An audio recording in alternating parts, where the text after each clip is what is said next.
From Hollywood, it's time now for Edmond O'Brien as... Johnny Dollar? The insurance investigator that's working on the Byron Hayes killing? That's right. Who's this? I got a few things to say about the shooting. I can't say them to the police, but if you level with me, maybe I can say them to you. All right. But I've got to be sure of you, too. Who are you, and how'd you find out about me? One of the papers mentioned that you'd come to New York. I guess you've read about me, too. I'm what they call the chief suspect, object of a widespread search. Roy Corona? That's right. Now, do you want to talk to me? Sure, Roy. Anytime you say. I thought so. I'm going to give the phone to a friend that's with me. He'll tell you where to go and what to do so he can pick you up.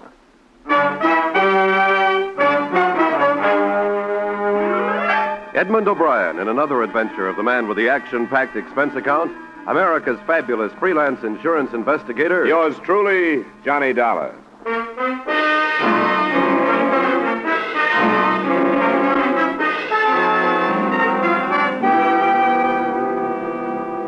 Expense account submitted by Special Investigator Johnny Dollar to Home Office, Corinthian All Risk Insurance Company.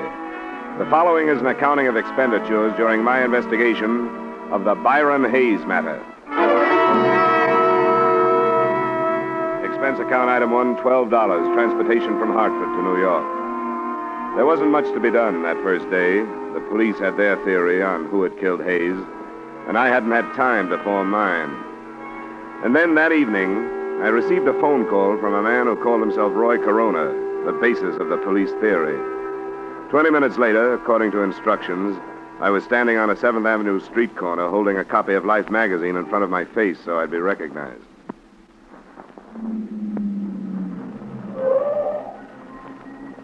Hey, you. Yeah? What's your name? I'm your man, all right, Dollar. Come on.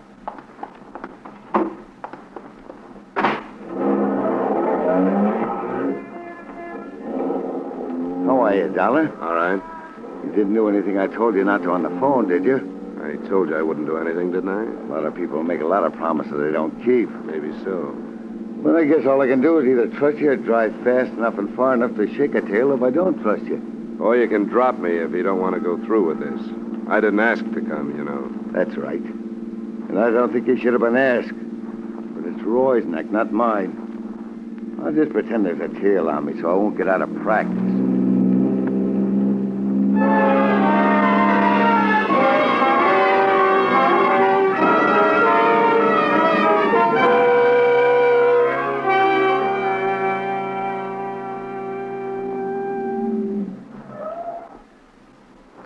Doorway next to the poultry store there. Thanks for the ride. It's on the ground floor, second door back. Tell Roy I'll sit out here for a minute and then park the car. Sure. Tell him I'll be in a little while. Yeah.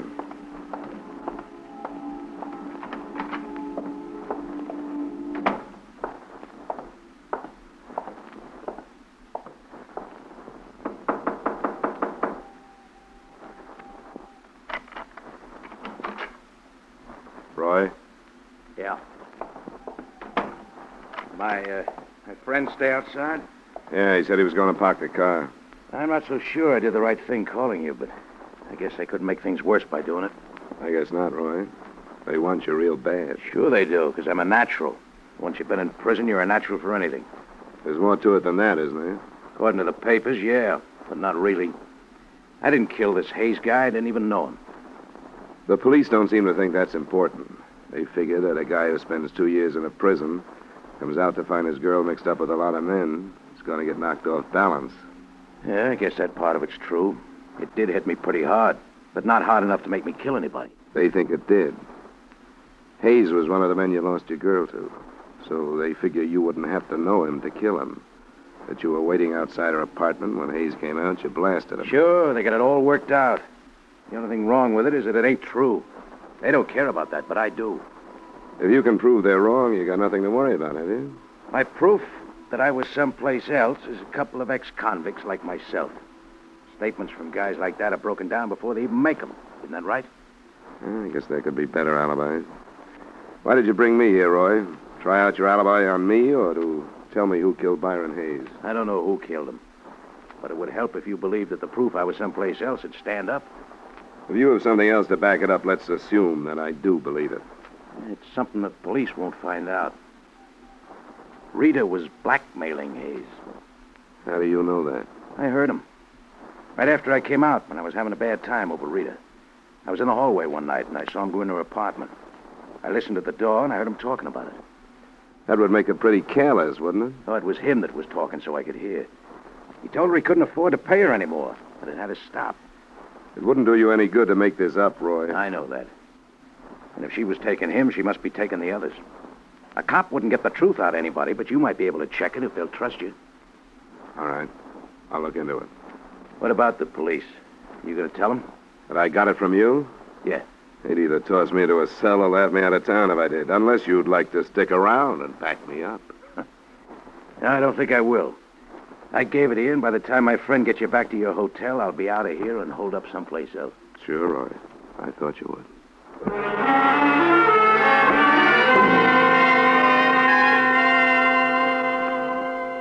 The only reason this tip from the number one suspect meant anything to me was that to date, no progress at all had been made.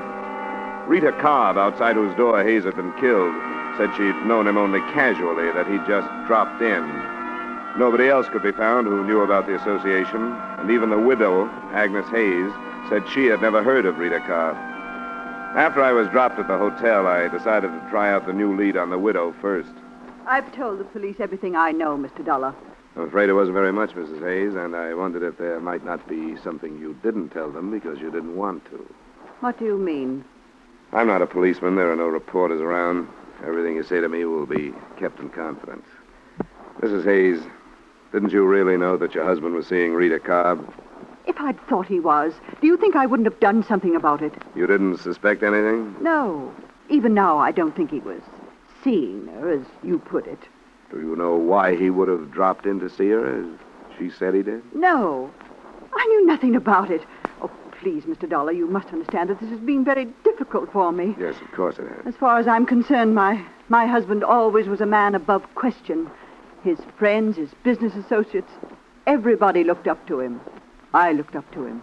And now you and the others asked me to believe that he knew this woman. She said as much. No, she was lying. There must be something else she's hiding. She's saying she knew Byron to hide something else. She didn't know him. She's lying. We'll learn the truth, Mrs. Hayes.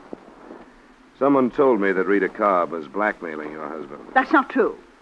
That he was heard saying he couldn't pay her anymore. That's not true. Why should he pay her anything? He didn't know her. All right, Mrs. Hayes. I only wanted to tell you what somebody said. It's not true. All right, Mrs. Hayes.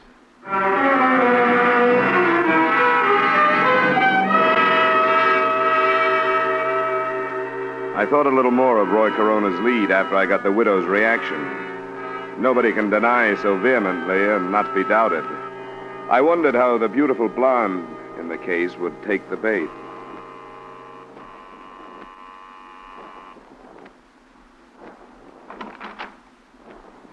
Hello, Miss Cobb.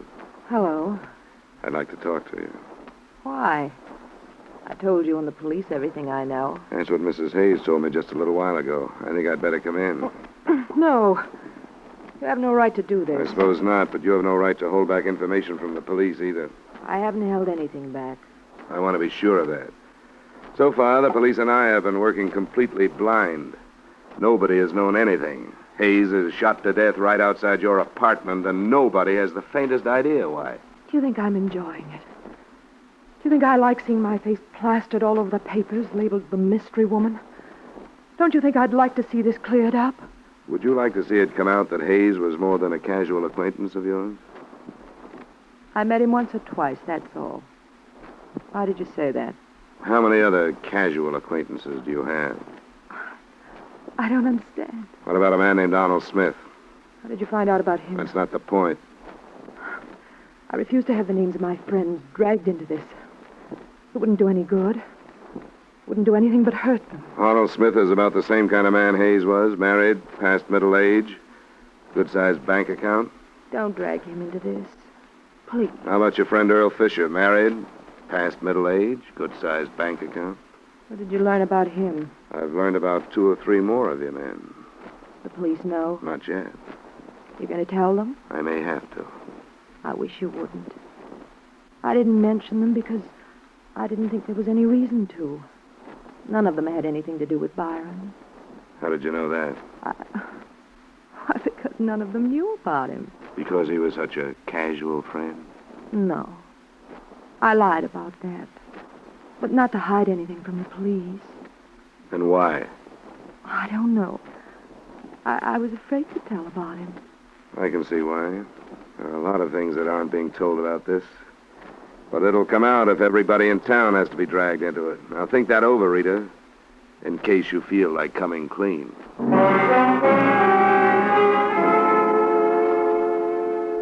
She didn't feel like saying any more to me anyway. It was about 10 p.m. when I left her. And my first stop was a phone booth a half block away from her apartment building. I dialed a number and got what I'd expected, a busy signal.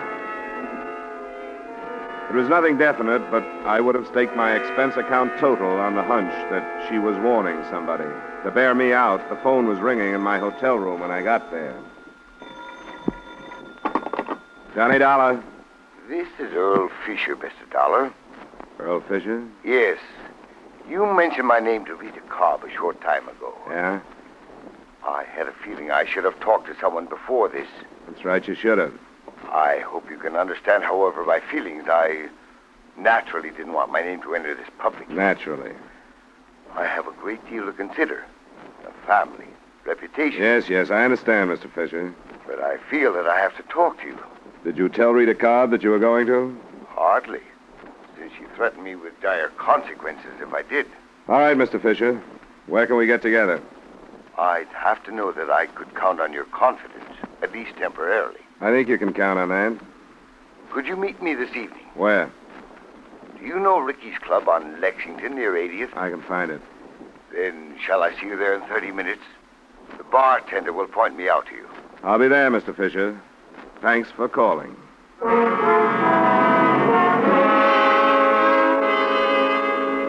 That was the first real result of the lead given to me by Roy Corona. The second was quick to follow. I would have made another bet that a warning by Rita Cobb had decided somebody else to correct the situation in another way. It happened when I left the lobby and called for a cab. Hey!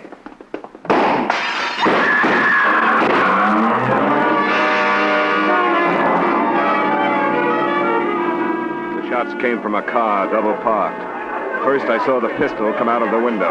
Then I dropped, and from a prone position, I heard the rest. And I remember lying there. I didn't wonder so much about who was shooting at me then. I wondered how many people in the city of Greater New York wanted to see me and my information out of the way.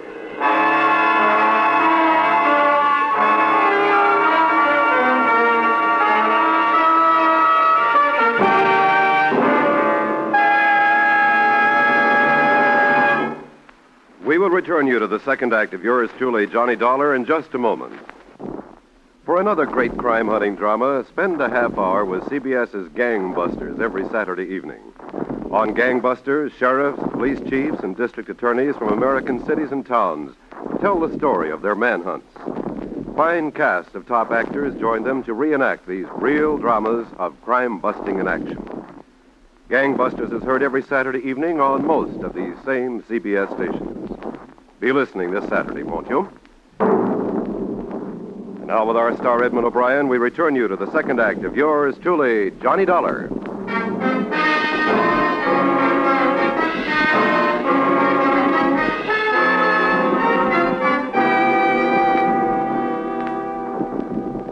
I didn't want to talk to the police right then, but I didn't have a chance not to. A patrolman was on the scene almost before I could get up off the sidewalk. And 25 minutes later, I was in my room with the sergeant of detectives I'd met earlier in the case. What's going on, Dollar? Who's out after you? I think I was mistaken for somebody else. Now, you know better than that. I've got witnesses that for 10 minutes a car was double parked in front of this hotel. And that time, 4 or 5 men came out of that lobby. But the minute you step out, they open fire. Now, that doesn't sound like a mistake, does it? It still could be. Are you holding out anything, Dollar? I don't know who shot at me, if that's what you mean. That's only part of what I mean. I don't want anybody killed working on one of my cases. Now, what have you dug up? If you don't give it to me, I'm going to put you under wraps for your own good. Okay, Mayor. Oh, then you do have something. Well, I didn't think much of it at first. It was a lead on Rita Cobb. What kind of a lead? On on what might really have gone on between her and Hayes. Where'd it come from? I took it to the widow first. She still denied knowing her husband was acquainted with the Cobb woman, but she may have realized that by admitting it, she'd be giving herself a motive. That's not new. No, but the possibility of blackmail is. And she could have known about that, too. Blackmail? Where'd that come from? I can't tell you, but I think it's worth something.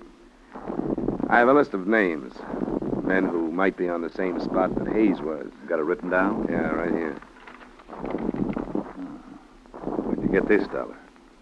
Names, addresses, and occupations. Sorry, I can't tell you that. You're going to refuse to answer police questions? Just that one. I'm not trying to hog your case, Sergeant Middleton, or trying to be hard to get along with. But you've got to understand. You must have given your word to an informer somewhere along the line. All right, we'll let it pass for now. Thanks. And I guess you understand, too, that you're probably holding the names of some potential suicides if you break this publicly right now. What about a potential killer? Do these men know you're onto them? I'm not sure how many. I tossed a couple of names at Rita, generalized the rest. Then one of them phoned me. When I was leaving the hotel, I was on my way to meet him. He probably baited you out onto the sidewalk. It could be. I couldn't tell where he was phoning from. Maybe right downstairs. Which one was he? This one, Earl Fisher. Married, family. Fairly big gun on the stock exchange. Motive enough to make a try on you? No proof that he fired the shots, but I'd pick up Rita Cobb as a material witness or something. Somebody might think of putting her out of the way if they haven't already. No, not if they know you have their names. Well, I guess you're right. But I'll pick her up anyway. Let me get on the phone. Just try a check on Earl Fisher.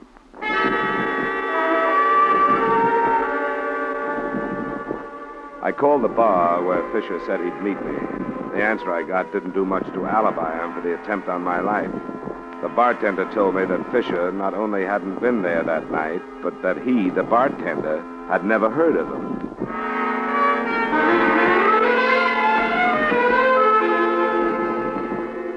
While Sergeant Middleton went out to pick up Rita Cobb, I hopped a cab, went back to the Hayes address to try the widow again. Is it absolutely necessary, Mr. Dollar? I'm so distraught. I'm afraid it is necessary, Mrs. Hayes. A number of things have happened since I left you. Very well. I hope you won't stay long. I'll try not to. Would you like to sit down? Yes, I think we'd better. All right. Come in here. I hope you'll forgive the appearance of the apartment. I haven't had the servant in. Might have been better if you had, rather than staying here alone. I couldn't. I couldn't face her. I don't know how I'll be able to face anybody ever. We've been not what you'd call prominent people, but certainly quite acceptable. And then to have Byron killed in that sordid place under these circumstances. What circumstances, Mrs. Hayes? That girl. No one will ever really believe that Byron didn't know her, no matter what the truth is. I think you know what the truth is, but you've had reason to deny it. Now, what reason? What are you trying to save? Save? What is there to save now? I can't think of anything except what's left of your pride, Mrs. Hayes, if you'll excuse my saying so. You're a cruel young man. I don't like to be, but sometimes it's worse to be too kind. You've taken advantage of the police and me by holding back the truth for purely selfish reasons. Mr. Dollar. You're less interested in seeing your husband's death cleared up than you are in what your neighbors will think of you when the truth does come out. And it has come out. Mr. Dollar. And you're in danger of having to answer impeding the investigation of the death of your own husband. Now, what will your neighbors think of that? Mr. Dollar, what are you saying? What do you mean? Rita Cobb admitted to me that your husband was more than a casual friend. She's lying. Another acceptable husband admitted to me that she was blackmailing him. There are others. So it's only logical to assume that she was blackmailing your husband. That's not true. How do you know? It can't be true. The state will spend a year looking into Mr. Hayes' money transactions if they have to. And there's something else. I'm convinced that you knew about it. I was convinced by the way you reacted when I told you earlier tonight. I'm so confused. When I told the police how you acted, their first thought was that possibly you'd killed your husband. Oh. Your motive would be that you knew about Rita Cobb, so naturally you wouldn't want to admit it. Oh, don't think that. They can't, my own husband, no matter what he did. Police minds go that way when people don't cooperate with them. I was wrong. I thought it didn't make any difference. I thought nothing did but Byron's death. You knew about Miss Cobb, didn't you? Miss Cobb. Yes, I knew about her. Why didn't you tell us? I Don't know. And you knew about the blackmail. Yes. Oh, I know why I didn't tell you. I've been trying to spare myself, as you said, but for far worse reasons. I'm responsible for Byron's death. How, Mrs. Hayes? Because I was a righteous wife. It wasn't enough that I found out about her and her blackmail, but I wasn't big enough to forgive him or even think calmly.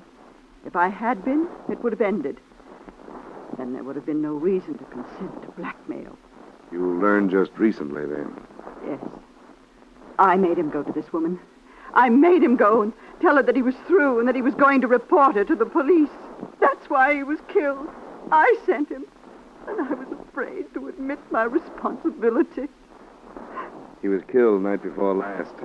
You must have learned that day. A man came here. He said Byron knew that woman. I didn't believe him. But when I faced Byron, then I knew. This man, did he give you his name? No. What did he look like? Was he dark? Not quite as tall as I am? Yes. Oh, please go. I've told you. I've told you. Now I want you to go.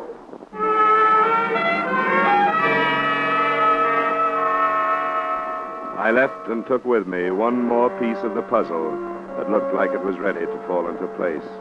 The man I described to her was my original informant, Roy Corona.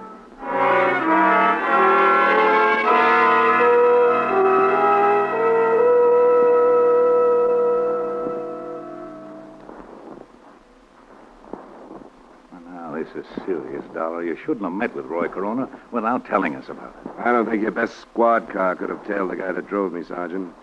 After I met him, he moved someplace else, so it probably doesn't make any difference. Then what do you think his game is? The way I see it, he was in love with Rita Cobb. 2 years in prison, he comes out and finds her involved with these men. He did enough listening at doors to satisfy himself that she was blackmailing Hayes as far as I can go. He's hoping to frame her for it or whether talking. Well, you shouldn't have met him when doors coming up. There. What did you bring me down here for? You're a witness, but it looks like you're... What's downstairs? Some fast explaining, Rita. And Hayes. I told you. For blackmailing Hayes. I found that out. It wasn't blackmail. I borrowed some money from Byron once in a while. That isn't what Roy Corona told Mrs. Hayes. Oh? I should have known. Well, I don't care what he told her. Go through just what happened the other night again. It's the same as before. Byron left, I heard some shots and ran out. Byron was lying there. You ran right out and didn't see anybody. That's right. You're sure you didn't see anybody? If I had, don't you think I'd say so? You didn't see Roy Corona? I wish I had. But I don't care what you've got on me. I'm not changing my story. I heard the shots, ran out, and Byron was lying there. Have you seen a lawyer? Is there a law against that? Are you sure you didn't run out first, then hear the shots, and then see him lying there? Are you asking me if I killed him? If you didn't, who did? I heard the shots, ran out, and he was lying there. We've figured out a motive for you now. Byron's wife got after him, made him come down and tell you he was going to turn you in. Didn't he say that? Turn me in? For what? Byron and I were good friends. He dropped in. So you prove that's what he said. We've got pretty good proof that you were blackmailing 5 men at least. Oh, I don't think you'll find anybody who'll say that's what it was. Yeah. You had enough, Dollar? I've had enough.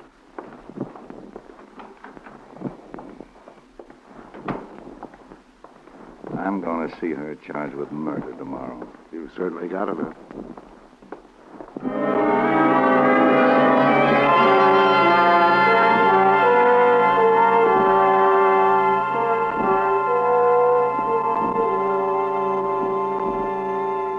That's the way things stood that night, and until my hotel room phone rang in the morning. Johnny Dollar. Dollar, this is Roy Corona. Yeah, what do you want? I read in the morning paper they're charging Rita with murder. That's right. She didn't do it. I did. What are you talking about? What's the matter with you? Nothing's the matter with me. Only she didn't kill him, I did. I I shouldn't have, but when I found out she was seeing him and she wouldn't see me, I went crazy. I saw him come out of her apartment and I killed him. I want you to come and get me. Nobody has to come and get you, Roy. Nobody's interested in you. If you want to make a statement, look up Sergeant Middleton and make one. I can't do it that way. Look, I'm where you first met me. Bring the sergeant and come out after me. And do it fast before I change my mind. Hello? Hello? After working half the night, it bothered Sergeant Middleton even more than it did me. But it was something that we thought we should look into. About 45 minutes later, we were knocking on the door of the dingy room next to the poultry shop. Who's that? Dollar? That's right, Roy. Well, you came too late. I told you I might change my mind. Well, I have. Oh, come on, Roy. Don't be ridiculous. No, I killed him. And if there's no chance of working out a life with Rita, you might just... Look, Roy, everything is just... Okay, Dollar, let him have it.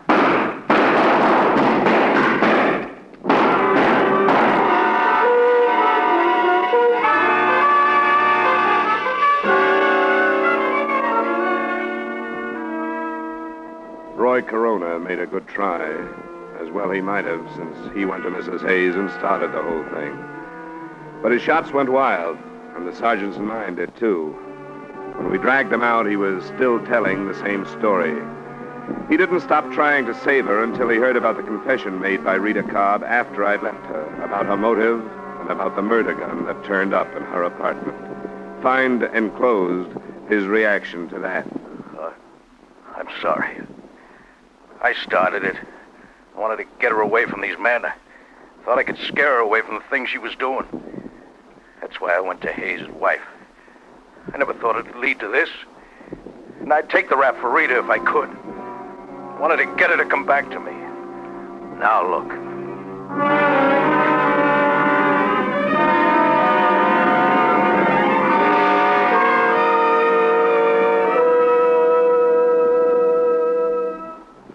Expense account item 2, $140 miscellaneous expenses in New York. Item 3, same as item 1, transportation back to Hartford. Expense account total, $180.80. Remarks? Earl Fisher, the man suspected of shooting at me, was brought in for questioning. Because there was no proof, he survived that. But I felt sorry for him. I saw his wife, and what lay ahead for him at her hands was obvious. He was a condemned man. Yours truly, Johnny Dollar.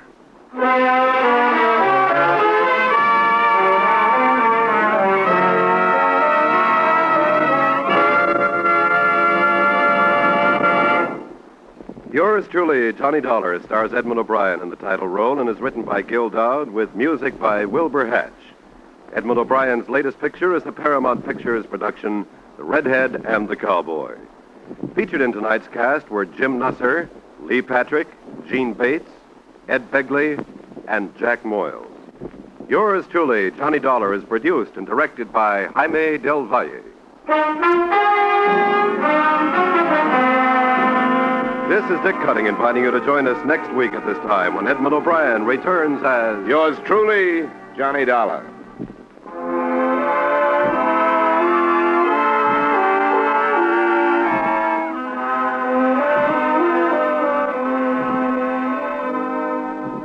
It's faster, it's funnier, it's got new life and a brand new punch because Jan Murray has taken over.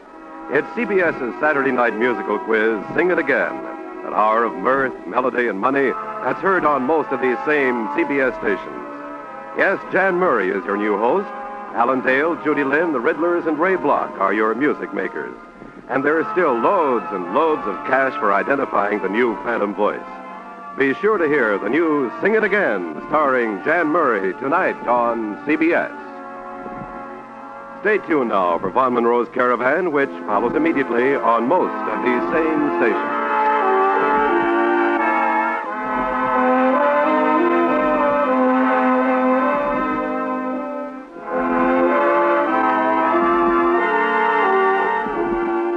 This is CBS, where you laugh at Jack Benny every Sunday night, the Columbia Broadcasting System.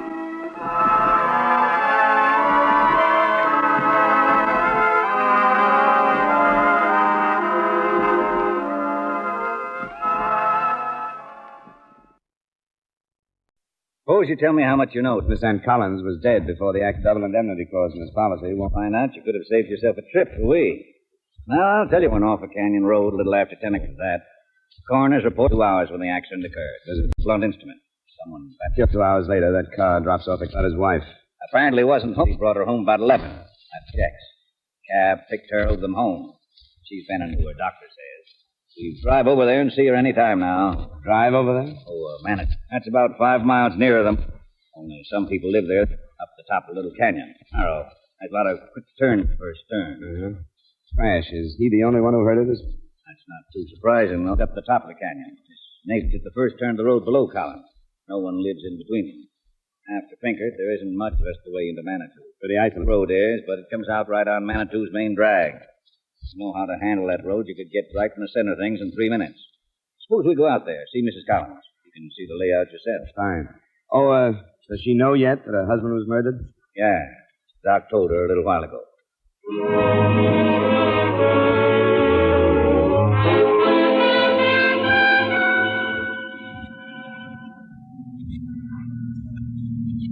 Now, that's where the car went over there. Uh-huh.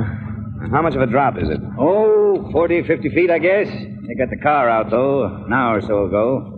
Should have a report on that before too long. That must have been Pinkert's house there at the curve. Yeah, we'll check him after we talk to Mrs. Collins. Look, you see, the way the canyon slopes, you can see the tops of those buildings. Ah, yeah. And they're on the main street we just turned off. That's right. So it isn't as isolated as it looks up here. Well, looks like this is it.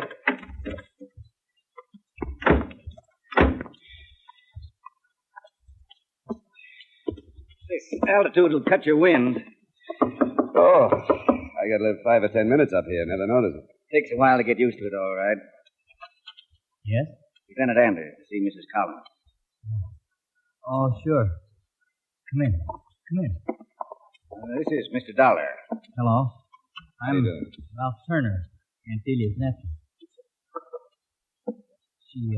She's this way, living here. Aunt Delia, this is Lieutenant... Lieutenant Anders, Mrs. Collins, Colorado Springs Police. Oh, yes, Lieutenant Anders. And this is Mr. Dollar. He represents your husband's insurance company. I see. Mrs. Collins? Well, sit down, gentlemen. Ralph, please, all of you. Where's your mother, Ralph? I think she's in the kitchen. She thought you ought to try to eat something. Oh, my. Tell her not just yet. Tell her I'd like for her to be here. All right, Aunt Delia. Well, none of us know what to do, you know. It's just unbelievable. I'm very sorry, Mrs. Collins. Thank you. Now, is there some question about the insurance, Mr. Dollar? No, not really, Mrs. Collins. Since the accident wasn't the cause of your husband's death, there's no question about it at all. I'm just here to get a complete report for the company. Well, I know Maynard was very prompt about payments. The policy's in order, Mrs. Collins. Oh, this is my sister, Mrs. Turner, Lieutenant Anders, and Mr. Dollar. Oh, How do you do? I imagine these gentlemen want to ask some questions, Ada. I wanted you and Ralph here in case I forget anything. Oh, of course, dear. Anything we can do. You got back to the house at 11 o'clock last night, Mrs. Collins. In a taxi, I understand. That's right. I'd been gone all evening. Since, well, it must have been around 7, wasn't it, Ada? Just about exactly 7. You see, our Thursday nights are a regular ritual with us. They always time out just about the same, don't they, Ralph? Yeah, just about. Ada means we do the same thing every Thursday night. She and Ralph call for me about 7. We have dinner in Manitou, then go over to the Springs to the Pueblo to see a movie. I usually get home around 10:30 or 11, depending on when the show is out. All three of you have dinner and see the picture together? Well, no, Ralph usually eats before they pick me up. He's just our chauffeur. Takes us to the restaurant in Manitou.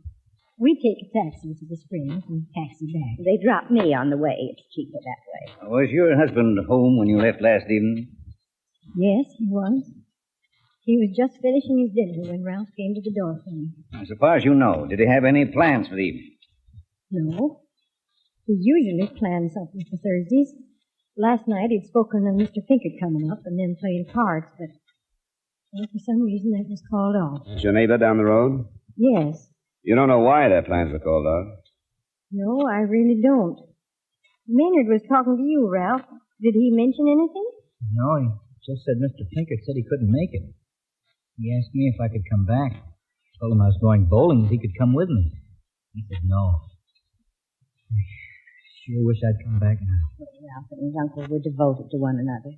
You see, Ralph's father, my husband, passed away some years ago. It's just been wonderful to us both ever since. It sure has. Well, Maynard and I never had any children of our own, Lieutenant, so Ralph, of course, was special to both of us. Mrs. Collins, this may be blunt, but I'll have to ask you. Did your husband have any enemies, anyone who might want him out of the way? Why, not that I know of. I just can't imagine anyone not liking Maynard. I suppose that's just nature. Someone killed him. I know. Look, do you have to say things like that? I'm afraid so. Well, that's all right, Ralph. Lieutenant has every right. I want to help all I can. Mrs. Collins, was your car in front of your house when you left last night? Yes, I believe it was. Mm-hmm. Maynard often left it there. Yes, it was there, all right. Parked heading down the canyon. Remember, Ralph? We pulled up just in front of it. Yeah, we did. Was it important where the car was? It was important to the murderer, Mrs. Collins. It must have looked like a cover-up for him. A natural just sitting there in front of the house. Did it happen in the car? We don't know yet. We don't know where it happened. We have men checking outside. Some of them will be coming in here in a while to give the house a going over. After that, I get the report on the car. We should know a lot more. I hope so, Lieutenant. Whoever it was, I hope you find him soon. We'll get back to you, Mrs. Collins. We'd appreciate it if you'd stay here together. We may want to talk to you again. We'll be here. We won't leave Aunt Delia. And if you think of anything that might help us, let us know. By the way, Ralph, where do you do your bowling? The Clark Lanes in Manitou. Mm-hmm. I was there. You can check. We will. We did, too. According to the bowling alley reservation book, Ralph had the third alley from 7:15 to 10:15. A regular Thursday night customer, the owner said. Apparently, the whole family spent their Thursday nights in a prescribed manner, and everyone was properly accounted for between 8 o'clock when Maynard Collins was murdered and a little after 10 when Collins' neighbor, Doug Pinkard, heard the crash. It seemed like a good idea to talk to Pinkard. Nope, it couldn't have been any earlier. I know, because the 10 o'clock news had just come on when I heard the crash. Were you alone when you heard it, Mr. Pinkard? I'm a bachelor, Mr. Dollar. Alone a good bit of the time. You called off some plans you had last night, Mr. Collins, didn't you? Yes, I did, but what difference does that make? Do you know that Collins was murdered? No, I don't know that. How could he be murdered and go off the road? He'd been dead 2 hours when that happened. You're sure about the time you heard the crash? I'm positive. 2 hours? What? That would make him dead around 8 o'clock. That's right. Does that mean anything to you? No, it doesn't mean anything to me. You didn't hear anything around 8 o'clock, any commotion or struggle or a car going by or anything? No, not at 8 o'clock. I heard a car around 7, but that was Delia and them. I saw them go. They're regular as clockwork, you know, every Thursday night. And that's the last car you heard the crash? That's the last one. Mm-hmm. Yes, that's the last one. You're sure you'd hear a car if it came by this way? I usually do. I don't get a lot of traffic up here, you know. I usually take a look when I hear a car come. Well, maybe there's another road out of here. Is there, Mr. Pinkard? No, this one sort of peters out up above Collins's. The only way to get up to Collins's is up this road here. How well do you know the Collins? Well enough again. I've been up to his house a lot. Mostly when she isn't there. I always had an idea she didn't care much for me. Then I'm not used to women around. Just don't know how to judge them. You knew Mr. Collins better then? Oh, yes, lots better. And I liked him. I liked him a lot. I'm just real sorry. Would you say they got along all right? Do you think they were happy together? You talked to Dee? Yeah. You talked to her? She said they got along?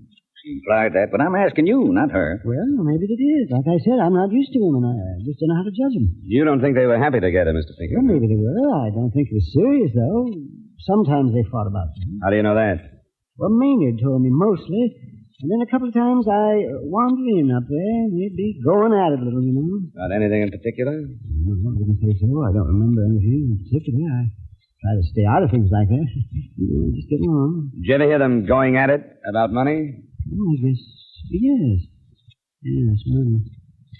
Well, that's all. I was fixing to go for a climb. That's the way I spend most of my time, you know. No reason why I shouldn't go now, is there? Mr. Pinkard, do you have any idea who would kill Mr. Collins? No. I can't think of anyone who'd do it.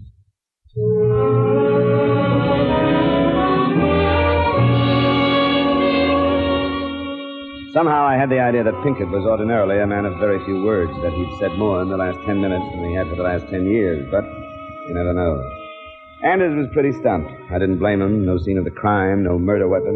No one wanted Collins dead. It wasn't going to be easy. Back at headquarters, a new development was waiting for us. His name was Clint Bingham. I run a service station, Manitou.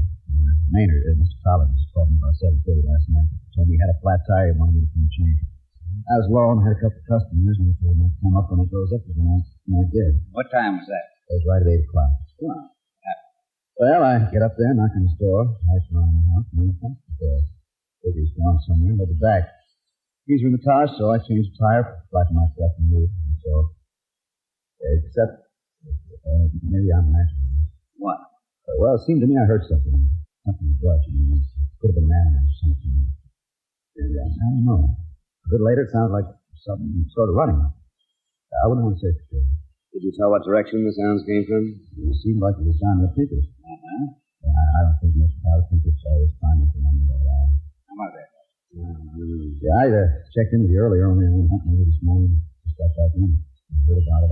Just a minute. Anders. Got a couple of things for you, Lieutenant. Looks like Collins was killed with some brush not far from his back door. Pretty spruce, though. How about the weapon? Yeah, they're still looking. They've checked the cars, nothing there. Just got a call from the emergency hospital. That fellow Pinkett reported the crash. Yeah? He walked in front of a car over in Manitou. Pretty bad shape.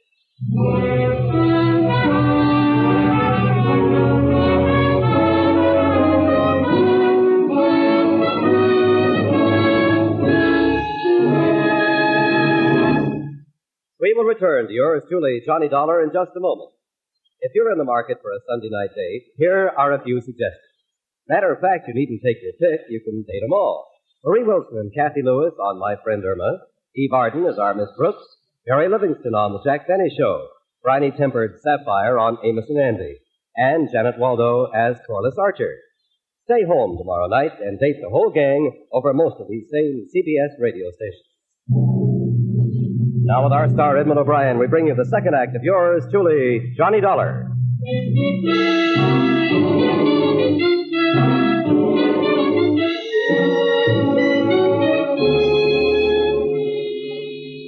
It was going to be a while before Pinkett would be in condition to talk.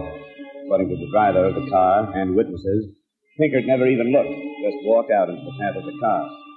One of the witnesses, the kid who worked at Clint Bingham's service station, said Pinkett had come in, asked for Clint, and took it very big when he learned he had gone hunting. Finally, Pinkett came around, and Anders and I listened. Clint was up there at Maynard. I heard him come there. I'd have told you, too. You said Maynard was murdered about the time I knew Clint was there. And Clint's a good boy. I wanted to hear him say he was there first. Before I told you. Holding evidence. Serious. I don't care if it is. Man don't have too many things. Clint and Maynard were the two I had. Maynard's gone. I can't lose Clint, too. Until I'm sure. Why did you walk in front of the car, Mr. Pinkett? Boy said Clint had gone hunting. I was afraid maybe it was one year. I didn't see any car. Clint says he heard someone running near your house when he was changing Collins' tire. Is that you, Pinkett? It was not. I never left the house last night. Suppose you did leave the house. Suppose you killed Collins out behind his house. Clint came, he interrupted you, so you ran. You knew he might have seen you, so today you had to get to him before he got to us. Why would I kill him? Why would you kill him, Pinkett? Ask her, DJ. Ask her what they thought about yesterday. I'm not going to say that. The doctor motioned us out of the room. Anders wasn't buying the quarrel or anything else much that Pinkett had said. He decided to stay at the hospital until Pinkett could talk again. With his permission, I went back to Delia Collins. She was alone. I sent Ralph and Ada home for a change of clothes and the rest. I'm stronger now, and the strain's been so much for him. Oh, I'm sorry to hear about Mr. Pinkett. Mrs. Collins, he says you and your husband quarreled yesterday. Why, we did. Oh, it wasn't a quarrel exactly. I had my opinion, and Maynard had his. I'd really forgotten as perfect as women and nothing. I don't see how it could be important at all now. Anything's apt to be. Might be a big help. Well, all right. I'm glad Ada and Ralph aren't here. It's better. I'm afraid it would hurt them. Maynard had such plans for Ralph, but I tried to tell him no one could live up to what he expected of him. Ralph's not much of a student, and Maynard was paying his college expenses. Yesterday, I guess Maynard went over to talk to the dean. Colleges in town? Yes, in Springs. Mm-hmm. Maynard said the boy wasn't trying. The dean didn't think so either. Mm-hmm. Well, I took Ralph's part. I guess I always have. Anyway, Maynard said he told the dean to take the boy out of school and he wasn't footing the bills anymore. I must admit, I was very upset. I just don't know half what he said. You remember, did your husband say whether or not he told Ralph? No. He hadn't told him. I begged him not to. He said that was up to the dean. I thought maybe he'd send him down there and change his mind.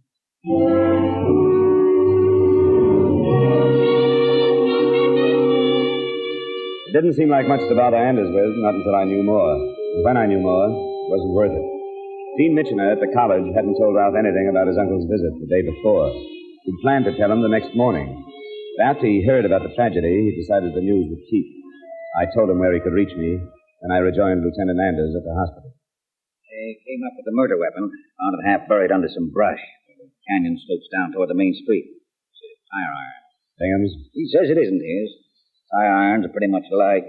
We're checking his prints against those on the iron. I can't figure Bingham showing up like he did. We wouldn't have known he was there if he hadn't told us. He could have thought Pinkard had told us, or that he would. We don't know anything about the motive. I'm waiting to put the two of them together. Someone's got to give. Pinker's still in bad shape? Doc says to wait a while. Okay, thanks. Be right back. Thanks, I'll be best too. Johnny Dollar. This is Dean Mitchell, Mr. Dollar. Now, this may not be worth anything to you, but I just found out Ralph did know that his uncle was removing him from school. He did? How? Now, my secretary seems to have told him. She was here when Mr. Collins came yesterday. Being a friend of Ralph, she told him late yesterday afternoon. Something about she thought she should warn him. I see. Well, I certainly appreciate your calling me, Dean Mitchell. I'm very upset about this breach of trust, Mr. Dollar. I want you to know that I intend to do something stringent about it. Now, don't be too hard on her, Dean. She may have done us all a favor. And as Ralph did know Collins was taking him out of school, Dean's secretary told him. He did, huh? It's the nearest thing to a motive we've got. Yeah. How about the bowling alley? I was there 3 hours last night. I'd like to check there again, if it's okay with you. Go ahead. I'll try anything. I'll have them picked up and brought here.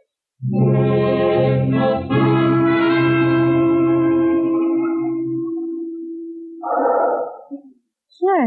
I bet pins for him. He bowls the alley 3 times every week. Wasn't anything different about last night? No. Just knocked the pins down. He set him up, same as any other night. And he bowled from 7:15 till 10:15 last night, huh? Well, I'm not sure of the time. The book would show that. Well, that's what the book says.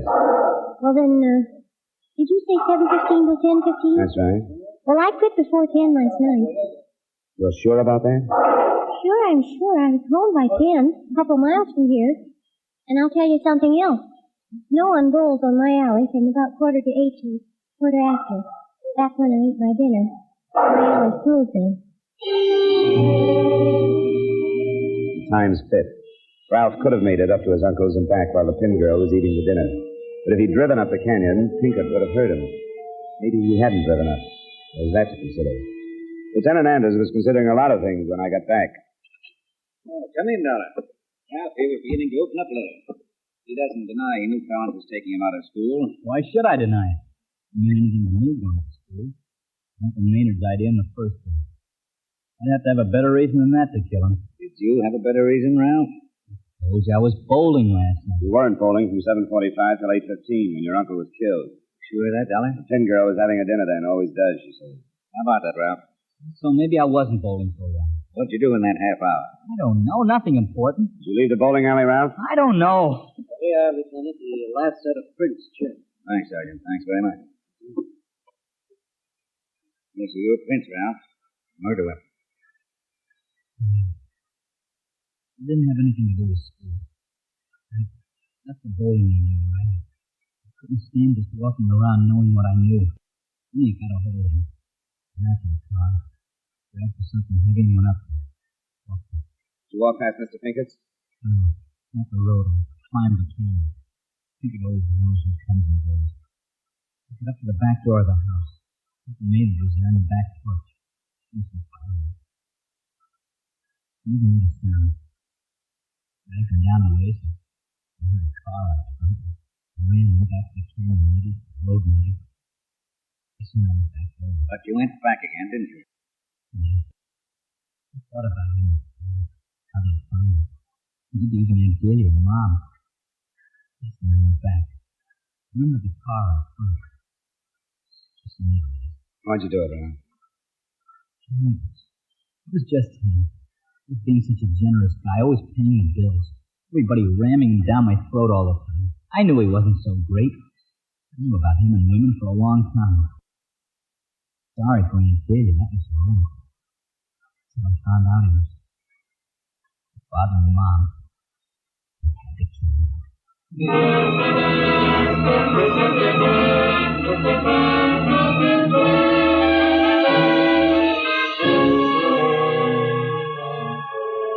Ralph's mother corroborated his story, and when they got through telling it to the jury, it was a very quick decision for a justifiable homicide. Expense count item 2, $175, transportation back to Hartford. And miscellaneous expense account total, $310. Remarks? The company need only pay the straight life value of the policy. The double indemnity clause was never even a factor in the case. In view of the real factors involved, I can wish that Maynard Collins had gone over that canyon in an accident. It would have been cleaner and kinder all the way around. That's truly Johnny Dollar.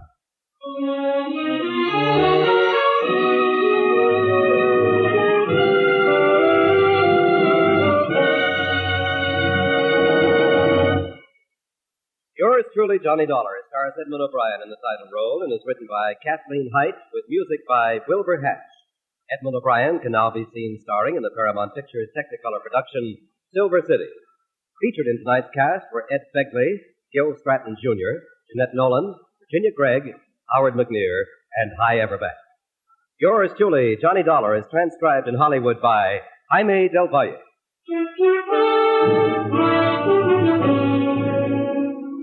This is Dan Cumberly inviting you to join us next week at this time when Edmond O'Brien returns as... Yours truly, Johnny Dollar.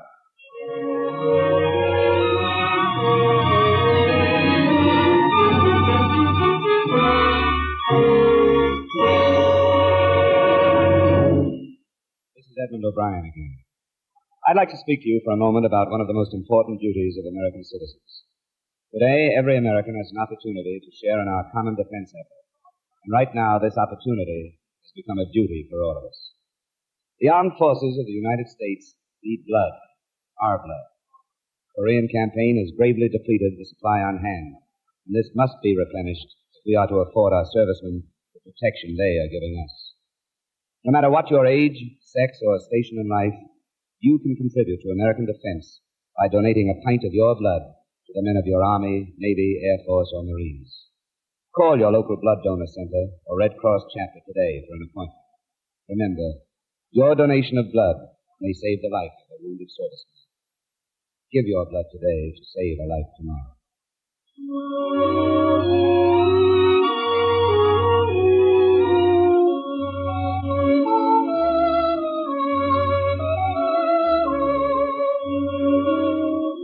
A little earlier, we mentioned the ladies who'll be on CBS Radio tomorrow night. Now, here are the men. My friend Irma shares her lazy boyfriend Al with one and all. If you like him older, there is Professor Kropotkin. For a date that's shy, try Mr. Boynton, the object of Eve Arden's affections, as our Miss Brooks. Enjoy the fun with these men on most of these same CBS radio stations tomorrow night.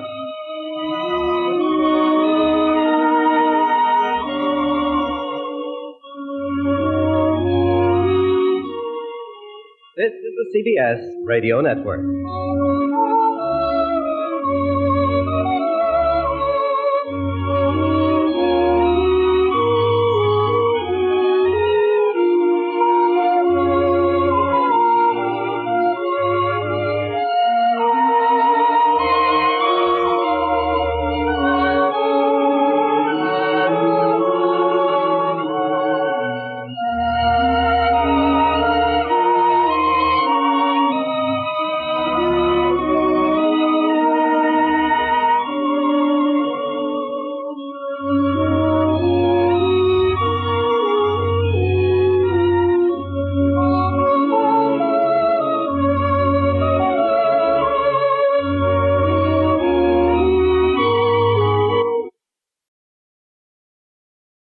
Wrigley's Spearmint Chewing Gum, the refreshing, delicious treat that gives you chewing enjoyment, presents for your listening enjoyment Edmond O'Brien as Johnny Dollar.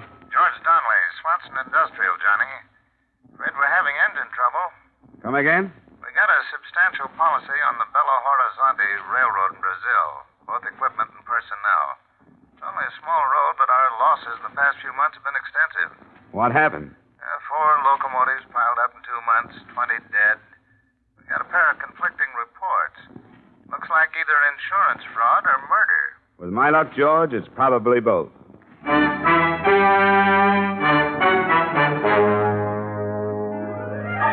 The makers of Wrigley's Spearmint Chewing Gum bring you Edmond O'Brien in another adventure of the man with the action-packed expense account, America's fabulous freelance insurance investigator. Yours truly, Johnny Dollar.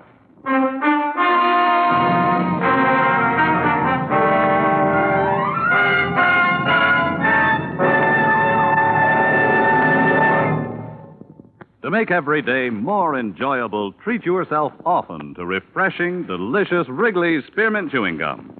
Here's a taste treat you can enjoy indoors, outdoors, at work, or at play. The cool, long-lasting mint flavor refreshes you.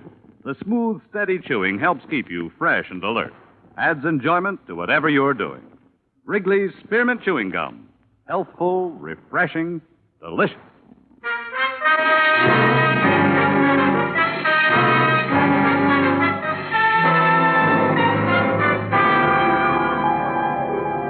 Expense account submitted by Special Investigator Johnny Dollar to Swanson Industrial Insurance Corporation of Hartford. Attention, George Donnelly. The following is an accounting of my expenditures during investigation of the Belo-horizonte Railroad matter. Expense account item 1, $500.38, transportation Hartford to New York to Rio de Janeiro. I found the executive offices of the railroad, all right. Avenue Graca Arana, 392. But I didn't find the president, Mr. Benjamin J. Hulley. Reason? They'd taken him to the hospital that afternoon. A nurse at the Santa Maria told me that Benjamin Hulley had left strict orders that the minute I came in, I should be admitted to his room. I found him propped up in a bed. There was the smell of alcohol and boiled milk. Ulcers, peptic or duodenal, we don't know. Nobody knows. The end product, the acid indigestion. Insurance? You'll have ulcers, too. Probably. It starts with heartburn, then the gnawing pain before meals. Then all of a sudden you've got them. The disease of the businessman. Hey, maybe we'd better postpone our talk for a while. Now, what's the difference whether I think about it or talk about it? This way, get it out of my system. Otherwise, it eats at me. Consider yourself a treatment. Well, we'll cut it short. I can give you a condensed version. 4 locomotives, 20 dead. Yeah, but what am I giving you this for? You've got reports. 2 of them. One said accidental. The other said equipment had been tampered with. Ridiculous. Accidental. How could it possibly be accidental? 4 in 2 months. Easy, Mr. 4 Hulley, in 2 now, months. Easy. Listen to the facts. One engine caved in a wooden trestle over the Rio das Valles. A trestle that had held up for almost a half-century. 2 dead. Only cabin tender, luckily, could have been a freight. Another derailed at Bomb Despacho. 2 more collided off a siding a few miles west of the port of Vittorio. Accidental, my foot. Who sent you the accidental report? Myers, Henry Myers, foreman of the roundhouse at Belo-horizonte. That stupid, moronic, idiotic, blundering fool? Now, you're going to pop something carrying on like this, Mr. Hulley. If you don't calm down, I'm going to get kicked out of here. Don't treat me like a baby. I know what I'm doing. Now, I meant to write a personal letter to Mr. Donnelly thanking him for the checks. They were prompt, very prompt. Your company's to be complimented. We'd rather be informed. Just what kind of a railroad do you run, Mr. Hulley? Manganese. Nothing but manganese. A little bauxite, but not enough to cover the bottom of a gondola car. Manganese is our load. And if you ask me, that's the trouble right there. Where? Peter Yaradan. Who's Peter Yaradan? He's beyond description, Mr. Dollar. The greediest, trickiest man I've ever known. I haul manganese for a competitor. At first, he tried to buy me out. I wouldn't sell. Then he used other methods. He spread vicious rumors about Belo-horizonte Railroad stock being worthless. It almost ruined me. How about the crashes? Isn't there any evidence that someone tampered with the machinery? No, none. Whatever proof might have existed would have been destroyed in the crash, which is exactly why I suspect Yaradan. Why, with this railroad in his hands, he'd control the entire market down here. Well, I think I've taken up enough of your time, Mr. Holly. Mr. Dollar, I'm an old man. I've worked very hard. I started as an engineer with this railroad 25 years ago. Worked myself up to the presidency. Whatever this road is, I've made it. And I'd be everlastingly grateful if you'd put Yaradan just where he belongs, behind bars. My job is investigation, not prosecution, Mr. Holly. Take my word, Mr. Dollar, it's Yaradan. Well, before I go any further, I'd like to talk to this Myers, the foreman in Belo-horizonte. Yes, very wise. It's about 400 miles north. I'll have a car and driver waiting for you in the morning.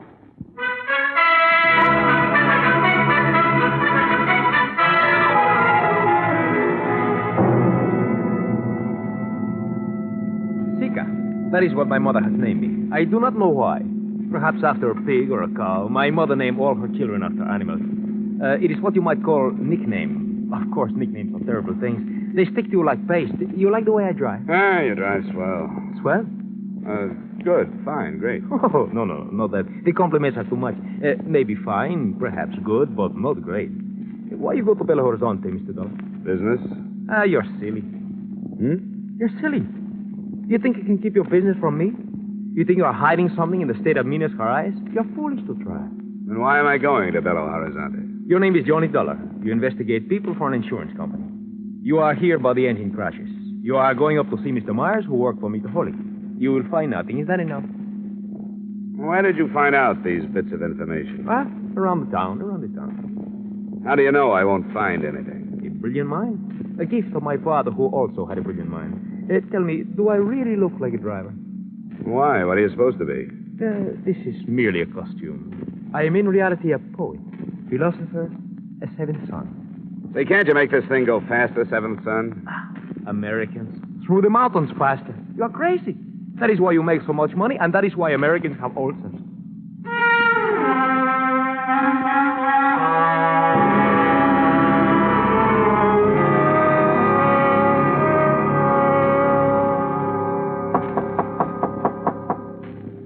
Second. Yeah? My name is Dollar, Mrs. Myers. Yeah. From Hartford, Connecticut, insurance investigator. I'd like to talk to your husband, if I may. He ain't here. When do you expect him? I don't know. Is it about the wreck? That's right. Well, I don't know if it'd be right to ask you or not. Well, it's up to you. I'm not from the police, you know. Yeah, I suppose it'd be all right. Thanks. He's shaving. Oh, I got plenty of time. Saturday Evening Post just come in from the States, if you'd like to see it. Oh, fine, thanks. And there's caramels on the table. Never touched the stuff. I'd like you to know, Mr. Dollar. Yeah. Well, I'd like you to know Henry don't know a thing about this business. I just wanted to ask him some questions about the accident report he sent into our office. He wrote what he seen, and that was all he wrote. I wouldn't be concerned, Mrs. Myers. And no matter what anybody says, Henry had no more to do with the busted pins in them rods than the man on the moon. He checked before it went out of the yard, and he checked just before... Uh-oh. Said enough. Get into the kitchen. I didn't say nothing to him. Go on. I didn't say a thing. She talks a lot. Dollar, did you see? That's right. She talks a great deal for a woman her age. Her parents let her gab all the time. Have a caramel? No, thanks. Hey, what's this about busted pins? Yeah, she mouths. Come on, Myers. If you've got nothing to hide, there's no sense evading the questions. The pins were sawed. Somebody, I don't know. I should have checked them before they left the yard, but I didn't. That's why you reported the crashes as accidental? All right, I was scared. A man gets scared for his job. How do you know about the busted pins? After the wreck, one of the guys told me. You mean somebody knew the pins were broken, and he let the engine leave the yards? Yeah. Who? Come on, Myers. Who? You'll have to find that out yourself, Dollar. You're in plenty of trouble, Myers. I told you all I'm going to tell you. Now get out of here. Okay. But if you change your mind, I'll be at the San Carlos Hotel. I'll remember that. The San Carlos. All day.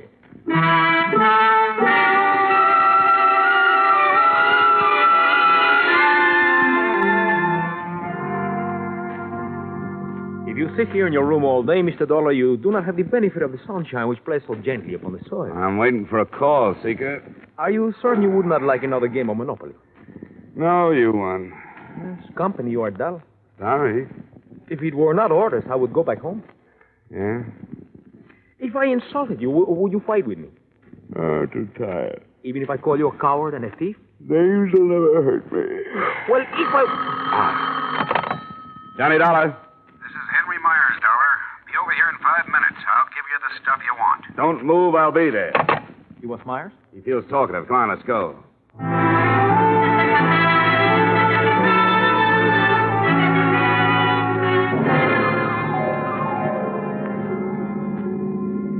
How did you know he would call? I didn't. Then why were you waiting? What else could I do? The American mind. Shrewd. Here. Let me over to the next corner. All right. And pick me up in about a quarter of an hour. No. I go in with you. All right, come on then. Do not run so fast. Oh, my ain't Pete. Pooped. Poop, Pete. No answer. Look on the floor.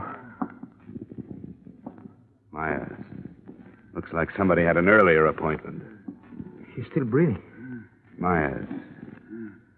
Who did it, Myers? Vita. Go to Ver Vita. Ver... He's dead. What is Bervida? Don't look at me, Seeker. I don't speak the language. Somebody's coming. It's Mrs. Myers. Come on, Seeker. Oh, hello. What you been doing? Talking to Henry? Don't go in there, Mrs. Myers. Why not? I get poison oak or something? It's my house. Don't, Mrs. Myers. It's your husband. What's the matter with him? He's dead. What? Somebody shot him. Let me in there. Mrs. Myers, please. Henry, I knew they'd do it. I knew they'd get him. I knew they'd get him. I knew they'd get him. Mrs. Myers. I knew they'd get him. Myers!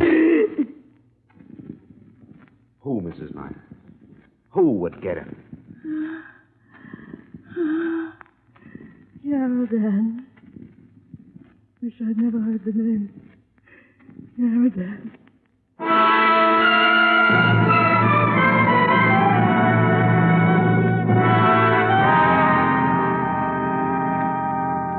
Come on, Mrs. Myers. Now try to remember. What does the word mean to you? Vervita. Is it a town? I don't know. A mountain? A person? Oh, try, Mrs. Myers. Your husband must have mentioned the word to you sometime. Look, if I remembered, I'd tell you, wouldn't I? Yeah. Well, the police probably seek a call about half an hour ago. Come in. Mr. Taylor?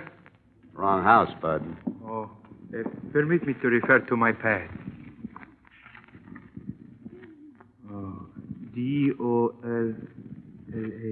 Dollar? That's right. Oh, good. I was sent to pick you up. Oh, really? By whom? No trouble. I am properly armed. The woman and your driver will also come. Better not argue, Mrs. Myers. He's the same one who killed Henry. He must be. Who's your boss, friend? Yaradan, Mr. Dollar. Peter Yaradan.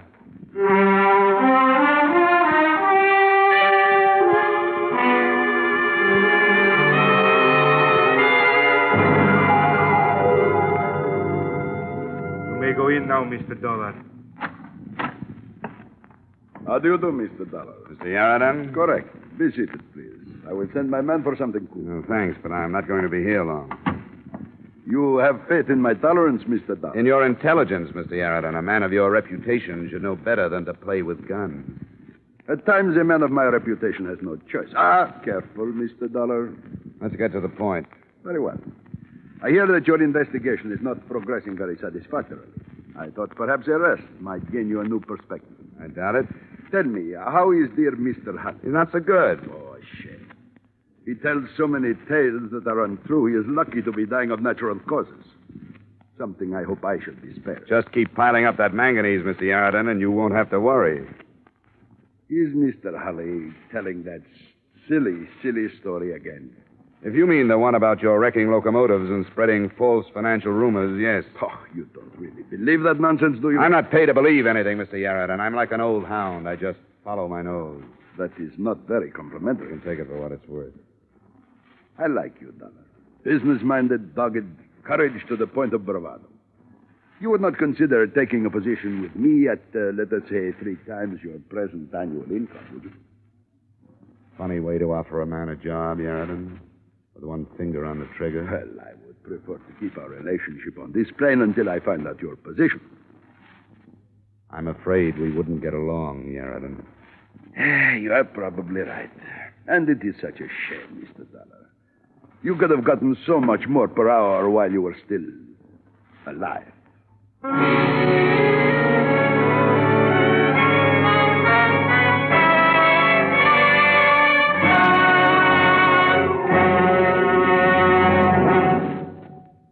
To make every day more enjoyable, treat yourself often to refreshing, delicious Wrigley's Spearmint Chewing Gum.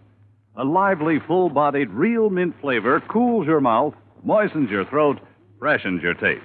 And the chewing itself gives you a little lift, helps you keep going at your best.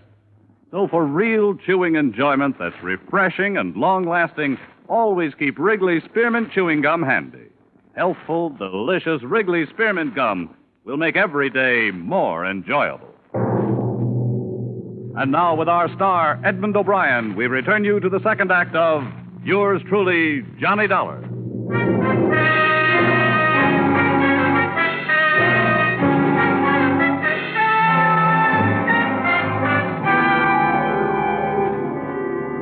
Yarradin smiled, but this was his living room. He wouldn't do it here. In that small moment of silence, I tried to see everything within my field of vision without taking my eyes from Yarradin's face. There was the blur of something metal to my right, something that curved toward the ceiling, something a few inches from my hand. I reached out and pushed it over on top of him. The floor lamp landed on his chest, and the shot went wild. I threw my arms in front of my face and jumped out a latticed window. I landed about 10 feet down in Yarradin's rock garden, right in the middle of a clump of stubby cactus. I ran out through the open gate, and I didn't stop running until I found myself at the San Carlos Hotel.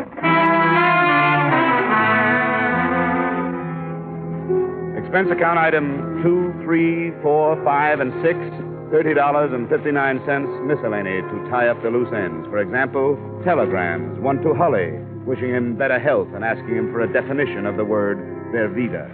2 more to the police of Bam Despacho and Victoria, requesting reports on the crashes. Another to the company in Hartford, gently hinting at foul play. I wrote a full report of my findings, including names, left it with the notary public at the hotel, and ambled casually back to the large house of Peter Yarradin.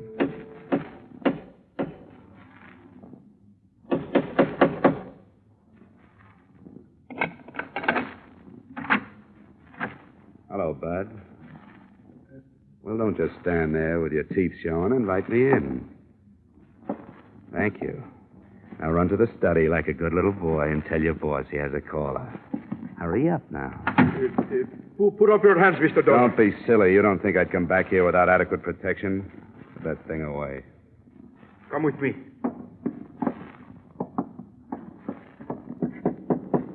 Come in. Mr. Yarradin, it's Mr. Dollar. I'm back. Couldn't leave without getting an apology, Yarradin. This is a surprise seeing you again. All right, Flash, you can go. But, Mr. Yarradin, last time... It is all right. I will be perfectly safe. Yes, sir. I will be at the door. You made a brilliant exit, Mr. Dollar. However, it is a shame I frightened you with my innocent conversation. Fear comes in handy sometimes, Yarradin. It saved my skin a couple of times lately. You have contacted the police? Not about you.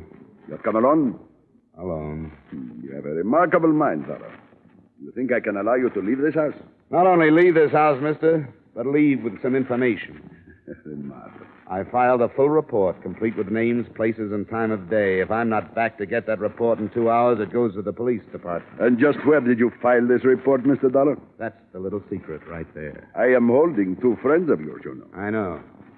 I would exchange their lives for the report. I'm sick of your offers, Yarradin. You're going to release Mrs. Myers and Seeker, and you're going to tell me all about the word Vervida.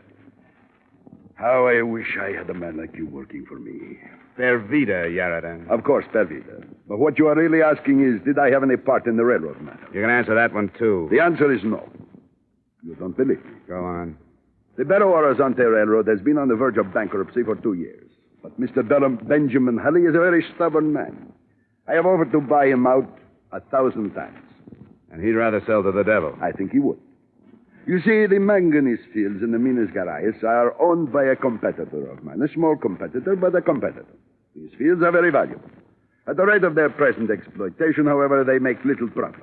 Small operation. Exactly. If I had the fields, I could make them pay, and pay very well. If I owned the railroad, I could boost the freight rates, force my competitor out of business, and take over the fields. But Hulley refuses to sell, even at a large profit. And the crashes? They should be obvious, especially to you, an insurance man. The railroad is failing. So he is scuttling his equipment and getting the insurance money. And Bervita? If I could get to him, I would have all the information I need to put Hulley where he belongs. Okay, Aaron. I sense something of disbelief in your tone. There are other possibilities. Oh? Right now, I'll keep them to myself.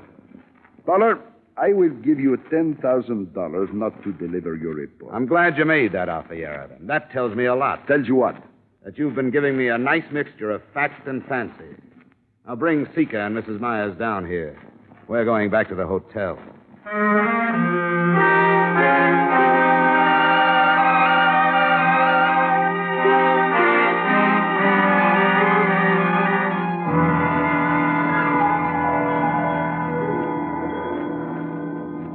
Look, Mrs. Myers, whoever he is, wherever he is, his life's in danger. If you don't trust me, you better find somebody real fast, or Mr. Bervita is going to be dead. Oh, they wouldn't kill him.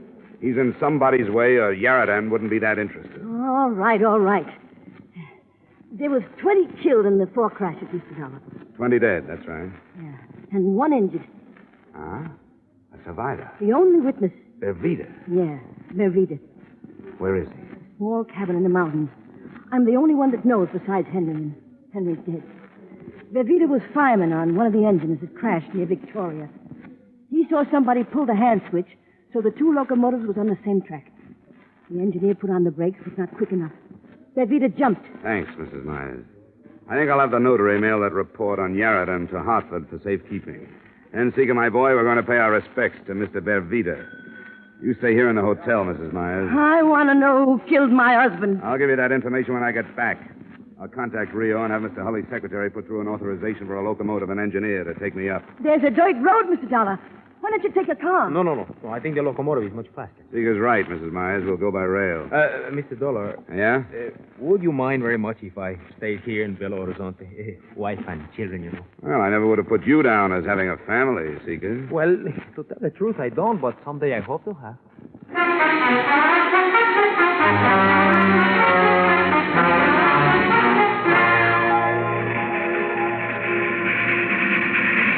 Should be around the next curve.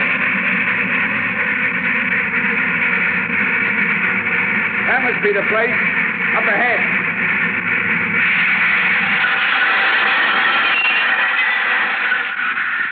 I won't be long. Keep the meter running.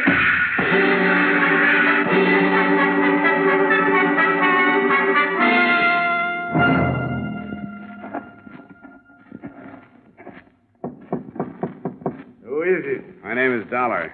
What do you want? I want to talk to you. Come in. Hands up. Stay outside, Seeger. Oh, it's late at night. Wolves, foxes. Stay outside. What do you want? I've come all the way up here to ask you a question, Mr. Bervita. I won't answer anybody's questions. Even for Henry Myers?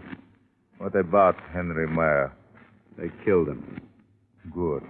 I'm glad they got him. As much as I hate them, I hate him worse. He was the one who sought the wheel pins. I'm glad they got him. And who pulled the switch handle? I'm not answering any questions. Go away. Go away or I shoot. Go away. Look out! Down, Who is it, Seeker? It's so dark I couldn't see. He's running toward the engine. Get that light out. We'll make too good a target at the door. Yes, come this way. He's just guessing, Seeker. Yes, but that was a good guess. I could hear it. Come on, Seeker. Let's get down to that engine. Oh, I wish I had a gun. I wish you had a gun. I wish one of the two of us had a gun. Hey, someone is climbing into the cab. The engine's on ahead. Will not take too long to start. Look. Look, he's dumped the engine to the ground. The engine is starting. We'll never get there in time. Stop! Stop! He's going too fast. There's a curve up ahead. Much too fast. Look. He can't make the curve.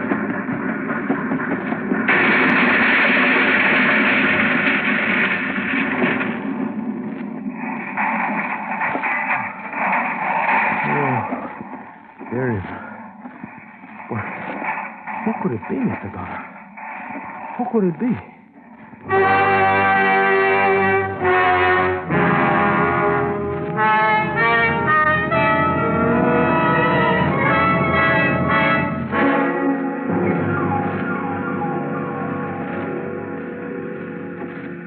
There is nothing left of it, Mr. Dollar. Nothing but twisted pipe. Look out. Don't touch it, Caesar. Most of it's still at boiling point. There is no sign of anyone. Yeah, but there was someone in that cab. Must be a trace of them somewhere around here. Come on, let's keep looking. But the boiler exploded. You think there was any part of a man in this boat, you'll wreck your crazy, Mr. Dollar. See? Look there. You find something? There's a wallet. The outside's burned to a crisp. Can you open? Yeah, but I can't read the cut. Wait. There's one that isn't burned. What does it say, Mr. Dollar? It says, this certifies that the holder is a 25-year member of the Railway Engineers of South America. And the name? What is the name? Benjamin J. Hulley, late president of the Belo-horizonte Railroad.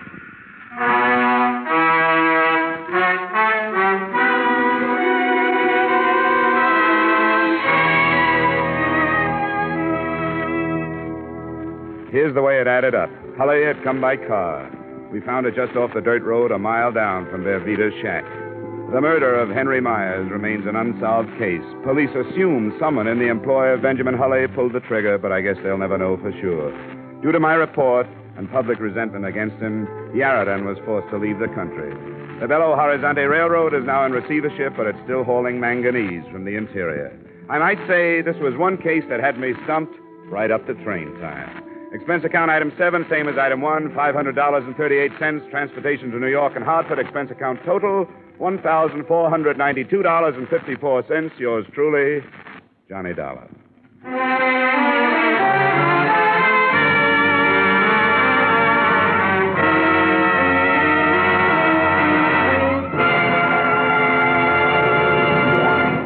Remember, friends, to make every day more enjoyable, treat yourself often to refreshing, delicious Wrigley's Spearmint Chewing Gum. There's lots of cooling, real mint flavor in every stick. And chewing Wrigley's Spearmint helps keep you feeling fresh and alert. You feel better, work better, get more fun out of doing things. So indoors, outdoors, wherever you go, keep some healthful, refreshing Wrigley's Spearmint Chewing Gum handy. To make every day more enjoyable, treat yourself often to delicious Wrigley's Spearmint Chewing Gum.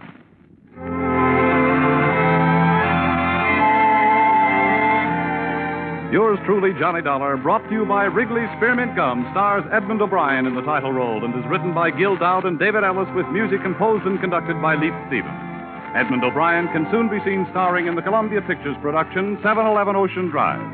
Featured in tonight's cast were Bob Griffin, Francis X. Bushman, Anthony Barrett, Martha Wentworth, Joe Duvall, Jack Crucian, and Ted DeCorsia. Yours truly, Johnny Dollar, is produced and directed by Jaime Del Valle.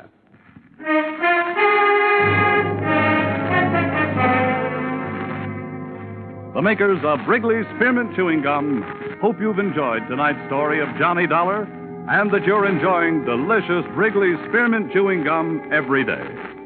We invite you to join us again next week at the same time when, from Hollywood, Edmond O'Brien returns in another adventure of... Yours truly, Johnny Dollar.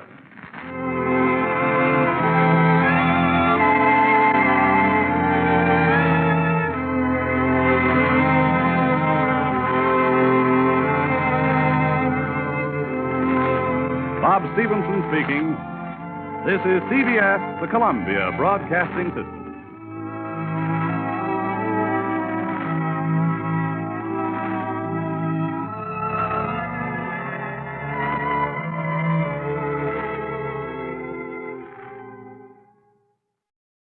From Hollywood, it's time now for Edmond O'Brien as Johnny Dollar. Mickey McQueen, Johnny. How are you? Mickey? Oh, I tried to phone you a couple of times, but I never reached you. Well, I'm out a lot these days. Well, I heard about your promotion to sergeant, Mickey. Nice going. That isn't good. They're taking my beat away from me and putting me behind the desk. I've got to talk to a friend about it. Will you be home tonight? Well, you really sound worried, Mickey. What is it? Nothing yet, Johnny, but there'll be murder before it's finished. My mind's made up. I want to talk to you about it. Sure, Mickey. I'll be here any time you want to come up.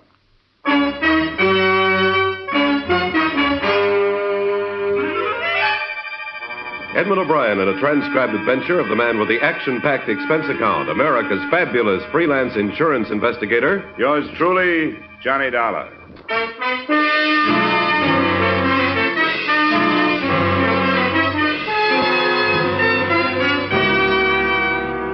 Expense account submitted by Special Investigator Johnny Dollar, to whom it may concern, Hartford Police Headquarters, Hartford, Connecticut. I don't expect you to honor this statement, but since the reports to my regular employers go in on these forms, the following is an accounting of my expenditures during my personal investigation of the Mickey Mcqueen Matter. You may wonder how I got mixed up in it. Well, it's been my privilege to have worked a number of cases with Mickey Mcqueen here in Hartford, and through the years, a friendship developed between us. So when he phoned Tuesday night to say he wanted to talk to me, I was glad to ask him up. But when it got to be 1:30 in the morning and he still hadn't arrived, I wasn't so glad. He arrived at 2.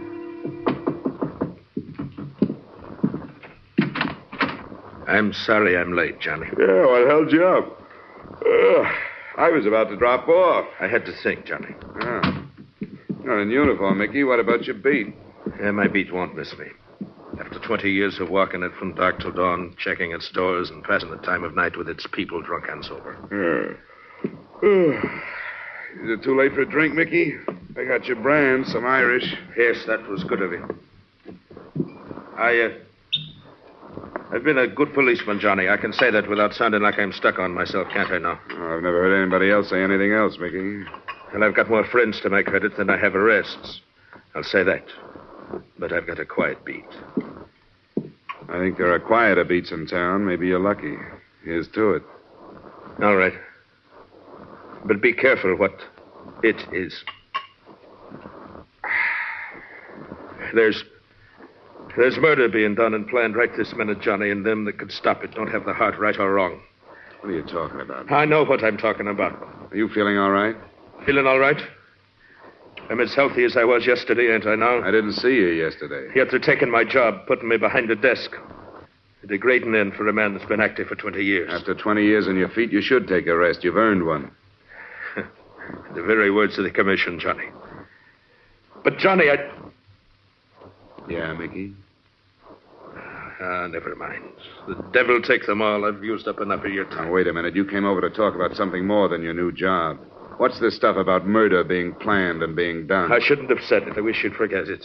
What's the matter with you? You know me well enough to tell me. You know me well enough to know I'll keep any confidence you want me to keep. You're a good friend, Johnny. Maybe that's why I've changed my mind about telling you. Then why did you come over? Because I thought I was going to talk to you, but I'm not now. All right, it's your business. But you're acting like a kid. Now, if you don't have anything to say to me, it's after 2. I may have a job in the morning. All right, Johnny. I'm sorry I bothered you. I'll say good night.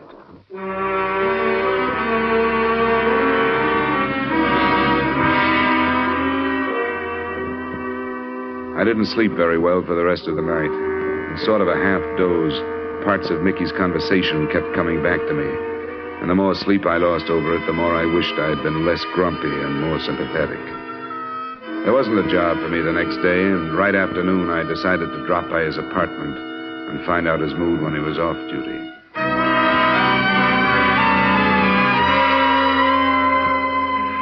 Mickey's apartment occupied the ground floor of a narrow gray row house not far from mine. I could hear a woman crying somewhere inside. I smelled domestic trouble, but I pushed the buzzer anyway.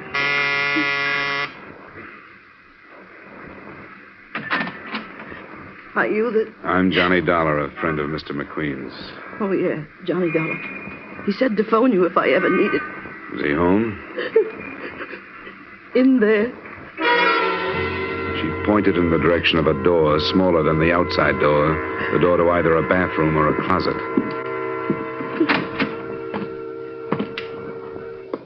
It was a closet. The clothes were bunched at one end of the rod, and from the other, still in uniform, his own polished leather belt drawn tightly around his neck, hung Mickey Mcqueen. I walked back into the lace-curtained living room. The woman who had let me in was in her middle 30s. She wore too much makeup, and her white blonde hair was anything but natural. She had stopped crying, and she acted as if she were waiting for me to start something. Well, what about it? Do you explain yourself, or do I get 3 guesses? Never mind that look. I only live here. Oh? I didn't know Mickey had a wife. Oh, maybe he was ashamed of me. My name is Thelma. Sorry, Thelma. You're an old friend of Mickey's? Yeah, but he never told me about you. Had you seen him lately? Yeah, last night. First he phoned me, then he came by to talk to me. What did he say? I'm not sure. He was pretty handy with double talk. Maybe I was supposed to understand it, but I didn't. What was it about? About his job, change he was making, and something about murders being planned and done, and nobody doing anything to stop them. Then he didn't tell you What? that I was leaving him. He's never mentioned you. Why were you leaving him? Oh, because it was all wrong. I never should have married him in the first place. Why did you? Because he was the kindest, most wonderful man that ever lived. Does that answer your question? Not quite. Is there more? Did you know his first wife? Yeah. Well, then I guess you know he took her death pretty hard. He'd been married 10 years. I met him after she died. He was lonely, and so was I. Well, he was pretty wonderful to me. I thought I could help him. It wasn't because of him I was leaving. It was me. But I never thought he'd do this. I don't think he did. What do you mean? I think he was murdered. Why? When did you find him? Oh, I came home about a half hour before you got here. Have you phoned the police? Not yet. I didn't know what to do. Where had you been? I told you I was leaving him. I've been living in a hotel. Does it matter? Well, why'd you come back? Oh, just to get some things I'd left. Why are you asking me these things? When it's murder, there's bound to be a lot of questions. I don't think it was. Everybody loved him. He didn't have an enemy in the world. Why would anybody want to kill a man like Mickey Mcqueen? For the rest of the day, I tried to talk myself into leaving the matter in the hands of the police where it belonged, but I couldn't do it. That night, I started making the rounds of Mickey's beat. I talked to a corner magazine vendor who had sold him a mystery, a woman in a cigar store who had talked with him, and a cabbie who had borrowed $5 from him. None of them gave me anything helpful. My next stop was the Cedric Hotel, where I looked up the house detective, Ned Martin. Oh, poor old Mickey. I'll miss him. So will I. Did you see him last night? Yeah, he dropped in. He always did, once or twice a night, just to shoot the breeze, you know. Why'd he do it? Did he leave a note or anything? I think he was murdered. What makes you say that? Came over to see me about 2:30 this morning. There was something on his mind. He wanted to talk about it, but he wouldn't. Yeah, that figures. What do you mean? I noticed something about him last night. He was real low. I asked him what was the matter. He said it was because it was his last night on his beat. He was supposed to check into his new job today. But that didn't sound right to me. Did you know he had a wife? Yeah, I heard about it. Then I hounded him till he showed me a picture of her. Bleached blonde? Yeah, she looks it. I didn't want to embarrass him by asking, but I wondered about her.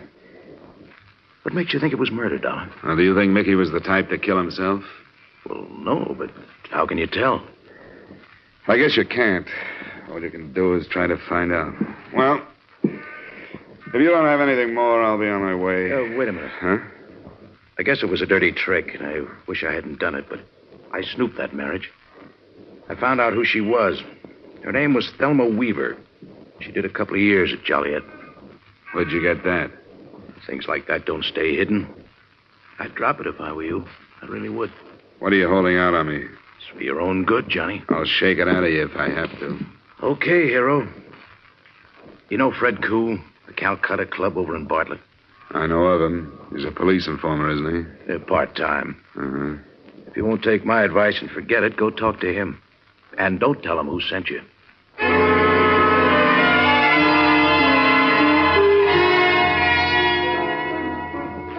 What do you want? I want to talk to you about Mickey McQueen. Do you have an office? You a cop, too? Only a private one. I was a friend of Mickey's. Oh, sure. Roy. Yes? I'm in my office for a little while. If there's any trouble, buzz me. Roger, Fred. Come on, this way.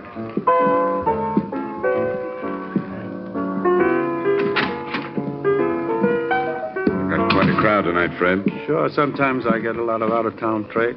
Did you see Mickey last night? No, I didn't. I get along fine with Mickey. He won't take any payoff, but he don't push me around. How is he? Do you know his wife? His wife? I didn't even know he was married. Her name was Thelma Weaver before Mickey married her. She did some time in Joliet. Why do you bother me with this? I got work to do. You knew Mickey was dead. No, I didn't know that. I don't see how it would be enough, but it struck me that if somebody knew he was married to an ex-con, they might try to use the information. I suppose you're right. Yeah? Roy, Fred, I think you'd better come out. Important? Yes, I think so. Be right out. Pardon me, Dollar. A little trouble outside. Wait here. I'll come right back.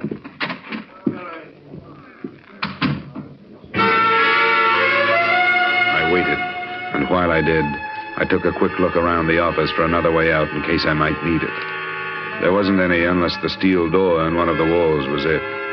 But before I could try it, the other door opened.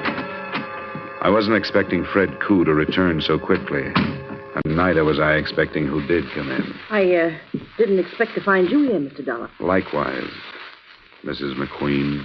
I was looking for Mr. Koo. What for? Well, I thought I might help if I could. Mickey kept this notebook, you see, where he wrote down all the places he stopped when he made his rounds. This place was one of them. I thought if I could talk to this Mr. Koo. Did you know Fred Koo? Oh, I know. You know anybody named Weaver, Thelma Weaver? All right, mister. That's enough. Reach. Don't be crazy. What good would that do? Stay where you are. Don't try anything. I really mean it. She looked like she really meant it. It was a small revolver, Colt 25. I didn't know whether she had come in meaning to use it on Fred Koo or me, but it didn't make much difference at the moment. She had it pointed at my midsection. I couldn't figure her. She held her little revolver as if she was used to the feel of it, but there had been something actressy about the way she said reach. I couldn't figure her, but I decided not to take a chance. I grabbed up the inkwell from the desk and threw not it, but the contents at her. Hey, what's it? Okay, drop it. Drop it. Drop it. Now, sit down. All right. What do you want? That depends on what you want. I told you. I want to find out who killed Mickey. At the apartment earlier today, you didn't think anybody had. What about it? All right, Johnny. How much do you know? That your name was Thelma Weaver, that you spent 2 years in Joliet. That's right. And after 2 years in that place, I didn't want to go back to the life and start all over again. I gave the bunch in Chicago the slip and came here. I was hanging around trying to pick up enough to pay my way to Florida or someplace, and that's how I met Mickey. He arrested me. Vagrancy. What a laugh. He showed in court the next morning and got me released in his custody. Oh, he treated me like a daughter. He loaned me some money, offered to get me a job, and I really felt for the first time like I could start life all over again. Oh, I know it sounds corny, but... But good. You make it sound real good. You don't believe me, do you? Sure. I believe you as far as you've gone. I even believe the part about starting a new life. You saw that Mickey had a heart as big as the city, and you didn't lose any time moving into it. That was smart. It was about the safest hiding place you could have found. For you, but not for Mickey. How did I know about Fred Koo? Somebody spotted me and told him. And he didn't waste any time getting in touch with Chicago. Those men out there, they all from Chicago? Well, most of them. Did you spot the tall one? He talks with an English accent. Yeah, I remember him. Roy? That's him. He came first. He checked the possibilities on Mickey's beat, and then he found out about Mickey being moved over to a new job. Where was he being moved? Some desk job. Where? At the police arsenal. The arsenal. How did Roy find that out? I told him. I had to. He made me tell him. What are Roy's plans, do you know? Yeah, the Marquardt building. The one that has all the wholesale jewelers. No, that's no good. Mickey was supposed to help them with a job of that size, or they'd reveal that he was married to an ex-con. That's not enough. They must have more than that on you or him. Well, I might as well tell you. Can't hurt me now any more than I've been hurt. His name is Roy Weaver. I'm married to him. He threatened to bring bigamy charges unless Mickey helped him. That would do it. With your record, bigamy would be a long stretch. Yeah, 5 years. Mickey would do almost anything rather than cause me that. Who killed him? Roy did. I wasn't there. I swear I wasn't. But they met him after he got through work at 5:30 this morning. Why did they kill him? Mickey was all ready for his new job, and he had the keys to the arsenal. Here's your gun. If you're on the level, you may need it, and the caliber's too small to do me any good. What are you going to do? I'm going to the police. Why not use the phone? It'll be tapped, and it would take too long to explain it. That bunch would be in here before I got started. I wouldn't try it if I were you. Where are you going, Dollar? I'm going home. I was waiting for Fred Q, but I guess he decided not to bother. Fred had to leave. Did Mrs. Weaver entertain you with her sordid story? Yeah, it was very pleasant. She's a charming girl. You were going home to think about it. Well, if you don't mind, get out of my way. Carl, Benson. I'm afraid I do mind. I couldn't chance having Fred interrupted at the arsenal. Get out of my way! Hey, where you going? Come on! That's enough! Ah, that's fine, Carl. Now, shall we go back to the office and wait?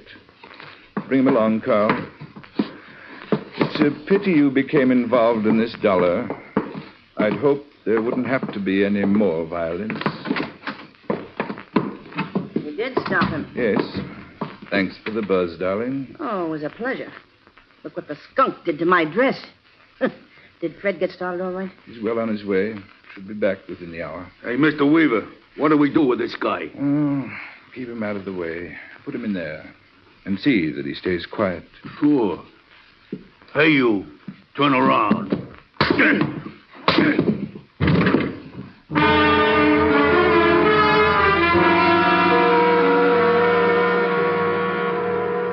At least I found out what was behind the steel door I'd noticed earlier in the evening. When my eyes opened, and I got accustomed to the light from a single dust-covered bulb, I realized that I was in a sort of wine cellar.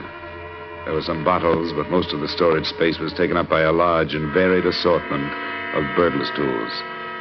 There were a few weapons, too, but I knew they were nothing compared to what Fred would bring back if the raid on the arsenal was successful. I glanced at my watch at 11:15, and right after that, I heard the heavy latch on the door being turned. I got back into my position on the floor, closed my eyes, and listened. Don't forget the bars, Carl. We'll need them for the inside doors. I got you. Hey, Benson, you take these. I'll bring the rest. You want the guns in there, Mr. Weaver? We won't need them. Crocker. Yeah? Listen closely now. We're behind schedule. Both cars are in back. In the Buick, you'll find the things from the arsenal. Yeah. I want you to move half of them over into the Cadillac. What about the grenades, Roy? They're in a case marked CN-DM, irritant gas M6. I got it. Open the case and put half in the Buick. The most important is the cordite powder for the vaults. There are 2 boxes.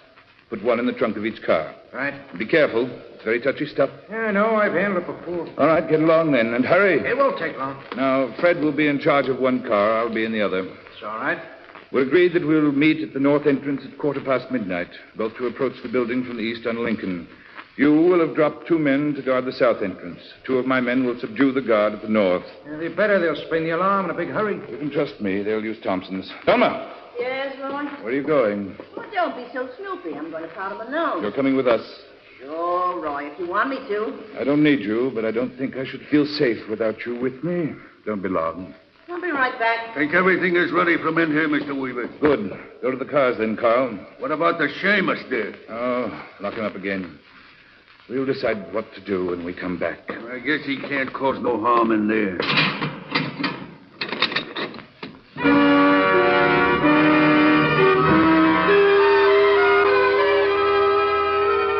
I tried to force the door that time using one of the bars they had left behind, but I couldn't do anything with it. Then I started poking the cement walls. I knew better than to expect to find any other exit, but with the biggest burglary in the history of Hartford underway, I had to do something. I kept a check on the time, and it was 20 minutes before they were due to arrive at the Marquardt building when a sound stopped me. The steel door was being opened. I moved behind it, still holding my bar. Dollar, it's Ned Martin. You in here? Yeah, Martin. I'm here. How did you know I was here? Some dame phoned the hotel. She told me you were here. Why should she call you? How should I know? I don't even know who it was. She just said she knew you came to the hotel and that you were locked up in here. I mentioned the Calcutta to you, so I came over to see what it was all about. Now, what's the matter? Don't you believe me? I don't know what to believe. You said you were holding something out on me when I talked to you. I was. I knew Fred Koo was selling the information about Mickey's wife to some guns from Chicago. I knew it could have led to trouble. Why didn't you tell me? You said it was for my own good. I thought it was. Mine, too. I didn't want you to know so much you'd have to tell where you learned it, to prove how smart you were. I don't like this kind of stuff. You got a car? Yeah, but it stays right where it's parked till you tell me what's going on. This Chicago bunch raided the police arsenal. They're armed with everything from cordite to Tommy guns. They're going into the Marquardt building in less than 20 minutes. What's that? Wholesale jewelers. Will you take me out there? I'll take your part way if you're crazy enough to want to go. That's good enough. Let's get into the office.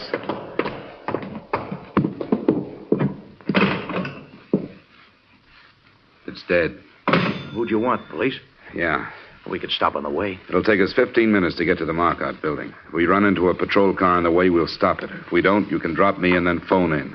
Where's your car?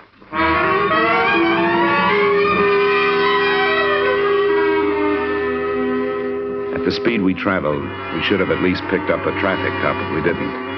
Martin wouldn't take me any closer than the corner of Atlantic and Milton. And we reached there at 12 minutes after 12. That gave me 2 minutes to get to the Marquardt building. I didn't make it before they arrived, but it didn't make any difference.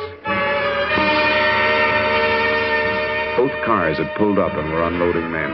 From a doorway about 50 yards down, I spotted Fred Koo and Roy Weaver. Then I saw Thelma. She got out of the Buick and started toward me. Thelma, where are you going? Weaver shouted at her, but she didn't answer. Instead, she stopped, and I saw the little gun glitter in her hand as she turned back to them. Then I saw what she was aiming at. The trunk of the Buick, where the cordite powder was. Thelma! Thelma! Stop it! The car went up in a blast of powder and gasoline, and she moved back toward the other one.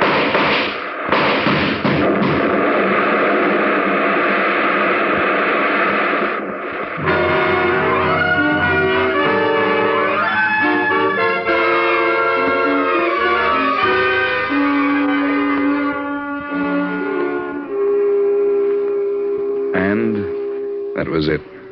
Thelma Weaver McQueen, as the department knows, was DOA at Emergency Hospital. None of the mob got out alive except Roy Weaver, who lived long enough to sign a confession to Mickey McQueen's murder. I want you to know that I may have lost a good friend, but you have lost a better policeman. I hope to see those early news accounts that called him a suicide corrected. Expense account total, no dollars and no cents. Yours truly, Johnny Dollar.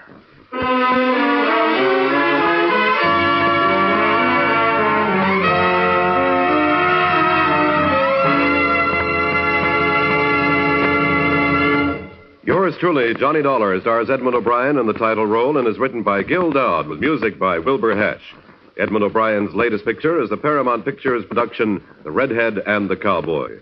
Featured in tonight's cast were Bill Conrad, Martha Wentworth, Herb Butterfield, Jack Moyles, and Ray Hartman. Yours truly, Johnny Dollar, was transcribed in Hollywood by Jaime Del Valle. This is Dick Cutting inviting you to join us next week at this time when Edmond O'Brien returns as... Yours truly, Johnny Dollar.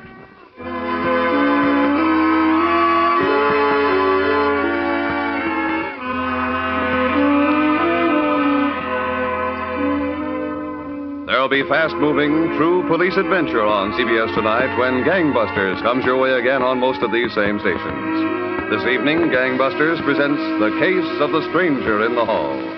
Stay tuned now for 5 minutes of the latest news.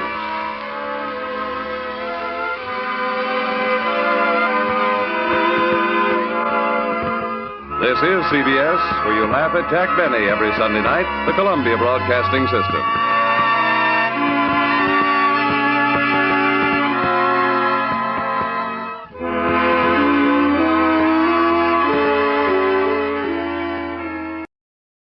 From Hollywood, it's time now for Edmond O'Brien as... Johnny Dollar. My name is Edward Hawley. I represent the East Coast Underwriters Association of America. Yes? It has been brought to my attention that you are a special investigator, available on a contract basis. That's right. But as a matter of fact, we carry a policy on a Sidney Rykoff, a pugilist, I believe. We have received notification of a very unusual nature. Uh-huh. Why don't you get it off your chest, Mr. Hawley? Off my chest? Oh, yes, of course. We have just received a ransom note. Mr. Rykoff has been kidnapped. Edmond O'Brien in another transcribed adventure of the man with the action-packed expense account, America's fabulous freelance insurance investigator. Yours truly, Johnny Dollar. Expense account submitted by Special Investigator Johnny Dollar to East Coast Underwriters Association, Hartford, Connecticut. Attention, Edward Hawley. The following is an accounting of my expenditures during investigation of the Sidney Rykoff matter. Expense account item 1, $1.50 cab fare to your office. Now, I'm not in the habit of beating about the bush, Mr. Dollar, but the situation from which we must extricate ourselves is, well, delicate enough to warrant your extreme caution. Sidney Rykoff will be dead in 7 hours. You want to pay off the ransom note, is that it? Now, you understand that this requires the utmost secrecy, because few people realize the necessity of insurance companies, such as ours, being forced to negotiate with unscrupulous persons. Here's the note. It was mailed yesterday in Kansas City. Have the police seen this? Certainly not. I'm afraid you don't understand at all, Mr. Dollar. Now, you see... Yeah, I see. $25,000 is against $100,000 for you boys. No questions asked, right? Right.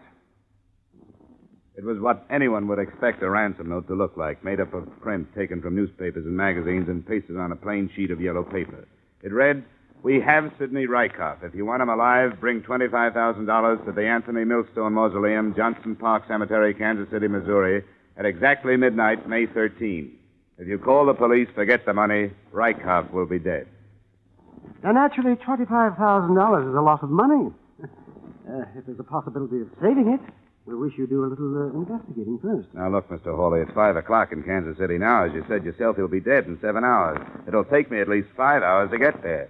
We'd better pay off first and investigate later. You've marked the money, haven't you? Certainly. Here's the list. And here's the $25,000. The matter's in your hands. Expense account item 2, $453 in advance for charter plane. As we hit the Ohio River, the sky started to blacken ahead of us. Looks pretty rough out west. What's weather say? Nothing later than St. Louis. Storm front to 16,000. I think we ought to set down. We can't. If I'm not in Kansas City by midnight, somebody will be dead. You a doctor? Yeah, in a way. But this is one sickness that can only be cured with money. Look, mister, I'm going to lay it on the line. I'm no hero. I got a wife and a couple of kids back east. My contract says I'll get you to KC if I can. But that front ahead there isn't kid stuff. It'll bounce this kite around like a balloon. Well, I can't tell you to do it. It's up to you. But if we set down now, we'll find a dead man in the morning. Okay, mister. I'll do the best I can. Fasten up. This plane is 200 power to climb above it. We'll try to go right through. Hope the wings stay on.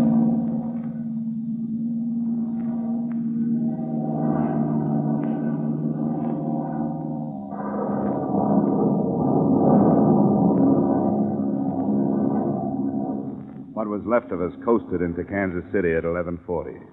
Expense account item 3, an extra $100 for a pretty good pilot. Expense account item 4, $3 transportation to Johnston Park Cemetery. The driver took my money and scooted off fast. I found the right mausoleum at the edge of the park. I looked at my watch. It was 3 minutes to 12. Park's closed, mister. Yeah, I know. I'm supposed to meet somebody here. What for? It's a financial matter. You can conduct your business with me. Wait a minute. How do I know there won't be more business tomorrow? You don't. Where are you going to leave him? We'll let you know. Here you are. Thanks. See you around. There's never a guarantee in a kidnapping case. You hope the guy will be alive, but you don't just sit around waiting for him to show up. I checked into a hotel, had half a night of sleep, and the next morning I strolled around the listed place of occupation of victim, Sidney Rykoff, the Southeastern Athletic Club. This high-sounding name covered for a bunch of cheap pugs and cheaper boxing equipment. Sidney's manager made his shabby office livable by spraying the corners with Sweet Air household deodorant and keeping the door closed. Close the door. What's the matter with you? Crazy or something? You want that smell coming in here? You know what trouble I go to keeping that smell out of here? Sorry. People come in here, what do they care? It's not their office. They wouldn't do it at home. What do you want? I have information that you're Sidney Rykoff's manager. Is that right? Yeah, you know where he is? That bum. Matched him against Malone next week, and he's off on another binge. You want him, you can have him. There are 1,000 fighters I could have. 2 years ago, I should have torn his contract to pieces, but I fell in love with his right cross. Did you ever see his right cross? No. Stand up here. That won't hurt you. Put your hands up. Now, higher. That's right. Now, look. It's the 5th round. I've been throwing body blows at you, see? Let me loosen my tie. Forget it. Are you listening to me? Yeah, go ahead, go ahead. Now, look. Your defense is dropped. See, I telegraph a left. A left what? Cross! Oh, cross, yeah. Then, bam! Hey. Well, with me, it never works. That's how Rykoff won the Golden Gloves in 47. Say, how do you know he's off in a binge? He mixes it with milk. You ever hear anything so disgusting? Bourbon and milk. Thinks he's still in training that way. When was the last time you saw him? Friday afternoon. He was working out. It looked great. But when he comes back, he's got no manager. What kind of shape can he be in for Malone? I'll have to bail him out. I know it. If I don't, who will? Not his wife, that's for sure. I was going to ask you about his wife. Let me tell you something about that woman. In one way, she's the greatest gal on the face of the earth. And on the other hand, she can be a demon. Let me tell you something what she did. Yeah? You know that big boy from Chicago who come up through the middleweight? What was his name? That Snyder, Ryder, or something like that. Anyhow, she told Sidney if he didn't beat this guy, she wouldn't let him in the house. Well, Sidney gave the greatest fight it was possible for him to give. But he got it in the 8th. He was a mess, mister, a mess. You know they had to sleep in the hall? She wanted a winner? Yeah, he never lost again. I'd rather have her under contract than him any day. He don't fight for money. He don't even fight to be great. He fights to keep her from leaving him. Hey, who are you, anyhow? I'm from Hartford. What, with Milosky? No, not Milosky. Was it with Milosky? Did you have a stable of welterweights? No, I'm thinking of that. What am I thinking of that? Thanks for the information, Mr. Medill. I think it stopped raining. Wait a minute. Who are you? Insurance. Oh. Well, for the love of Charlie, close that door!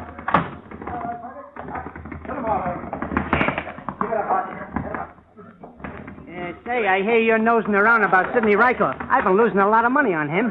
What makes you think I want to know anything about him? Quit it, will you? I listen to doors. You found out anything? About what? About his disappearing. Who said he disappeared? He ain't been around. He disappeared. Some people think he went off on a binge. Nah, it ain't his cycle. He had his last binge in March. He ain't due again till September.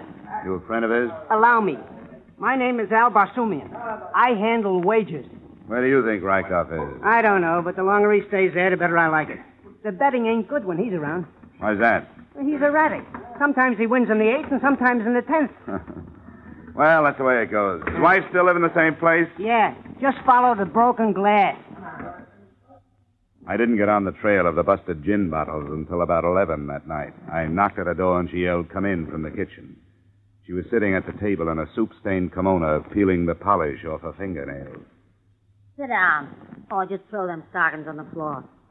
You drink? Not right now, thanks. I'm an insurance investigator, Hartford, Connecticut. When did you see your husband last? Oh, Sidney, he comes home when he feels like it. Why? Something happened to him? I think you ought to know, Mrs. Rykoff. Your husband has been kidnapped. The company I'm working for received a ransom note. I paid somebody $25,000 last night to get him back. $25,000? For Sidney? Gary Medill, his manager, took out a $100,000 insurance policy on him. Will you throw me that bottle? Who'd know about that policy? $25,000 for Sidney. The papers know about this yet? Hey, I gotta get fixed up for the reporters. I look like a perfect slob. Nobody knows about it but you and the insurance company. Now, how about giving me some answers? Why, so I can get him back? What do I want to get him around here for? Who'd know about that policy, Mrs. Rykoff? Besides Medill, I don't know, but he's Gabby. Who did Who'd you pay that $25,000 to? Well, the man that gave it to me didn't give me his name. Wait a minute. If that bum walked out on me, if he picked up 25 grand by kidnapping himself, well, he can stay out. He's not getting back in. What did he look like, who you paid it to? It was dark. Couldn't see much but his size. About up to here. Oh, then it wasn't Sidney. He's a light heavy, 5'11". Could have been a friend. Any idea who? No, and if I had, I'd tell you. Ah, he can't get away with this. What makes you think he'd try? Because he got no guts anymore. Wants to quit fighting. When he does that, he quits having me. And he knows it. I'm not the type for any milk stop. Hey, you sure you don't want a drink? No, thanks. Why not? Well, Mrs. Rykoff. Who's that? It's me, honey. Who's he? That your husband? No, it's another stumblebum, Mickey Snell. Hey, who's this guy? Never mind who's this. You lost your fight. Oh, Joe, honey, what's up? I heard it on the radio, a lousy four-rounder, you stupid clown. Get out of here. Oh, now, don't be that way, Joe. It was a bad match. I'll win the next one for you. Then you can come back. But you lost tonight. Get out of here! Hey, Joe, what? Get out of here! Go on, you two-bit mug! She backed him into the living room and reached up towards the mantel as she passed it. She finally found something heavy enough. A 2-foot wrought iron candlestick. She didn't have to swing it. Her guest took one look at it and went out the door. I thanked her for her hospitality and followed him. He went down 2 blocks and into a bar. I got his name from a waitress and slipped into a booth with him. What was you doing there, buddy? Business, Mickey. I was asking her about her husband. Yeah? What for? What difference does it make? He's missing and I want to know where he is. I don't believe you. You're part of why she kicked me out, and I don't like it, see? You know why she kicked you out. She likes winners. You lost your fight tonight. Oh, she knew I was outmatched. That guy had the reach and everything. Look at my face. Hey, how long are you a friend of hers, buddy? I'm not a friend. I just met her. Came in from Hartford, Connecticut. Yeah. How well did you know Sidney Rykoff? What is it? Look, I'm working for an insurance company. They want to know where he is, that's all. How well did you know him? He beat me a couple of times at right cross of his.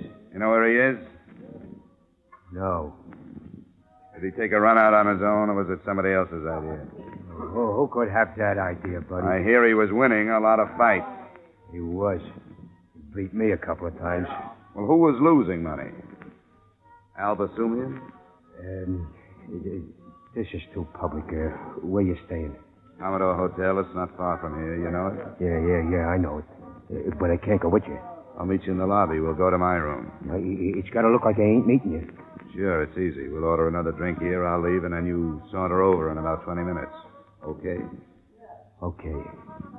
I pulled only one double cross on Mickey Snell. Instead of waiting in the hotel lobby for him, I waited outside the bar. He came out 20 minutes later, and I followed a quarter of a block behind him. I was half expecting him to make a wrong turn at the first corner, but he didn't. He stopped to wait for the traffic signal to change, and then stepped into the street.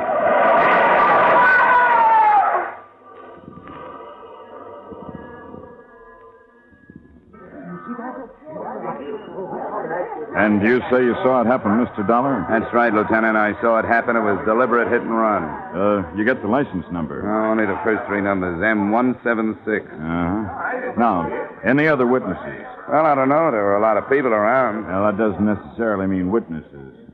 Say, what'd you find in his wallet? Oh, identification. Mickey Snell. He was a fighter. He must have won tonight. He was loaded. Can I see one of those bills? Yeah, Dollar, but watch it. I have to keep a record. Thanks. It was a $50 bill the lieutenant handed me. In the corner was a number I'd memorized on the plane trip out.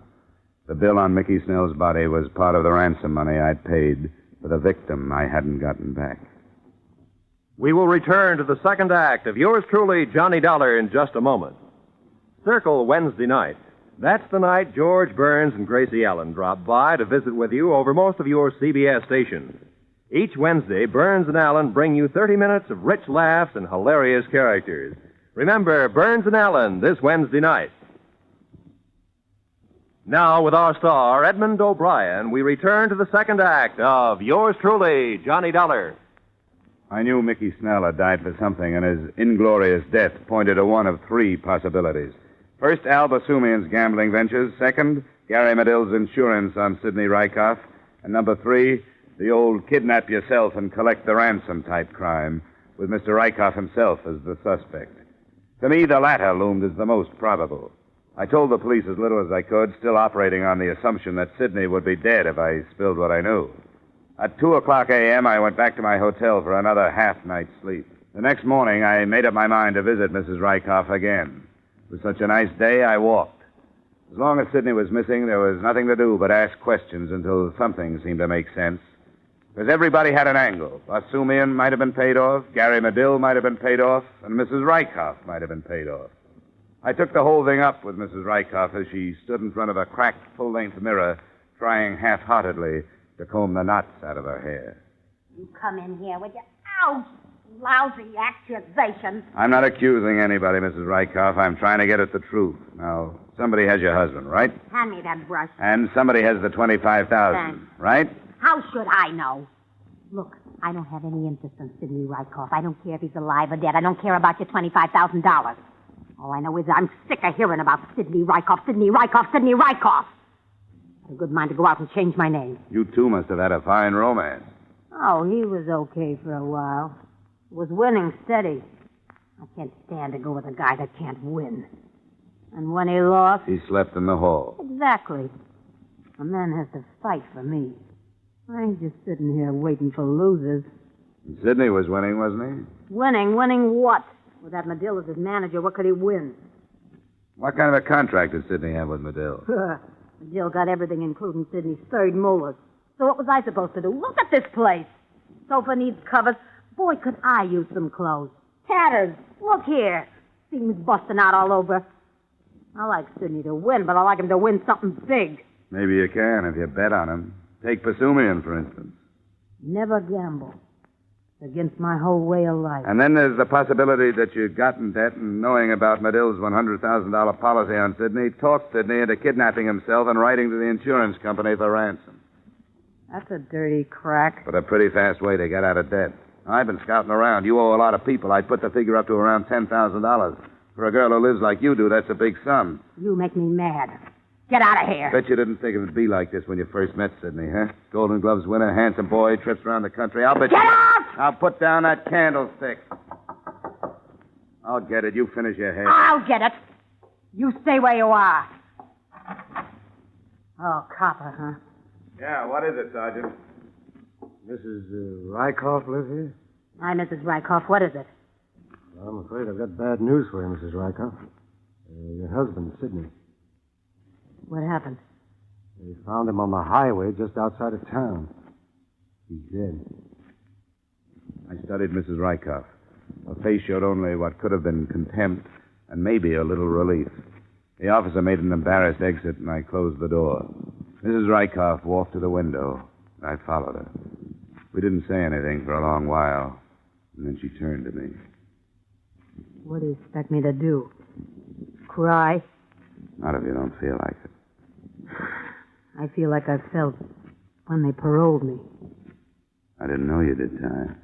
Twice. For what? Burglary and a couple other things. What are you going to do now? I don't know, something. Go away, I guess. You know, he wasn't such a bad guy when you got to know him. He tried hard. I used to sit in the front row, and when they knocked him down, I'd stand up and yell at him and call him every name in the book until I saw how mad he got, and he'd get up and win. Funny guy. I never could figure if he won because he loved me or if he won because he couldn't stand me.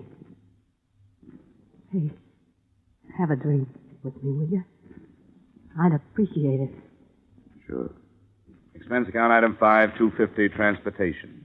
After toasting the remains of Sidney Rykoff in gin, I went down to the morgue and took a look at what was left of the Golden Gloves champ. His head had been bashed in with what the attendant described as a heavy instrument. The heavy instrument hadn't been found. They covered him up, and I went back to the hotel.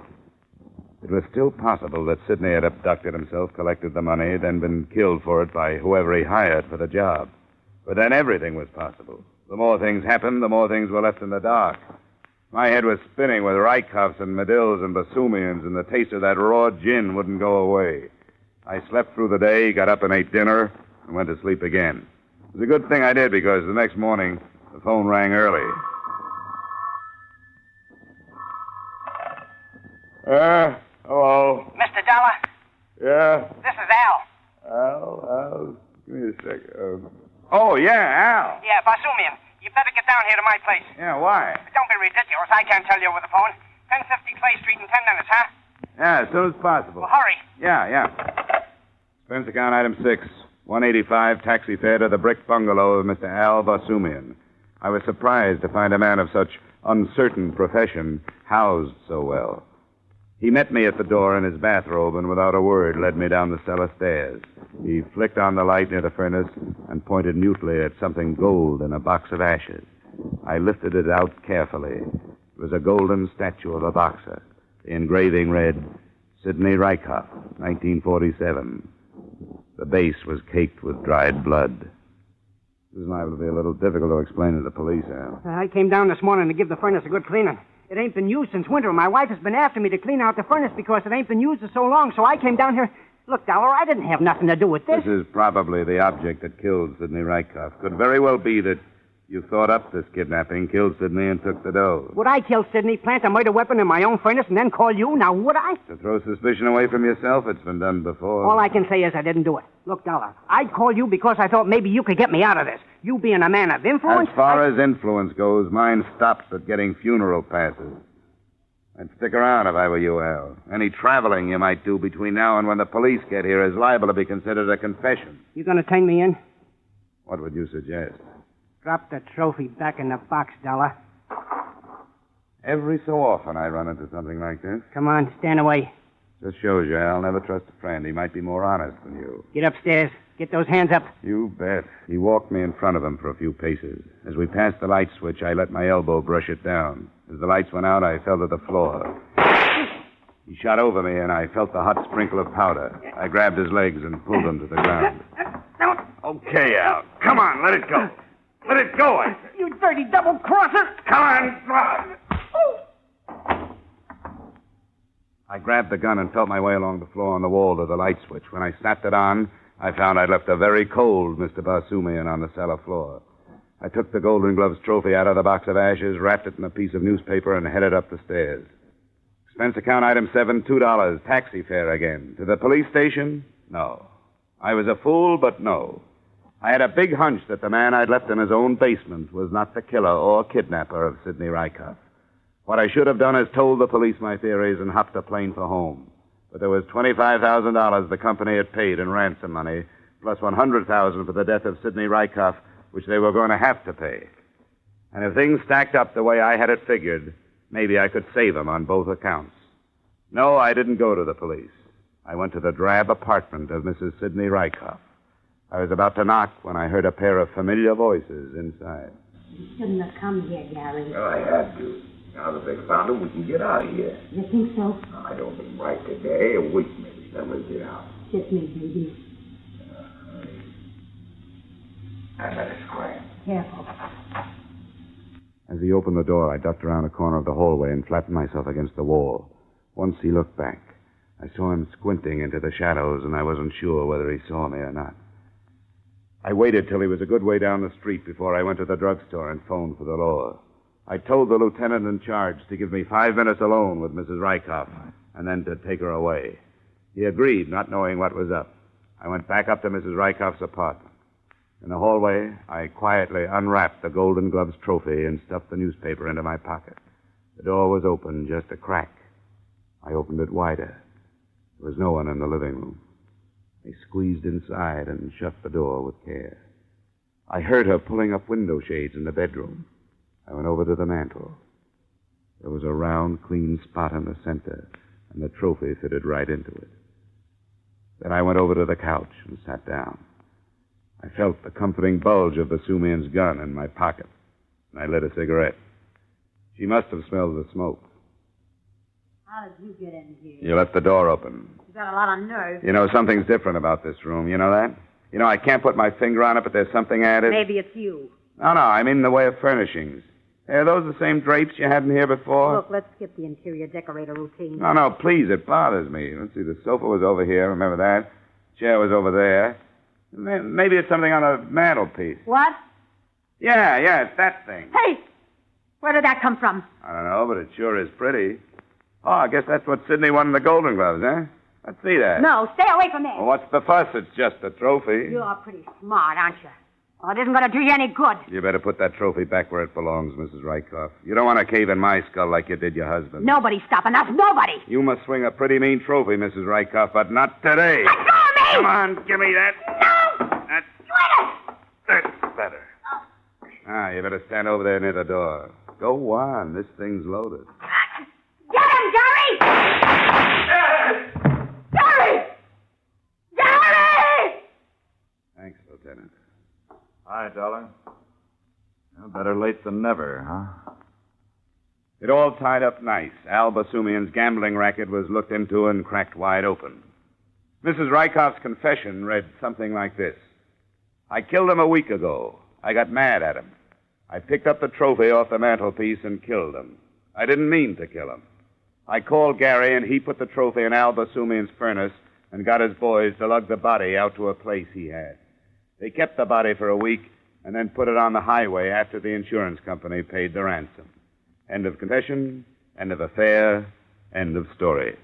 Expense account item 8, $203.54, air travel back to Hartford. Expense account total, $982.28. Yours truly, Johnny Dollar. Yours truly, Johnny Dollar, stars Edmond O'Brien in the title role and is written by Gil Dowd and David Ellis, with music composed and conducted by Leith Stevens. Edmond O'Brien can soon be seen starring in the Columbia Pictures production, The Los Angeles Story. Featured in our cast were Howard McNear, Howard Culver, Walter Burke, John McIntyre, Bill Gray, and Jeanette Nolan. Yours truly, Johnny Dollar, is produced and directed by Jaime Del Valle. Join us again next week at this time when Edmond O'Brien returns in another transcribed adventure of Yours truly, Johnny Dollar. From Hollywood, it's time now for Edmond O'Brien as Johnny Dollar. This is Mr. Lavery at Washington Life. Are you available for an assignment? Yes, I am, Mr. Lavery. Fine. You'll have to go to New Mexico, little town near Gallup. That's all right. What's the case? We want to look into the death of a Merrill Kent. It was generally accepted that his death was the result of an accident, and he was buried day before yesterday. On that same day, the police received information to the effect that he was murdered. Well, this kind of thing can be awkward. No autopsy, I suppose. No, arranging one will be your first job. If the man was murdered, we want to find out.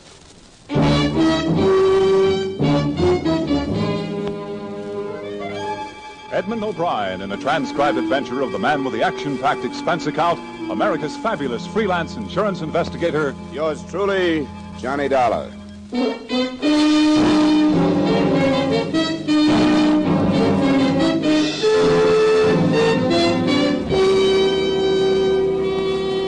Expense account submitted by Special Investigator Johnny Dollar to Home Office, Washingtonian Life Insurance Company, Hartford, Connecticut.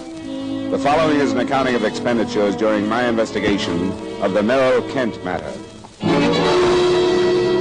Expense account item 1, $145, transportation via air, train, and finally rented car from Hartford to Fort Scott, New Mexico, which is a small village where the law is attended by a deputy sheriff named York. After I checked into a hotel, I met him in his cubbyhole of an office. Well, I don't know what to think about the darn thing. Get everything all settled, and then some blame fool riles it up again. Was it a local phone call? Local? Yeah. Oh, a month ago, I could have found out who made it just by asking the operator. Used to have their finger on everything in town, but we got a dial system now. I didn't recognize her voice because she was, tricking it up. What did she say? Yeah, she called while the funeral was going on, you know. Yeah, I understood that. Yeah, she said something from the Bible and that she couldn't stay silent while the good man's body was being submitted to the grave, as she put it. Then she said she wasn't sure enough to accuse anybody out in the open, but that she thought Mr. Kent had been murdered. No more than that? Didn't she name anybody? No, she just hung up. Yeah, isn't much to start from, is it? No. You know, I knew Kent. He was a good horseman, but better ones have been killed the same way. See, the horse falls and the rider's foot slips through the stirrup. Then when the horse gets up, he panics with his thing stuck there and dragging at him. He doesn't have to run 100 yards, and the man's dead. Well, Kent's horse must have run 3 miles. How do you know that? Well, the way he was blowing when he got back to the ranch. He dragged Kent all the way home, you know. But you don't know where it happened, huh? No. Kent bred horses and was out all the time exercising them, so it could have happened any place. I just say the man had some hard luck. He's dead and buried, and as far as I'm concerned, that should be the end of it. Yeah, you're probably right. The insurance company has a sizable investment to protect if they can. They want an autopsy, so I guess we'll have to have one. Well, how do you figure on working that out? I know the widow won't okay one, and some survivor has to in this state. Have you talked to her about this? No, but she's been through enough as it is. Why should I want to open it up again? You'd think she'd want to know if her husband was murdered or not. She doesn't know anything about the phone call. She doesn't? I didn't think it was worth telling her about. I'm afraid you'll have to be told, but I'll spare you the trouble. Small town like this, I know it's tough. Yeah, that's right, it is. Who was the doctor that was called, the one that signed the death certificate? His name's Snyder. Yeah, thanks. Where's his office? It's in his house down on Elm Street, 2nd Street just past the hotel. I'll find it. Thanks again, Sheriff. Sorry I have to stir things up. I'll do it as quietly as I can.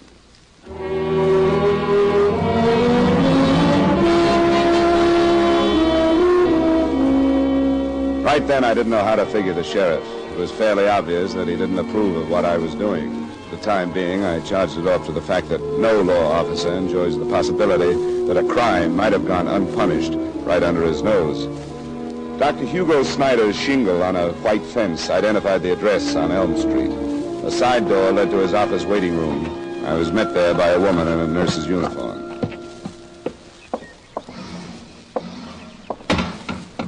Good afternoon, sir. How do you do? Dr. Snyder in? Yes, but he's busy at the moment. Do you have an appointment? No, I don't. I'm not a patient. Well, here, I have to talk to him about something else. Here's my card. Insurance investigator. That's right. Mr. Dollar, please don't think me an overly inquisitive nurse. I'm Mrs. Snyder. Oh, well, that does make a difference. I want to talk to him about a death he attended a little while ago. Mr. Merrill Kent. Mr. Kent? Yes, the company that held his life policy sent me. Oh, I see. They think an investigation is needed. There's a chance, yes. That's what I wanted to talk to the doctor about. If I can see him now. He's in the X-ray lab. I'll see if he can come out. Hugo. Yes, what is it? There's a gentleman here to see you. It's about Merrill Kent. What about it? Well, I don't know, dear. He's an investigator from an insurance company. All right, I'll be right out.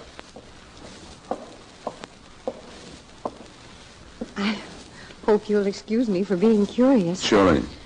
Is it a usual thing in cases like this to have an investigation? Not exactly. It probably should be, but unless something about a case seems to call for looking into, nothing is done. How do you do? Dr. Snyder? This is Mr. Dollar. Yes. You're an insurance investigator, Mr. Dollar? Yes, a rare thing in Fort Scott, I take it. Here's his card, dear. Yes, I don't understand why you're here. What is it about Merrill Kent? Well, it could be I'm on a fool's errand, Dr. Snyder. It wouldn't be the first one. But the day of Kent's funeral, Sheriff York got a phone call from somebody who hinted that his death wasn't accidental. Why, that's ridiculous. Of course it was accidental. He was dragged to death by a horse. And the first people to see him were his wife and her brother, who notified you, right? That's right. Harris phoned me, and I went right out. Ah. Now, you as a doctor realize that you can't diagnose a patient's condition without examining them. The same thing holds for this situation. I say that because I want you to understand that the things I'm going to bring up are only possibilities. Of course. The symptoms I work on. Now, how long did it take you to get to the Kent ranch after you were called? No more than 15 minutes. And Kent was dead when you got there? Yes, and probably had been for some time. Where was the body when you first saw it? Near the corral. Harris had brought blankets out. I don't know what hopes he must have had that Kent was alive, but he put blankets on the ground and one over him. Then his foot wasn't stuck in the stirrup when you got there? No, Harris had freed him as soon as he could. And you couldn't swear that his foot had ever been in the stirrup, could you? Good Lord, Mr. Dollar. Now, wait a minute, Doctor, please. Please, these are only possibilities. Did you see his boot? Marks must have been left on it. Did you examine his ankle? Must have been bruised or wrenched. No, of course I didn't. I wasn't concerned with his ankle or his boot. Well, did anyone look at them? Sheriff York wasn't called in at all, was he? No, because it was a clear case of accident. What about his hands, his arms? And his clothes must have been torn to shreds. I didn't notice. He was covered from his shoulders down, as I remember. Well, who would have noticed? What about the undertaker? The body was taken to Leesburg that same evening, the Weinrich mortuary. It's about 15 miles north of here. How about your examination, Doctor? Would you tell me about it? Very little was necessary. He died as a result of severe multiple fractures of the skull. And I don't suppose you could tell which of these fractures was the fatal one? No, of course not. Or which was the first one? Of course I couldn't. Then he could have been hit on the head by somebody and then dragged by the horse, couldn't he? I signed a certificate to the effect that his death was accidental.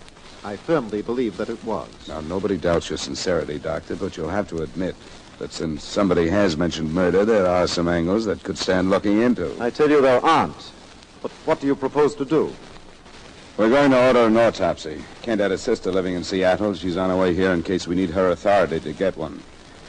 I want to thank you both, and I hope I won't have to bother you again. Good day, Mr. Dollar.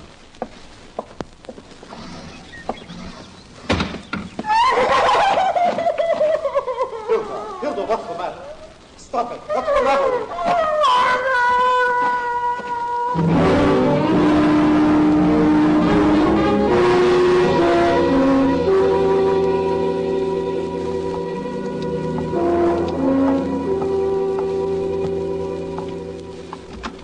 Last time it happened. Don't you think so? All right, I'll come out later. Don't worry, we will. Now, goodbye, Mrs. Green. Oh, hello there, Mr. Dollar. Hi, Sheriff. Oh, how you getting along? It's hard to tell yet, but the doctor's death certificate could be full of holes. How do you figure that? It's nothing against him, but he had to admit the cause of death didn't have to be accidental. He said that? Yeah, so I want to find out everything I can about Kent before I see the widow. Assuming the possibility of murder for a minute, can you think of anybody that could have done it? No, I can't think of anybody. How'd he get along in town? Was he well-liked? Well, he didn't have much to do with the town. He was away a lot to horse shows and sales, things like that. How long would he be away on these trips? Well, I never kept tabs on that. No reason to. He'd take Mrs. Kent with him? Most often he didn't, I'd say. She seemed to be here pretty steady. Do you have any idea how they got along? Oh, I wouldn't know anything about that. Never heard one way or another. Where is the Kent Ranch, Sheriff? Well, you turn to the left at Bryan's store. It's out 5.5 miles. Thanks. Oh, Mr. Dollar. Yeah? I know you think I'm acting kind of strange about this, and, well, I guess I am. These people are my friends, and you grow close together in a place this size. I told you I understood that. I guess I don't want any of them to turn out to be a killer. Have you remembered something that you want to tell me? No, it's nothing like that. I wouldn't lie to you. But it seems like you've got it in your mind that Maxine Kent might have had something to do with her husband dying. I didn't say that. Everybody likes her, Mr. Dollar. Loves her, I guess is more like it. She was born here.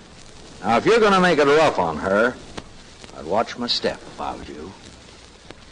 Thanks for the advice, Sheriff. The way you seem to feel, I wonder that you reported that phone call at all.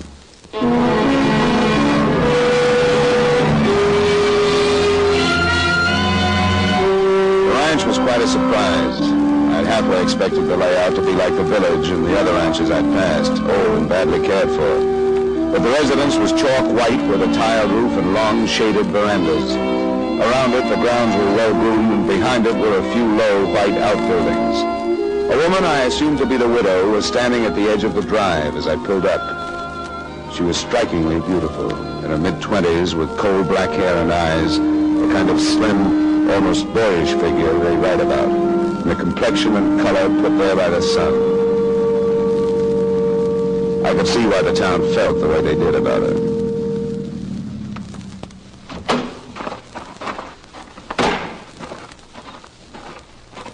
Well, Mr. Dollar? Yeah, I seem to have been preceded by my infamy. My brother's in town. He phoned me that you were on your way out. He didn't tell me where he'd learned it, but I only told one man, Sheriff York. that isn't important. It really isn't. They're all doing what they think is right. They think they're helping me. But I can realize that all they've done is give you more and more reason for suspicion. Isn't that true? So far, yes. Come up on the veranda where we can sit down. Then you can tell me what to do. Sure.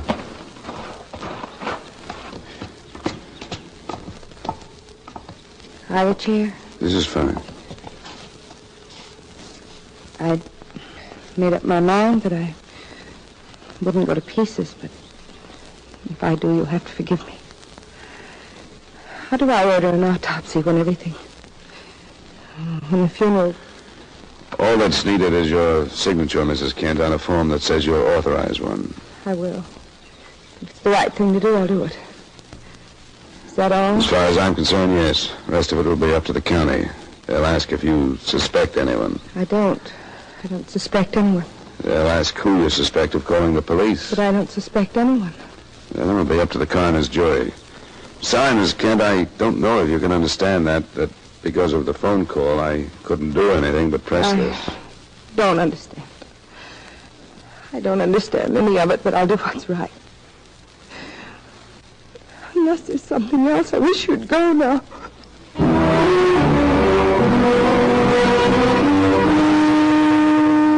When I drove away from the ranch, I would have given my salary and a lot more if I could have skirted the village and kept right on going. I still wish I had.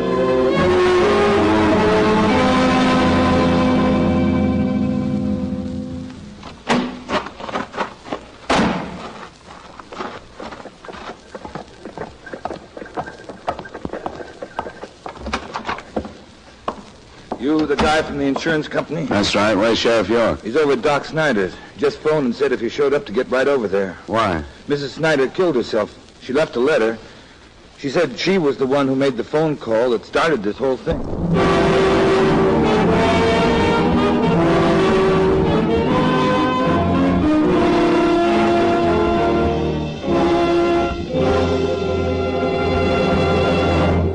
We will return you to yours truly, Johnny Dollar, in just a moment. Gangbusters shouldn't have relatives. That would seem to be the moral of the exciting gangbusters case tonight. Hear the case of the talkative boy, in which a crook is corralled through telling testimony furnished to San Francisco police by his young nephew. Don't miss Gangbusters, with another action-packed story based on police records, tonight on most of these same CBS radio stations. Now with our star Edmond O'Brien, we bring you the second act of yours truly, Johnny Dollar.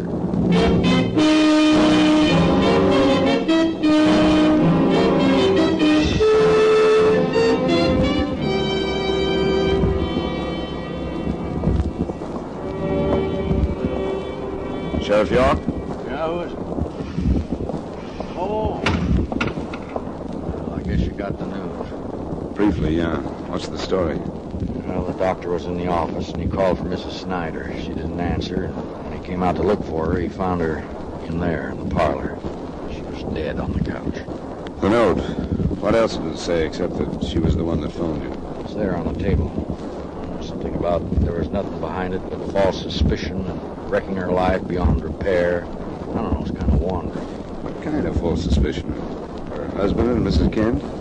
It looks that way. Come on, we'll go on in. You can read it yourself. Yeah. Where's the doctor? He's in his room. Alone?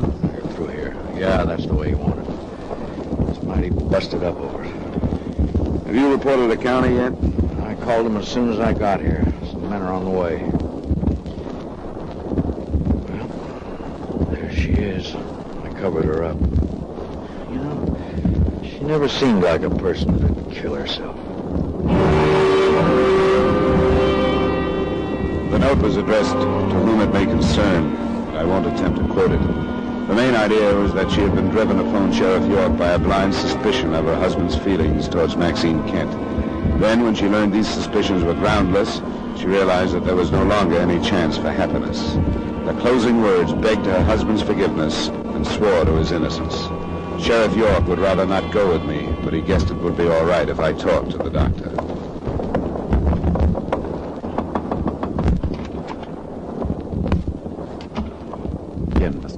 Yes, things haven't cleared up very quickly, have they? No, Scott has accomplished a great deal. Suppose I was being too objective. I meant the 2 lives have been ruined since you arrived. Wives, my own. You didn't mean that I ruined. Oh, no, of course not. Circumstance. Circumstance that should have been entirely harmless. Not even know. Misunderstand me. I'm not defending no reason to anymore. Those circumstances drove your wife to breaking the case open, with you in the middle. Her own version of them. I am in love with Maxine Kent. I have been. If I'd been selfish and divorced my wife, if Maxine had been the same, none of this would have had the meaning that it has now. But one doesn't do things like that in a small town unless one is prepared to leave. We weren't. Why not? The doctor's money is nothing. She had none. But we were intelligent people. We had control of our emotions. So we talked and decided not to see each other again. I'll admit I lied to my wife. Not well. She suspected the truth. When Kent was killed, I think she lost her mind with doubt. You did say killed, didn't you? Yes. I mustn't forget that my motive is now public, isn't it? That part of her note will be remembered. That she realized she was wrong isn't important, is it? That depends. By itself, this is a good story, all of it. But it falls to pieces when it's told by the doctor who signed Merrill Kent's death certificate. Yes, I suppose it does. But it's the truth. If it is, you can prove it. Where were you the afternoon Kent was killed? Sometimes you can't prove the truth. I was in the office, working with my wife. Then why did she think you had killed him? Because she left for about an hour to shop. What did you do during that time? I came here to this room and rested. Is there any way to prove that? Anyone see you? No. And if you can't prove it, it's not the truth. If you can, it holds up better in court. You're convinced that I'm guilty, aren't you? All I can do is work with what's at hand. If you are, you'd better plead it. If you aren't, you'd better keep your fingers crossed for a quick confession from someone else. Mr. Dollar, tell me, has it been proved that he was murdered? The autopsy should be underway by tomorrow afternoon. Kent's sister has arrived? We don't need her. His widow is authorizing one. I see. Anything more to say? No. No, I don't think there's anything more to say.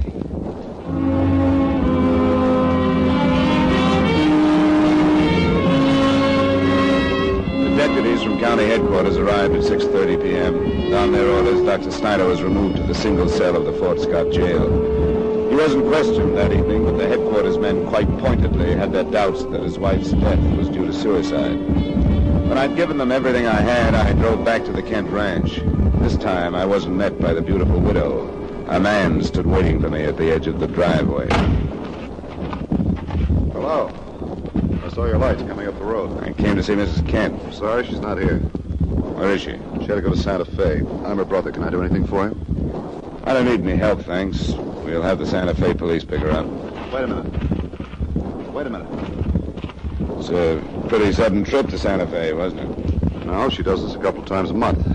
It's not as close as Albuquerque, but she likes it better. Your name, Dollar?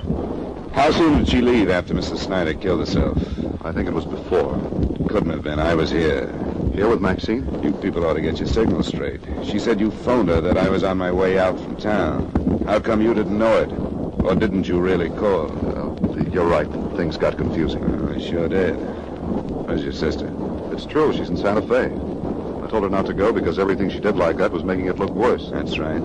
Why'd she go? When she heard about the doc's wife, she flew apart. Until then, she was sure Kent hadn't been murdered. When that happened, she seemed to change her mind.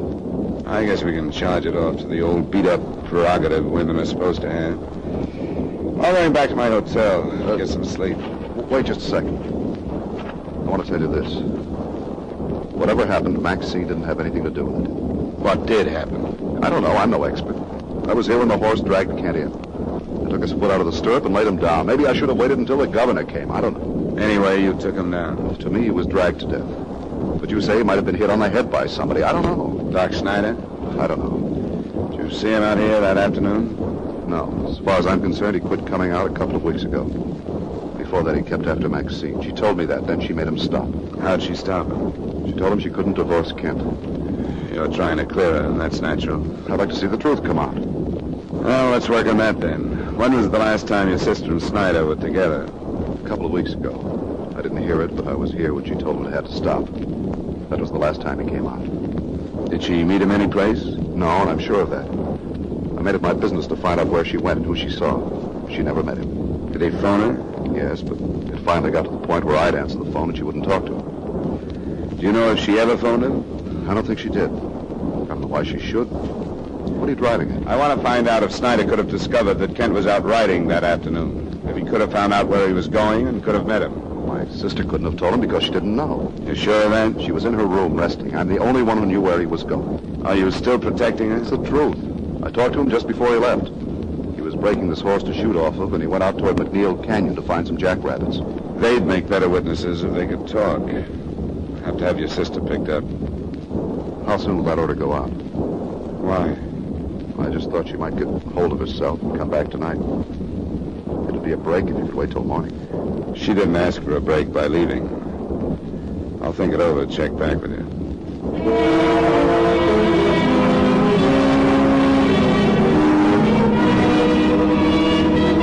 The next day, things moved slowly. Mrs. Kent did come back on her own and signed for an autopsy. I didn't see her. By that evening, her husband's body had been exhumed, and by noon the following day, the coroner's report was out. There was no actual post-mortem evidence of murder, but the openings were still there. Considering the circumstances, there was no proof that it wasn't murder either. The inquest verdict was the familiar death by misadventure, or at the hands of person or persons unknown.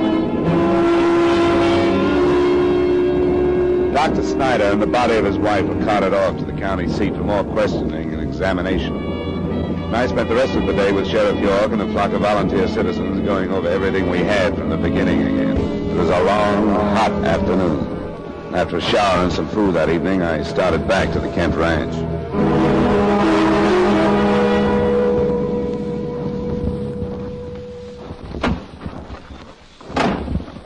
You again, Dollar? Thought you'd be through with this since Doc Snyder was arrested. Not quite. Your sister here? What do you want with her? I want to talk to her. Give her my apologies. Apologies? I hadn't noticed a side of you that would bother with them. Is she here? She's too upset to be bothered. Ask Mr. Dollar in, Harris. Why are you acting that way? Thank you, Mrs. Kent. Please come in. Why'd you run out the other night, Mrs. Kent? I don't know. When Hugo's wife, I lost my head.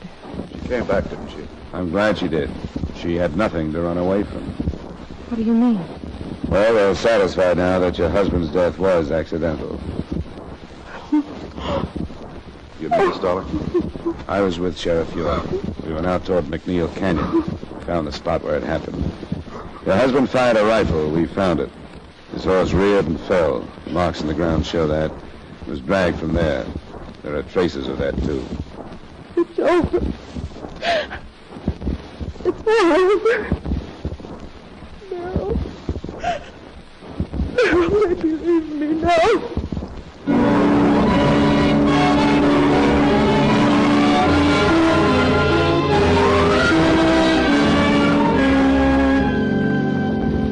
Expense account item 2, miscellaneous, $88.40. Item 3, same as item 1, transportation back to Hartford. Expense account total, $378.40. Remarks? I'm sorry about the happy ending. The fact that everybody told the truth and that nobody was a criminal. And that the insurance claim is as good as New Mexico gold. Yours truly, Johnny Dollar.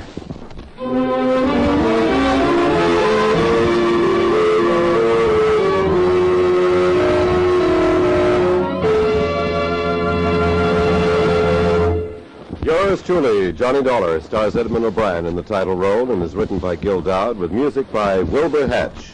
Edmond O'Brien will soon be seen starring in the Paramount Pictures production, Silver City. Featured in tonight's cast were Ray Hartman, Joseph Kearns, Jeanette Nolan, Edgar Barrier, Virginia Gregg, and Hy Averback. Yours truly, Johnny Dollar, is transcribed in Hollywood by Jaime Del Valle.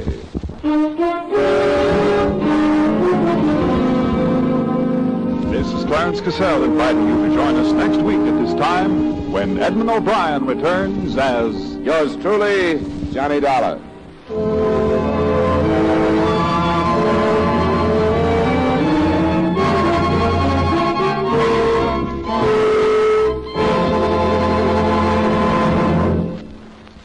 Edmond O'Brien again. I'd like to speak to you for a moment about one of the most important duties of American citizens.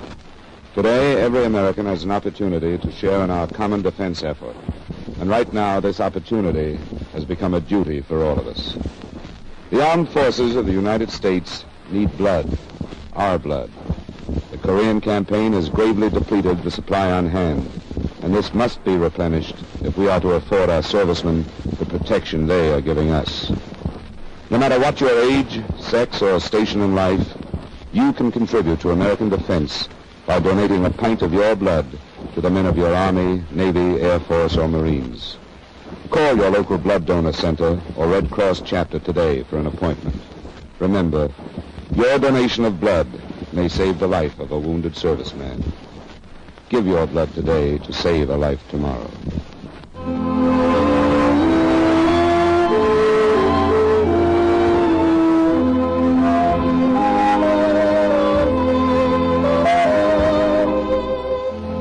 Partners, if you're looking for exciting Western adventure, you've come to the right network. Every Saturday on CBS Radio, most of these same stations bring you the Gene Autry Show and Bill Boyd as Hopalong Cassidy. Listen tonight. Stay tuned now for the Vaughn Monroe Show, which follows immediately over most of these same stations.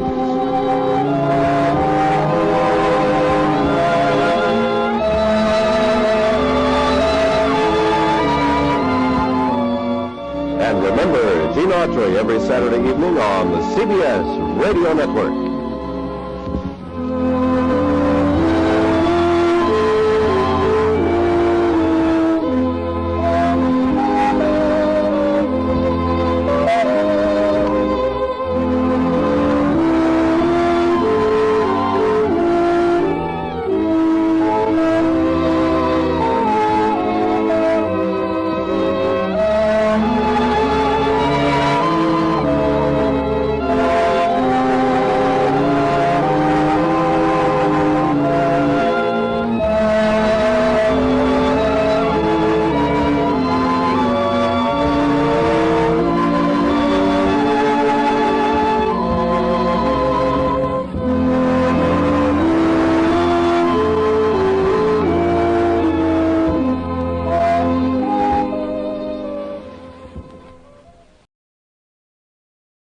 From Hollywood, it's time now for Edmond O'Brien as... Johnny Dollar. Mr. Dollar, this is Miss Beale at the travel office calling back. I got your plane space all right. Oh, good. Wait till I get a pencil. Okay. You leave Idlewild tomorrow morning at 9 on National Flight 405, and you reach New Orleans tomorrow evening at 5:01. 5:01. Got it. You'll have to stay in New Orleans overnight, and the earliest flight I could get out of there is Pan America number 701 the next morning at 8. 8 o'clock. That'll put you in Managua at 5:50 that evening. And there's a train from there to San Juan del Sur. Oh, that part of it should be fun. The fare one way, including tax, is $216.55. Why don't you buy a round trip? Well, just habit, I guess, superstition. I don't like to presume I'm going to get back from any of these trips I make. That would really be asking for trouble.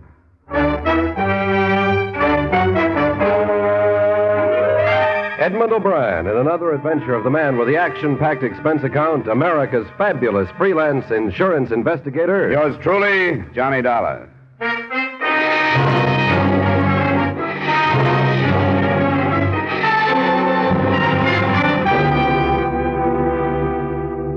Expense account submitted by Special Investigator Johnny Dollar to Britannia Life Insurance Company, Hartford, Connecticut. The following is an accounting of expenditures during my investigation of the David Rockey Matter. Expense account item 1, $4.50, transportation from Hartford to New York City. Item 2, $1.20 cab fare to the hiring hall of the National Maritime Union.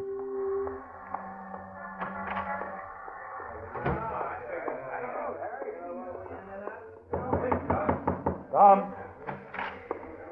I talked with you on the phone, Mr. Richter. Dollar? Oh, yeah. Well, like I told you then, your man is in San Juan del Sur. Or if he left, we don't know about it. I hope he's there. I've got plane reservations. I called the Edwardson line. That's the outfit he was sailing for. I want to double check on our records, and theirs are the same. He missed his sailing in San Juan del Sur. They signed on a local man as far as Panama. The ship was the Lyle Edwardson? That's it. Can you give me anything that would help identify him? Well, here's his signature and his last job assignment card. Oh. Can I keep this?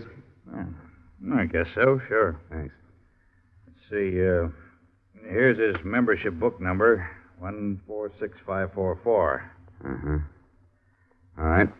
Would you happen to have any photographs in your file? No, but the Coast Guard office would, on his certificate of identification and certificate of service.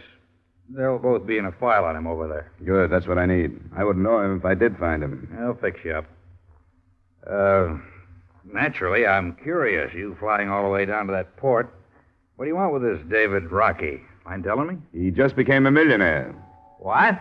Well, when Rocky was a kid, he was adopted by a Titus Morgan in Boston. Wealthy man. He just died, leaving everything to Rocky. And he'll like that. $1.5 million, including $50,000 in insurance. That put me on the case. How would you like to get some news like that? I don't think I could take it. Well, thanks a lot, Mr. Richter. That was nothing. Yeah, when you find this guy, ask him if he can spare a few bucks for the seaman's home, will you?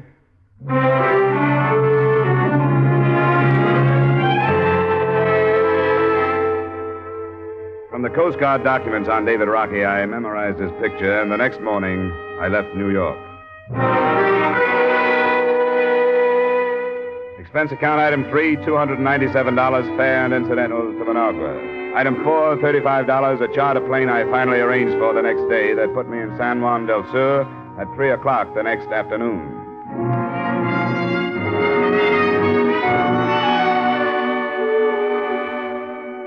I found hotel accommodations and then looked up the local office of David Rockey's last employers, the Edwardson Steamship Lines.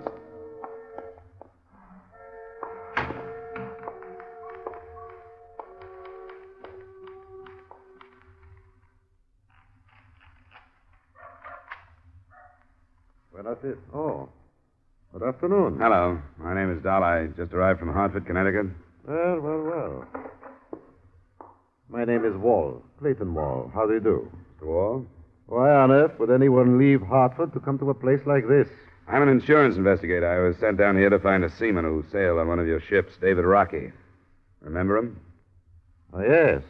Certainly I remember him. Did you say insurance investigator? That's right. Why did you ask that? Oh, I just wondered. What do you want with him? He has some money coming from a policy and an estate. Oh. I think I'd go back to Hartford, Mr. Dollar. Why? David Rockey is not in a position to hear about money up in the States. Oh? He's in jail. He's being charged with murder. Oh, I see.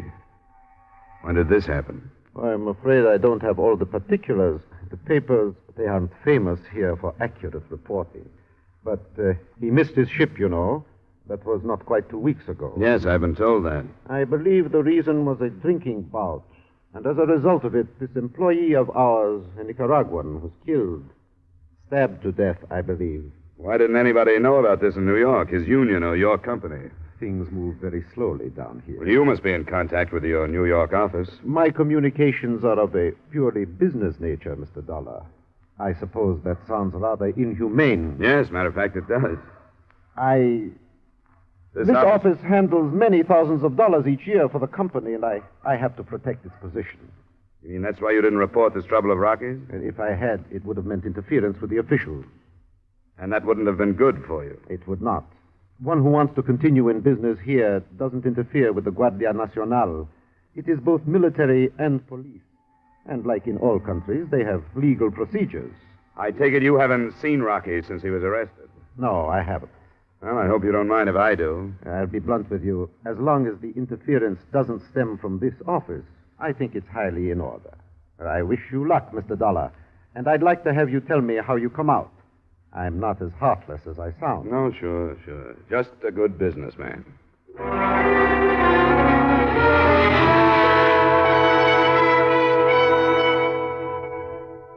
Before I tackled them, I learned what I could about the police setup in Nicaragua.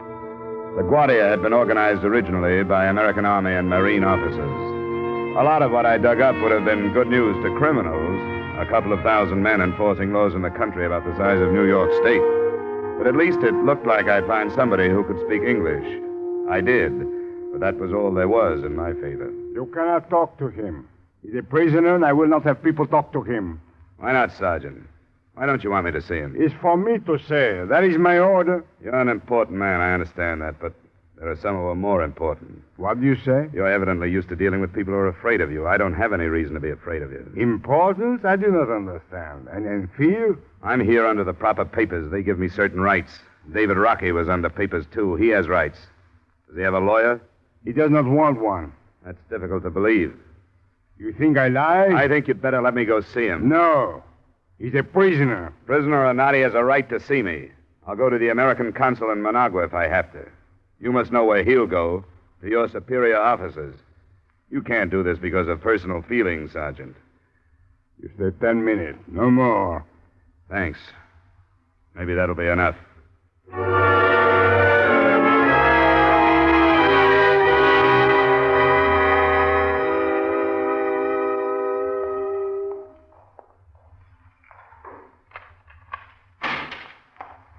Who is it? Don't you have a light? No. Who is it? My name is Dollar, Rocky. I came down from the States to find you. That's a laugh. I know how these things go.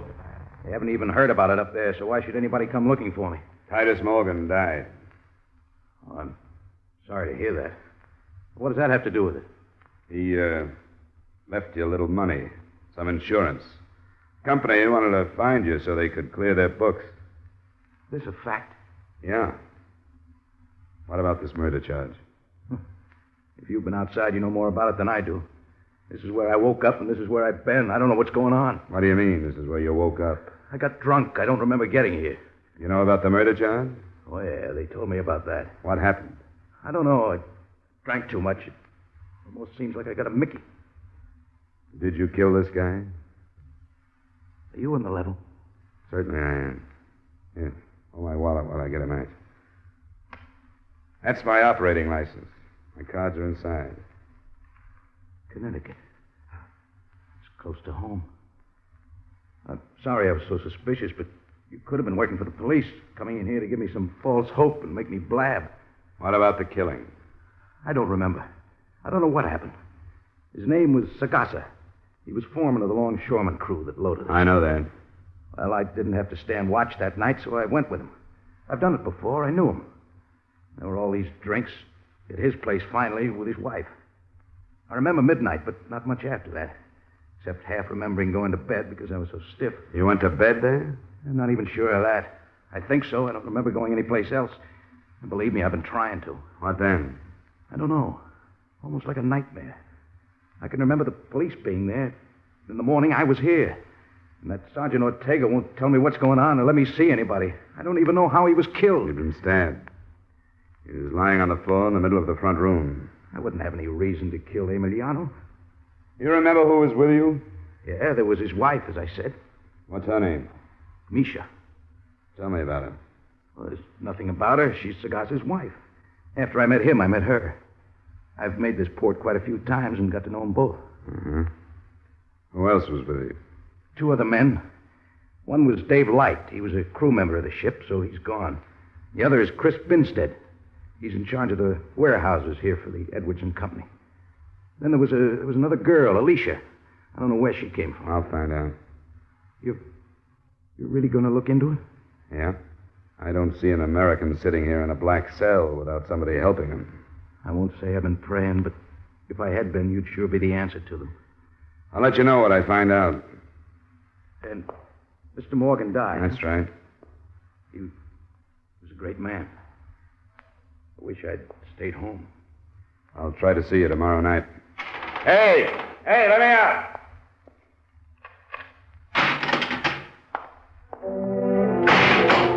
I couldn't see him. The cell was that dark. But when the door clanged shut behind me, I realized the irony of the situation. The heir to $1.5 million fortune in a jail cell in Nicaragua without rights, privileges, or even light.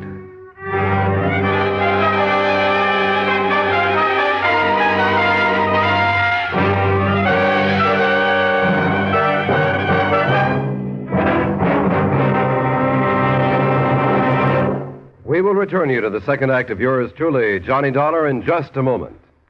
Every Saturday night, Americans from coast to coast play Sing It Again. Do you? Well, if you don't know the fun and excitement you're missing. Prizes galore, plus a special jackpot prize if you can name the Phantom Voice. So stay at home, play at home on Saturday nights when over many of these same CBS stations, Dan Seymour says it's Sing It Again. Now with our star, Edmond O'Brien, we return you to the second act of yours truly, Johnny Dollar.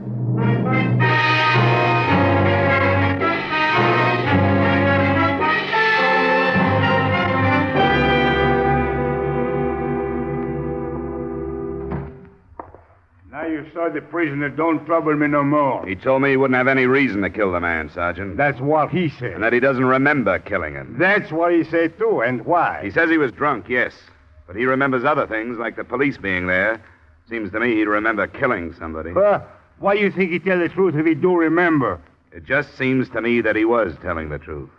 You are too innocent, senor. Maybe. But I'd like to know what you've got on him. I do not understand. Well, what are you building your case on?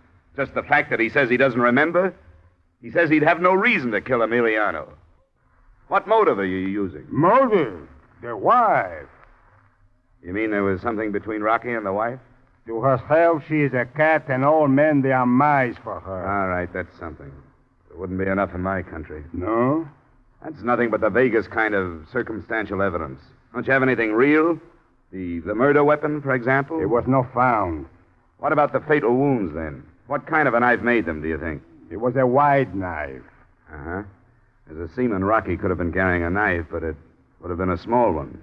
Do you think of that? We searched him. He did not have a knife. He threw it away. How do you know he threw it away? He did not have it. You believe in his lies. I tell you what the people say who were with him. I don't want to hear your version of what they said. I'll talk to them myself. No, you do not. You do not interfere. Look, as far as you're concerned, he's guilty until he can be proved innocent. And you don't want anybody to try and do that. Now, don't try to stop me, Sergeant. If you don't want your superiors on your neck. You'll be in trouble, too. You aren't careful.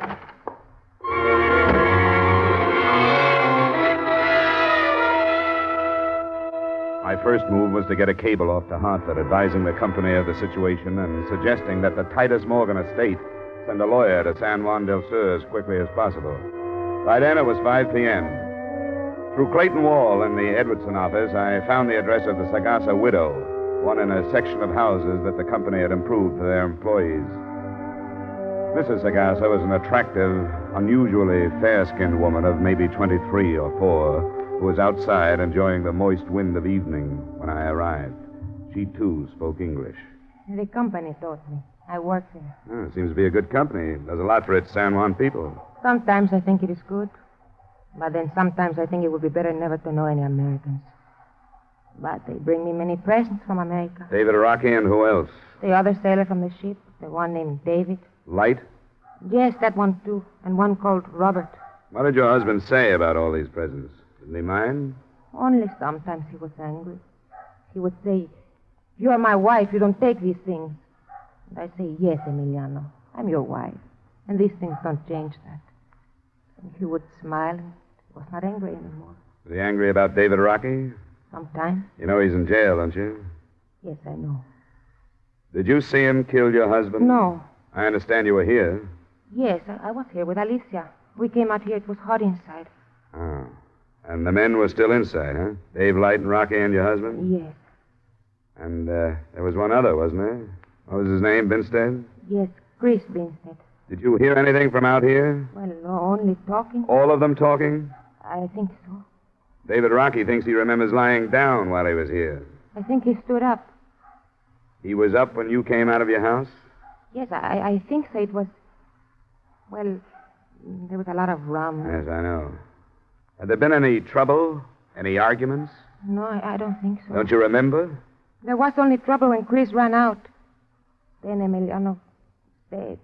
What did Chris say? He said, "Dave, he cut Emiliano." Dave who? Only Dave. Could he have meant Dave Light? Well, I don't know. Was Dave Light still in the house? No, he was gone to bring the Guardia. Look, it's very important that I learn all the truth about what happened. The Guardia have made up their minds that David Rockey killed your husband. If he did, he'll be punished. But if he didn't, that's got to be proved. I came here to tell him that he had a new life to live. New life? What does this mean, his new life?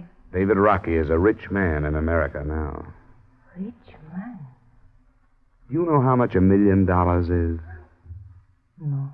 Well, it's more than you or your children or your grandchildren could ever spend here in San Juan. David Rockey has more than that now. He doesn't know. I came here to tell him about it. But when I found out about your husband, I didn't. Oh, no. He would surely curse God if you told him. You understand now why I have to learn the truth, don't you? Yes. All right. Then will you take me into your house and try to remember everything that happened before you and Alicia went outside?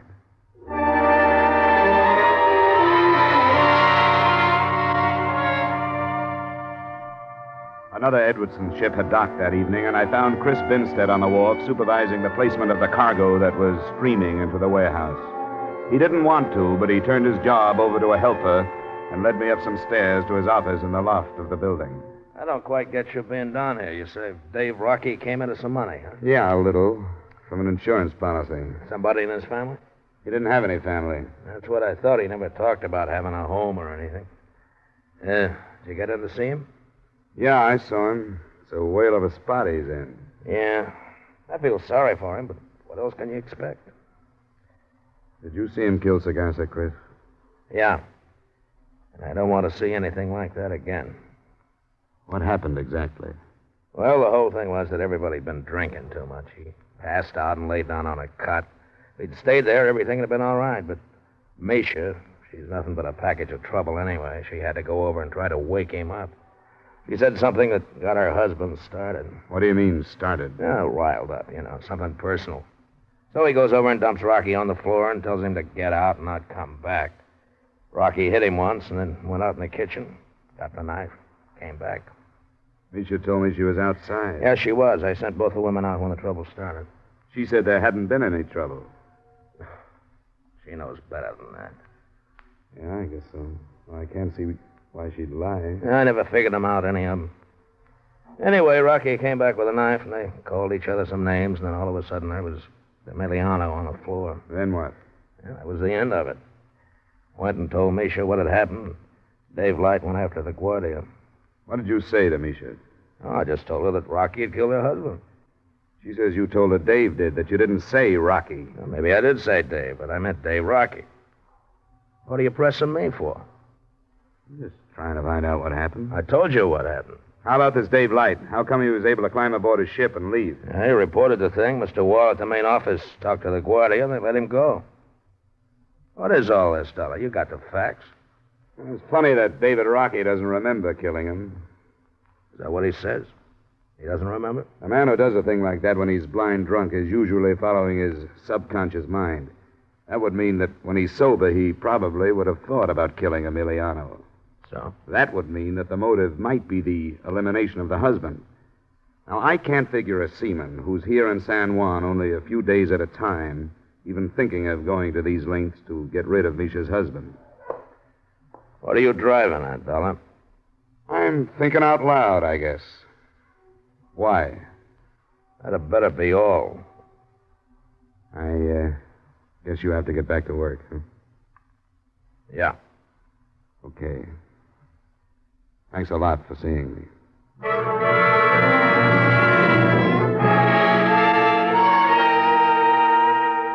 It was coal black when I left and made my way on foot back to my hotel. A message was waiting for me at the desk. Please phone Mr. Clayton Wall. Oh, Mr. Dollar, I've been waiting for you to call. Yes, Mr. Wall, what is it? The widow, Micha, came to my house. She wanted to get in touch with you. That's funny. I gave her my hotel. You were out and she couldn't find you. Oh, yeah, maybe that's it. What does she want? She didn't tell me, but she'll be at her house and would like to have you come there. All right, I'll go right over.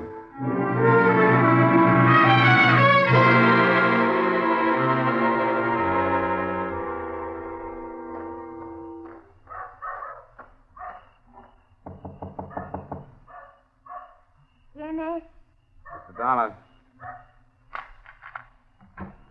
Oh, you don't come before this?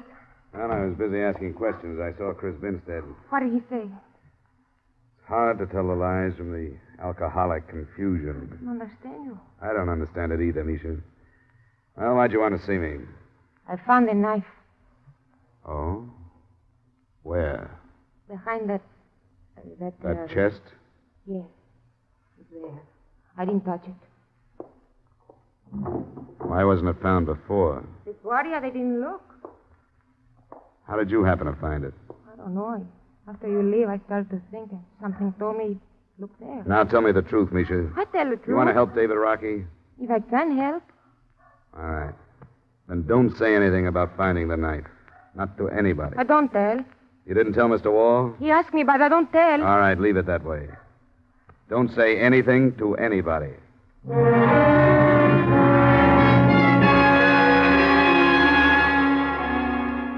I slept after that, almost the first sleep I'd had since I left New York. And the first thing the next morning, I arranged for another charter plane to Managua. In it, I sent the murder weapon and the only other thing I could think of that carried David Rockey's fingerprints. My wallet that he'd held while I showed him my identification. After a meal that passed for breakfast, I went back to see him. I've been going crazy in here. What have you found out? Oh, not much. Some of it good, some bad. We'll have to wait till this afternoon to do any more. Seems like this is a hangover I'm never going to get over. The times I haven't been going crazy, I've been thinking of Mr. Morgan. How did he die? Heart. He wasn't very old. I keep remembering what he said when I left, that there were two worlds and that I was picking the wrong one. He adopted me, you know. Yeah. I talked to his lawyers, but I didn't get the whole story. It doesn't make any difference, I guess, except that I could have made him a lot happier than I did. He had a son of his own that got killed in an auto accident when he was 14. The mother, too. I didn't know that. I was the same age, and I was supposed to take his son's place. Mr. Morgan found me in a state home, took me in. Gave me everything, put me through school, high school. Why did you leave him? Guess I'd lived too long in the other world or something. I always felt like an outsider. Then the war came along, and I went into the merchant marine. How old are you now, Rocky? 27. I went back after the war, but I wasn't cut out for it, I guess. Tuxedos and formal dinners and dames I didn't understand. The rest of the people who never seemed to say what they were thinking. Yeah, there are plenty of those. I tried because I knew Mr. Morgan wanted me to. There was just something rough in me that I couldn't hold down. And there were a couple of things with these stuffed shirts, fights. Finally, a few years back, I got up and left without saying anything to Mr. Morgan. I got no sermon to preach. I know it wasn't the way to do it. And he left me some insurance anyway. How do you like that guy? Have you been thinking about the Sagasa thing, Rocky? I've been trying. You can't remember any more? No. Does it look bad? I can't tell about these other people. I wouldn't have killed him. Misha's trouble, I know that, but I wouldn't have killed him.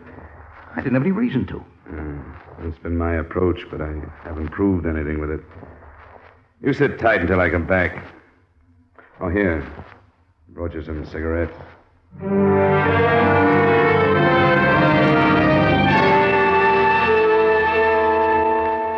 I got an answer that morning on my cable to Hartford. The Morgan estate was sending a lawyer.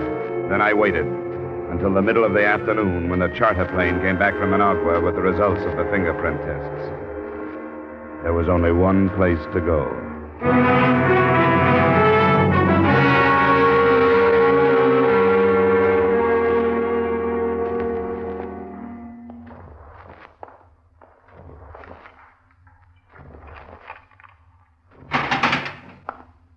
Mr. Dollar? Why didn't you give me a straight story at the beginning, Rocky? Oh, what do you mean? Why didn't you tell me you killed him? Did I kill him? You know you did. No, I swear I don't. I don't remember. You mean that, don't you? I don't remember, Mr. Dollar. I don't remember. Did I kill him? Didn't you ever think of getting Sagasa out of the way? Yeah. He was in the way. Did I kill him? I've been looking for evidence that would say you didn't. What I found says you did. What? Your fingerprints on the knife, and no other fingerprints at all. They couldn't have been faked. There was only one way to get them there. Oh, I'm sorry. So am I. I didn't mean to. I had no reason to. Why did I? Well, things happen, I guess. It could have happened to anybody who who doesn't have any more sense than I do. I got nobody to blame. Nobody.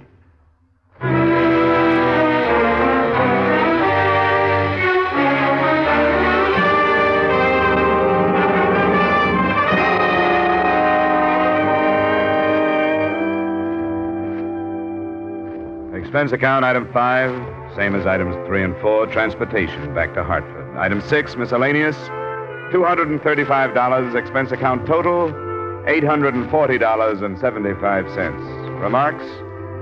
I'm sorry the mission wasn't more successful. The estate lawyer arrived before I left, and although he wasn't familiar with Nicaraguan courts, he felt that David Rockey had a chance on a second-degree murder plea. None of us knew what the terms would be. But we did know that $1.5 million was worth waiting for. Yours truly, Johnny Dollar.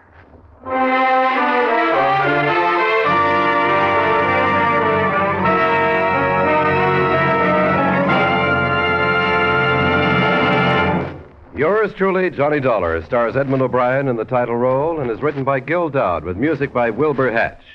Edmond O'Brien's latest picture is a Paramount Pictures production, The Redhead and the Cowboy. Featured in tonight's cast were Lillian Baeff, Bill Conrad, Tyler McVeigh, Edgar Barrier, Jay Novello, and Jack Moyles. Yours truly, Johnny Dollar, is produced and directed by Jaime Del Valle. This is Dick Cutting, inviting you to join us next week at this time when Edmond O'Brien returns as... Yours truly, Johnny Dollar.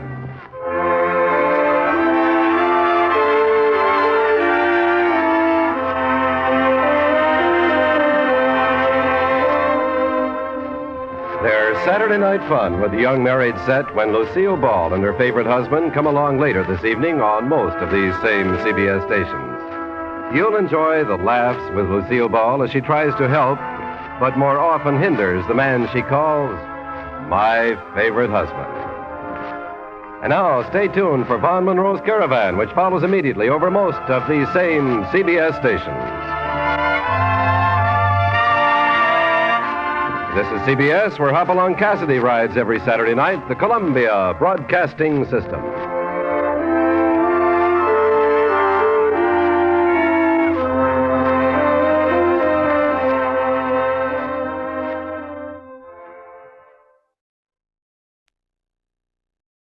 From Hollywood, it's time now for Edmond O'Brien as... Johnny Dollar. Philip Martin, Johnny, I've got a job for you. Fine. What is it? Mr. Carl Baskerville is insured with us. I've heard the name. Retired, wealthy. That's the best way. His brother is the beneficiary. Baskerville called us a little while ago and said he wanted the money to go to a charity in case of his death. What made him change his mind? He thinks his brother's out to kill him. Oh, that's charming. What do you want me to do? He's insured for $500,000, Johnny.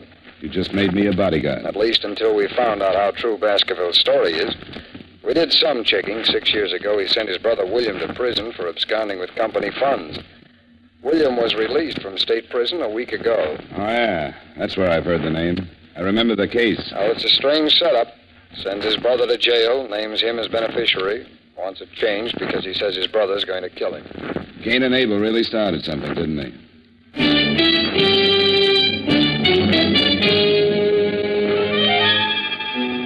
Edmond O'Brien in a transcribed adventure of the man with the action-packed expense account. America's fabulous freelance insurance investigator. Yours truly, Johnny Dollar.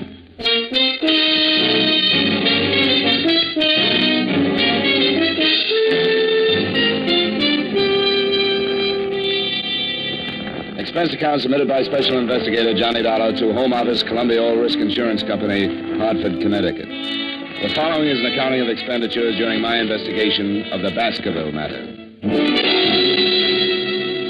Expense account item 1, 3887, train fare and incidentals between Hartford and New York, after receiving from you the necessary information concerning Mr. Carl Baskerville. Expense account item 2, 750, cab fare between Grand Central and Baskerville's home on Long Island.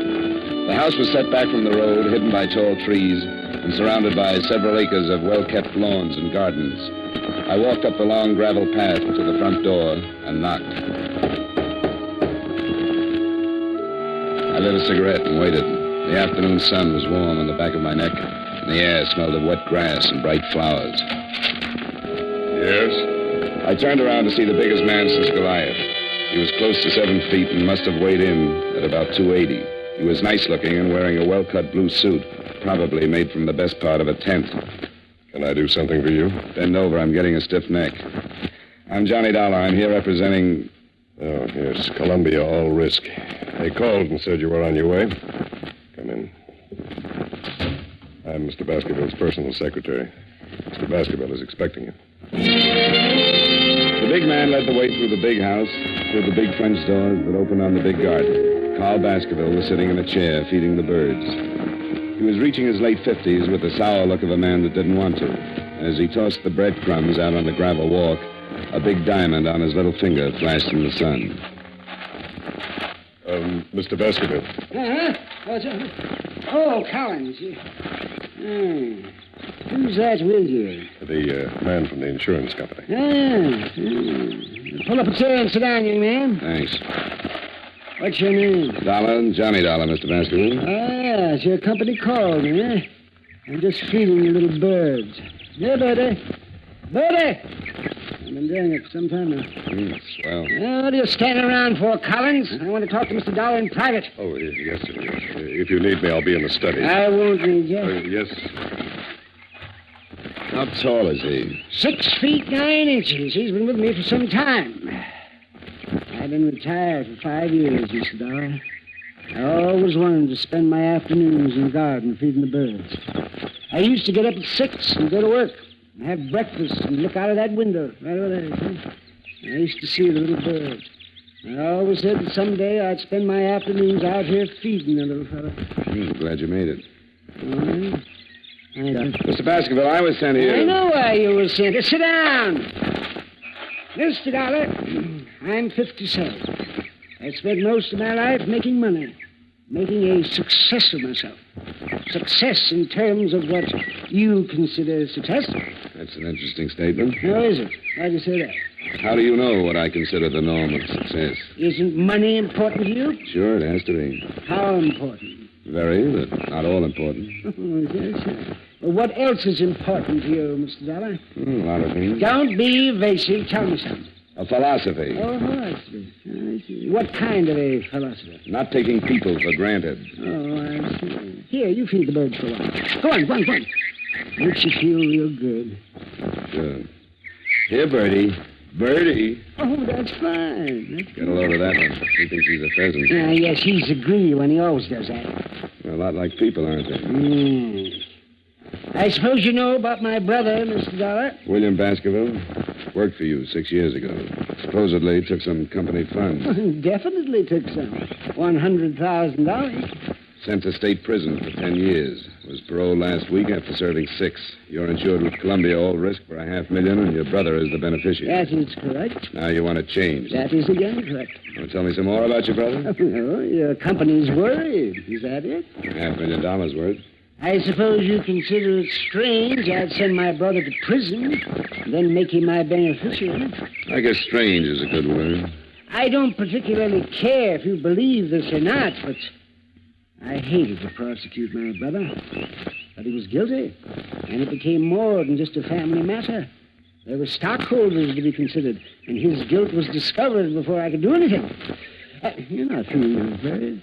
I'm out of crumbs. Oh, well, here. Take some right here. Now, feed that little fellow out there. He's the timid one. He doesn't get as much as the others. You know, you're right about them being like people. The timid ones never get enough and generally fall by the wayside.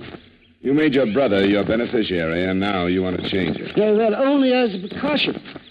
With my money out of the way, perhaps William will think twice before he attempts anything foolish. I'm having my will changed, too. You see, I originally left my entire estate to William. What makes you think he might try? This letter. This will do. Okay. I spent 5 years hating you, but I learned a trade. I used it drawing blueprints for your shroud. Poor William always did go for the dramatic. When'd you get this? I got it yesterday. It's the first I've heard from William since he went to prison. Well, we'll never get a Pulitzer Award. Yeah, William always did go in for the dramatic. Since boyhood, he's envied my get up and go. We never got along. It was even too much for my poor mother. She died very young. Probably overworked from knitting straitjackets. What's that? Don't be flippant, young man. That was uncalled for. Yeah, I guess it was. And I have a strange habit of getting flippant when I get confused. I'm confused, Mr. Baskerville. Yeah. Well, William is the last of the Baskervilles. Hothead, childish, weak, and insecure. But he's a Baskerville. If he kills me, he'll be caught. If he doesn't gain by my untimely death, he may reconsider. I still have hopes of a reconversion, so to speak. The regeneration of a Baskerville. If you will. Perhaps when he calms down and forgets his last 6 years, we'll talk. And then I plan on renaming him as my sole heir. Are you still confused, Mr. Dollar? You haven't contacted him? I told you didn't know where I was. Somebody out looking for him? Of course not. Why? Because I think somebody should be. If you're going to remove the temptation, it might be a good idea to inform William. How's he going to know he's been momentarily disinherited? Man? Yes, Mr. Baskerville? Well, I must admit... If you don't want to call the police, I'd suggest a private detective. Yes, but there's no telling how much time... It's better than feeding the birds. Can you think of anyone who might know where your brother is? Well, perhaps I can. There was a girl before William went to prison. I'm not even sure she's still in New York. What's her name? Carter. Virginia Carter. Lived someplace in the village. I only met her once, 6 years ago. And hire yourself a good private detective in a hurry and tell him about this Virginia Carter. She might know where William is.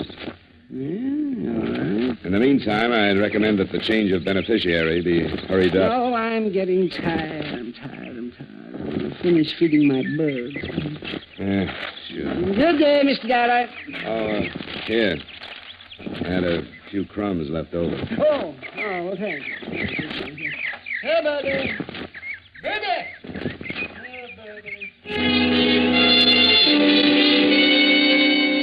I left him sitting with his friends. He'd have one good deed to take along with him. I went back through the French doors and started back through the house. I got as far as the hallway.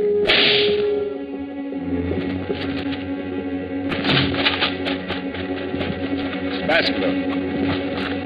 Oh, swell.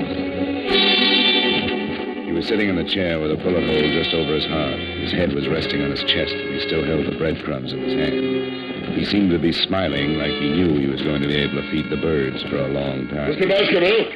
Mr. Baskerville! Good Lord. Where were you? What? Where were you? In the library. I heard the shot. I saw William. Where? Over there at the far end of the garden. He had a gun. He turned and ran. Let's call homicide.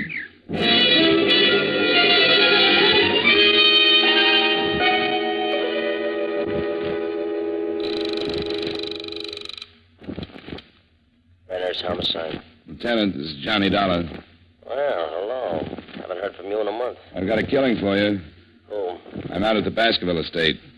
The Baskerville? He used to be Carl Baskerville. He was shot a few minutes ago in his garden. Oh, William did it. I saw William with a gun. What? Baskerville's secretary says he saw William Baskerville with a gun. The brother? The one who just got out of state? That's right. I'm here because Carl thought William was going to kill him. He showed me a letter. Holy... A letter? Get out here. I think I just made the mistake of my career. I shoved Collins aside and ran back out in the garden. Baskerville was still smiling, and things looked about the same. I went through his coat pockets and found what I was looking for. Nothing. A threatening letter from William was gone. I went back in the library faster than I'd come out. I remembered what Baskerville had said about a girl named Carter. I grabbed a phone book on a wild hunch and started looking up the Carters in Greenwich. Only one Virginia in that part of town, so I said a quiet prayer to the gods that be, visioned my employer's reaction when they found out their investigator had been on hand when they lost a cool $500,000, and called a cab in the hopes that I might at least save half a face. I told Collins not to touch anything and to wait for Lieutenant Brenner's. Expense account item 3, $8.75 cab fare to Greenwich Village. It was a long shot, but it could be the same girl that had known Martin. I went up the stairs of an old brownstone and knocked on the door. When it finally opened, I got the quickest scalding in history. She was wearing something thin enough to make a silkworm hang himself. Yes? I bet you had a hard time finding something to wear in July. I'm not cold-blooded. What's on your mind? I'd like to know about William Baskerville. Oh, that one. I haven't seen him in years. Maybe you've got a picture of him? I've got lots of pictures. There might be one of William somewhere. Well, let's look through the whole flock. I've got lots of time. Before I let you in, you'd better tell me your name. I don't want you to steal anything from me. Honey, if anybody stole anything from you, they'd get their fingers burned off at the elbows. Come in. She opened the door and led me into the living room, sat down. The shades were drawn, and I had a hard time finding the couch. Oh. Pardon me, I'm flying blind You here. must have studied Braille. Well, how do we look at the pictures? With a magic lantern? I thought maybe you wanted to relax a minute. Put something in a glass. I'll cool down. I don't drink. Never keep the stuff around. Doesn't leave you much of a field. What do you major in? Cigarettes. Have one? Yeah. I haven't got a match. Just hold on to it. It'll light up. I think I'd better get the pictures. I'll be right back. I get lonesome in the dark. I'll just be a second. Turn on the radio. Where is it? By your elbow. Oh. That's nice. Picked it out myself. You can start with these. If William isn't in this file, I've got lots more. You're not in a hurry, are you? Not a bit. Good. This might run into overtime.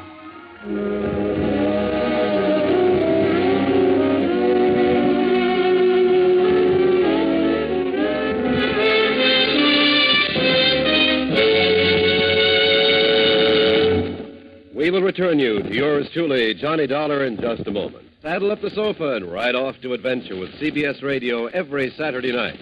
That's when most of these same stations bring you the Gene Autry Show and Bill Boyd as Hopalong Cassidy. Rustlers don't stand a chance. Crooks of the range go down under fire when those two riders for justice, Gene Autry and Hopalong Cassidy, empty their holsters. Enjoy their latest adventures tonight on CBS Radio. Now with our star, Edmond O'Brien, we bring you the second act of yours truly, Johnny Dollar.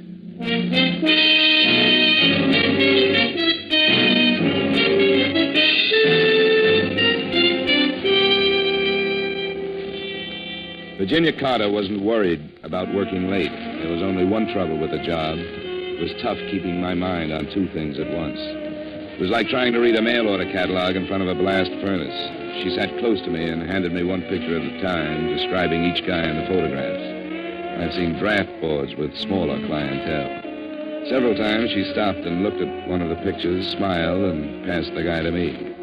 I was going to mention an old snapshot I had of myself when she tapped one of the collection with a polished fingernail. William Baskerville. Here he is. Figured to be sooner or later.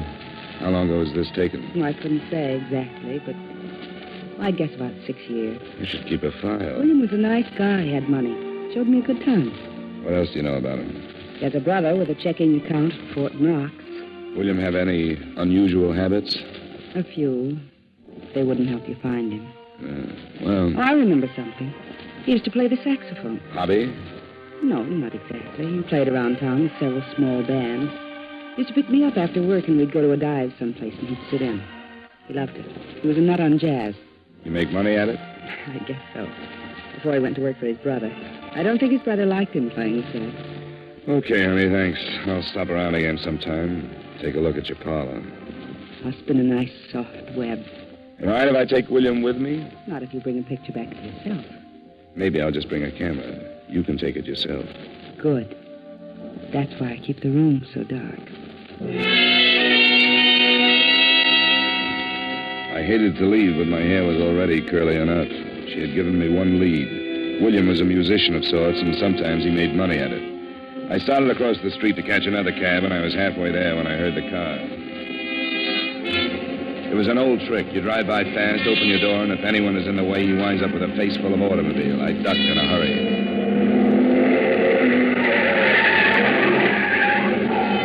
I picked myself up and thought about chasing him, but he was so far down the street I couldn't even get the license number. Expense account item 4, $3.35. Another cab to local 802 of the Musicians Union. I went in, and a little short guy with a twitch looked up at me from behind a big desk. Yeah, something I can do for you, Pops? That twitch? Yeah. Too much, Pop. You know William Baskerville plays sax? Has he got a card? He makes money. Well, if he ain't, he better have. See if he does. I'm an old friend. I'd like to get in touch with him. Between twitches, he found what I was looking for. William had just renewed his card. It didn't show a home address, but his mail was being sent to one of the swing joints on 52nd Street. I said thanks and left the little man in the middle of a twitch. Expense account item 5, $3.85, still another cab to the address on 52nd Street. On a table, huh? I'm looking for William Baskerville. Baskerville? Plays the sax. Yeah, you'll have to ask one of the musicians. I don't pay no attention to the music. Tone deaf. Thanks.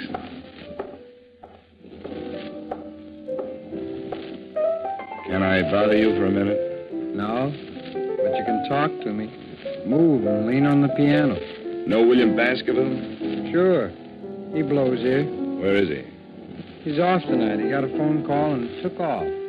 Why? I want to find him. He took off. He left rehearsal and just took off. Was he headed someplace? Sure. Everybody's headed someplace. You can't go nowhere without heading someplace. I never quite looked at it that way. What time did he leave? About 4:30. What do you want Willie for? I got a message for him. You a cop? What makes you think so? I don't think so. I was just asking. I just thought maybe, not for sure. What? What do you mean, what? How do you feel? Oh, the end. Sometime when I got the patience, I'll tell you all about it, but don't bug me now, though. Here's 5. Come down and tell me where William Baskerville lives. I'll take the 5, but I'm staying right where I am. I like you.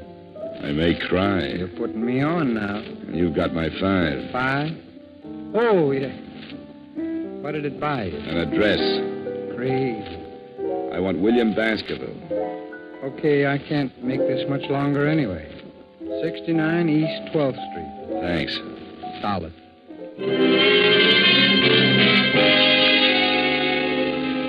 Expense account item 6, cab number 4, 75 cents to the home of Brother Baskerville. I climbed the stairs of a beat-up building and stopped at a door on the 3rd floor. According to the landlord, Brother Baskerville's room is on the other side. I tried my knuckles again and put my ear to the door.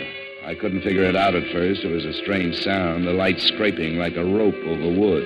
I tried the door. I'd been right on both counts. It was rope and it was rubbing on wood.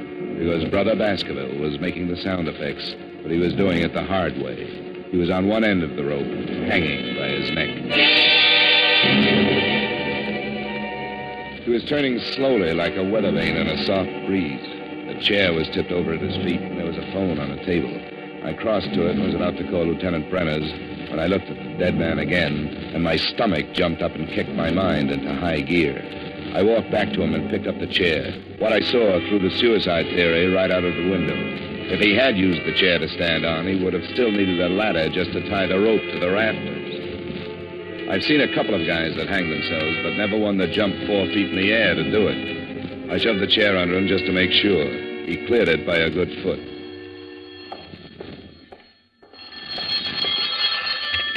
Hello? Hello, William? He's tied up right now. Who is this? Hello, who is this? Sometimes you get lucky. A guy would have to be congenitally deaf to Miss Virginia Carter's lovely voice. She'd been lying when she told me she didn't know where William lived, and I just have a natural aversion to lying women, especially when they're mixed up in a murder. You guessed it. Expense account item 7, cab fare, $1.55 back to Greenwich in Virginia Carter's darkroom.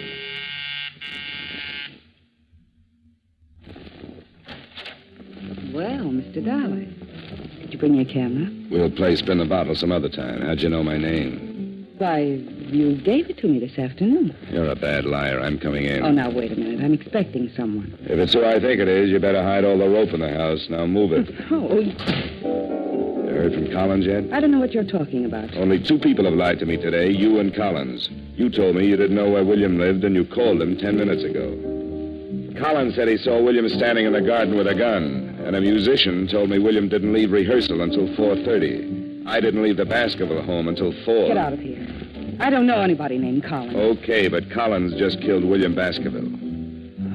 Oh, yes. He strangled him first and then stood on a chair and hung the body to a rafter. How do you know it was Collins? Because he forgot he's a foot taller than most guys. He gave William a boost, but he left him hanging too high. Wait a minute. He just left William waiting for oxygen. He didn't say anything about killing William. I want to get out of this mess. And slow down and tell me everything you know. Well, I met him with William. William introduced me to him one night. After William went to prison, I started seeing Collins, and he told me that he'd been in some kind of a deal with William. He'd stolen some money, and that was why William went to prison. He went up and was supposed to split with Collins when he got out. So William came back and wanted his share, and Collins killed him, huh? I didn't know he was going to kill him. He forged some kind of a letter so that it would look like it came from Martin. That's where the letter figured. He was going to kill Carl Baskerville and blame it on William. He didn't say anything about killing anybody. He killed him and stole the letter. Looked like William had killed him and taken the letter to hide the motive. Listen, Mr. Dollar. Collins must have come in through the kitchen and started shooting. She went down like a diver with her bends and died on her face. He was trying for me when I jumped to one side and knocked over the only light burning in the room. He came close, but the flash of his gun gave him away, and I threw enough lead to fill a sink. Collins stumbled back into the kitchen, but he was dragging. I heard him drop, and I moved in after him. The moonlight slanted down through one of the windows and splashed out on the hard floor. He was lying in it, on his back, like he wanted to get that far anyway.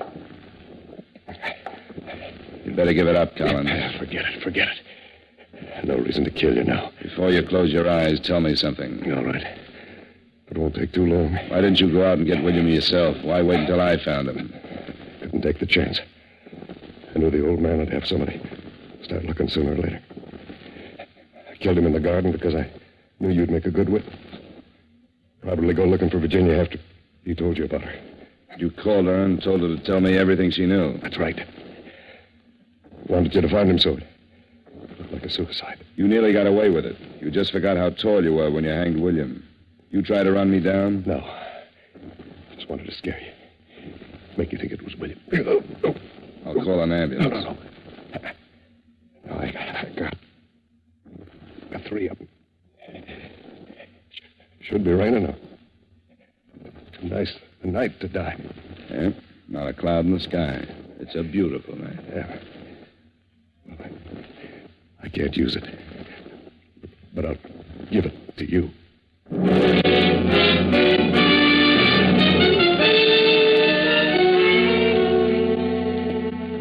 I called Brenner's, and he came over with his boys and cleaned it up. Virginia, the girl with the rogues gallery, was dead, and Collins wasn't long catching up. It was pretty simple. Collins and young Baskerville had taken $100,000 from the brothers' company, and William was caught. He did 6 years, knowing that when he got out, there would be $50,000 waiting. In the meantime, Collins had his girl, and enough time to think that $100,000 was better if it wasn't split in the middle. Collins framed William with a letter and then started killing.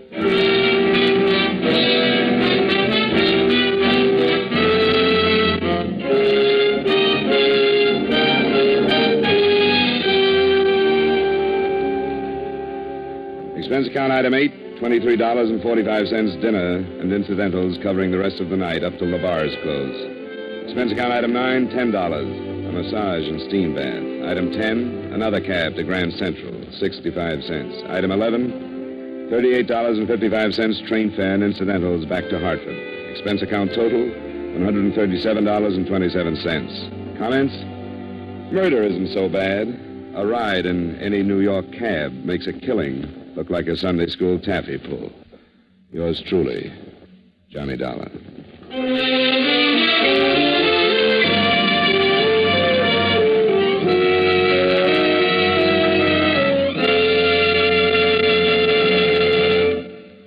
Yours truly, Johnny Dollar, stars Edmond O'Brien in the title role and was written by Blake Edwards with music by Wilbur Hatch. Edmond O'Brien can soon be seen starring in the Paramount Pictures Technicolor production, Silver City.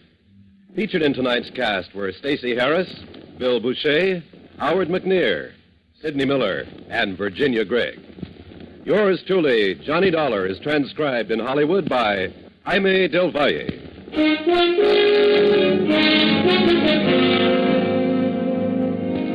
This is Dan Cumberly inviting you to join us next week at this time when Edmond O'Brien returns as... Yours truly, Johnny Dollar.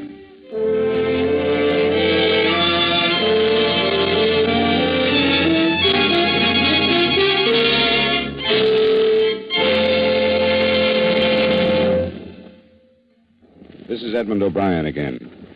I'd like to speak to you for a moment about one of the most important duties of American citizens. Today, every American has an opportunity to share in our common defense effort. And right now, this opportunity has become a duty for all of us. The armed forces of the United States need blood, our blood. The Korean campaign has gravely depleted the supply on hand, and this must be replenished if we are to afford our servicemen the protection they are giving us. No matter what your age, sex, or station in life, you can contribute to American defense by donating a pint of your blood to the men of your Army, Navy, Air Force, or Marines. Call your local blood donor center or Red Cross chapter today for an appointment. Remember, your donation of blood may save the life of a wounded serviceman. Give your blood today to save a life tomorrow.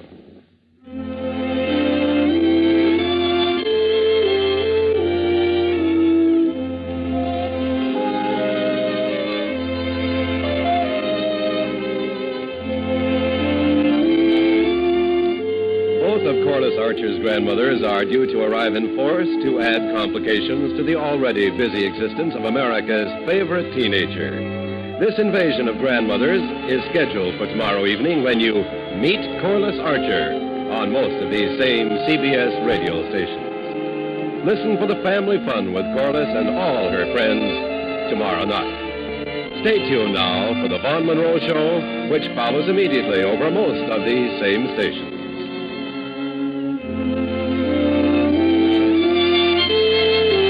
And remember, True Actions fans, never miss a case with Gangbusters Saturday night on the CBS Radio Network.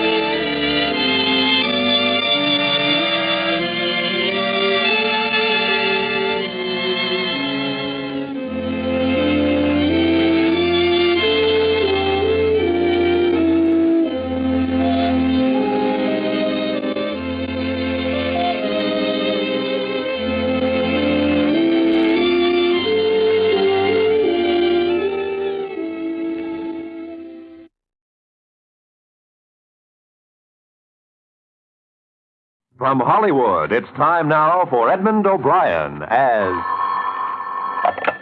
Johnny Dollar. Hank Layson at Intercommercial, Johnny.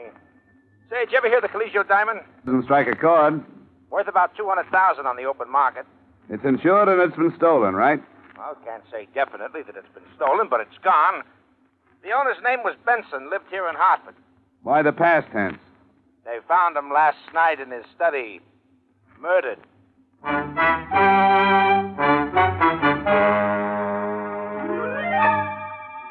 Edmond O'Brien in another transcribed adventure of the man with the action-packed expense account. America's fabulous freelance insurance investigator. Yours truly, Johnny Dollar.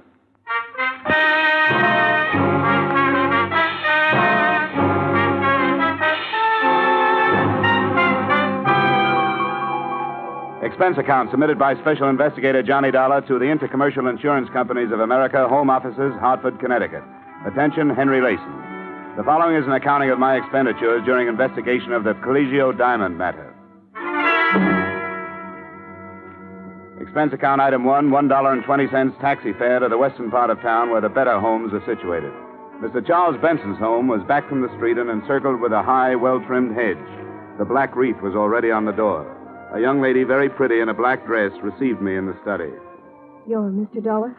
That's right. Mr. Layson phoned and said you were on your way. I hate about a matter like this right now. Miss Benson, is it? Yes.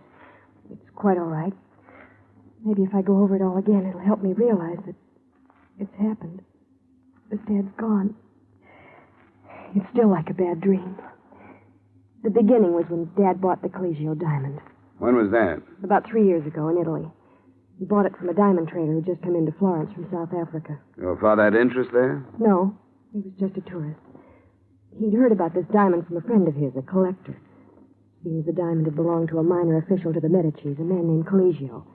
was given to him in return for a favor. Since then, it's passed from hand to hand until Dad bought it. What did he pay for it, do you know? About $200,000, or the Italian equivalent at that time in lira. But, Mr. Dollar, the diamond has a strange history. Now, don't tell me there's a curse on it. No, nothing like that. But I guess it amounts to the same thing. Everyone who's owned the diamond has died with it in his possession, died violently. There's nothing particularly mysterious about that. Anything worth as much as that piece of glass is worth killing for. Say, who's living with you here now? My mother. Just the two of us. You have no idea how hard it's been for her, Mr. Dollar. She's hardly been out of her room since Dad died. Can you tell me about last night, Miss Benson? Well, I was out with Bob, might I say. We were out till about 3. Dad was home alone. He had a habit of reading very late. In this room, as a matter of fact. The light in the study was on when we came in. It was the only light on in the house. Bob and I went in. Dad's back was to the door. Please go on. He was slumped over in his chair facing the window. His book had dropped to the floor. The wall safe was wide open, and on the desk was the velvet-lined box the diamond was kept in. The diamond was gone. Dad had a bullet hole in his temple. I see. He kept the diamond right on these premises? Always. We warned him time after time not to. We told him to keep it in his safety deposit box at the bank, but he refused. Always said that a diamond wasn't worth having unless you kept it in your possession and enjoyed it. Who knew about the diamond, Miss Benson? Oh, so many people. Family, of course. Myself, Bob. The papers were filled with the news when Dad came back with it from Italy. Well, I mean, who knew where it was? Who knew the combination of the safe? Nobody but Dad. And, of course, Mother. Oh, yes, and Mr. Corrigan. Who's Mr. Corrigan? Dad's lawyer. Dad kept the will in there and a few other papers that Mr. Corrigan would come and get every once in a while. Well, Corrigan came into the house and got papers out of your dad's safe any time he wanted to? Anytime he wanted to. I think I'd better talk to Mr. Corrigan before I go any further. Now, Mr. Dollar, Mr. Corrigan wouldn't have stolen Probably it. not. But we'd better have a talk just the same. I'd like to have his address, please.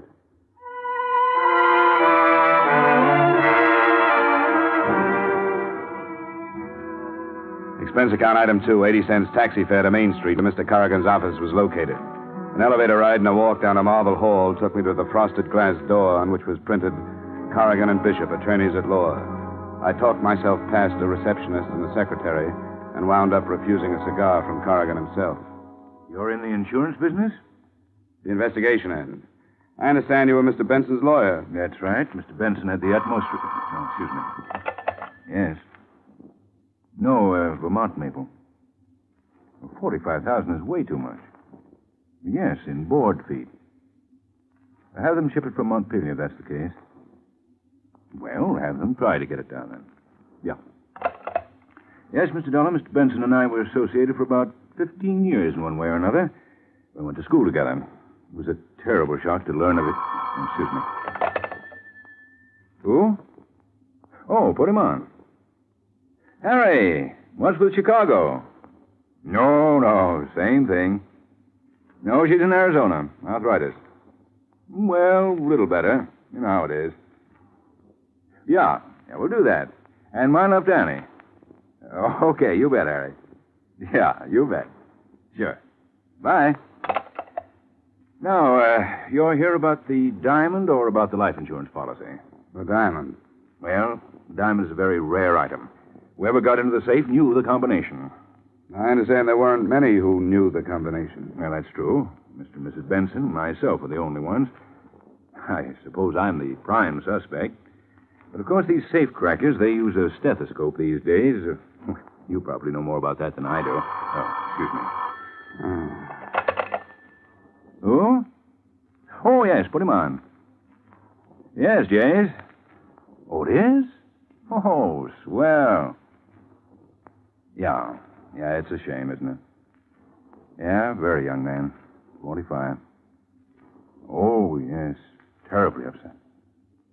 Well, yes, she's due here at about, any minute now.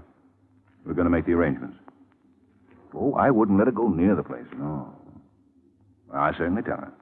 Yeah, you bet. You bet. You bet. Yeah, bye. Well, exactly what did you want to know, Mr. Dollar? Anything that would help us locate the diamond. Well, have you talked to the police? No, I thought I'd amble around among the persons involved first. Well, as I say, you probably know more about that than I do. I wish there was something I could say, but the last time I saw George Benson was about 2 weeks ago. You think this was an outside job? Well, that's my opinion, but it's sheer speculation. Excuse me. Oh, she is? Well, send her in, please. I hope you won't mind, Mr. Dollar. That's Mrs. Benson. I'm taking her down to the dressmaker's. Oh, I see. Why don't you go out that door? Fine. Oh, thanks, Mr. Corrigan. It's quite all right. Anything else I can do, you'll let me know. You bet. I didn't leave. I stood in the little outer room and sneaked to listen through the door. There was some reason why Mr. Corrigan had rushed me out one door while Mrs. Benson came in another one. I heard some things that made the whole case of the Caligio Diamond a lot more interesting. I pushed the door open a crack. Darling. Oh, Stan. You look lovely in black. I'm going out of my mind. All those people calling, having to act unhappy. Well, this is your opportunity to be a real actress. I'm awful at tears. You're beautiful. Stan, what if somebody should see us? Well, let them see us. What do I care? We're as free as birds. There's a little place down in Bermuda, a resort. I got a folder the other day. Beautiful place to have. You won't believe how beautiful. And as soon as it's proper... What about Kitty? Well, I told her before I left that I wanted a divorce. I told her, and she knows it. That's why she went to Arizona. To get away, to think things over. I didn't want to hurt her, but I wanted her to know. Darling, I can't believe it. It's too good to be true. But we've got to be careful. Very careful. Well, let's go. We'll be late. Darling, I love you.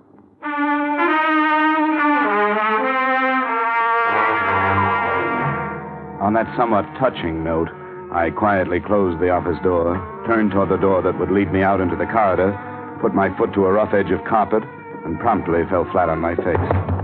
This brought Corrigan running. I thought you were gone, Mr. Dollar. I thought so, too. Do you consider it quite ethical listening at keyholes? Didn't you know?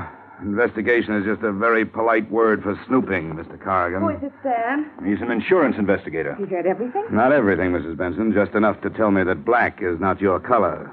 No, it isn't. I loathe black. Ditto your husband. I tolerated my husband, Mr. Dollar. You don't have to explain anything to him, darling. He's just an insurance man. The police might be interested to know about this little relationship. There are a number of angles here. Could be that you and Mrs. Benson killed Mr. Benson and removed the diamond to make the whole thing look like robbery. Yes, Mr. Dollar, it could be. I welcome any police investigation. Fine, I'll go right over. Wait. I don't think right now would be quite the opportune time. Guilty or not guilty, I have a reputation. In the light of that corny love scene you two just played, I can't imagine why. Mr. Dollar. Sorry. Well, what do we do? All stand around embarrassed? Let's have it. Why did I get the Rush Act out of your office? Well, that's simple, Mr. Dollar. I was afraid that Diane would give away our relationship. He's right. I'm not a very good actress. When did this thing start? Must you know everything? I think so. About 7 years ago. The wool you were pulling over Benson's eyes must be pretty worn by now. We did nothing to be ashamed of. I resent this. I resent the whole thing. I don't think I want to tell you anything more, Mr. Dollar. I don't blame you. And you know, it's all kind of dull anyway. I'll go to the police. They'll probably have something much more interesting. Don't worry, Corrigan. I'm not going to breathe a word of this unless I feel it necessary.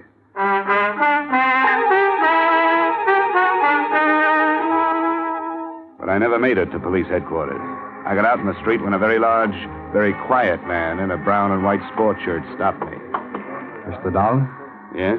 You like some information? About what?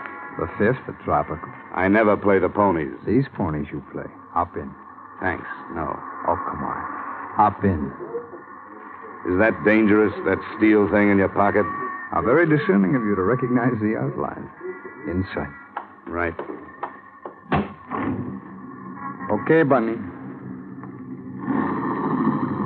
Relax, Dollar. Where are we going? You're going to sleep.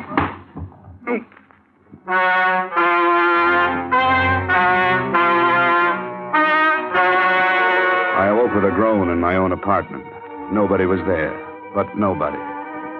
As soon as I could focus my eyes, I tried to lift myself off the floor. After 5 tries, I managed to turn my head. What I saw made me want to go back to sleep again. The place was a mess. There wasn't 1 inch that hadn't been gone over with what must have been a tractor. Every drawer in the place had been turned upside down. The problem was reaching the phone. It was all of 10 feet away, but it might have been 10 miles. I started to crawl. About halfway to it, I grabbed hold of the cord.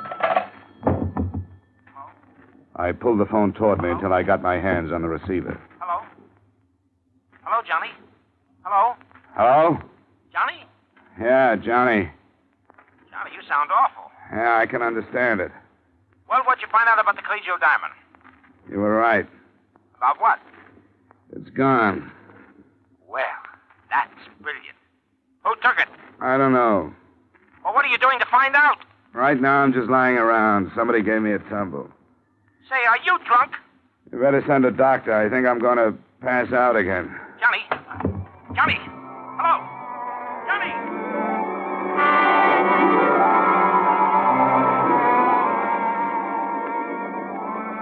Johnny? I can't talk to you now. I'm not on the phone. I'm here. Huh? Oh. You look funny with 4 heads.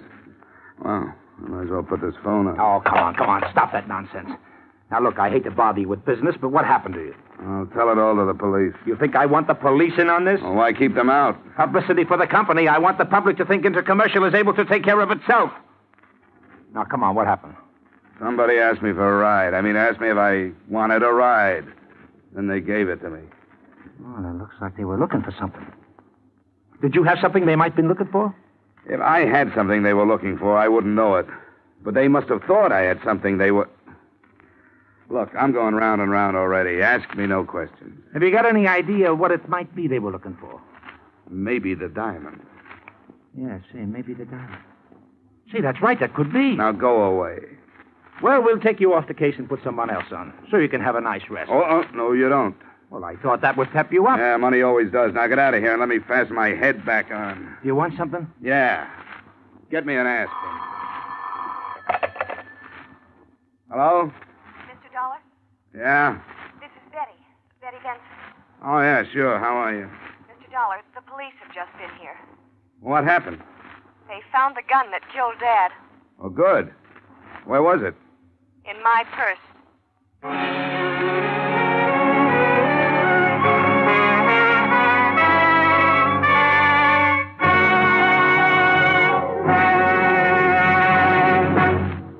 We will return to the second act of yours truly, Johnny Dollar, in just a moment. For an hour of rapid-fire entertainment, the show goes on. It's the show for you these Friday nights on most of these same CBS stations. It's an intimate glimpse into a fascinating angle of backstage life. A series of honest-to-goodness auditions for jobs in theater, nightclubs, and radio. The singers and comedians you hear are face-to-face with managers, agents, and bookers ready to hire them on the spot, take an option, or turn thumbs down. Be sure to hear The Show Goes On and its latest acts this Friday night. Now, with our star, Edmond O'Brien, we return to the second act of yours truly, Johnny Dollar.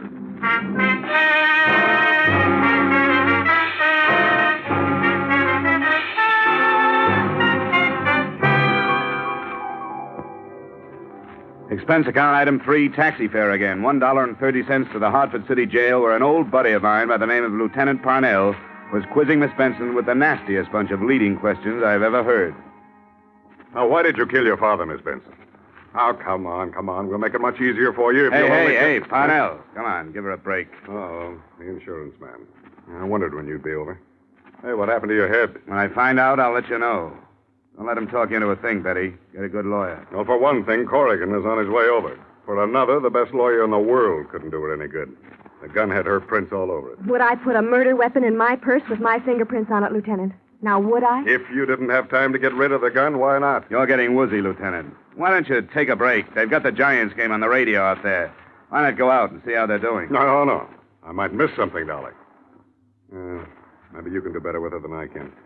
I'll just sit down over here and listen. All right, now, how's that? Fine. Okay, now, Betty. How did the gun get into your purse? I don't know, Mr. Dollar. The lieutenant was searching through my room and found this purse. And there it was.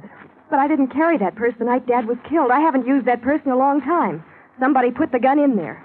Can you prove it? Well, no. Nobody saw you that evening, huh? Nobody but Bob. Bob, your boyfriend, huh? All right, now I've got the necessary papers. You leave her alone. Dollar, what are you doing here? I just came over to add to the confusion. Betty, are you all right? Hello, darling. I'm all right. Looks like Grand Central Station. Come on, Betty. We'll have you out of here in jig time. This is Bob Gorman, my fiancé, Mr. Dollar and Lieutenant Parnell. Hello, how are you? Yeah, that was nice. Like a Washington hostess. Now, let's try to wind this thing up. Mr. Corrigan, were you anywhere in the vicinity of the Benson home the night Mr. Benson was murdered? Absolutely not. Oh, yes, you were. You were visiting Betty's mother. That's a deliberate lie. I was nowhere near... I don't know why I'm submitting to intimidation from you, Gorman. Seems to be a little difference of opinion here, Lieutenant. Mm-hmm. You were quite a comfort to Mrs. Benson during the period of her bereavement, weren't you, Corrigan? I refuse to answer on the grounds that it might incriminate me. You're darn right it would incriminate you. The way you've been carrying on with Mrs. Benson, everybody knows about Bob. it. No, I'm going to get it off my chest. Betty's father was no sooner dead than he was hustling Mrs. Benson this place and that Why, place. you young... Temper, Mr. Corrigan. Let's save that for the jury. He can't make accusations like that. They aren't just accusations, Mr. Corrigan. They're true. Nobody had a better reason to kill Dad than you did. Love, huh? Say, anybody in this room happen to know where the Caligio Diamond is? No. Huh. I didn't think so. But if you'd like to know... Hold it. Perfectly well. I just wanted to say goodbye. Okay, now go ahead. If you'd like to know who I think...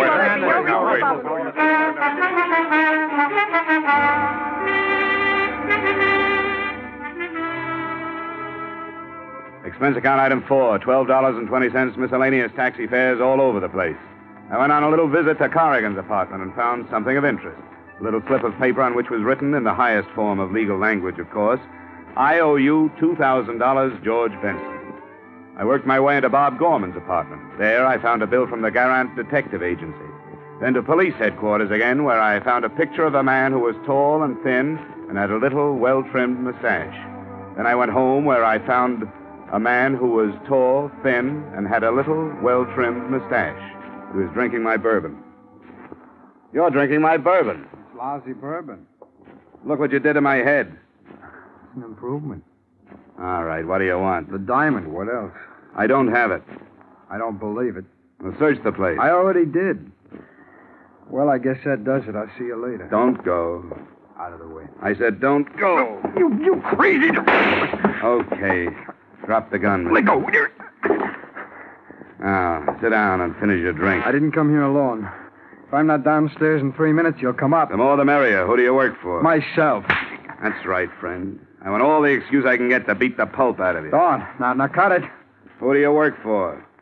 Corrigan. What's the deal? He wanted me to get the gun. So you planted it in Betty's purse? I didn't. And I didn't kill Benson either. I went to get the gun, but it was gone. And I thought you had it, but you didn't have it. So you were working for Corrigan? Yeah. Okay. Now let's start all over again. Who do you work for? I told you, Corrigan. This isn't going to be much fun for you, friend. Now listen, lay off of me. I'm telling you the truth. I tell you the truth, and you keep on hitting me. Now that ain't fair. Who do you work for? Oh, okay. Mrs. Benson. What's the deal? She hired me to get the diamond. Why? She killed her husband so she'd get away with Corrigan. She wanted me to break in and get the diamond so it looked like robbery, see? Robbery and murder, see? Here we go again. Will you leave me be? I can keep this up all night if I have to. Why don't you tell me who you think I work for, then, instead of beating up on me? I want to hear it from you. Look, chum, since you knocked me on the head, I get spells of bad temper. All right. All right. The Garant Detective Agency. Now we're getting someplace, baby. How did you know my name? Well, it's a byword in every precinct police station from here to Ishpeming. You were hired by Bob Gorman. I was hired by Bob Gorman. You killed Benson. I don't know who killed Benson. What were you hired for? To get the diamond. Bob's got it in his apartment. Shall I start working on you No, again? don't act so tough now. Well, who's got the diamond? Corrigan. Well, look, if you've got all the answers, what are you asking me for? Vic, my boy, I'm amazed. I've seen liars in my time, but I've never run across anything like you. How can you do it with such a straight face, huh? Years of practice. Now, I'll tell you the truth as you see it. Don't you hit me no more now. Bob Gorman hired you. That's the truth, all right. And he hired you to get the diamond. But you didn't find the diamond there. You found Benson dead. I walked in there. I'm telling you, I was never more surprised in my life. There was Benson in that chair. I hired out to do a lot of things. But murder, that's not for me. There ain't money enough in the world to make me commit murder. Slugging, you do. For good money. Vic, I'm not interested in who killed Benson. Personally, I don't think you know. I want to know where the diamond is. How do I know where the diamond is? It was gone when I got there. I thought you had it. That's why I slugged you. Period. All right, Vic. I'm tired. I got a splitting headache. Finish your drink and get out of here. No, thanks. It really is lousy bourbon.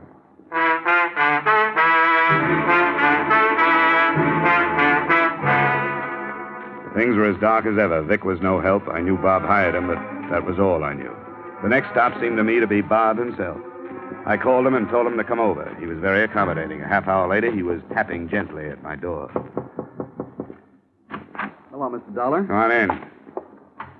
Don't mind the dirty glass on the table there. I just got through entertaining one of your employees. One of my employees? I believe he said his name was Vic. Vic Hastings. I never heard of him. Come on, Bob. You can be yourself with me. Vic talked to me like a brother. I never heard of him. You may not be conscious of it, Bob, but you're in plenty of trouble. The police are looking for the diamond, and they're sure whoever has the diamond killed Mr. Benson. I'm just an insurance investigator. I have nothing to do with the police department. All right, Mr. Dollar. I did hire Vic Hastings. I sent him after the diamond. He thought I had it. Yes. When he found out you didn't, he came back and threatened me. He wanted money. I didn't have any, but I told him I'd give him a cut when I got it. Is this a regular business of yours, stealing diamonds? Look, Mr. Dollar, I didn't kill Mr. Benson. I didn't ask you that. I asked you about the diamond. I heard about the diamond when Mr. Benson bought it. I had to have it. I wasn't going to sell it, not then. I just wanted it. I crashed a party at the Benson house about 4 or 5 months ago. I met Betty, and I started to date her. That's as good a way as any. Oh, you've got it wrong, Mr. Dollar. Sure, I wanted to get at the diamond. That's why I started taking Betty out. But things are different. I love her. We want to get married. Very sweet. Only you didn't hire Vic to get the diamond 4 or 5 months ago, Gorman. So get that pleading look out of your eyes. You don't do a thing to me. You're not going to the police. Put it down, Gorman. Stay where you are. Don't try to follow me or I'll blow your head off. So long, darling.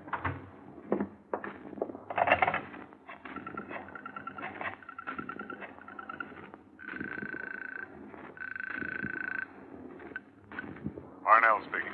This is Dollar, Lieutenant. Better send out a code 1 on Bob Gorman. What's he wanted for? Well, you can call it suspicion of murder.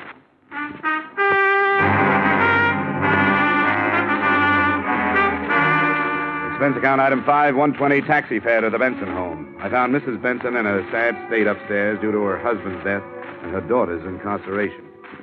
Why must you pester me about a thing like this now, Mr. Dollar? Haven't you any consideration? Sorry, Mrs. Benson, but it's a job.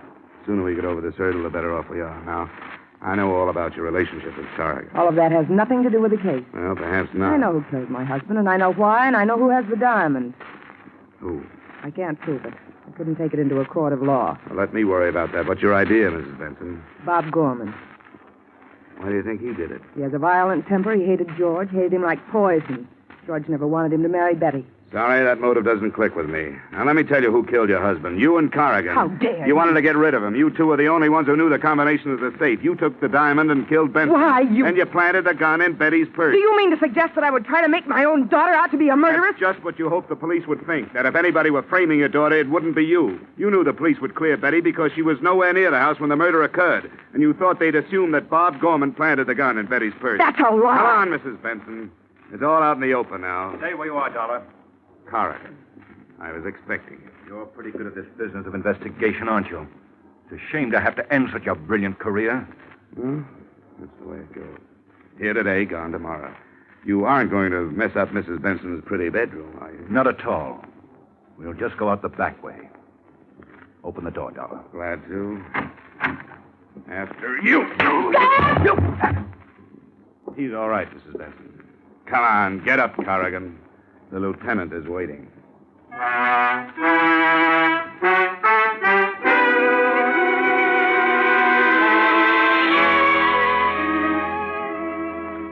In case you should ask, how did you know, Mr. Dollar, that Corrigan and Mrs. Benson killed George Benson?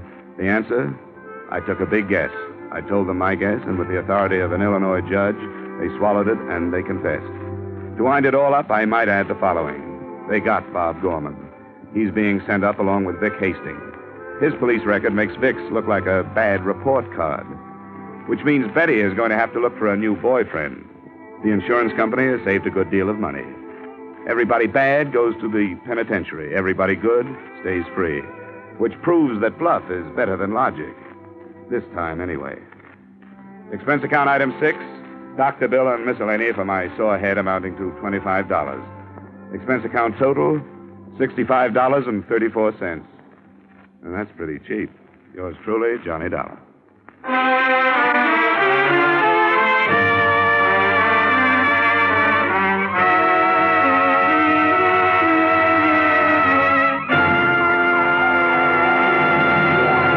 Yours truly, Johnny Dollar, stars Edmond O'Brien in the title role. Is written by Gil Dowd and David Ellis, with music composed and conducted by Leith Stevens. Edmond O'Brien can soon be seen in the Columbia Pictures production 711 Ocean Drive. Featured in our cast this evening were Wally Mayer, Jane Webb, Bill Johnstone, Virginia Gregg, Stacey Harris, Bill Boucher, and Harry Bartell.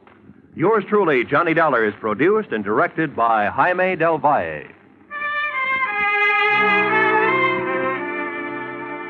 Join us again next week at the same time when, from Hollywood, Edmond O'Brien returns in another transcribed adventure of Yours truly, Johnny Dollar.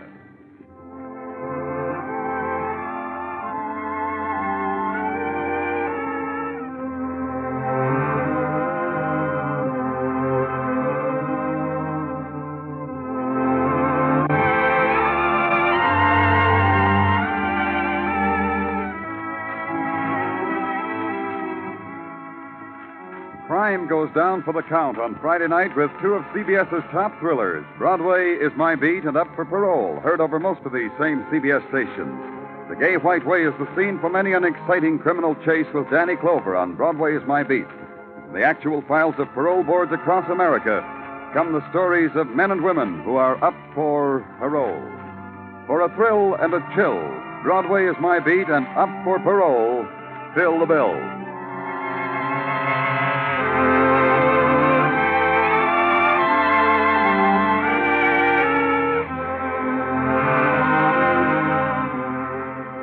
This is CBS, where you thrill to gangbusters every Saturday night, the Columbia Broadcasting System.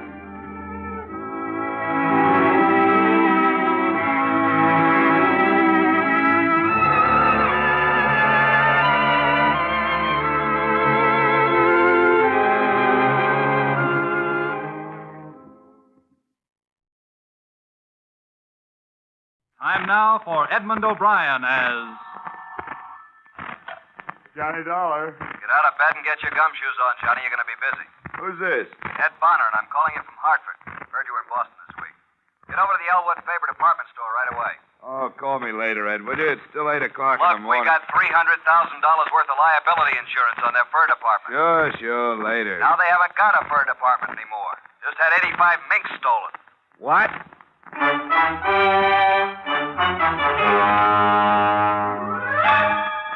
Edmond O'Brien in another transcribed adventure of the man with the action-packed expense account, America's fabulous freelance insurance investigator. Yours truly, Johnny Dollar.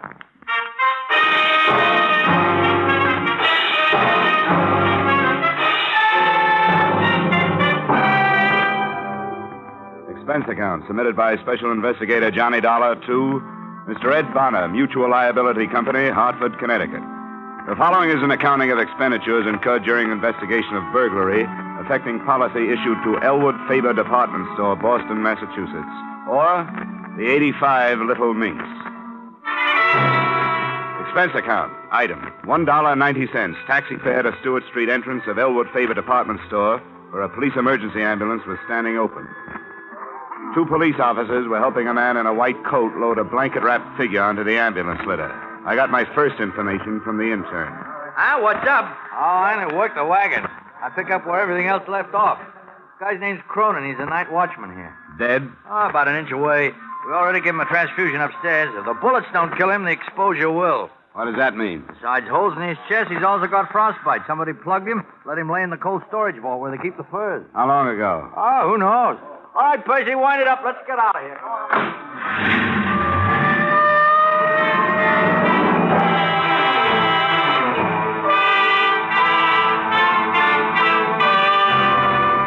assorted group of reporters and cameramen seemed to be converging toward a freight elevator just inside the store entrance.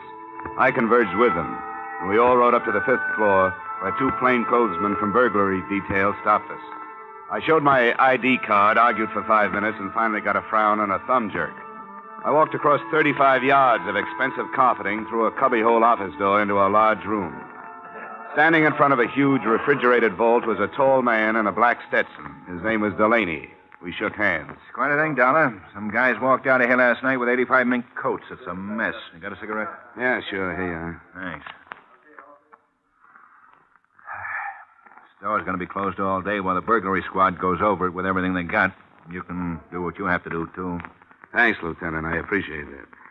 What do you figure, freight elevator or stairs? Either or both. I don't know. They must have had a panel truck or a big limo in that alley. Yeah, I noticed that on my way up. It'd keep any car hidden from the street, and they'd be able to work without being bothered. I got a man coming down to check for tire tracks, but it won't do any good. Whoever they were, they did it quiet, and they did it neat. Neat? Yeah. But quiet? You mean that night watchman, Cronin? Well, there must have been some noise when he walked into them and got shot. I hope he lives to tell us something. He's in tough shape. How about this? The vault? Just like the banks have, only smaller. And you can also hang meat in it. Not pried or blasted or cut into, just plain old-fashioned tumbler work. Sandpapered fingers and all. That wouldn't surprise me. Somebody was plenty good. Not even marks of a jimmy or pry tool to feel an edge. Just picked and plucked as nice as you please, and 14 little tumblers fell back. The door swung open. I thought that kind of thing stopped with Jimmy Valentine. Yeah, so did I. Who reported it? A guy named Dmitri Stroganoff, manager of the fur department. Come on. He's in his office now giving a statement of a couple of my boys. You can have a listen in. All I can say, I ask you, gentlemen, that I just hope... There's your pigeon, Dollar. How could 80 of you? things happen to Dmitri Stroganoff?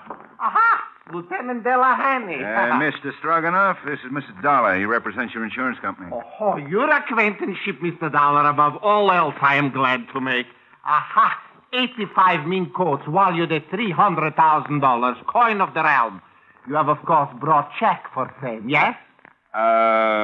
No. What? The adjuster will do that, Mr. Stroganoff. I'm an investigator, but don't worry. Week by week, month by month, 14 years, I get 2 words from the insurance company. 2 words, pay premium. Now it's Stroganoff's turn to say back his 2 words. Pay Stroganoff. Believe me, Mr. Stroganoff, your money's waiting for you in a vault in a bank in Hartford where nobody can get it but you. Waltz, ba, ba, pa. Suppose you go right on with your statement, Mr. Stroganoff. We have to have it, you know. Why is my 8 for mink in this direction? I answer you. Customer telephones Friday. Send over mink coat right away, she says. I send. Night comes, she wears coat to party. To breakfast next morning, she's also wearing coat. Maybe eggs she's eating. To party Saturday and to cocktail Sunday also. Monday, aha. My husband does not like coat. I'm sending back, she says. Mink. Real tough, Mr. Stroganoff. You can never tell what people will do next. Dmitri Stroganoff can tell. Look, if you'll just answer a few questions... This morning, even as I arise, comes to me a feeling of doom. Yes. Yes. Well, now about... Something is going to happen bad, I said to myself. And when I get here, no, even before I get here, I slip and fall. No, even before that. Parking ticket for too long pass. No, even before that.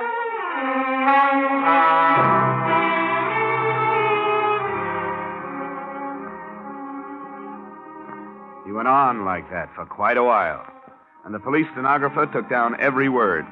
His whole testimony typed up into 23 single-spaced pages, but only the following was of any use. Stroganoff arrived at the store at approximately 8:45, found the vault door open and inside the wounded watchman Cronin, also the mink coats gone. Stroganoff notified insurance company, Stroganoff notified police, in that order. Expense account, item. $1.35 for 2 ham sandwiches, 2 bottles of beer, all of which I shared with Lieutenant Delaney in Stroganoff's office. All kinds of heists.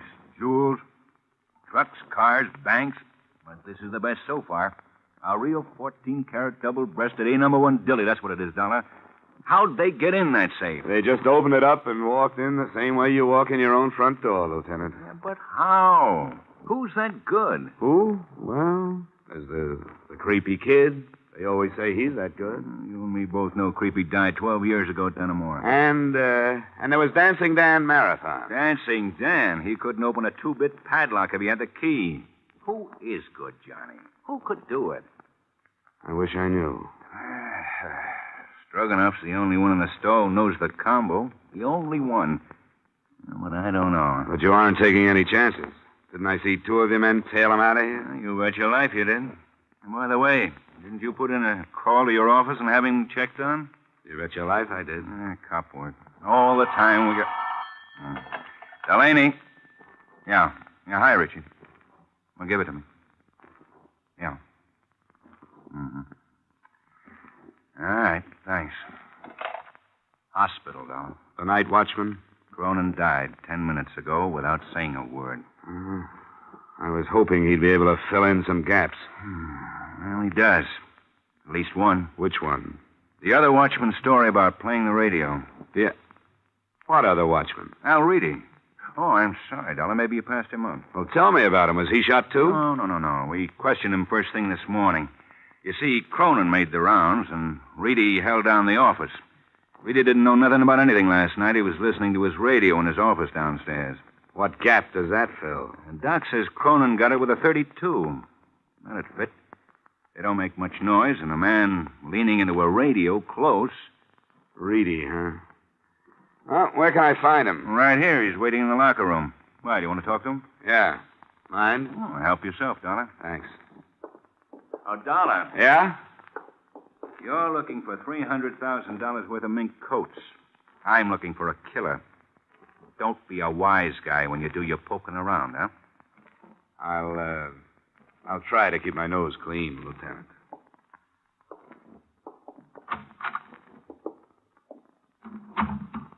Yeah? Hello. You Al Reedy? You another cop? In a way, yeah. In what way? Insurance investigator. All right, Mr. Insurance Investigator. Am I supposed to tell you something that'll tip the whole thing? No, Mr. Night Watchman. You're just supposed to tell me how things went for you last night. Swell. I sat in my office from 10 to 6, went home, went to bed. Got picked up by 2 big flat-footed coppers at 7:30.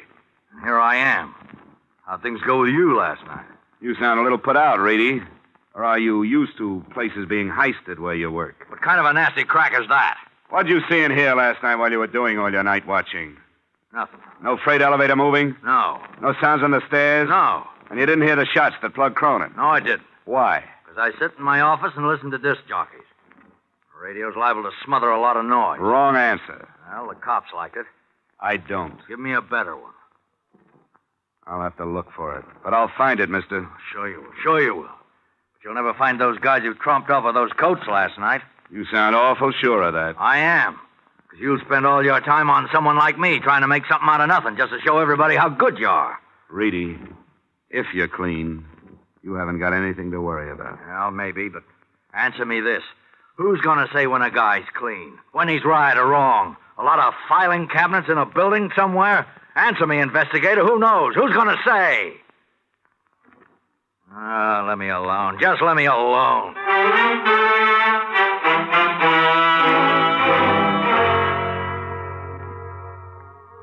I didn't know what to make of Al Reedy, but I did know I wanted to know more about him. At the personnel office, I pulled out his application card. It looked good enough, and then I suddenly put it back. I had a hunch, and I headed for the Middleton Safe Company. The president and chief designer of the Middleton Safe Company was standing under a blue light in the center of a newly completed vault. He seemed lost in the huge room of shiny, gleaming metal all around him. Please excuse me for not receiving you in my office, Mr. Dollar. Inspection day? Something like that. Now, this is what I call the Big Haze. Beautiful, isn't she? Completed a fortnight ago for a firm of South American bankers. You work on the safes and vaults yourself, Mr. Middleton. Indeed, I do. The drama of it captured me as a youth. To compose and weld and conform metal into an impregnable stronghold. Oh, it's fascinating, huh? Yes, of course. Fine metal, case-hardened, perfectly alloyed Ohio steel. Strength, Mr. Dollar. Strength. But then I bore you, sir. And now then, why are we meeting? So you can tell me something about safes and vaults, Mr. Middleton? Oh, I dare say I could, sir. But I'm afraid you'll have to be more specific. All right. Tell me about the kind of vault you manufactured for the Elwood Faber department store. A vault for... Oh, yes, the fur vault. Oh, yes, of course. What precisely do you wish to know about that vault? How someone could open it without knowing the combination. Oh, an impossible occurrence. Have you read the morning papers? Papers? What about them? That particular vault was opened last night and all the furs taken. Yeah, well, what do you say? Looted? Well, that's impossible. It happened. That's why I'm here. Well, this is quite a... Oh, dear me, Mr. Dollar. Of course, you'll want a thorough account from my organization. Of course. And I shall be glad to furnish you with any information that might be helpful. I'd like to know how the combination was set and who knows it. But I'd have to know the serial numbers on that particular vault. Yeah, try these. Oh, well, you're a very efficient man, Mr. Dollar. I see you've jotted them down. Well, let's go up to my office and look them up. Oh, no, sir. That won't be necessary. I recognize these serials. D4536. Oh, D. Oh, D stands for Dana. Mr. Dana set the final combination. Mr. Dana? My chief engineer for years. And who else besides him would know it? Myself and the person in proper authority at Elwood Faber, of course. Well, that would be Stroganoff. Anyone else here? No, sir. I'd like to talk to Mr. Dana, then. Well, I'm afraid that's quite impossible, sir. Oh? Albert Dana has been dead for 7 years.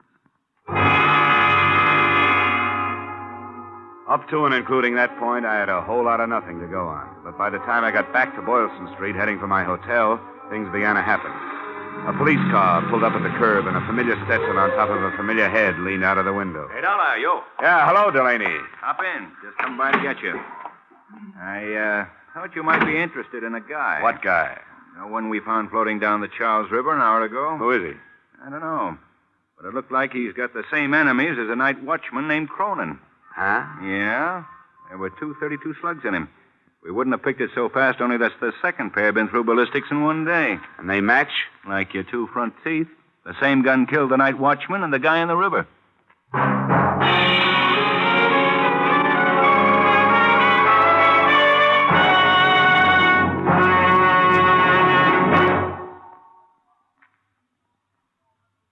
In just a moment, we will return to the second act of Johnny Dollar. But first, it's a family night on the Bing Crosby Show again this Wednesday. Brother Bob and Bing's son Gary already have scored with the Groner this month. And tomorrow night, Bing's 14-year-old twins, Philip and Dennis, make their debut as a guest team. You'll hear the kids trying to sell Dad a membership in the Bing Crosby Fan Club, a scheme that backfires. And you'll hear some rare and wonderful singing. CBS cordially invites you to hear the Bing Crosby Show this Wednesday and every Wednesday over most of these same CBS stations. Now, with our star, Edmond O'Brien, we return to the second act of yours truly, Johnny Dollar.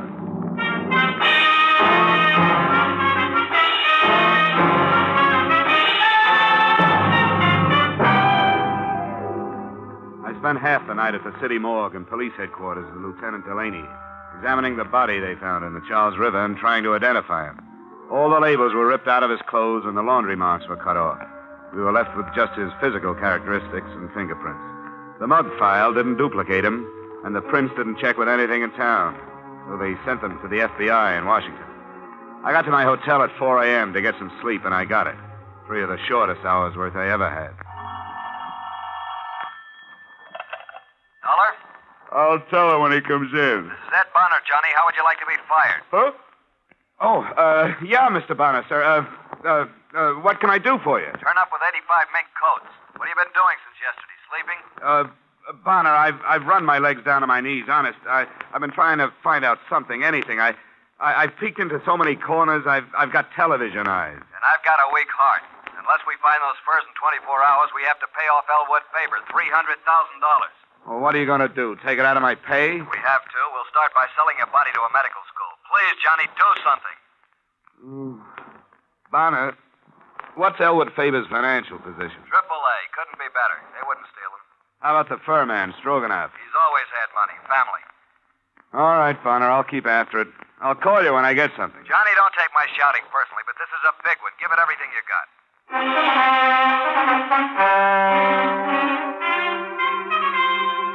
forced myself to get out of bed, take a shower, and get my clothes on. I started for the door and had no idea where I was going Aha, Mr. Dollar. when somebody did my thinking for me. To see you personally, I Stroganoff, maestro of the Elwood favored for department, am here. Do you have any news? News? Every paper in the country it should hit. Twice. Never in my 30 years of association with that foul little beast, the mink, has anything like this happened. What happened? You wouldn't believe me. Look, I'm pretty gullible. Well, it's incredible. I don't blame you for not believing me. Are we going to keep up this game, or do you tell me? Don't get huffy with Stroganoff. I will tell you. This morning, wrapped in dirty cardboard box, is arriving at the Fur Department. Guess what? A mink coat. Incredible? Incredible indeed. You mean one of the coats was returned by mail? Right. Well, that's encouraging. I am not overjoyed. You still owe me for 84 coats.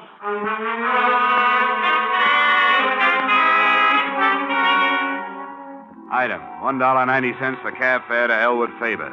It didn't make any sense that the men or a man who committed murder to make the heist would return anything. But one coat had come back. And in the pocket, I found a small piece of slick cardboard. It was only 1/3 of an inch long, but there were 3 words on it. Country Club Dance. I was lucky. The country club secretary had a guest list, and one name on it stuck out like the nose on Jimmy Durante. Patricia Reedy. Yes? Oh, Miss Reedy? Yes. Who are you? Name's Johnny Dollar. Your father is employed at Elwood Faber, isn't he? That's right, but Is he in now? he's probably in bed. May I help you? Oh, I don't know. I saw you at the country club dance the other night. Oh, were you there? Oh, I couldn't keep my eyes off you. Especially when you had that mink coat on. The mink. Well, Talk with this guy, Pat. What do you want, Dollar? Some information. Patty, will you make some coffee or something? all right, Dave. Anything else? Oh, nothing I can't handle. Okay, Dollar, what are you doing here? Who asked you into my house? My job. I came to find out about a mink coat that showed up at Elwood Faber this morning. Look, let's go out in the hall and talk. Okay. All right, Reedy, let's hear it. Now, don't go into a long song and dance. I'll tell you everything. Just the way it was. And I'd be real interested. The way I figure it, you helped in the theft. You maybe even killed Cronin. You kept one of the coats, but you got scared you might be caught with it, so you sent it back. Your daughter left the dance ticket in the pocket. All right. Here's the story right down the line. I didn't help in the heist. I had nothing to do with it. I didn't even know what was happening. Like I told you, I was in my office, listening to the radio. Tell me, Reedy. You ever been arrested? Well, Dollar, you're smart enough to find it out sooner or later. I served time, sure. You might as well know. Lots of it. Elwood Faber would be interested to know a trusted watchman served time. Well, what'd you expect me to do when I got out? Curl up and die? I gotta live, too. I'm straight now. Well, almost. I had a wife and a kid. The wife died. You've seen the kid in there. 13 years of her life, she had nothing. But now I'm trying to make up for that. Everything I do is for her, not for me. What about the coat? Sure, I took it. I borrowed it. Before the safe was locked up for the night. I've been borrowing stuff right along. Whenever my kid needed anything, I always return them in good shape. Told Pat they let me do it. She don't know nothing. That's kind of a strange philosophy.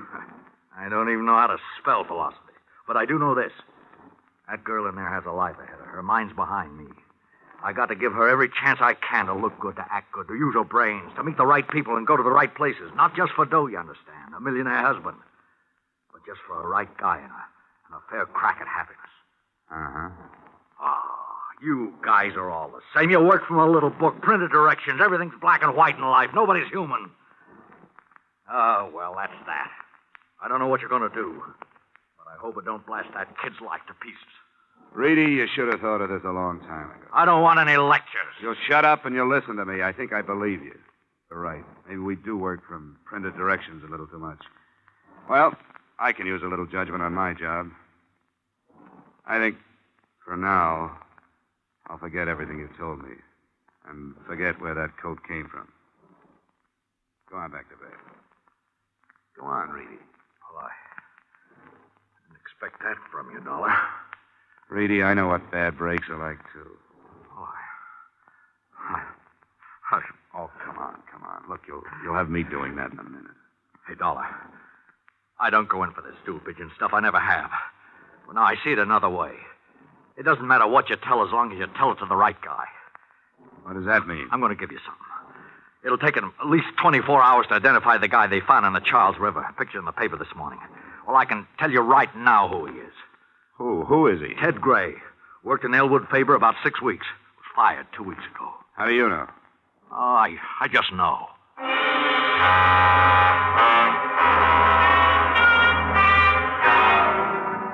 Personnel at Elwood Faber confirmed Ted Gray had worked there and was fired for insubordination. His address was 1432 Parkhurst Avenue, and I was over there in 15 minutes.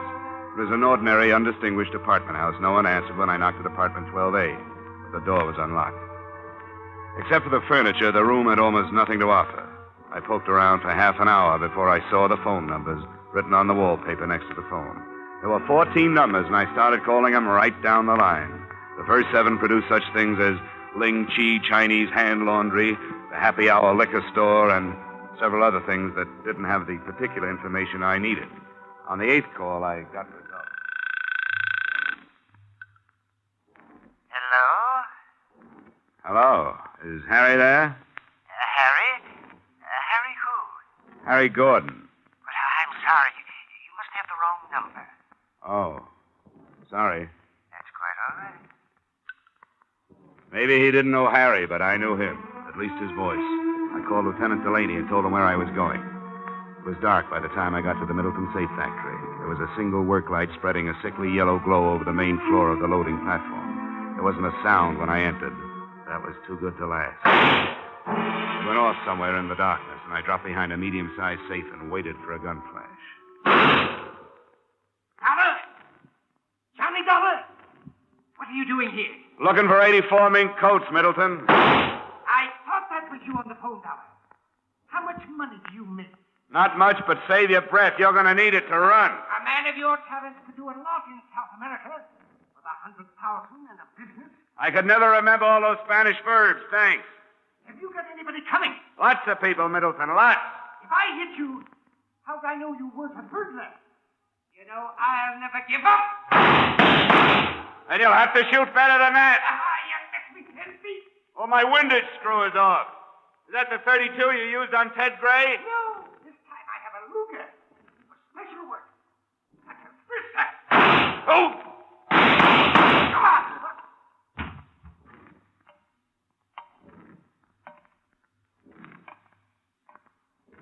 That Luger didn't help you much, Middleton. What an ignominious end. Yeah, you blew a good life. Well, I could never find what I wanted. Look, I know why you kicked the watchman over, but why your own boy, Gray? He was in on the deal with me, but held out a coat for himself. That shows you how wrong you can be. It wasn't Ted Gray. You see, Middleton... Oh. Dollar! Over this way. You've been shooting up the town, Dollar. Now, what's this? Jessup K. Middleton, he's your boy. Yeah, boy, for what? For the fur heist and the bodies at the morgue. How do you know? Well, there's a safe full of furs on its way to South America somewhere. If you hurry, you might stop it at the port of New York. Why would he kill the guy in the river? And who was that guy? Ted Gray. He was the man who cased the Elwood Faber job. He reported 85 coats ready to go. And when only 84 showed up, Middleton thought he was holding back on it. Well, okay, Johnny. Thanks for doing all the work. I was just lucky, Delaney. You sure were. You could have been hit where it hurt worse. Come on, let's have the ambulance doctor look at that shoulder.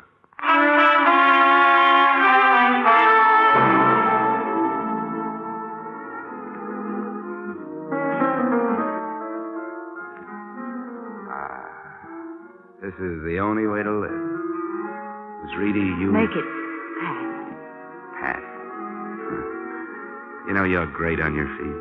Well, what about you, Johnny? Dancing with your arm in a sling. Well, I took the no hands course at Arthur Murray's. Pardon me, Mr. Dollar. There's a phone call at your table. Oh, thanks, waiter. Come on, Pat.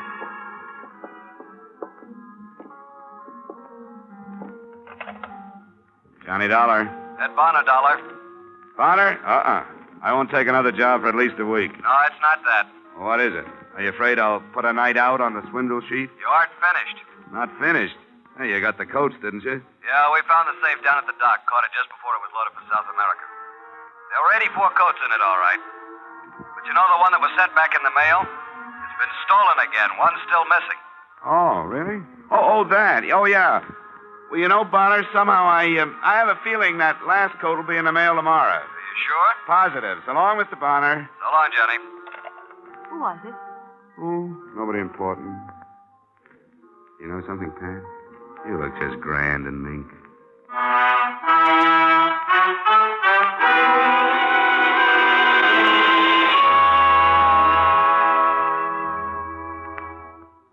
Well, the coat did show up the next day and in the mail.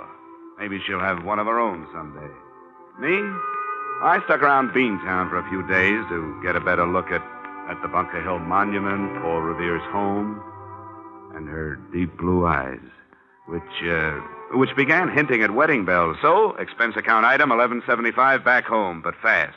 Expense account total $384.16. Yours, truly, Johnny Dollar.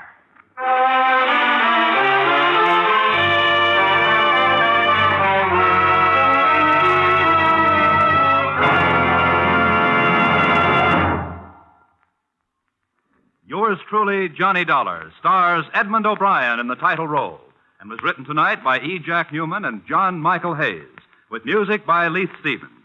Featured in our cast were Harry Bartell, Joseph Kearns, Hans Conried, Bill Johnstone, Howard McNear, and Gloria Blondell.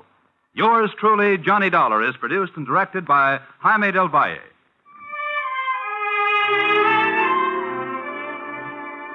Join us next week when Edmond O'Brien returns in another transcribed adventure of Yours truly, Johnny Dollar.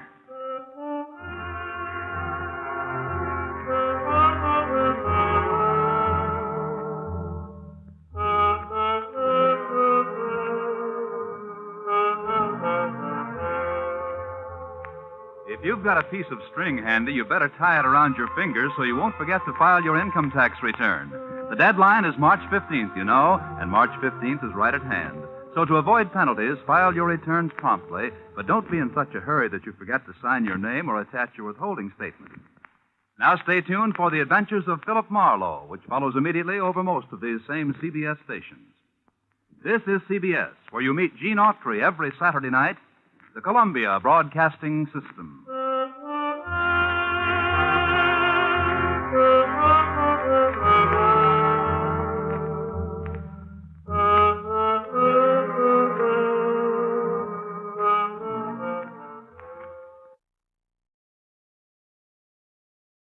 Time now for Edmond O'Brien as Yours truly, Johnny Dollar.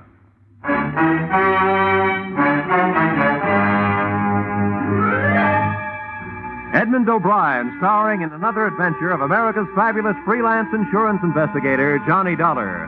At insurance investigation, Johnny Dollar is only an expert. At making out his expense account, he's an absolute genius.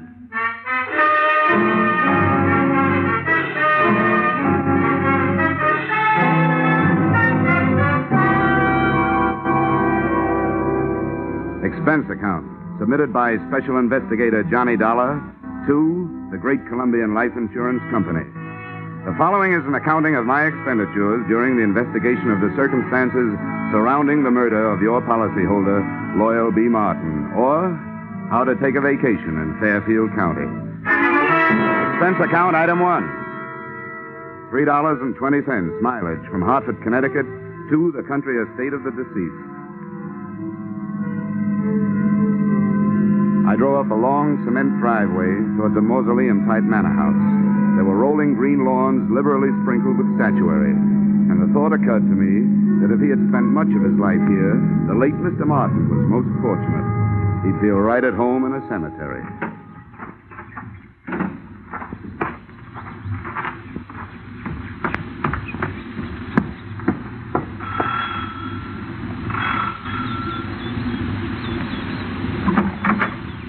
Yes? My name is Dollar. I'm here to see Mrs. Martin.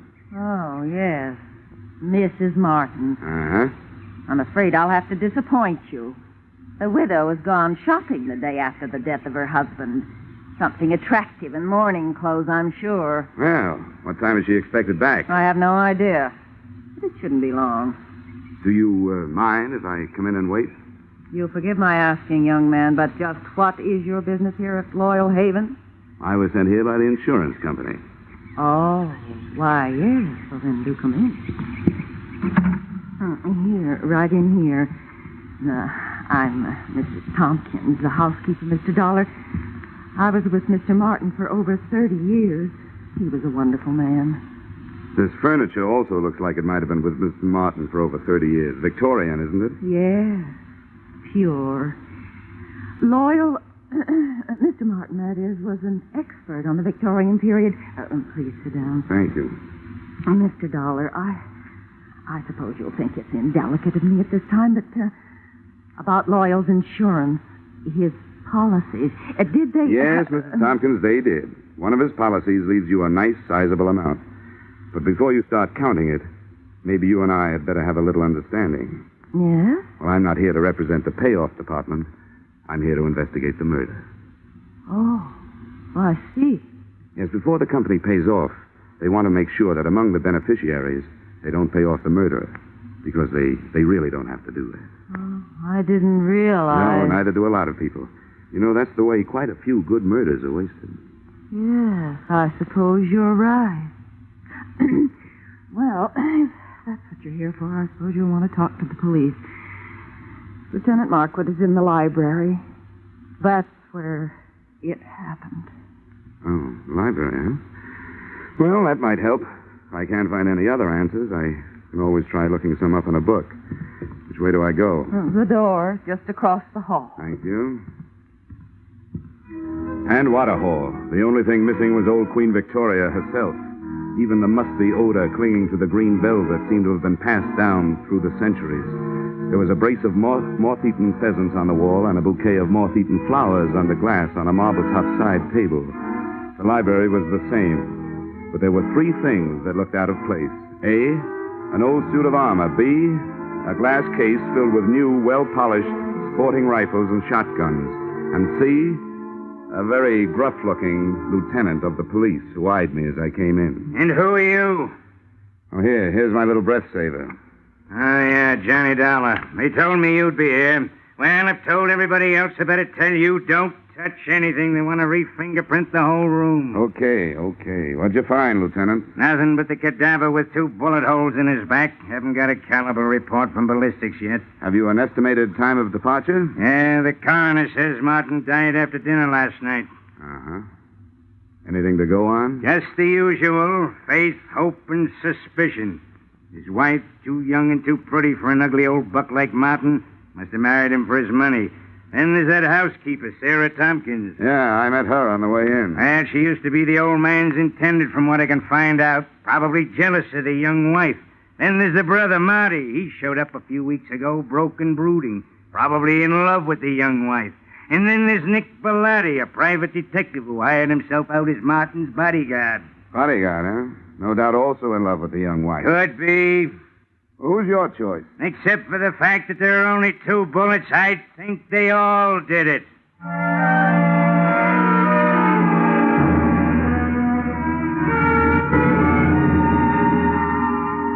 The nose through which Lieutenant Markwood talked was a long one, and in more ways than one, a horn of plenty, for out of it had poured enough motives and suspects to furnish a dozen murders.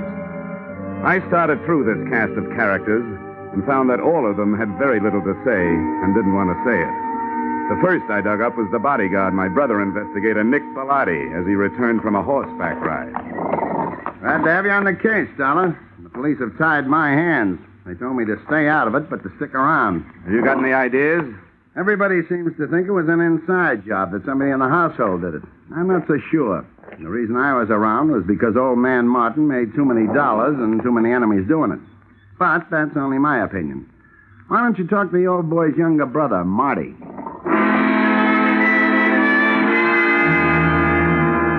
I found Marty living the life of Riley. He was upstairs in his room, cuddled up to a 20-year-old bottle of brandy, which was still underage to be around the kind of book he was reading. Yeah, I'll tell you something, Dollar.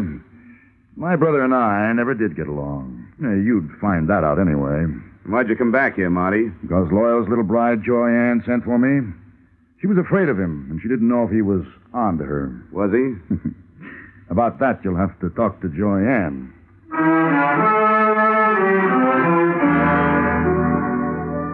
Joyanne didn't get home until 3 o'clock in the afternoon. I caught up with her 20 minutes later as she came dripping out of the swimming pool. The suit she was wearing would have gotten her pinched on the Riviera. Oh, that was refreshing. It certainly is. Oh, toss me that towel, will you? Yeah, surely. Here, Mrs. Martin. Joyanne, I hate formality. Who are you? Well, I'm from the insurance company, here to find out whether you killed your husband or not. Good for you, Mr. Dollar. That's what I like. Men who get right down to the point. I was told you were here. Oh? Nobody told me about you. Oh, come on over and learn. I want to stretch out here in the sun. Here, you man the fly swatter. Okay. Come on, sit down. Here beside me. If it gets too warm, slip off your shirt. Oh, thank you. Well, suppose we start talking business. Marty tells me you sent for him to come here because you were afraid of your husband. How come? Well, I knew Marty before I knew Loyal. As a matter of fact, he's the one who introduced me to. What do you call a dead husband? You call him unlucky, I guess. Anyway, for the purposes of this conversation, I'll know who you mean if you just say husband. But you didn't answer my question. I meant, were you afraid of your spouse? And if so, why? Yes, I was afraid of him. Oh, I might as well tell you, Mr. Dollar. I want to be frank with you. The only thing Loyal didn't have to offer me was love. I seem to be a girl who needs just that. Frankly, I tried to make up the deficit. Mrs. Tompkins, the housekeeper, saw to it that my husband found out about it.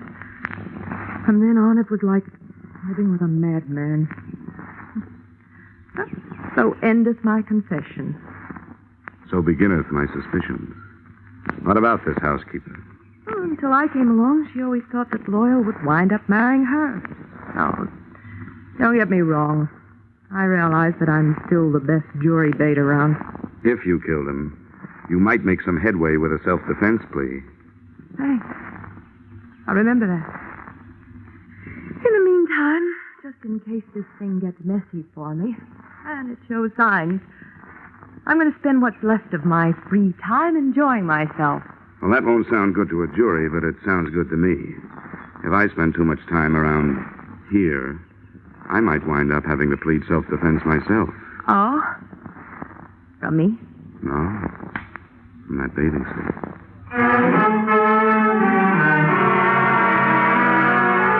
I spent the rest of the afternoon trying to keep 2 eyes on 4 people, reading from left to right. Brother Marty stayed in his room finishing his book and his brandy. Mick Bellotti, the bodyguard with no body to guard, got back on his horse and cantered off into the sunset. The joyous widow, Joyanne, locked herself in her room, and all I could get through the keyhole was the sound of a light and lovely snore. I couldn't tell whether it was the genuine article or not. Having no way of checking, I picked up the trail of Sarah Tompkins, the housekeeper. She, at least, was apparently up to no good. I found her in the library doing just what Lieutenant Markwood had told her not to do, smearing the surfaces of Mr. Martin's desk with a dust rag. And as anybody knows, you can't fingerprint a dust rag. Hey, cut it out! How dare you? Mr. Martin's private study. Those are the police private fingerprints you're messing up. I was doing nothing of the sort. I was dusting his desk. I always do it at this time of day. Get out of here. You don't belong in here. Keep your wig on, Mrs. Tompkins. I'll not be told what to do by outsiders.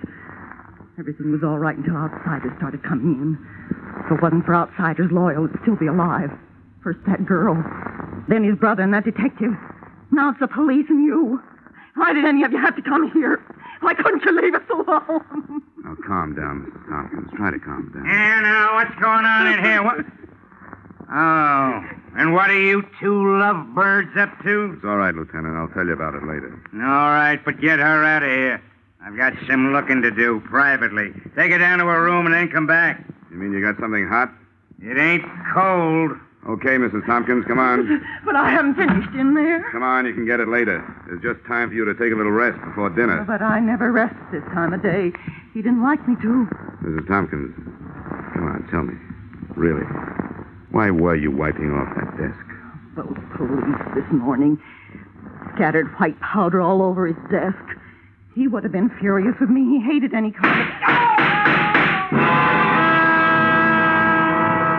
The shots had come from the library, and that's where I went, but not fast enough. By the time I got there, Lieutenant Markwood was dead, and whoever had done the shooting was gone, apparently through an open window. Markwood still clutched the shotgun he'd grabbed out of the gun case, but hadn't had a chance to use. Two things had just died in that room: the lieutenant and a hot piece of evidence he'd never had the chance to pass on to me.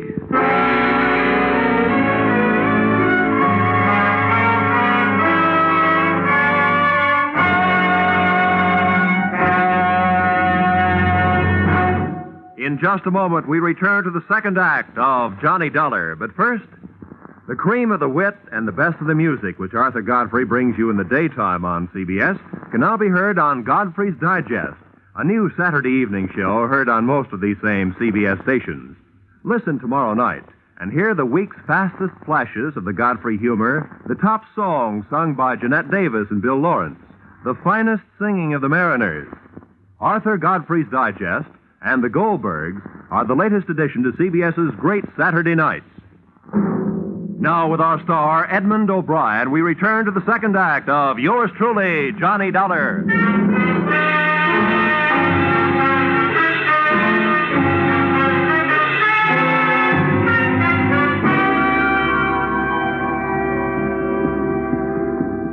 Hey, what happened? Oh, Markwood. Yeah, he's dead. Well, what are you doing, fella? I'm looking for what there seems to be a shortage of around here, Bellotti. Clues. You don't mind where you look, do you? Rule number 1, don't get caught frisking dead cops. Forget about it, Bellotti, will you? Maybe I can suffer from lapse of memory for you sometime. That's a deal. Got any idea what you're looking for? No. But whatever it was important enough to get him killed. I'd hoped maybe there'd be something in his notebook, for instance. Any luck? Well, very little. It's a brand new book, only one notation in it. Here it is. Check tattooing diameter. Recheck penetration. What do you make of that? It's too scientific for me. I'm a skip case and divorce type detective myself. All I know is you'd better put that book back in his pocket and leave it there. Yeah, I guess you're right. Nice timing, Bellotti, and remember, thanks for the loss of memory. Forget it. Hey, what happened? What's going on Good here? Lord. Lieutenant Markwood. Who did it? Dealer's choice. So far, the dealer's the only one who knows. First my brother, now Lieutenant Markwood. There'll be real trouble about this. Johnny, shall I call the police? Drop the innocent accessor-in-law. I'll call them. No, maybe I better do it, Marty. If everybody will stop pleading not guilty by wanting to call the police, I'd like to get a word in. The police have already been called. Now, if you'll get out of here, I'd like to try earning my salary.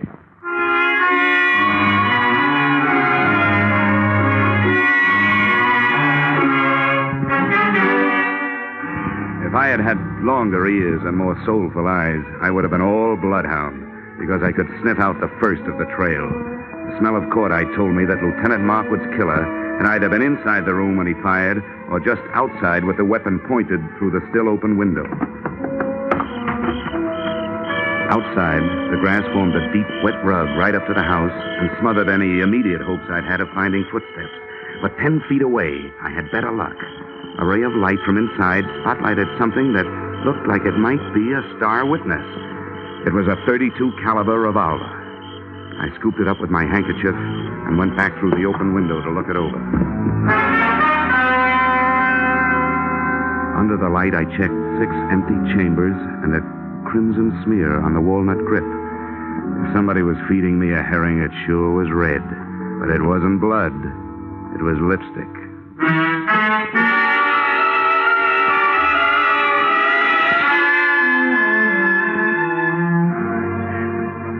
I'd like to introduce myself, Dollar. I'm Sergeant Norrin McDougal. How are you, Sergeant? Poor Markwood. Thank the Lord he didn't have any wife and kids. I'm glad to hear that. Cops usually do. Well, there's one good thing about it. When a police officer goes, there's plenty of them that lives on to fight back. All the police in the world. You can throw in the private ones, too, Sergeant. Thanks, Dollar. And now maybe I'd better take your statement. Well, it won't take long. I heard the shots from the hallway, and I came back. He was killed either from inside the room or just outside the window. I didn't get a look at the killer, but I found what might be the murder gun. Here it is. Watch that handkerchief. .32 caliber. Yeah, how does that match up with the gun that killed old man Martin, do you know? Same caliber. Uh-huh. I wonder what he was doing with this shotgun. It ain't loaded, and Markwood knew better than to wave an unloaded gun in the face of a full one. Did you get anything else out of ballistics, Sergeant? Headache. Dollar, what we got from ballistics don't add up with what we got from autopsy. Well, how's that? Those two slugs entered Martin's body an inch and a half apart. But, according to the shallow penetration, they were fired from a distance of 300 yards. Now, do you know anybody who could do that kind of shooting with a .32? Well, that's pretty fancy shooting. Could it have been done with a stationary mount? No, not a chance. The body would have started falling after the first shot, and you can't re-aim a stationary mount that fast. Yeah, you're right. You know, I didn't have a chance to spend much time with Markwood before he got it, so I don't have much to work on. You got anything to spare? Just a lot of routine confusion so far. You know yourself, Dollar. You take 4 witnesses, you're bound to get at least 2 different stories. Now, 2 of the people that heard the shooting when Martin got killed last night said they heard 2 shots. The other 2 ear-witnesses said they heard 1. The only thing the whole 4 agree on is that they didn't see anything. Well, that sounds familiar. Thanks anyway, Sergeant. Sure, anytime. Hey, Sam. Yeah? Take this gun into town. Tell ballistics to run it through for fingerprints and check it against those slugs in the Martin case. I want to report right away. I hitched the ride with that gun into the ballistics department. While waiting for the test to be made, I asked some questions, and I came up with a real brain buster. Despite the fact that the penetration report said that Martin had been shot from a distance of 300 yards, his skin and clothing had been tattooed with powder, indicating the shots had been fired at close range.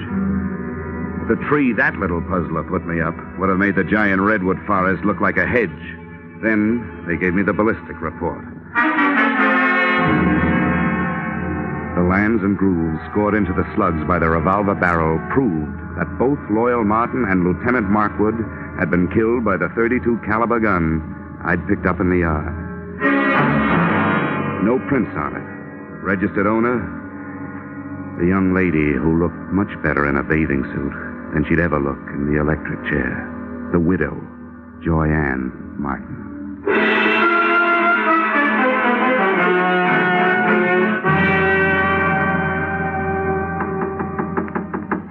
Yes? Who is it? The Hartford Hawkshaw. Dollar, I want to talk to you. Oh, I'll be with you in a second.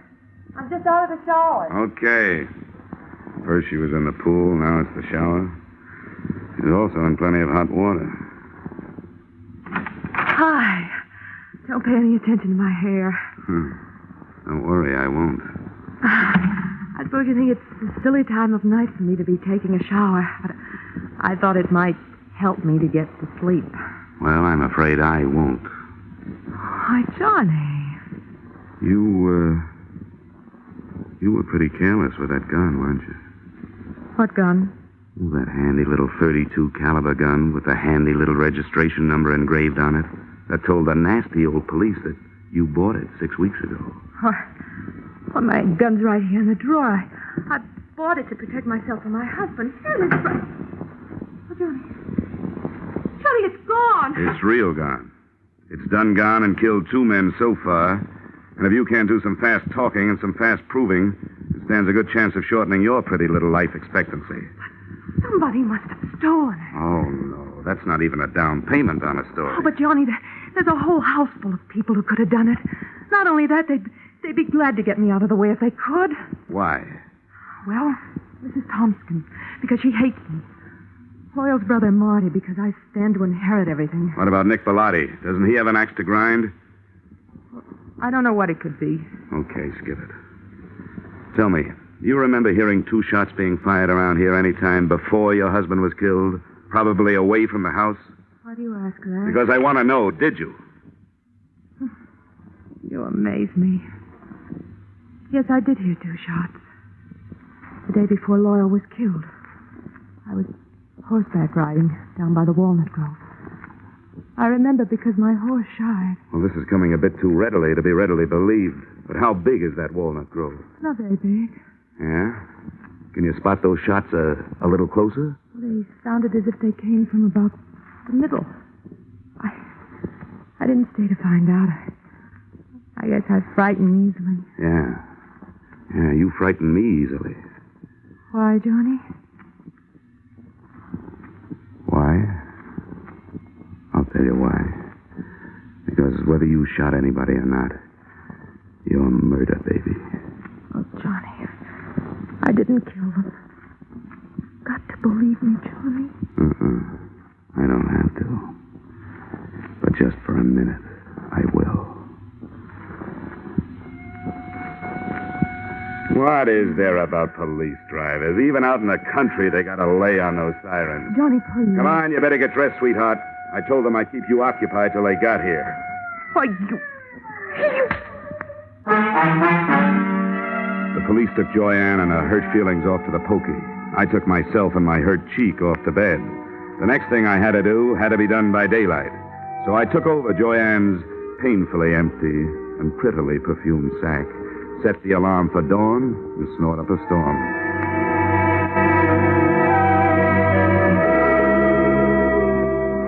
I never knew before how much went on in the country so early in the morning. On the way to the walnut grove, the damp air washed the cobwebs out of my head, and I started thinking. Now, first, Royal Martin had been found dead with 2 bullet holes in him. Yet 2 of the witnesses, Joyanne and the housekeeper, Mrs. Tompkins, had heard only 1 shot. Second, that powder burn tattooing on the body, denoting a close-range killing, was in violent argument with a bullet penetration report which screamed long-range killing. Those facts, added to what was in Lieutenant Markwood's notebook, plus that shotgun clutched in his dead hand, came close to tallying up the total that had cost him his life.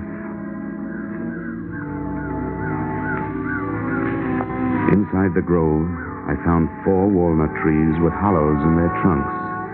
The first one gave me a handful of nuts and a fancy sassing by an irate squirrel. The second one came up with a handful of spunk water and a wet cuff. And the third, I found what I was looking for. I found about 2 pecks of clean cotton waste.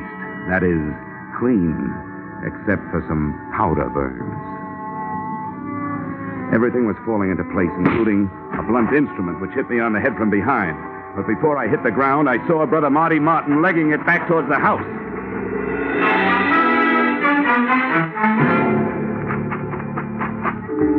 I made it up the house and up the hill and onto the trail, and was just starting up the stairs when I heard another out-of-season 4th of July.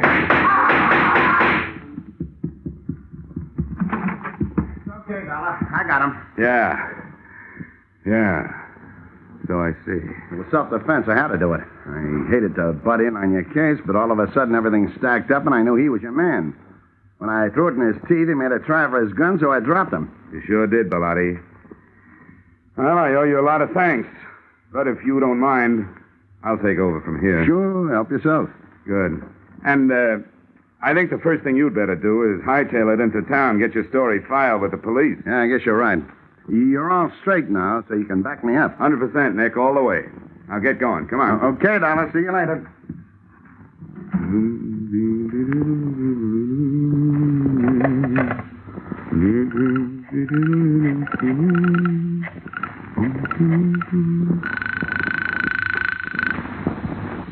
Sergeant Norman McDougal. Yes, sir. Sergeant McDougal.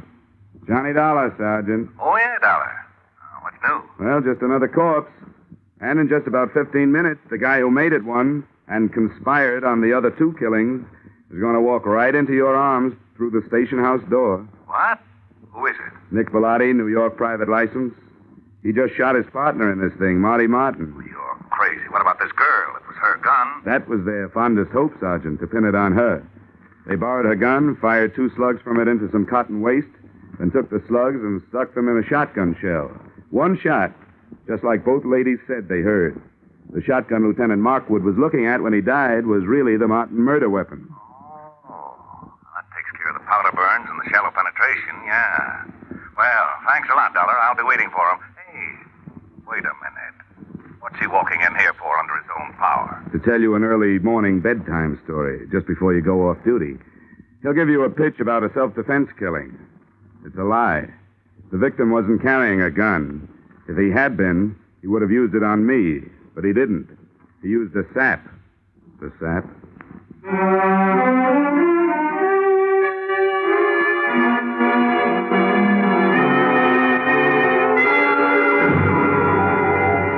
Expense account, items 2, 3, 4, 5, 6, 7, 8, and 9. $624 entertainment. Appeasing a rich widow with rich taste. Expense account, items 1 through 13 inclusive, $160 entertainment of poor insurance investigator with extravagant taste.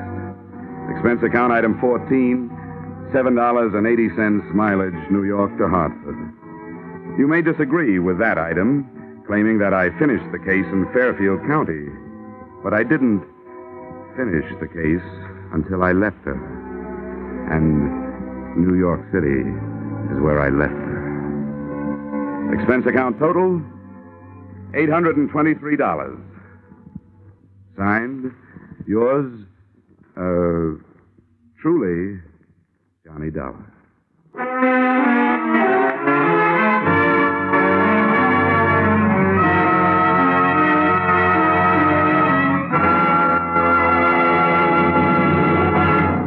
Yours truly, Johnny Dollar, stars Edmond O'Brien in the title role and is written by Paul Dudley and Gil Dowd, with music composed and conducted by Leith Stevens. Edmond O'Brien can currently be seen starring in the Harry M. Popkin United Artists production, DOA. Featured in our cast were Irene Tedrow, Walter Burke, Ted DeCorsia, John Daner, Gene Bates, and Ed Begley. Yours truly, Johnny Dollar, is produced and directed by Jaime Del Valle.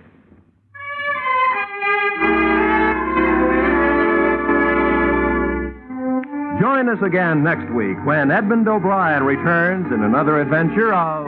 Yours truly, Johnny Dollar.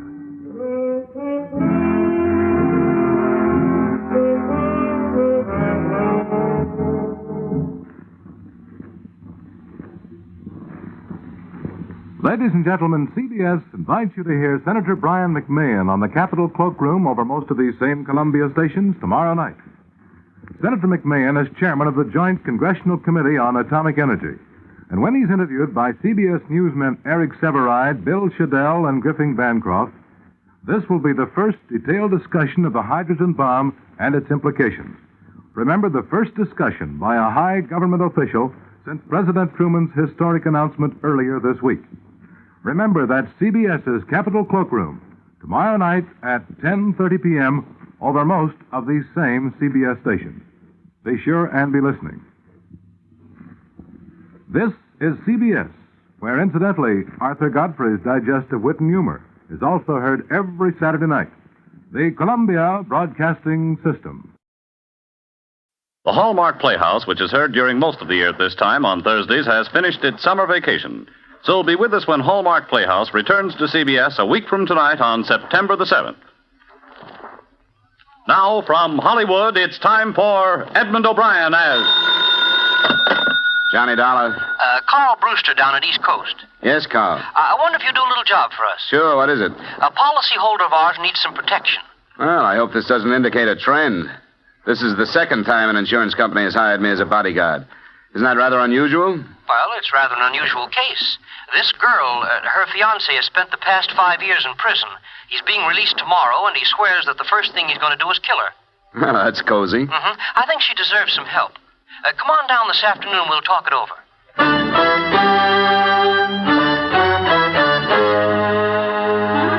Edmond O'Brien in a transcribed adventure of the man with the action-packed expense account, America's fabulous freelance insurance investigator. Yours truly, Johnny Dollar.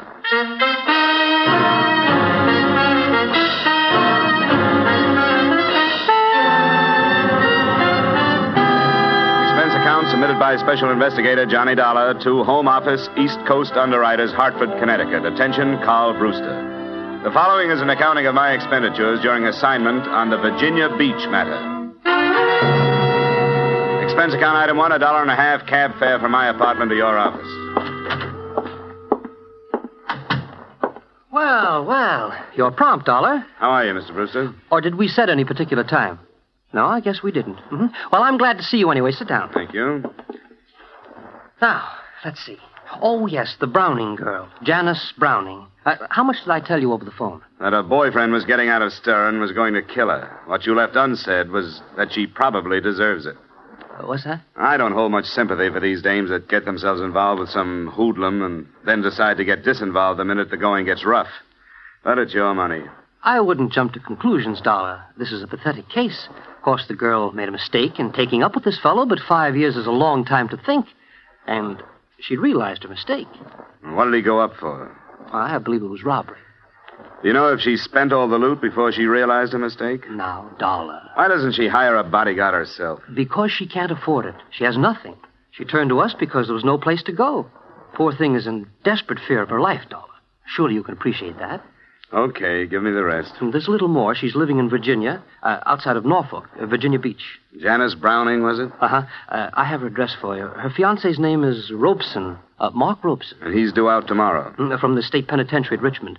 Just stay with her until we see what happens. She was here, Dollar. I talked to her. This will not be an unpleasant assignment for you. She must have something more than a policy to knock this whole company off its feet far enough to hire a bodyguard. That could spell bankruptcy if it went far enough.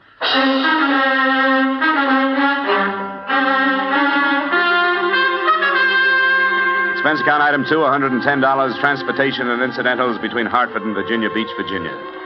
Virginia Beach seemed hardly the scene for potential murder. A white strip of sunny beach on one hand and a friendly forest of pine on the other. I found Janice Browning's address just south of the village proper. A fair-sized cottage surrounded first by a small, well-kept garden and then undeveloped land. When I got out of the cab, I was looked over by a trim little honey blonde thing in shorts and halter who waited for me on the veranda. Hello. Hello. You seem to be carrying a suitcase. Are you sure you haven't been misdirected? Are you Miss Janice Browning? No, I am her personal maid. Who are you? My name is Dollar. I'm the investigator from the insurance company. Did you say personal maid? Yeah. Did you say investigator? That's right. Well, I hope you'll pardon me if I'm confused. I was not notified of the arrival of no investigator. What is it you want? Miss Browning asked for me. She went to her insurance company and requested a bodyguard. A bodyguard? Well, I don't know about that. But then there are lots of things I don't know as yet. I'm new here. But if she asked for you, you may as well come in. Thanks.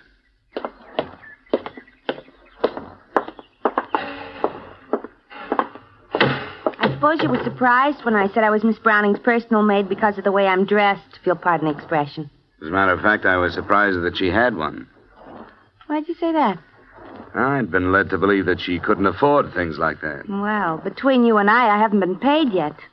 But she seems to be very generous. She turned over her entire wardrobe for me to wear at any time. Yeah, but maybe that's a bad sign. Maybe she's going to pay me off in clothes. And they don't quite fit, as you can see. How long have you been here? Just only 3 days. My name's Betty Light. I took the name Light from my stepfather. Just what are you doing here? Well, Miss Browning has a fiancé coming out of prison today, and she's afraid to meet him alone. Prison? Well, you could never tell. But I suppose it's her business. What is it? Well, if I was sweating out a fiancé after all that time, I wouldn't be quite so thick with what she's thick with. What do you mean? Well, if I were him, I'd feel cheated. She hasn't been wasting her time, from what I can tell. And in 1 week, that's plenty. But I shouldn't be gassing like this. Who is he? His name is George Masters. And if there's a fiancé on tap, he'd better be careful. Why is she afraid, as if she shouldn't be? Well, because she changed her mind about him and evidently didn't tell him about it. Sure, the same old story. Well, this is a surprise to me, but the least I can do is work out the wig. You know, Betty, I feel the same way. It was just past midday when I arrived, and wasn't until almost 5 that a cream-colored convertible coasted into the driveway carrying a man and another honey blonde. I could see immediately how Janice Browning had swept the insurance company off its feet. How do you do, Mr. Dollar? I'm so glad you're here. Oh, may I present Mr. Masters? Oh, Mr. Masters? I won't stay, Jan. I know you have things to talk over. I'll pick you up at 7. All right, George. Bye, Dollar. Feel a lot better, too, now that you're here. I'll do what I can. See you at 7, Jan. I'll be ready. Oh, please sit down, Mr. Dollar. Betty. Yes, Miss Browning. I don't think we'll need anything, and I'd like to see Mr. Dollar alone, if you don't mind. Oh, by all means, Miss Browning. Could I have your permission to visit the beach? Of course, stay as long as you like. You know where the beach things are. Oh, I wouldn't think of encroaching. I'll just go the way I am. She's the strangest girl. Where'd you find her? She was a waitress in New York. I asked her if she wanted to come down for the rest of the summer. I thought she'd be company. But she's become so formal, or tries to be. Oh, would you like a drink or something? No, thanks. I suppose you think I'm an awful coward to scream for help the way I did. Well, I haven't heard all the particulars. I really didn't know what else to do. I thought of running away, but, well, I've made friends here. There's the simple fact that I don't have any money. How serious do you think this threat to kill you is?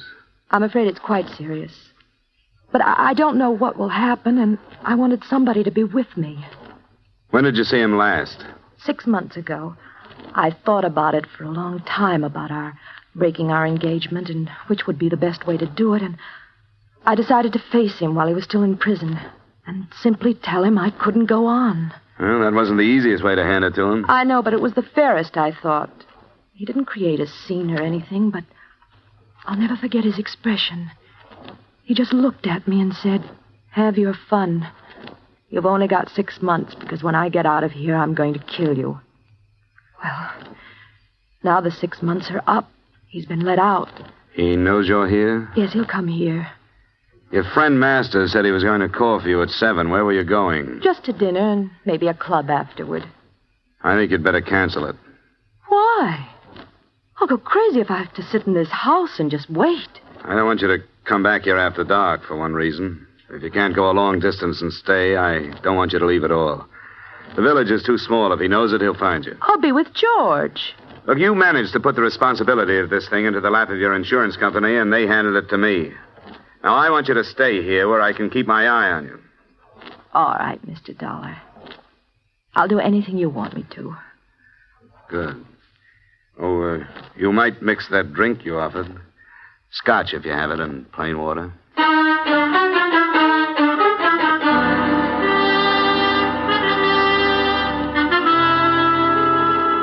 The rest of the evening was spent with small talk and mounting tension. The state penitentiary was no more than 100 miles from Virginia Beach, and since it's the habit of prisons to turn out their guests at dawn, Mark Robeson had had plenty of time to make the trip. In spite of a sultry night, I closed and locked all the doors and windows, and by 11, the cottage was dark, with everyone retired. The living room was the most strategic spot in the house, so I stretched myself across a couch that was too short for me and listened to the silence. It must have been some time after midnight when I heard a door crack behind me. Who's that? It's I, Mr. Dollar. Oh, you shouldn't be roaming around the house, Betty. I darn near laid a chair across your head. Oh, it was too hot to sleep, and besides, I have a few things on my mind if you're interested. Sure. Sit down. Thanks. Did I not understand you to say that this Con was her fiancé? That's right. Well, she certainly lives in circles, if you ask me. I happened to uncover some information that will knock you for a loop. What? Well, basically, I've never been a snoop, but I didn't go to the beach. Oh? No, after you advised me of the situation around here, I felt I had a right. I went into her room, which is no more than an oversized closet with bath. And it's a good thing I did, because in a drawer, I found a picture of Miss Browning posing as a bride. A bride? Yeah. Are you sure of that? As sure as I'm sitting here. And the guy standing with her was a bridegroom if I ever saw one. Were they fancy? What do you think of that? I don't know. It doesn't necessarily mean anything. But from what I've overheard, this fiancé of hers has been in prison for 5 years. Yeah, that's the story. Then how come her wedding picture was taken in 1947? Was it? And that's what's stamped on the back of it. Now, is that screwy or isn't it? It definitely is. And there are some other things that don't ring truly. For example, this mug she is currently tied to. I heard her when she called him tonight, and it sounded more like... He blasted your room. Get down on the floor. Stay there. Hey, hold it! Hold it, Robeson! He hadn't moved away from the window he'd fired through. When I got to him, he was still pointing the now empty gun at me, pulling the trigger and looking down at it stupidly. Get away. I won't go back. I don't have to stay in the hospital now. I'm all better now. Give me the gun, Robeson. It's empty. No. It's mine. You're one of her men. She always had men. No, I'm not one of her men. Let's go in the house and calm down. You talk like a doctor. Yeah, you're a doctor. You can't take me back. Get away from me. You told me to make myself believe that she was dead and I'd sleep better. Come on, Robeson. Get away. I won't go back. Let go. Don't cause any more trouble, Robeson. Now, come on. I won't go back. Let go, Robeson. No. Now I don't have to go back. Let go.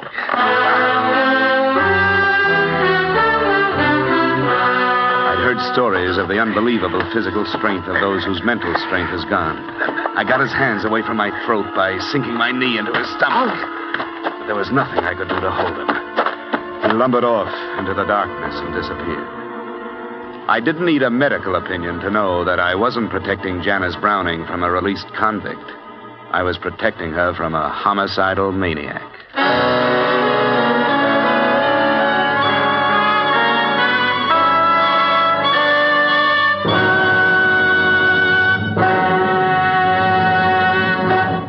There's the opportunity of a lifetime waiting today for any healthy young American man.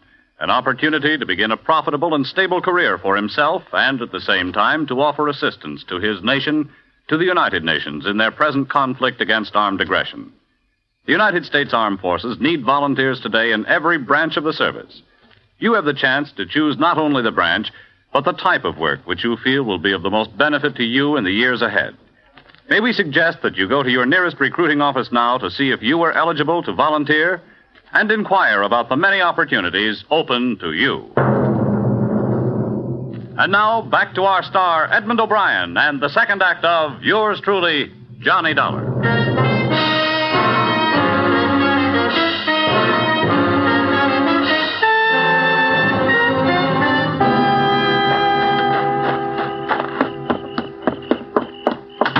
Are you all right, Mr. Dollar? Yeah.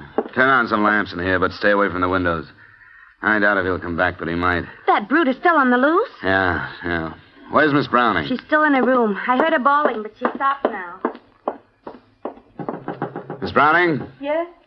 I'm coming in. Where is he? I couldn't hold him. Where's the light switch? No, don't turn on the lights. He thinks he killed you. He won't come back tonight. Well, why don't you go ahead and say it? Oh, I'd better not. As a matter of fact, I don't mind your lies or the way I was dragged into this. But what really stinks is you're hiring that girl because she looks enough like you to be mistaken for you at a distance. You give her your clothes to wear and you put her into your room. Well, she'd be dead now if she hadn't come into the living room. I'm not trying to pass the blame, but it was George Masters' idea. He remembered her and thought bringing her here might be a way to save my life. Robeson's your husband, isn't he? Yes, he's my husband. Well, what's he doing running around loose? He escaped from a hospital in Pennsylvania. He's been there a year. He tried to kill me before he was committed. Why didn't you tell the insurance company the truth? I did. No, you didn't. Yes, I did. It was Mr. Brewster's idea to tell you that he was coming out of prison. He thought you wouldn't take the job if you knew the truth. Well, he was right, and I'm leaving the job right now. Oh, you have every right to. You can get yourself some protection around here. I couldn't when I tried. I went to every private detective in Norfolk and Portsmouth. None of them would take the case? No. Well, what about the police? What is this, county out here? Yes, it is. I notified the sheriff's office, and they promised me extra patrols, but that's the best they could do. How did you happen to turn to the insurance company? Well, George Masters is my lawyer. He suggested it. Mr. Dollar, I'm not begging for help or excusing anything I've done, but I've been half crazy with fear and the awful lost feeling when nobody would help me. I had to do something. What about your lack of money? Was that a lie, too? Oh, every penny I had has been spent on treatment for Mark. I borrowed from George on my insurance. I sold our house in Connecticut, and that money's gone. This property is all I have left, and I've borrowed against it. I guess you've had your troubles. Who can I talk to about your husband? You mean a doctor? Yes, I thought maybe a doctor might know what Robeson would do next. Well, Dr. Becker came on to Norfolk after he warned me that Mark had escaped. His phone number is in the little book on the stand. Well, I hate to bother him, but I'd like to have him come out tonight. Mr. Dollar? Yeah? You're staying? Well, not any longer than I have to. Say, you'd better get up and have a drink. You're shaking like a leaf.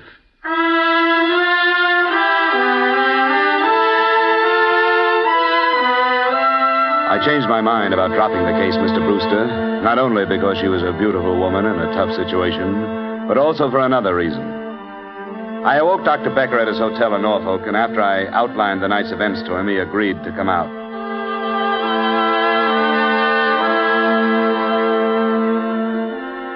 It must have been a decidedly unpleasant experience, Mr. Dollar. On the other hand, you are fortunate to be alive. Yes, I guess I am. Robeson is only dangerous when his basic jealousy is aggravated. You say you arrived with luggage? That's right.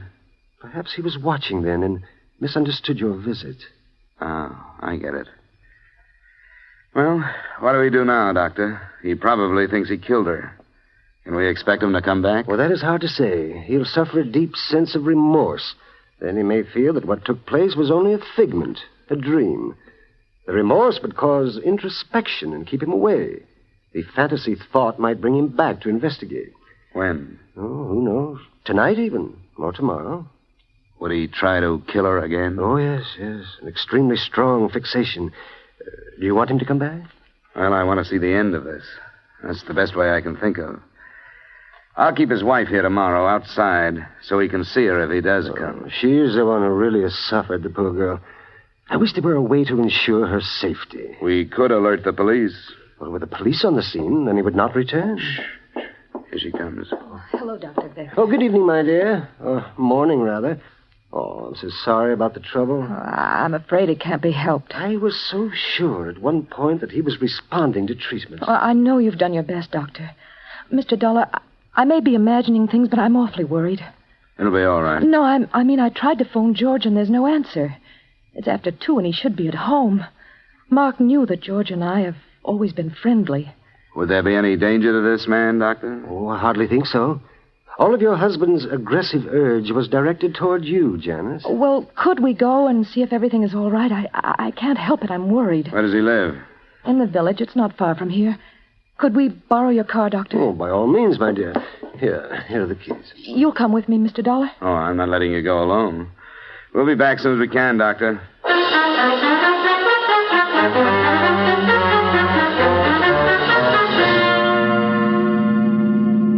Oh, this is his house, the white one. Oh, there's his car in the driveway. There's a light on. Maybe his phone is out of order. I told him I'd let him know if anything happened.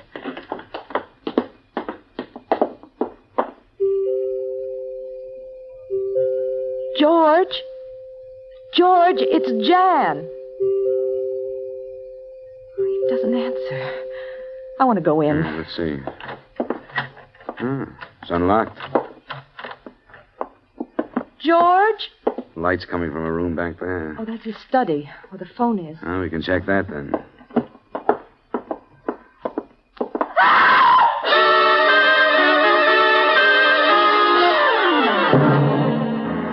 George Masters was lying face up in the middle of a room that had been pretty well torn up by the struggle. The first thing I noticed were the bruises left on his throat by the hands that had choked him to death. I noticed another thing when I went to the desk to phone the police.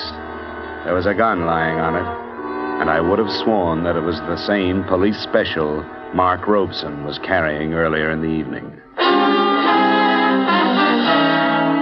It took Dr. Becker to quiet Janice Browning after I literally dragged her out of the master's house and got her home.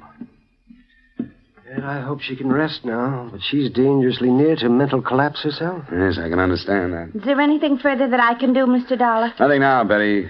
Get some sleep if you can. Sleep? Who could sleep? Well, and spend your time packing. You're going back to New York in the morning. I certainly am. As for me, you can give Virginia Beach back to the Indians. Was Janice in love with Masters, Doctor? I think so. A great feeling of loyalty, at least. He had helped her so much with monetary loans and so on. But you said he wouldn't remember the association between Masters and his wife. Yes, I was convinced that he wouldn't. There was a police special in Masters' study. I'm positive it was the same one that Robeson used here. Oh? I tried to take it away from him. I couldn't. Now, why should he leave it at Masters? Well, I don't know. Say, did they know one another before Robeson broke down? Oh, yes, they were quite friendly. And Good heavens, Dollar. What are you driving at? Janice borrowed from Masters on a life insurance policy. That usually means making the lender a beneficiary. I don't know how much the policy was for, but I'm going to find out. Well, I dislike having to agree with you, Dollar, but I do. In Robeson's warped mind, Janice was the archenemy. It would have been quite easy for Masters to inflame Robeson to the point where he would kill his own wife. Oh, Mr. Dollar! Mr. Dollar! What is it, Betty? He's back. That man, he came back. All right, now take it easy. You're all right. But I saw him. He was looking in the window. The one he shot through. Doctor, take care of her, will you? I'd better get back to Janice's room.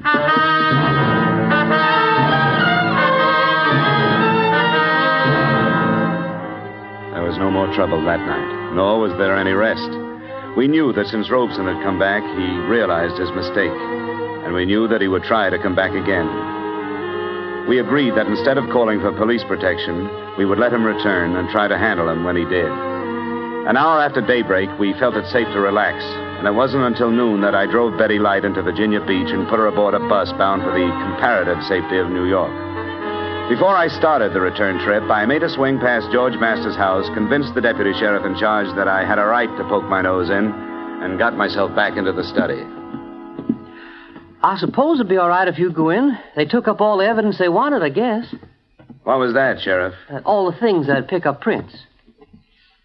Here you are. What do you want to look at? Some of his papers. I won't interfere with your work, but I'd like to know how he stood financially. You think that has something to do with it? Oh, I don't know. It might. They dusted all them drawers, so I guess it's all right if you pull them. He's a lawyer, you know. Yeah, I know. Said the field's wide open. A lot of people didn't like him. Oh? I didn't know that. What's that for? It's a ledger. Kept his accounts in it. What'd you find? Janice Brown. Who's that? Somebody he loaned some money to. Ooh, I'll say he did. $20,000. Ah, that's all I wanted, Sheriff. Thanks, and I hope I haven't caused you too much trouble.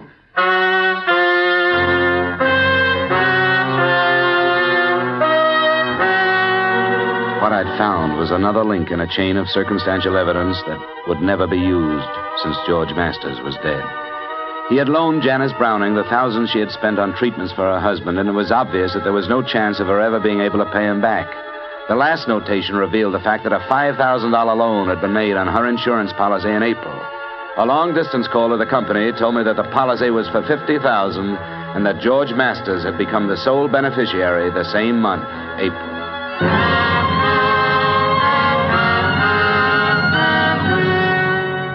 I see no purpose in telling her, Mr. Dollar, or questioning her. I don't either, Doctor. I hadn't planned to, but the sheriff's office won't think twice about throwing it at her if it gets out. If you will allow me the privilege of perjuring a certain amount of expert testimony, I think I could manage to gloss over it. Well, the deputy saw it, but I don't think it sank in. I hope not. Of course, we're assuming that we'll be successful in subduing Robeson. You said he would come back. I'm sure he will. It is you I'm worried about. Well, I'll have to be ready for him this time. He's too strong to take without a weapon. I hate to do it. Oh, I don't think you need to be. The poor fellow will have no idea what is happening except that he has come back. Okay. She awake? Yes, I think so. Well, it's 3:00. She should be outside in case he's watching. Yes. I'll go and explain our tactics to her. Good luck, Mr. Dollar. I hope all goes well.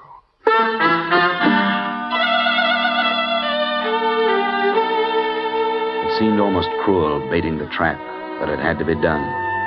We paraded Janice Browning through the garden in her most fetching get-up until dark, and then sent her in to sit in front of an open window. I don't know how she held on to her own sanity.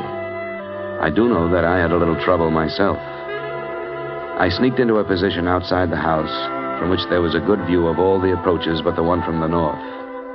He arrived at about 10:30. He was moving toward the living room window, and I started toward him.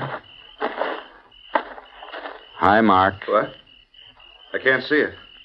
I'm George Masters. You remember? George Masters? That's right. It's your fault. She wasn't in that room. Did I tell you she was in that room? You aren't George Masters. He made a mistake. I told him, and he said I made a mistake. You're the doctor. Get away from me. We'll do it right this time, Mark. Come here. George Masters is dead. You aren't George Masters. No, I'm not, Mark. But you have to come with me. No, I don't. I won't go back to the hospital. I won't let you.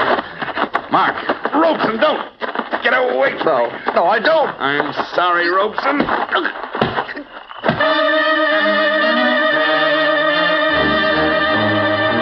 I don't know what Becker is going to say to the police, but I do know what he learned from his patient after he was returned to the hospital and quieted down. Enclosed, you will find the doctor's confidential statement. He did go to Masters, hoping to ally him as a friend. Taking advantage of his escape, Masters armed him in the hope of realizing a profit from Janice's insurance policy. But Robeson, in his agitation, fired into the wrong room. And because he placed the blame for his mistake on Masters instead of himself, he became violent, and as a result, Masters was killed. Expense account item 3, same as item 2, transportation back to Hartford. Expense account item 4, and this is to you personally, Mr. Brewster. Payment for deceit in acing me into this matter, $500. Expense account total, $855.75. Yours truly, Johnny Dollar.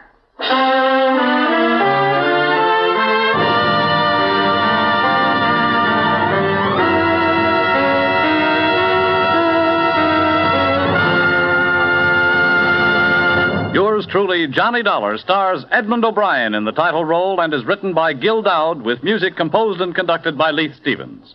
Edmond O'Brien can currently be seen starring in the Columbia Pictures production 711 Ocean Drive.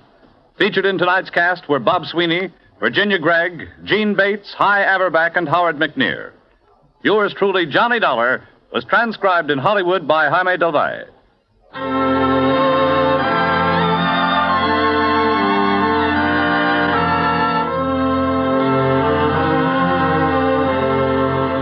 CBS is the star's address, and when you pay a daytime call, you'll find one of CBS' greatest stars, Arthur Godfrey, on hand to welcome you 5 days a week, Monday through Friday, for an hour and a quarter each day.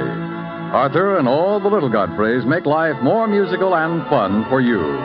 Hear Arthur Godfrey's daytime program every Monday through Friday on most of these same CBS stations.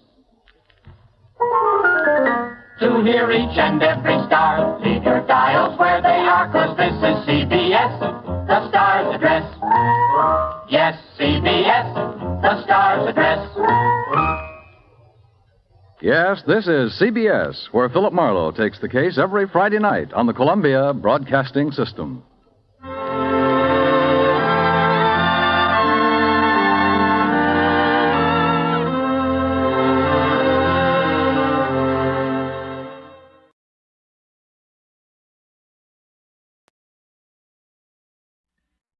From Hollywood, it's time now for Edmond O'Brien as Johnny Dollar. Oh, yes. This is Inspector Sailor, Scotland Yard. Oh, yes, Inspector. Thanks for calling back.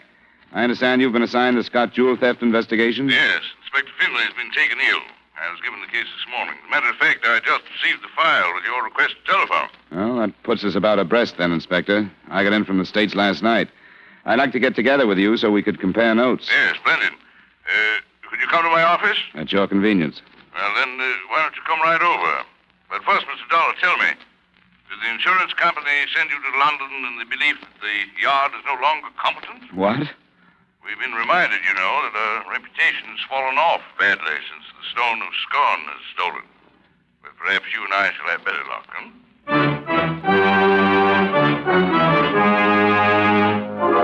Edmond O'Brien in a transcribed adventure of the man with the action-packed expense account. America's fabulous freelance insurance investigator. Yours truly, Johnny Dollar.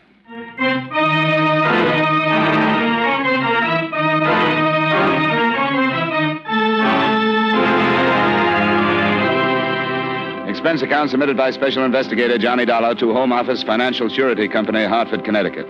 The following is an accounting of expenditures during my investigation of the Hatchet House Theft Matter. Expense account item 1, $432.50, airfare and incidentals between Hartford and London, England. I arrived in the evening and learned by phone that the original inspector assigned to the case had been replaced. The next morning, I was in contact with his replacement, and at 10:30, I was directed to his office. Here we are, sir. Inspector Sailors? Yeah? Mr. Dollar, sir. Oh, yes. Come in, Mr. Dollar. Thanks very much. All right, you all, sir? Pleasure, Mr. Dollar. How do you do, Inspector? Yeah. Speaking to an acquaintance of yours a few moments ago. Inspector Finch? Oh, yes. Yes, I worked on a case with him over here last year. How is he? Oh, quite well, thank you. He complimented you quite highly, sir. Well, that's very nice of him. But as I remember it, I think I was more of a burden than a help to him. Yeah, I doubt that. Well, I suppose we should face the situation at hand. Yeah.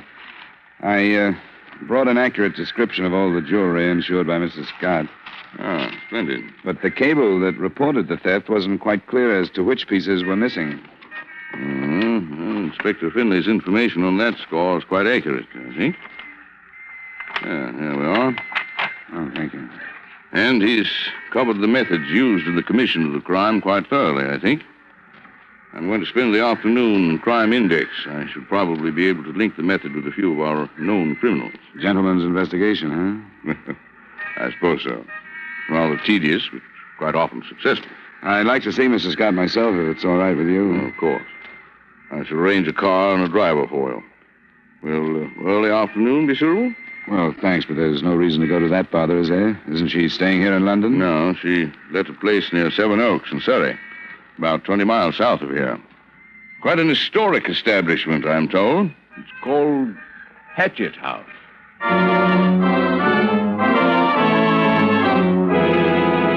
Before I left London that afternoon, Inspector Sailors and I pulled the few facts we had. I was able to tell him that Mrs. Marcella Scott, reputedly a wealthy Texas widow, was actually slightly on her uppers as far as ready cash went.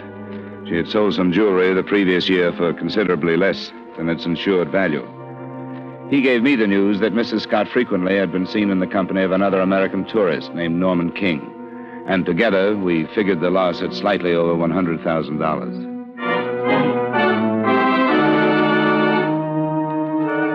Hatchet House was a medium-sized pile of ivy-draped masonry just on the northern fringe of Seven Oaks. In addition to history, it boasted some seclusion, being set back from the road in the middle of a walled garden. Mrs. Scott was in the village, but was expected back momentarily, and would I care to come in and wait? The library is quite comfortable if you'd care to go in there. In a minute, thanks. Your name is Garrett? Yes, sir. You've been employed here during Mrs. Scott's whole stay? Oh, yes, sir. She bought my services from the other side. I'm not without recommendations in Seven Oaks, sir. And you must know pretty well who's been in the house, at parties and so on. I'd say so, sir. But they've all been genuine people. Class, you know. I wouldn't say that any of them would stoop to thievery. How many other servants are there? 2 that live in. There's Millie Hankey, she's a maid. There's old Mr. Minns, he's the gardener. He's got a cottage out back. Mrs. Scott was entertaining night before last when the jewelry was stolen. Had she hired any extra servants? No, sir. Oh, thanks, Garrett. Oh, there's Millie. Millie, come here, do. Here's an American gentleman to see you. How do you do, sir? You're Miss Hankey? Yes, sir. He's come all the way from the other side, Millie, about Mrs. Scott's jewels being stolen. It's a scandal, that's what it is. But I don't suppose you'd say it's the only one. Watch your tongue, Millie. Watching it. I'll be in the pantry, sir, if I can be of any more service to you. Thanks, Garrett. I will want the names of the people who were here the other night. Right, sir. I'll write them on a paper. He's got a nerve telling me to watch my tongue. A scandal's a scandal, genuine people or not, and he knows it. Just what did you mean, Millie? I suppose a servant's paid to keep her eyes open and her mouth closed. But I haven't been a servant long. I'm only a village girl from Penrith, but I know right from wrong. You don't approve of some of the things? No, I don't. And I'm going to leave when I get married. Maybe next month. Congratulations. Thank you, sir. He's a good man. I'm sure of that. So big and strong. Lots of fun. We'll have an inn of our own someday, and I won't have to be a servant anymore. I wish you a lot of luck. Thank you, sir. I want you to know, Millie, that anything you say to me will be kept in strict confidence. Yes, sir. You look like the honest kind. Now, what things especially didn't you approve of? Something that's caught your eye could be important. I don't know, but one thing. Being a widow at her age, it's indecent, that's what. And I've seen them making jokes in front of the photo of her poor dead husband. He was older, you know. Yes, I knew that. I can't say she hastened his end, but I can't say she's sorry he's buried and gone either. Who made jokes in front of his photograph? Mr. King. Norman King. He was here the night of the theft, wasn't he? The night of the theft. He's been here more than he's elsewhere. He's a filthy leech, if you ask me. I'm only a country girl, but there's a look in his eyes I didn't mistake. Not for a moment. He's slimy. I wish you'd think about the party night before last, Millie. You were here on the ground floor through most of it, weren't you? Yes, sir, the whole drunken time. I wish you'd try and remember if anybody went upstairs and stayed long enough to have gone into Mrs. Scott's room and forced open the drawer and stolen the jewelry. I'll try, sir. Don't mistake me. We aren't sure that's what happened. It could just as well have been an outsider who knew a party was going on and had a way of entry, or even somebody passing by who found the rear door unlocked. I'll try, sir. Thanks, Millie. I won't keep you from your work any longer. I'll just wait in the library for Mrs. Scott.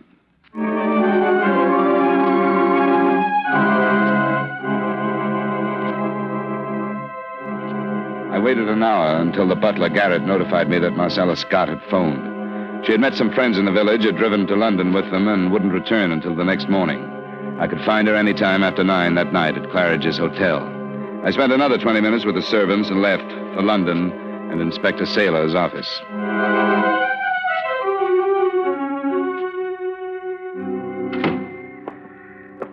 Well, I expected you to return before this, Mr. Dollar. I hope I didn't keep the car and driver too long. No, not at all. Especially if the time was well spent. Most of it was wasted. While I waited for Mrs. Scott in Hatchet House, she was on her way to London. Huh? She's here now? Claridge's. She came in with friends. Well, doesn't seem to be upset over her loss, does she? Nor the loss of her husband either, I take it. Huh? I'm interested in the association between her and this Norman King. I see. Then you did have a talk with Miss Mildred Hankey, the maid, hmm? Yes, I did. Why? Did you? No. Inspector Finlay did. What did he say about it? Well, she suffered from an insane hate or jealousy because of this Mr. King. I didn't see it quite that way. That she berated the friendship shared by Mrs. Scott and him. This is what he jotted down. Investigate possibility of collusion between Hankey girl and King. Well, as I said, I didn't see it that way, but maybe he hit something. Perhaps. King's from New York. I'm going to make a phone call, see what I can learn about his background. In the meantime, I hope to meet him. At least I think he's here with Mrs. Scott. You're going to see her, then? Her message was that I could any time after 9. I plan to be available about 2 minutes after. I shall be interested to hear. Did you get anything from your files? Nothing. Dreadfully and absolutely nothing.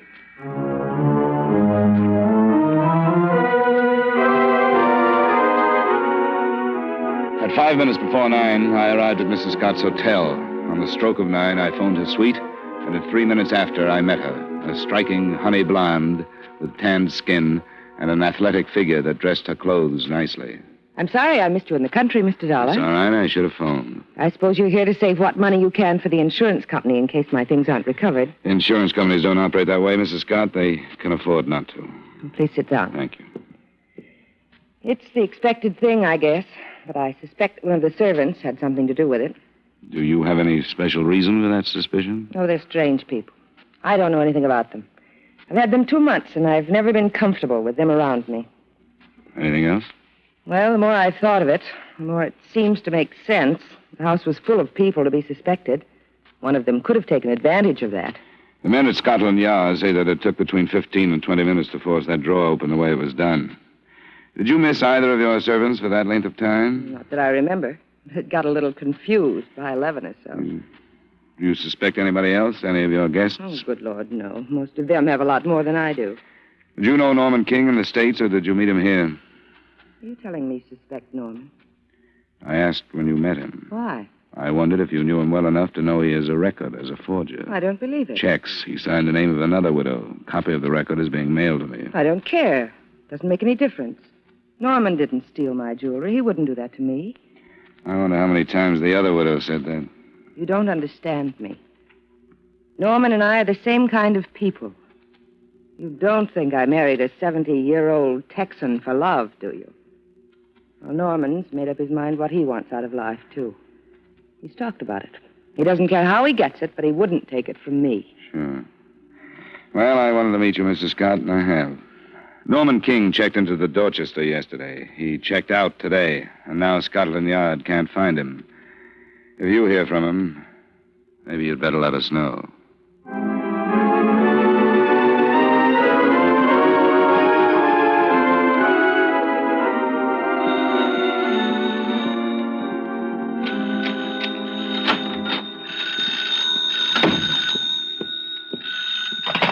Johnny Dollar.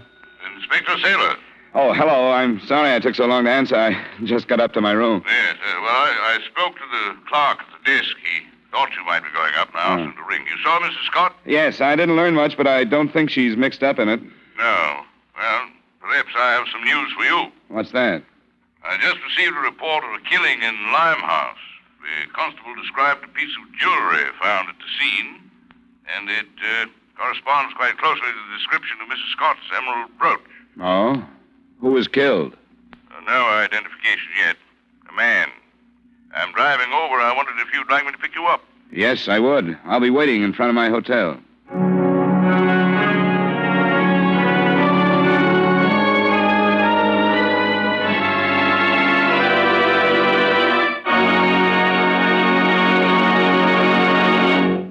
We will return you to the second act of yours truly, Johnny Dollar, in just a moment.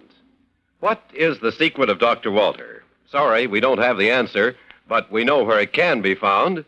Tomorrow night over most of these same CBS stations, with a tale well calculated to keep you in suspense. The unique theater of thrills called Suspense looks into the eerie matter of Dr. Walter's private life. Another thrilling CBS suspense drama tomorrow night. And now with our star, Edmond O'Brien, we return you to the second act of yours truly, Johnny Dollar.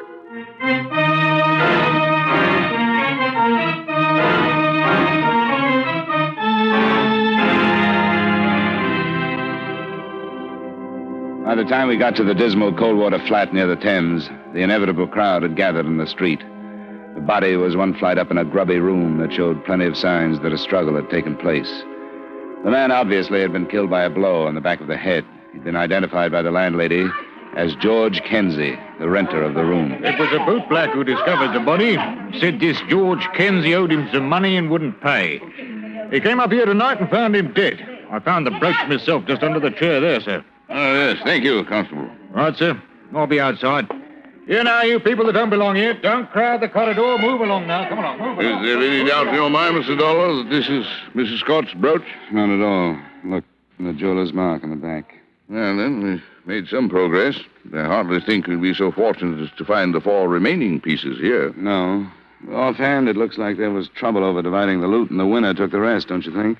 Quite possibly. Norman King? I'd feel better if he was found. So would I. Matter of fact, I wish you'd keep your American criminals in America. You've quite enough to keep us busy without them. Hands off me. Hello. I haven't done nothing. I was going to Mr. Kinsey's digs of me own free will, and I don't need no help from nobody. Not half, you don't. Miss Glory Stokes, Inspector. She said she'd come to pay a visit to Mr. Kinsey, but she made off the other way when she heard the news. Well, come in, Miss Stokes. I will not. Not with him lying there like that. Very well. Constable, ask Miss Stokes if she'll please accompany you to the yard. Mr. Dollar and I'll see her there.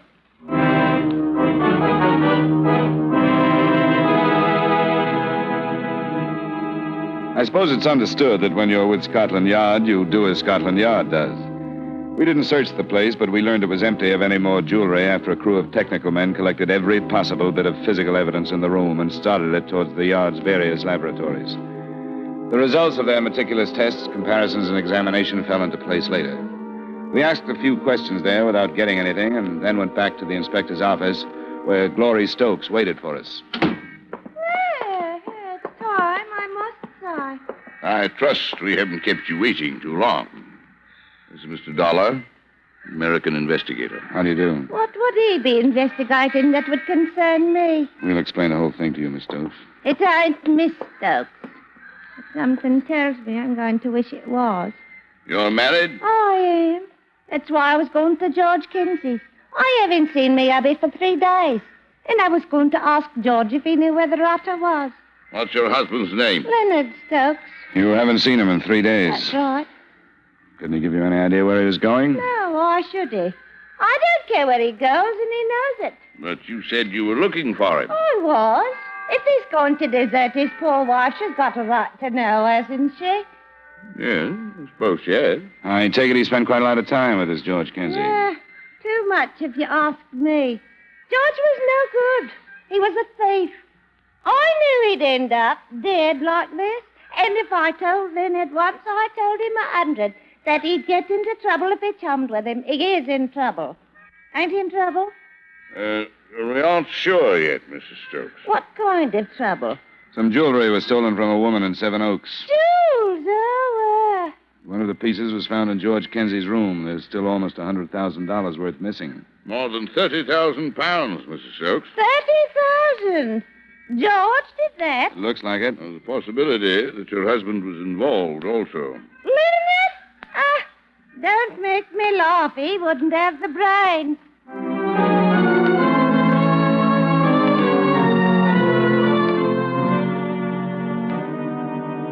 The next morning, armed with pictures of both Stokes and the dead man, Inspector Sailors and I drove back to Seven Oaks.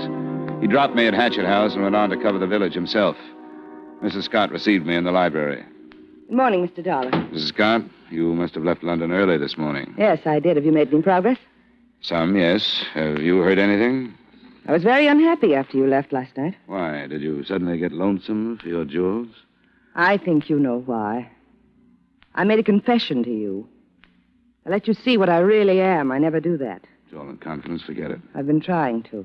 I got a radiogram from Norman King. It arrived here late yesterday afternoon. Did you notify Scotland Yard? No, I know you asked me to, but I didn't think it was necessary. He's on his way back to New York. He wouldn't do that with stolen jewelry, would he? It would be stupid, but I'll want the name of the ship. I'll give it to you. He inferred that he knew his record would come to light because of the theft and that he'd feel better leaving England before he was asked to leave. He's a stupid, irresponsible dunce. Yeah. I have some photographs I want you to look at. Here, I'll spread them out on the table. Who are they? Pictures of this man may not be quite lifelike because he was dead when they were taken.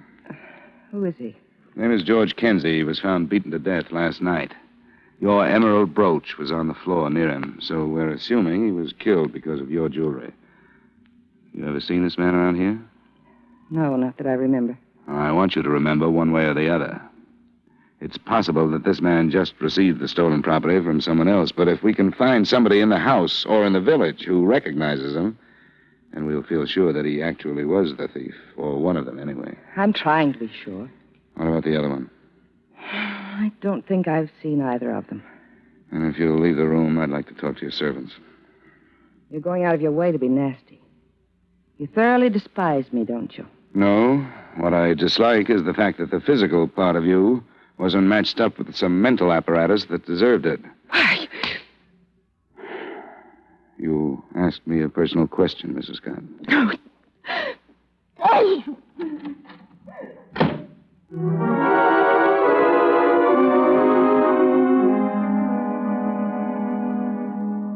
I want you to look at the photographs and think. It's important that we find out if you have ever seen either of these men in Seven Oaks.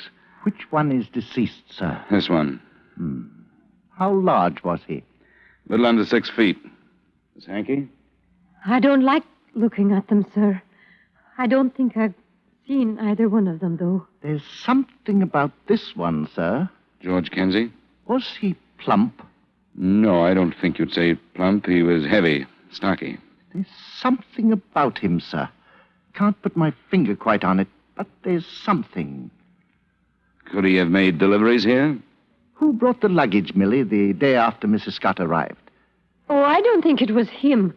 Or this one either. They had their own lorry with a sign on it. Have you forgot? I'm sure of it, sir. There's something about this one, but I can't remember what. Well, thanks very much, both of you. If you do remember something, please notify Scotland Yard.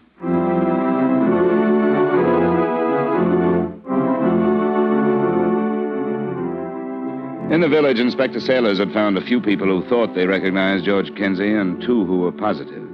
None of them had recognized Leonard Stokes. So by the time we had left Seven Oaks, we were fairly sure that Kenzie had been actively involved. But since he was dead, being sure didn't mean any progress.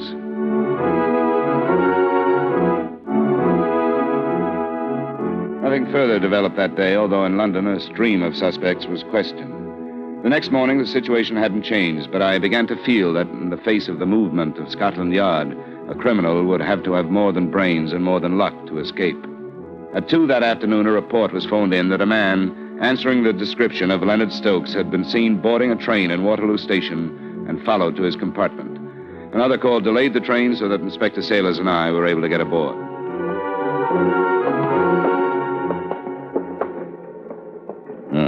Here we are. If you don't mind, Mr. Dollar. It's your island, Inspector. Yes, thank you. Scotland Yard. What? Are you Leonard Stokes? Am I? Who? No, I'm not. Who are you then, sir? Well, I don't see how you have a right to You go... must have identification. Let me see it, please. All right. I'm Leonard Stokes. Who's he? An American, Mr. Dollar, sent here to recover Mrs. Scott's stolen property. You know where it is, Stokes? Answer him. It's all right. All right, I know when I'm beat. Yes, I know where it is. But I didn't kill George. How did you know he was dead, Mr. Stokes? Well, I tried to telephone him. That's how I found out. He was killed because of the jewelry, wasn't he, Stokes? I don't know. I don't know why he was killed. When was the last time you saw him, Mr. Stokes? Tuesday night. You went to Seven Oaks? I went to Seven Oaks, yes. Look, I'm willing to cooperate. Inspector, I'll tell you my part of it. Well, that will make it a great deal less difficult for all of us. Yes, sir. Well, he asked me to go to Seven Oaks with him. I didn't know what he was up to. I thought we was just going for a little drive. Out of 5 pieces missing, Stokes, we found 1 in Kenzie's room. Now, if you know where the rest of them are, you must have known what he was up to. Well, if I had, I wouldn't have gone. That's the truth. Before I knew it, he stopped off at this Hatchet House and told me to wait in the motor. He must have explained why he stopped. Well, he said he had a friend to see, a gardener. A gardener at Hatchet House? That's what he told me. He came back in a while, and then we drove off. And you still didn't know what was happening? No. When did you? When it was too late. On the road back to London, he told me. He told me whether I knew it or not, I'd just stolen some jewels. Well, I thought he was joking. Then he showed them to me, and he says, "Who's going to believe you, Len boy, when you say you didn't know nothing about it?" Oh, what could I do? What did you do? I drove back to London. Why was there only 1 piece of jewelry in Kenzie's room? Well, that's all he took. Said he wanted to give it to a chum. And you took care of the rest of it? Well, I was afraid to do anything else, sir. He kept telling me I was complicated in it.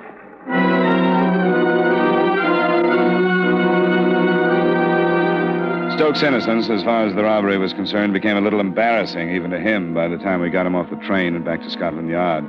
But his denial of any knowledge of Kenzie's murder was borne out, A, by an alibi that proved him innocent, and B, the result of one of the laboratory tests mentioned earlier. Traces of lip rouge found on the dead man's clothing pointed the way to the murderer.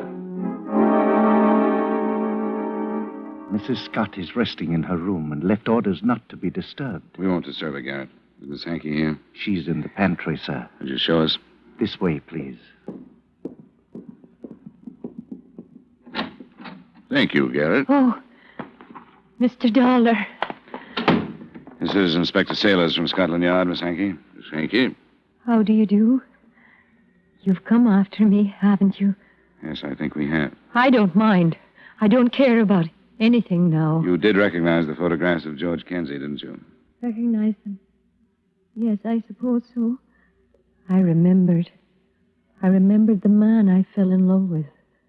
I told you I was going to marry, didn't I, Mr. Dollar? You met him in Seven Oaks? Yes. He told me he lived in London. And I felt like a child. I'd never gotten to know anyone who lived in London. When you're born in Penrith, you never do. He was so nice. He could talk so I could listen all night.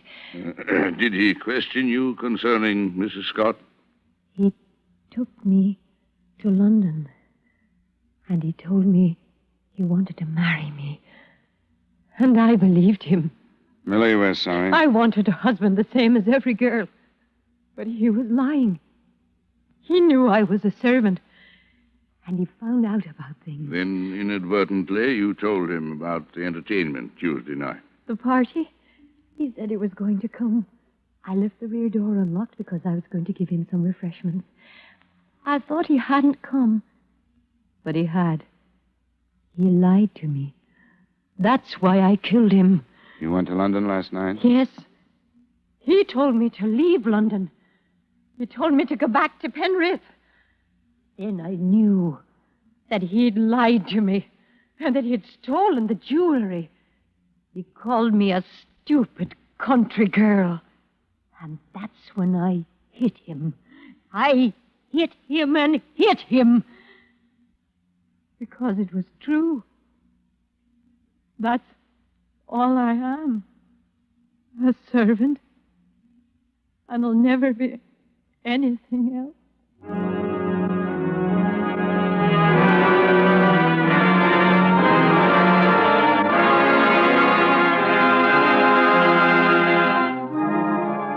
Expense account item 2, miscellaneous, $317.75. Item 3, same as item 1, transportation back to Hartford. Expense account total, $1,182.75. Remarks? The jewelry was recovered, but in spite of its value, that didn't seem too important. The importance, as I saw it, lay in the complete reversal of values. Mildred Hankey, who only wanted goodness, had found badness. And Marcella Scott? Marcella Scott left for Capri the following day. Yours truly, Johnny Dollar.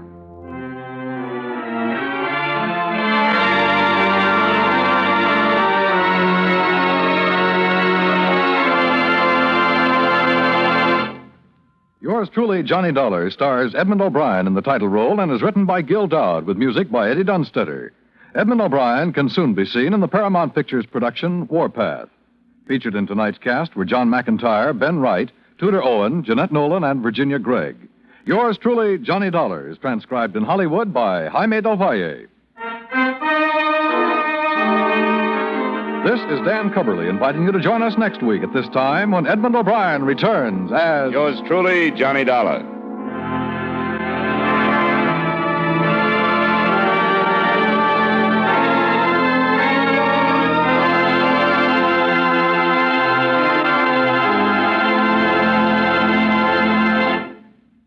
Tonight's the last Bing Crosby show of the season on CBS. What's more, Ken Murray, his pretty blonde songbird, Laurie Anders, and folk singer Burl Ives are all on hand to help the groaner ring down the curtain. Stay tuned for the Bing Crosby Show next on most of these same CBS stations.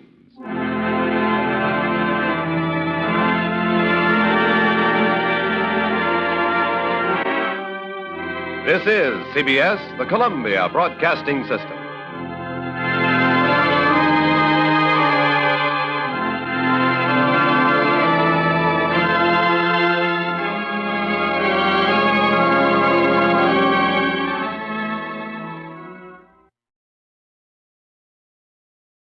From Hollywood, it's time now for Edmond O'Brien as...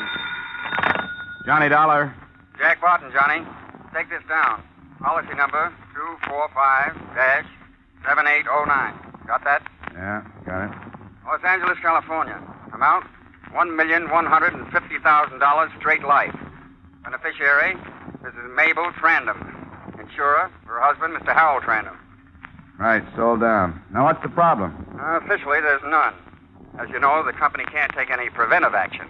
But we certainly aren't very happy to learn that there has been an attempt on Mr. Trandem's life.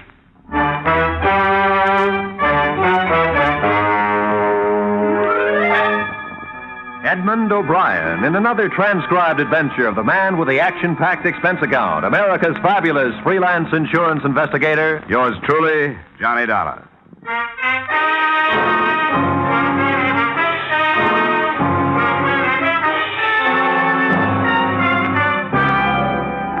Expense account submitted by Special Investigator Johnny Dollar to Home Office, Clayson Mutual Assurance Company, Hartford, Connecticut. Attention, Jack Barton.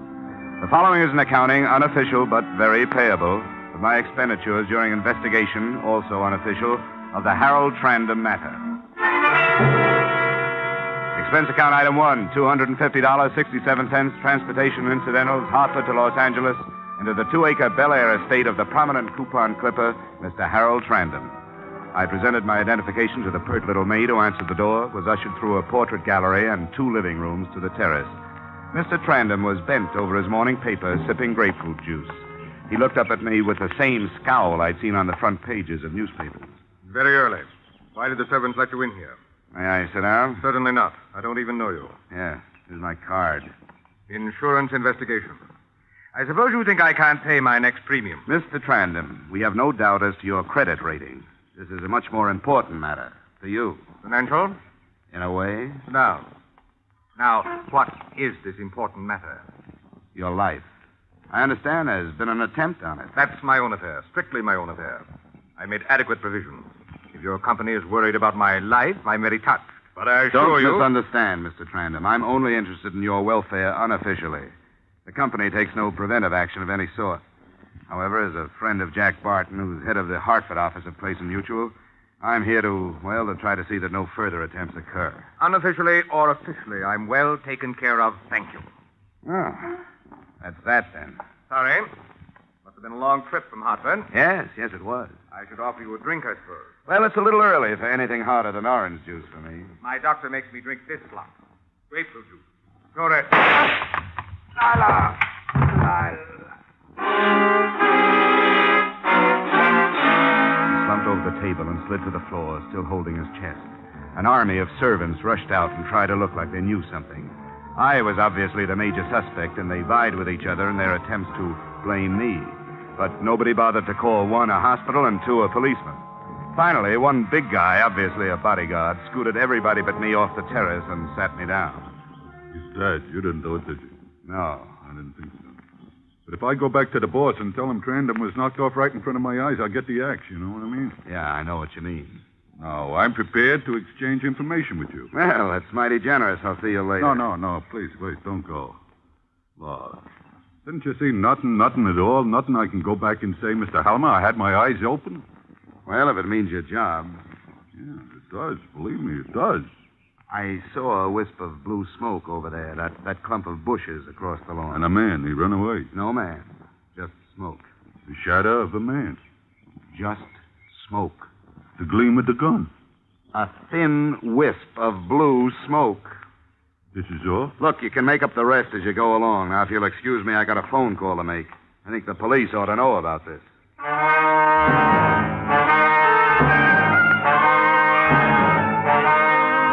When the sirens arrived, they examined the brush and found a few bent twigs among the straight ones, nothing to go on. They set about examining all the servants, searching the house, but their efficiency got them nowhere. By the time they left, they had collected no information at all. The only thing they had succeeded in doing was to make Mrs. Mabel Trandem lock herself in her room for a good private cry. It was after the police left that I remembered the last word of Mr. Harold Trandem. Lila. Hating unsolved mysteries as I do, I knocked quietly at Mrs. Trandem's bedroom door instead of hopping on the next DC-6 for Hartford. Go away. Please, Mrs. Trandem, I'd like to talk to you. I don't want to talk to anybody. Go away. I'd like to talk to you about Lila. Who did you say? I'm Johnny Dollar. I'm with the What about Lila? May I come in? Thanks. Tell me what about Lila? Well, that's just what I was about to ask you. You're one of the detectives, aren't you? No, I'm an insurance investigator. Sit down. What did you hear about her? The last word your husband said was Lila. Yes, it would be. That's all he talked about. Breakfast, lunch, and dinner. Oh, I got a steady diet of her, all right. What did he say about her? Nothing. He just said Lila. I suppose his insurance money won't be paid now that he was murdered. The fact that he was killed won't interfere with the payment, Mrs. Trandem. The way it looks now, you'll get your money with very little trouble. Because that's all he left me, mister. Me and the Jessie Frederica rescue mission. Money. I've got a closet full of coats and so many dresses I run out of hangers, and I've got shoes piled to the ceiling. And if I wanted to go out, nobody was nicer than he was about it. He'd see that one of the boys from his office took me wherever I wanted to go. He was real good to me, mister. He picked me up in a cafe where I was working as a waitress. He picked me up and gave me all this. And still, I hated him. Maybe I'd better go. No, don't go. I gotta talk to somebody. Insurance, huh? How much was it? $1,150,000. Pretty big tip for just a cup of coffee, wouldn't you say? He didn't have many friends, did he? Nobody, mister. Not a friend in the world. You could comb the city from one end to the other for somebody to say a nice word about him. The closer you lived with him, the more you hated him. It'll be pretty tough, I guess, to find out who did it. It wasn't one person. It was the whole city, the whole world. Everybody got together and said we got to clean the rot out of this territory, and they hired somebody and did it. Take it easy, Mrs. Trandem. Don't call me Mrs. Trandem. Mabel, what? Mabel Harriet McGrandy. You know what I'm going to do? How much did you say it was? $1,150,000. And into a little apartment, have a couple of cats. I always wanted a couple of cats, but he couldn't stand them. I couldn't have any. Siamese I'm going to get. Where can I find Lila? I didn't tell the police about her. Why should I tell you? No reason. I'd just like to know. Lila Winnie. She lives at the Village High Hotel. She's very lovely. Very refined. I suppose maybe she was the only one who liked him. Hey, when you get through there, come back and talk to me some more, will you?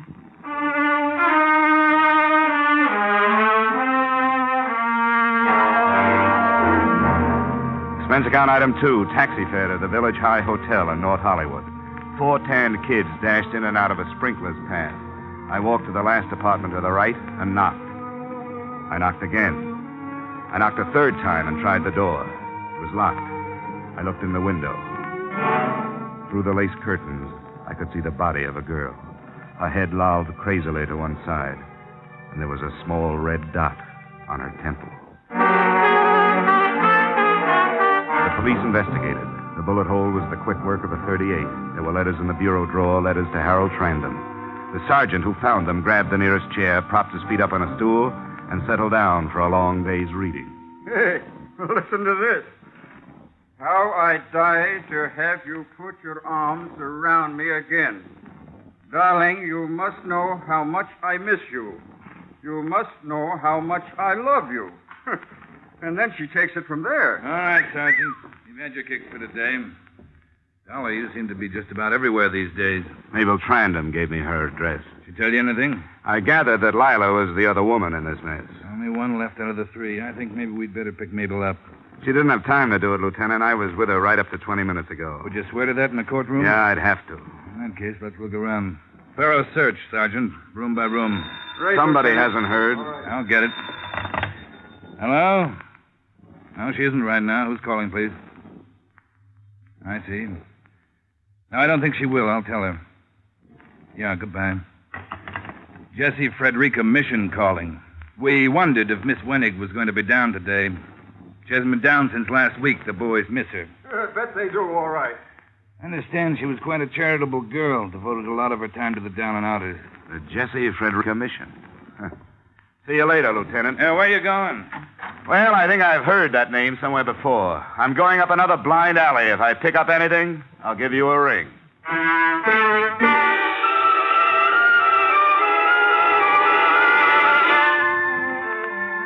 Expense account item 3, $4.90. Transportation Bel Air to the Jessie Frederica Rescue Mission on Main Street. Now that the mystery was doubled, I thought it wise to follow up every enterprise the 2 late lovers had in common. The driver let me out in front of a store with the Jessie Frederica Mission, everyone welcome, painted on the window in gold. I walked into the place past little groups of sullen men sipping their coffee from tin cups. There was a room labeled, Wait in Here. An abrupt young man, nattily dressed, motioned me into an inner office and closed the door behind me. I was all alone, except for the smiling old lady at the desk. Your name, please? Johnny Dollar, I'm here on business. Certainly. And you've had a bath.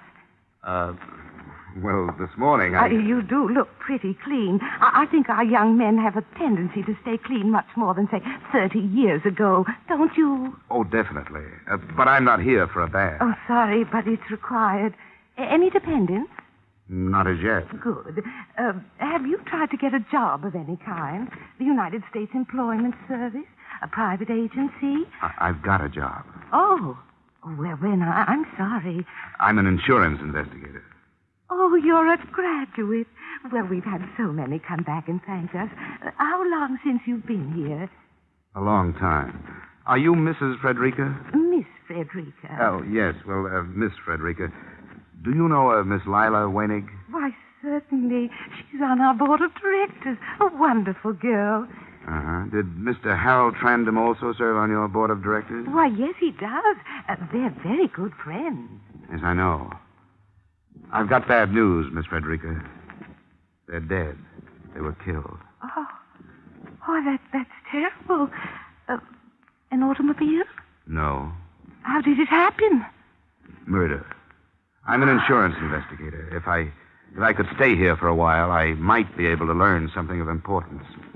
What about it? Well, I don't know. We've never done anything like this before.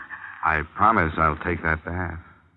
Can't you just pretend I'm one of your boys? Well, perhaps I could, Mr. Dollar. Perhaps I could, Mr. Dollar. You just use all the hot water you want to.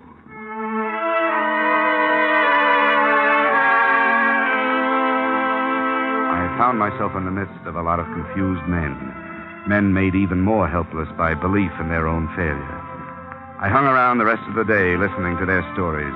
Toward evening, I found myself reliving an imaginative experience with a little white-haired, stubble-chinned guy who had forgotten I was even around. U.S. Kedison started going up in the morning. I watched it. I never took my eyes off that tape. It was climbing like a bird straight to heaven.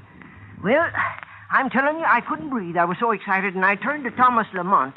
He was as close to me as you are, you know. I turned and said, "Looks pretty good, huh, Tom?" And he smiled and said, "Yes, Ben, we're going to be all right." Yeah. 2 more points. 2 points more, my friend, and I wouldn't be standing out here, I'll tell you that. Didn't make it, huh?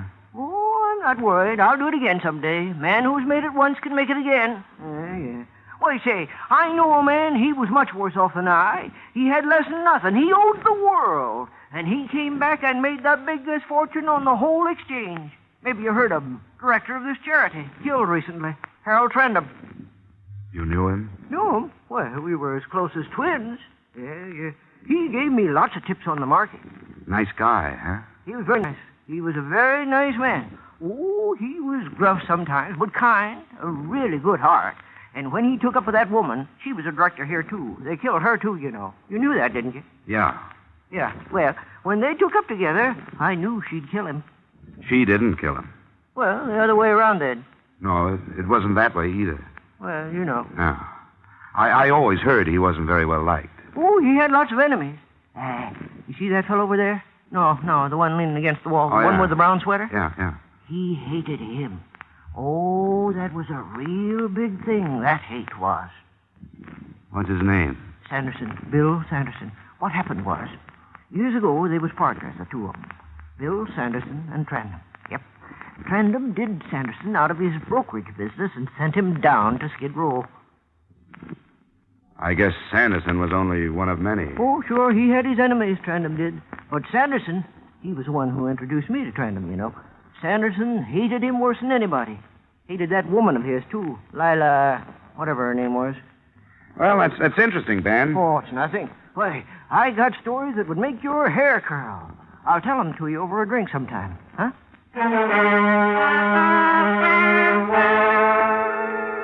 I had noticed Sanderson watching me out of the corner of his eye. He was a big man of indeterminate age, rolling a toothpick around in his mouth.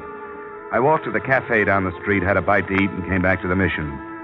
A crowd was gathered in one corner, talking excitedly. I moved through to the front row and looked down. There was little Ben, lying dead on the floor.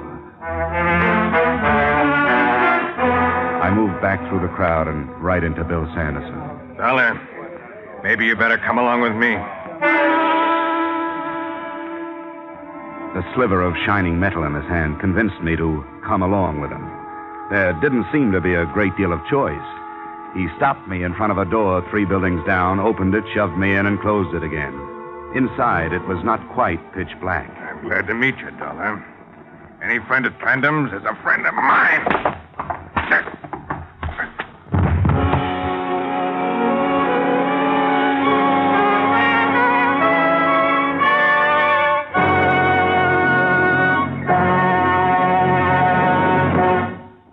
We will return to the second act of yours truly, Johnny Dollar, in just a moment.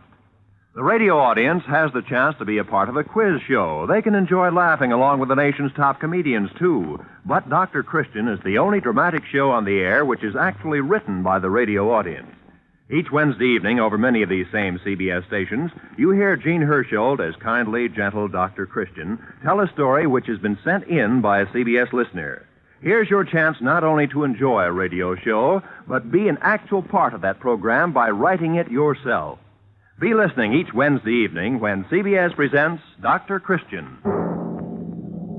And now, with our star, Edmond O'Brien, we return to the second act of Yours Truly, Johnny Dollar.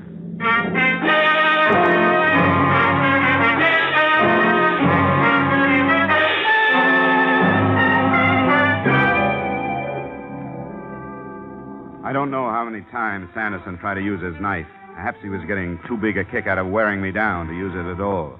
Then I was able to maneuver him around with his back against the light from the street. I grabbed his arm and smashed his fist against the wall. It was the fist with the knife, and when it dropped to the floor, I went about my work with a new zest. You picked on the wrong guy, sir. Come on, get up. Okay. Come on. Take it easy. Get up, Sanderson. Get up. Stand up straight. Hey, come on now. What about it? Lay off, huh? I got a lot of questions. About how you killed Harold Trandem and Lila Wenig and Ben. They found out, didn't they? Out of my way! He pushed me aside and went out the door, melting into the population of Main Street. For me, the mystery was over and the manhunt had begun. Got away, huh? Yeah. He played possum and I fell for it. Yeah, we got all the cars on the lookout. Too late to stake out the neighborhood. We'll get him. You can go on home. No, I'll stick around just for laughs. I've got kind of a personal interest in this case. So I see. Didn't do your face much good. I think I'll drop over to the widow's house. Oh, Mrs. Trandem? Yeah, she asked me to drop back to keep her company. With Sanderson on the loose, she may need more company than she thinks.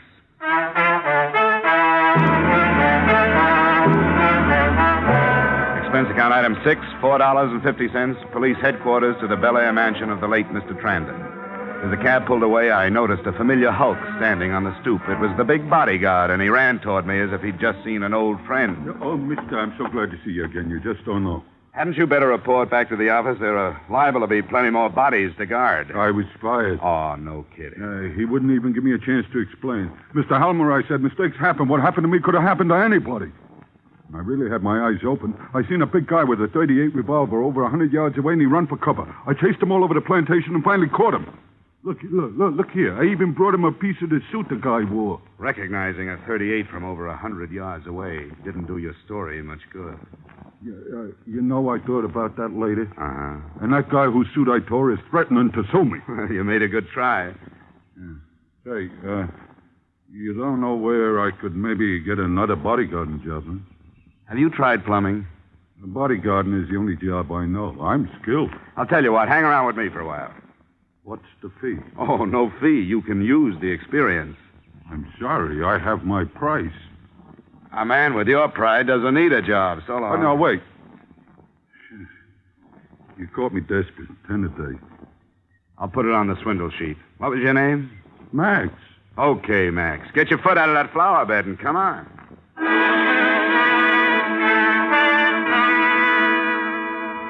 My earnest protector and I went up the grand staircase led by a butler, Max keeping a good 6 paces behind me like an Arabian bride.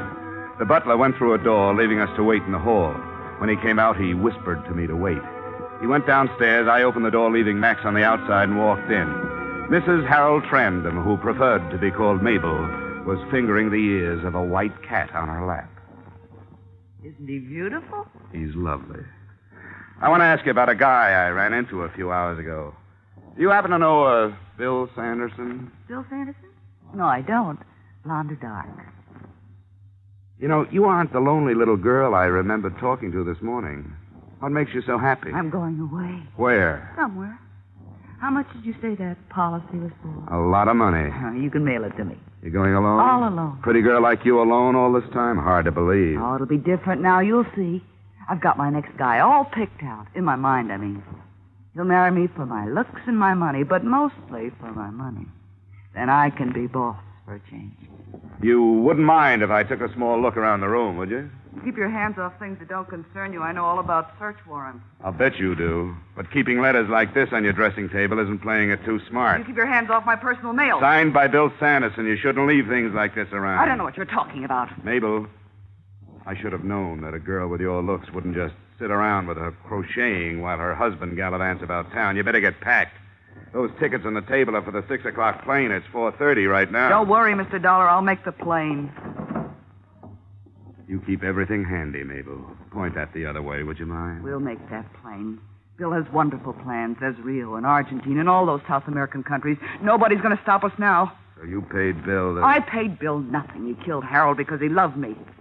Should have married him in the first place, but he didn't have the money, and that was important to me then. I met him too late. I met him after Harold had torn every penny and every bit of self-respect out of him. He's killed a few more since you last saw him. It's been one after the other. I don't suppose you've heard about Lila Wenig and poor little Ben down at the mission. You're a liar. It'll be in this evening's papers. Or better yet, you call the police department. You're going off with a mad dog. He's tasted blood and he doesn't know when to quit. You've got over $1 million. Take my advice, Mabel. Find yourself another guy. Get out of my way. You're an accomplice to one murder. Don't try for 3. Get out of my way! I always bow to firearms. This is the room with the outside lock. Goodbye, Mr. Dollar.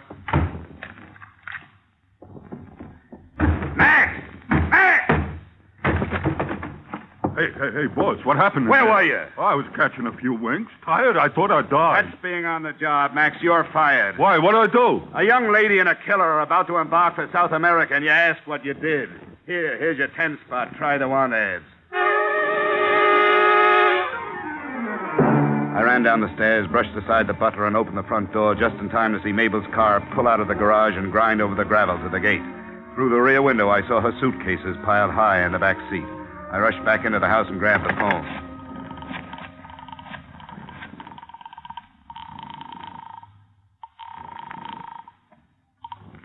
Vincelli, homicide.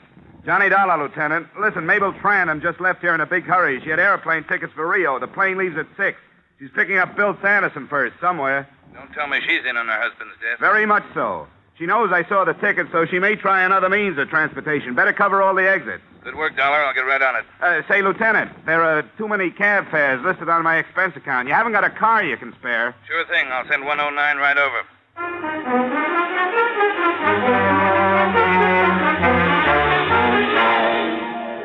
He sent 109 right over. We got to International Airport in time to check the passenger list. Sure enough, there was a name, Mabel Trandem.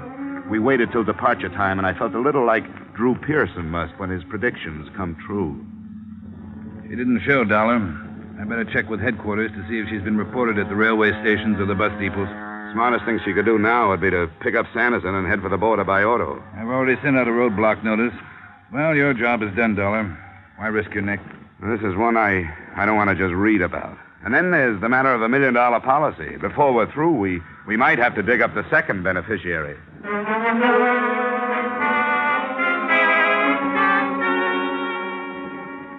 Lieutenant Vincelli checked with headquarters. They had not shown at any departure points. The roadblock had been set up on the coast route just out of Capistrano, where 101 and its alternate meet, the only highway south. Everybody was giving a 3-time killer just the sort of attention he deserved. It was getting dark. The lieutenant and I sat in his car watching the roadblock. Okay, go ahead. This could be for nothing. Maybe they've decided to stay home. No, that's not for Mabel. She's pretty restless, likes to keep moving. I think they'll make a try for the border tonight. Hey, look up there. Somebody's pulling on a line. Yeah, he's turning off onto the shoulder. He's going to try to crash the block.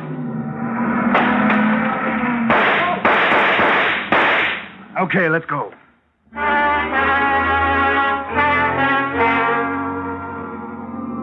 We weren't even sure it was Sanderson and Mabel. Might have been a couple of rum smugglers for all we knew. Whoever it was paid no attention to our siren, but we pulled closer, hugging the curves by using the whole road. See if you can use that rifle, Dollar. Right. There goes the tire. They're out of control.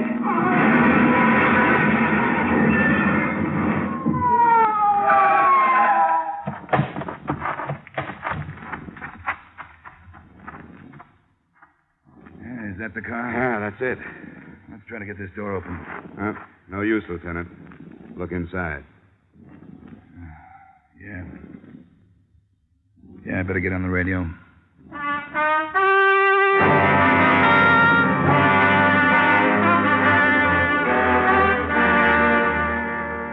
Expense account item 7, another cab fare, $4 from my hotel to the Jesse Frederica mission. It was a week later. The old lady nodded me to a chair, and I sat down. Well, Mr. Dollar, it's good to see you again. Won't you sit here? I think this seat will be more comfortable. Thank you. I've just come to say goodbye, Miss Frederica. I wish you all the luck in the world, and I've got something for you. A contribution? I think you'd better sit down first. Miss Frederica, I wish I could have the pleasure of giving checks like these to people like you more often. And don't try to count the zeros. 1,150,000. Oh, Mr. Dollar. It's from a guy named Harold Trandem. It's his way of giving back about 5% of what he should never have taken. I can't believe it. How did it happen? He named the Jesse Frederica Rescue Mission as a second beneficiary, and the first beneficiary is dead. Please excuse me, Mr. Dollar. I think I'm going to cry.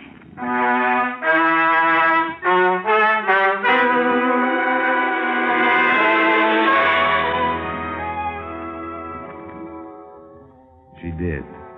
As quietly as possible, I got up and left.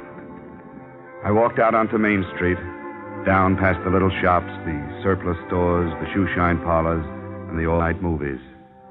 And I couldn't help thinking, $1 million can buy a lot of turkey dinners. Expense account total, $736.82. Yours truly, Johnny Dollar.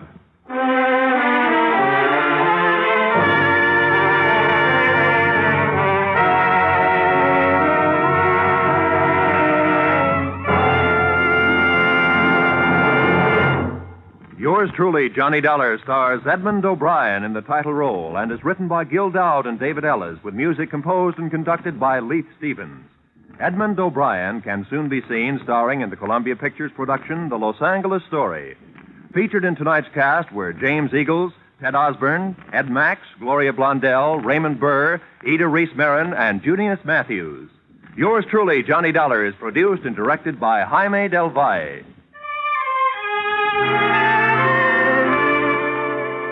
Join us again next week when, from Hollywood, Edmond O'Brien returns in another transcribed adventure of...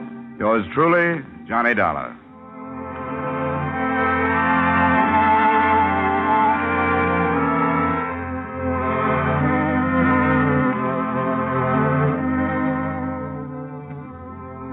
This is CBS, where Wednesday night is Bing Crosby night. The Columbia Broadcasting System.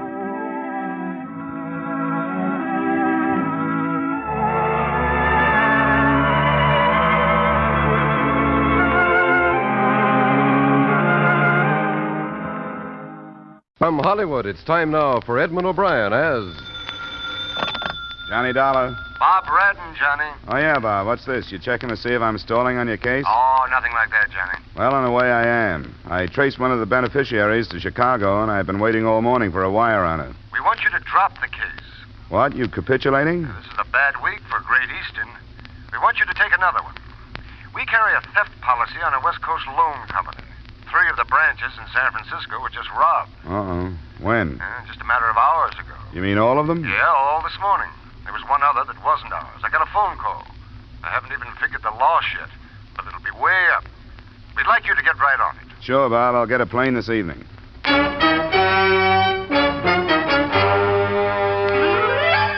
Edmond O'Brien in another adventure of the man with the action-packed expense account, America's fabulous freelance insurance investigator. Yours truly, Johnny Dollar.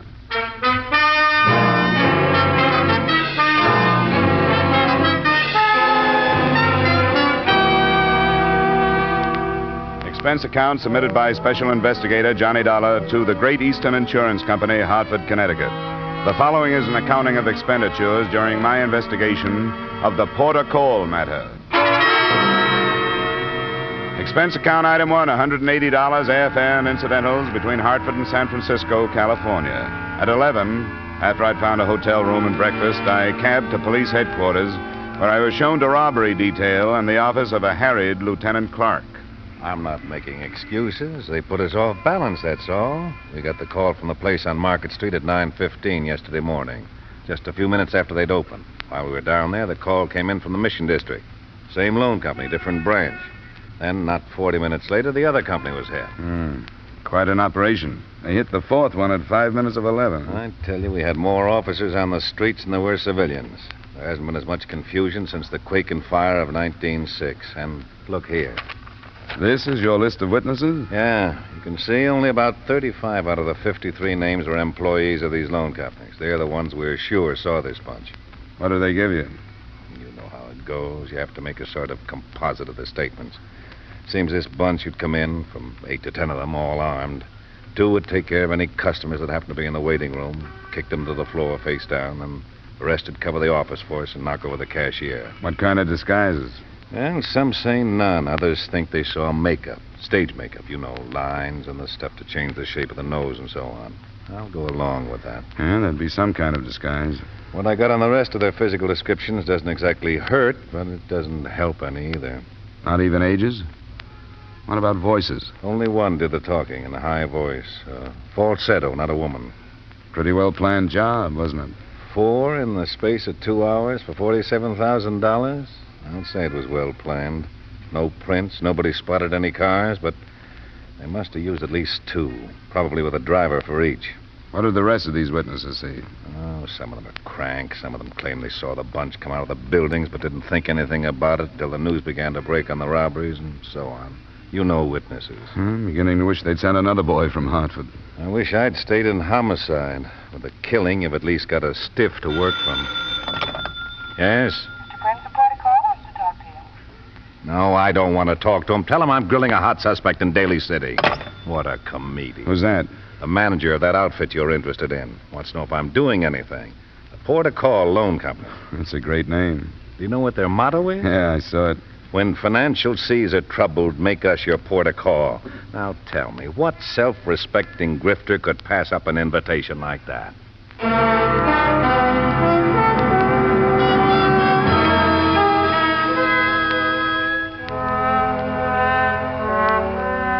San Francisco is a city of bridges with few other exits. All of these had been covered in less than an hour after the first robbery report had been phoned in. To double-check, the adjoining counties had been alerted and was swarming with men. San Francisco itself was being combed for known criminals. That left little for me to do but hang around robbery detail and wait for developments. Lieutenant Clark had been on the phone for half the afternoon, and I was in his office at 5 when it rang again. Yes? Oh, how are you, Bruce? Well, I could use something. What is it? How would that fit? Oh. Good, I do. Well, thanks a lot, Bruce. Well, it'll be a change of scenery anyway. Something up? That was missing persons. A woman reported her husband missing since sometime yesterday. It's a cab driver. That's a possibility, isn't it? I never gave it a thought. Why is it you always connect private cars to jobs like this? Well, it's natural to pass up cabs. They're usually a close check kept on them. Well, we'll see. She's on her way down. I'd like to have you see her, too. Yeah, sure.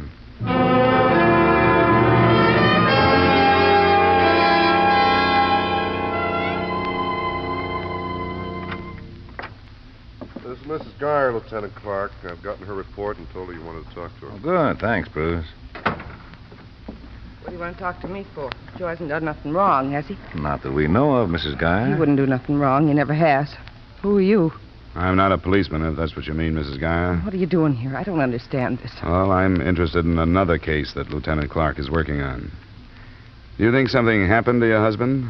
That he had an accident in his cab? Something like that? He didn't have an accident. His company would have known. What company's that? Peerless. It's a new one. Didn't they know he was missing? How would they know? Doesn't he check his cab in with the company? No, it don't work that way. He owes his old cab. Just an agreement about money and gas and a license, and then I don't understand it because Joe never talks about business. Why are you asking me these questions? Don't you read the papers, Mrs. Geyer? No, I don't have time with 3 kids and a roomer to take care of. What if I did read them? Does it say they found Joe dead someplace? Nothing like that, Mrs. Guy. I'm sorry I mentioned it. What do they say? I got a right to know. I'll buy a paper for the streetcar on the way home anyway. There were 4 robberies yesterday, big ones. None of the witnesses saw the cars the men got away in. Maybe they wouldn't notice a taxi. Are you saying you think Joe was in on it? Not necessarily, no. Police have to ask questions like that, Mrs. Geyer. He wouldn't do nothing wrong like that. Even if he did, I'd know about it. And do you think I'd come down here like this? Of course not. Doesn't your husband ever stay away from home this long? No, not without calling me from someplace. That's why I got to worrying and never called at all yesterday. What time did he leave yesterday morning? I told the other cop that. Why don't you tell us? It was right before 8. I think Mrs. Geyer can go now, don't you, Mr. Dollar? I think she should. Go home and don't worry, Mrs. Geyer. We'll find your husband. He's got to come back. I don't know how I'll manage with the kids if he don't. We'll find them. You know the way out, don't you? Yeah, this way? That's right. Then down the corridor. What do you think? I don't know. That's why I had to try the robberies out on her. She could have been here to put the finger on the husband who double-crossed her. She seemed to be sure he hadn't had an accident. Yeah, that's right. There must be a reason all those witnesses didn't see a private car. That figures, too. I'll put a tail on her right now.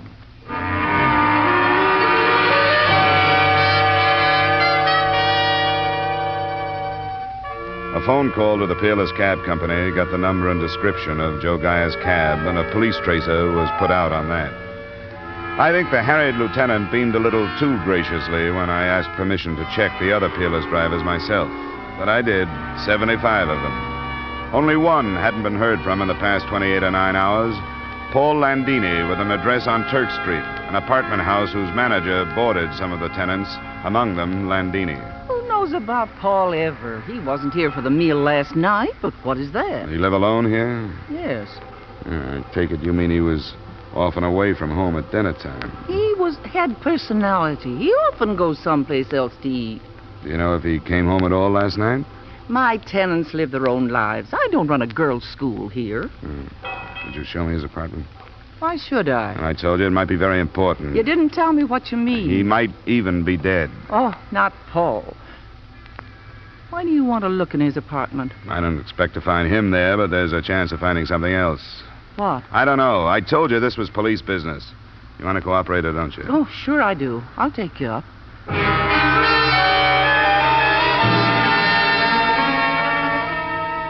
I didn't find even a trace of a lead in Landini's apartment. Lieutenant Clark, when I talked to him, had the same report to make on his tale of Mrs. Joe Geyer. By then, it was time to have a late dinner and go to bed, which is what I did.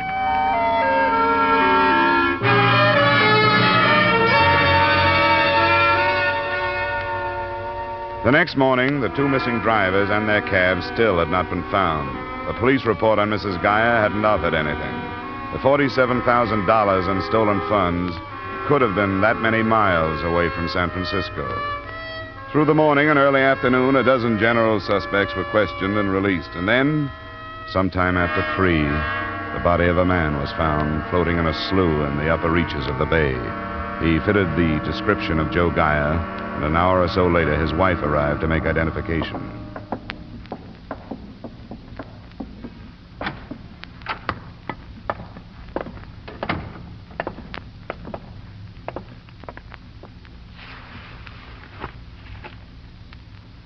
Mrs. Geyer, could you swear that this body is that of your husband, Joseph Geyer? No. No, it's not Joe. Mrs. Geyer, he fits your description of your husband. I don't care. It's not Joe. You sure you aren't holding anything back from us? Yeah, I'm sure it's not Joe. I'd know my own husband, wouldn't I? Yes, you would, Mrs. Geyer. My husband was dead, and this was him. I'd tell you, wouldn't I? I hope so. I think you would. Why wouldn't I? It's not Joe. I don't know who it is. I never saw him in my whole life, and I can prove it. I swear it, I never saw this man in my whole life.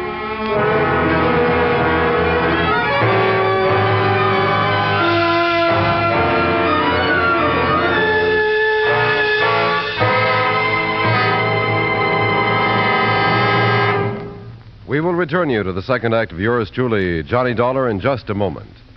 There's one married couple you can always depend on for fun on Saturday evenings, and to invite them over is as easy as staying tuned to CBS. They're Lucille Ball and that man she calls my favorite husband. And a nice thing about them is you don't have to get involved in the strange predicaments they get into. All you have to do is sit back and laugh at the results. How's for asking them in this evening? Lucille Ball and my favorite husband will be waiting on most of these same CBS stations. Now, with our star, Edmond O'Brien, we return you to the second act of yours truly, Johnny Dollar.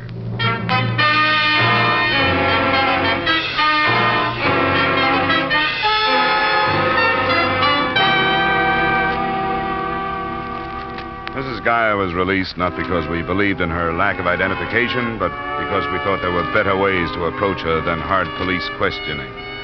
I arrived at her small frame house not long after she had.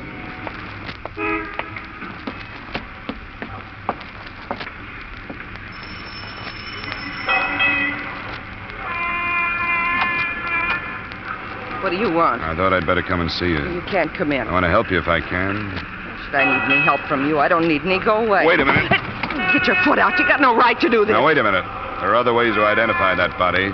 Then you'll be in trouble, won't you? I don't care. It wasn't Joe. Open the door, Mrs. Geyer. You can't come in. Why did you get so upset if it wasn't your husband? You cried. I couldn't help it. I never saw a dead body before. I went to pieces thinking, what if it had been Joe? You know, the police think you're lying. I am not. Why should I? Joe hasn't done nothing wrong, and I haven't either. Now go away and leave me alone. I got ironing to do.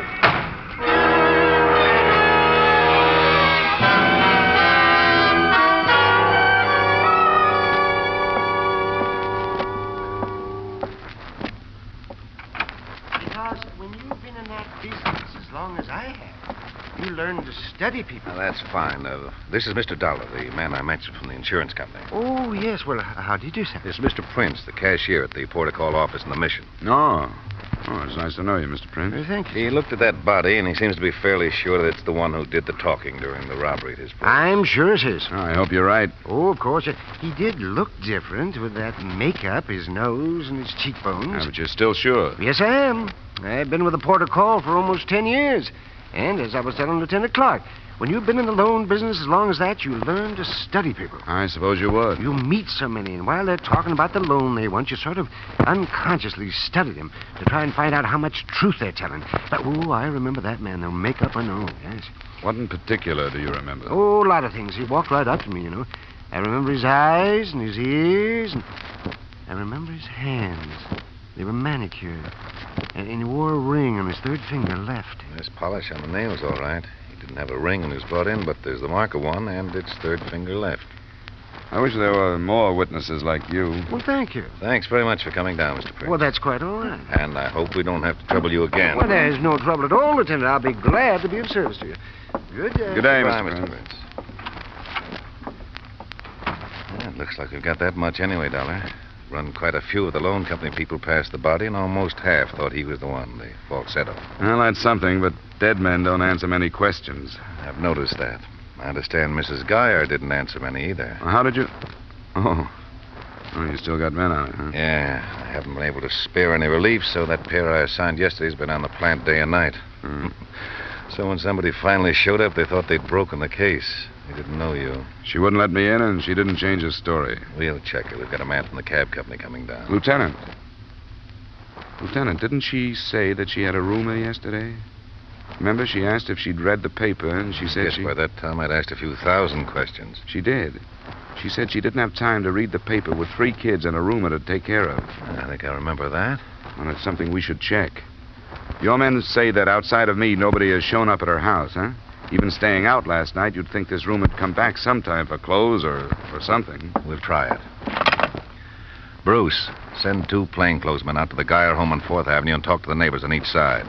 I need somebody who knows the Geyer's roomer by sight. I want them to look at a body.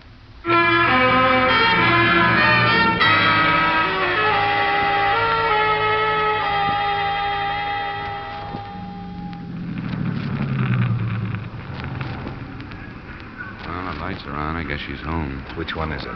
One with a porch light. Sure turning into a nice night. Yeah. 10 o'clock? Huh? Oh, Pritchard. What are you doing out here, sir? We're going to talk to the woman. A note for me relief? I'll have a relief out here in an hour. 9 o'clock. That's a promise. I'm sorry about the rain. Yes.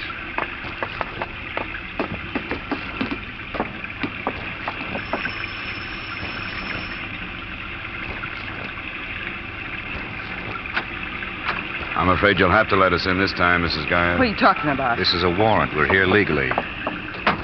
I want you to tell me the truth. When did you last see the man who rooms here? I don't know. I don't remember. That isn't the truth. You saw him this afternoon. You saw him at the morgue and you didn't tell us who he was. Why not? Don't you wake up my kids. Answer my questions, Mrs. Geyer. I was afraid to tell you. Why were you afraid? Because with Joe gone like this, I thought something happened. I know I should have told you, but I couldn't. He's my husband. What were you afraid had happened? Joe and me argued sometimes about Mr. Grace. Grace? What's his first name? I thought you knew about him. The neighbors identified his body, but they couldn't remember his name. His name was Ted Grace. Your husband was jealous of Grace, Mrs. Geyer? And we argued sometimes. He was a salesman, and some weeks he'd have a lot of money, and I told Joe he ought to sell his cab and be a salesman, too. He got the wrong idea and thought I was falling for Mr. Grace. I wasn't. And I couldn't ever make him believe me all the way. Why did he let Grace live here if he felt that way? He needed the money. Do you think your husband killed Grace? I don't know. I'm afraid to tell you. I knew Mr. Grace for fear he did. That's what happened. He didn't kill him out of jealousy. Grace was mixed up in those robberies I told you about. Do you remember? I got the newspapers. That's what we're here to clear up. We want you to tell us everything you know about Grace. I never talked to him much. How do you know he was mixed up in it? You'll have to take our word for that. Come on, you must know something about him. How long has he been living here? About 6 months. You know where he came from? He never said. He must have had some friends. Didn't anybody come to see him? No. You have a telephone. Did anybody ever phone him? Yeah, a man used to call him. The same one all the time? Yes. Must have given you his name sometime. No, he didn't. Did he ever call while Ted Grace was gone? Yeah, once in a while. What then? Didn't Grace leave a number or someplace where he could be reached? Usually a place called a Furlong over on Fulton. Why didn't you tell us that? Why do we have to drag these things out of you? What else are you holding back from us? Nothing. I just can't think. I just can't think of anything, but where's Joe and why don't he come back? Wasn't there anything different the morning he left? No, nothing. Was Grace here at that time? He left, too. About the same time? Right after. Joe's mixed up in those robberies. It's my fault because I talk so much about money. Well, he can hate me for that, but what about the kids? He can't leave them for me to take care of alone, can he? We better take a look at Grace's room, don't you think, Lieutenant? Which one is it, Mrs. Geyer? Ted Grace's effects told a lot more about him than his landlady had. A drawer full of racing forms made it appear that the man who phoned had probably been his bookie. The colors of Ted Grace's ties and shirts, an array of cheap men's toiletries, painted a pretty good picture of the character he'd been. But the contents of the waste paper basket made him out the mastermind of the whole series of robberies. Shredded paper. We didn't try to assemble all the pieces there, but we fished through enough to learn they'd been applications for loans from the victim companies. Made out while he cased the offices. Look at the blank side. Yeah, the floor plans drawn up. Hey, look here, a name, Tony. Positions, movements were marked down, too. Here's another name, Mark. Yeah. Let's not waste any more time here. I'll take them down to headquarters, get somebody to paste them up. I guess we've covered the place all right. Pretty obvious he expected to come back here, though. Yeah. I have a feeling the rest of them might still be in the city. Me, too. I think that might have been the plan. You going now? Yeah, we're going. Unless you have something more to tell us. I don't know any more to tell you. All this big mess, and I don't understand any of it. I don't know what it's all about. No, we're sorry it happened. We hope it'll turn out all right for you. Good night, Mrs. Geyer. Good night.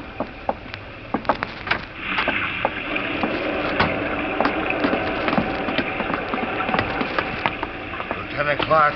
Yes, Pritchard. The radio car stopped by with a message for you. But I didn't want to come in with a woman there. Her husband's dead. So's the other driver, Landini. Where were they found? In their cabs in the vacant garage out toward the beach. Who's on it? Lieutenant McMillan. All right, I'll contact him. And don't forget our reliefs.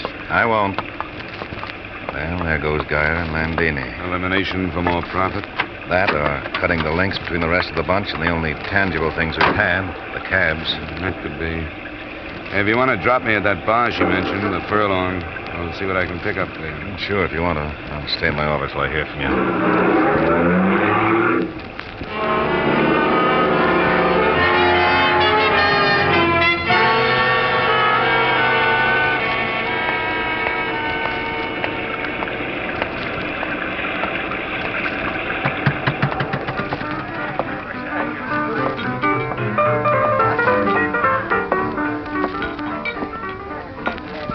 Sir? Hi.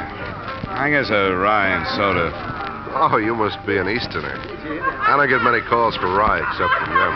Well, that's almost right. I transplanted myself out here. So I'm looking for a guy I think you know, Ted Grace. Has he been in tonight? Who? Ted Grace. I understand he's in here quite a bit. Wait till I find that rye bottle. This all right? Yeah, it's fine. You see, I'm not the regular bartender. I don't know your friend, by name, anyway. Thanks. That's all right. Thanks.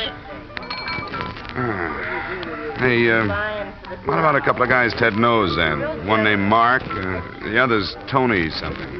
No, guess I can't help you. I usually work a place down on Gary. I don't know this one very well. Well, it's not important. I'll look around, maybe come back. See you later. Yeah. Good night. Hey, Tony, send over another scotch and soda for Edna, will you? Hey, Tony, over here's me. It was hard not to turn around or at least stop moving, but I managed to walk out as if I hadn't heard, turn down the sidewalk for a count of 5, and then back to the window. Tony was forgetting his customers. He was heading towards the rear of the room. When he got there, he disappeared into a phone booth. I've heard that a lot of cases are broken through a stroke of luck, but it very seldom happens to me. My own phone call from a gas station brought Lieutenant Clark and an extra squad car to the Furlong Bar in less than 20 minutes. The place was cleared of people, and Tony stood alone behind the bar, giving away his guilt by his expression and the apron he kept twisting in his hand. Leave your apron alone. What is all this? Who did you phone right after I left? Home, to say I'd be late. That's not true. The call was traced. You're crazy. How could you trace it? If you were calling home, why should you care if it was traced or not? Now, who did you call? I can make a phone call if I want to, can't I? That isn't the question. What makes you so nervous? You guys busting in like this, what do you expect? Find a guy named Tony. What's your last name, Tony? Cullen. That's what I came here for, too, Tony. When we found him, all we were going to do was ask him to tell us where he was the other morning while those loan company officers were being knocked over. And if he couldn't, we were going to see him booked for 3 killings. Ted Grace and Joe Gaia and Paul Landini. I don't know what you're talking about. You're bluffing, but you're bluffing the wrong guy. I'm glad to hear that. We wouldn't want to see an innocent man booked for something he didn't do. So let's clear it up.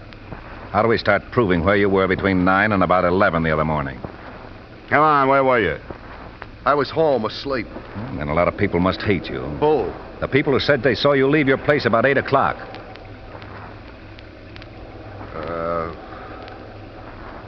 What's the use? I don't know if you're bluffing or not. We aren't. In Grace's room, we found the floor plans of all those officers with the names of all of you. He talked to Joe Gaia's wife. She knew about you and Mark. You just made a confession. Do you want to take the whole rap yourself? No. If I'd known there was going to be any killing, I wouldn't have got mixed up in it. When there was, I knew the whole thing would blow up. Who did the killing? There were 3 of them. Harvey Shute, Vic Lincoln, and Neil White. I'm not sure which one did. Who are they? I don't know. They got out of prison someplace in the East about 6 months ago. We met them and got running around with them. We'd been playing the horses, not doing so well. And they said if we got a big stake, they knew how to make a killing. That's the way it started. Who's we, Tony? My friends, Mark Rose and Leo Barrett, Ted Grace. Is that all? I'm giving you my friends. That's enough, isn't it? What about Joe Gaia? No, they just called him to get his cab to use instead of cars. He wasn't in it. That was Ted Grace's idea. I guess so. The smart guy. You were all pretty smart. What about Landini? He was called, too. I don't know what happened. They went crazy after we got the money. They were like different people that I didn't know. Could have killed all of us if we crossed them. Are they on narcotics? I don't know much about that, but they could have been. Where are they? Might as well tell you, I guess. The whole thing is blown wide open. They're staying in the Metropolitan Auto Court out on Bayshore Highway. Which cabin? Second one on the right. Where's the money? We split it before we separated. You could have my share. I wish you would buy back the last few days. Come on, Tony. I'll send you down to the station.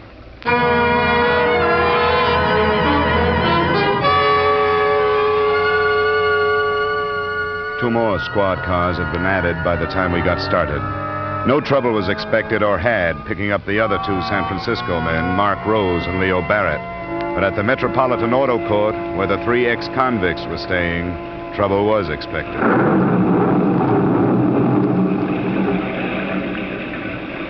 Well, I think that's about the best we can do. There are 2 exits. We've got both of them covered. The other people who might be staying here? Well, they'll be all right, even if there's firing, as long as we can keep these comedians inside, or at least just trying to get out. Well, that's your case.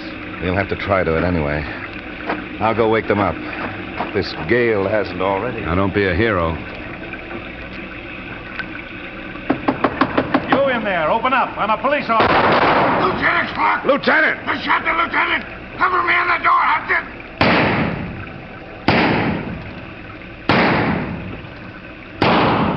Watch the window! Get down, Sergeant!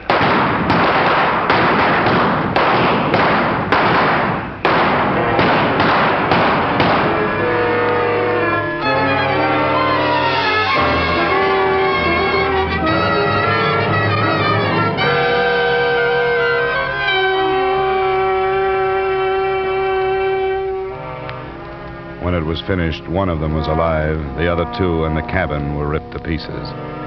But that and the recovery of the money hardly paid for the loss of Lieutenant Clark, who died before he reached the hospital.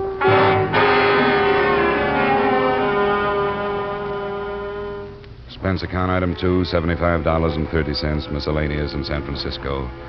Item 3, same as item 1, transportation back to Hartford. Expense account total, $450.60. Remarks? It probably isn't important, but there's an odd commentary to this. The gunfight and Lieutenant Clark's death made only a column on page 2 of the morning paper. The storm he died in grabbed the page 1 headlines. Yours truly, Johnny Dollar.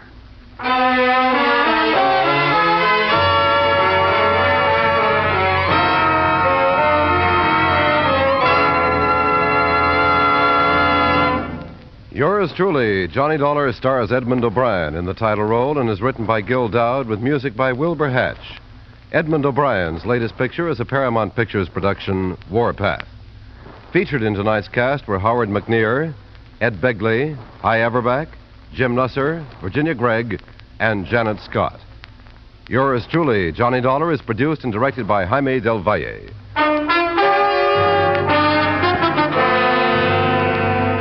This is Dick Cutting, inviting you to join us next week at the same time when Edmond O'Brien returns as... Yours truly, Johnny Dollar.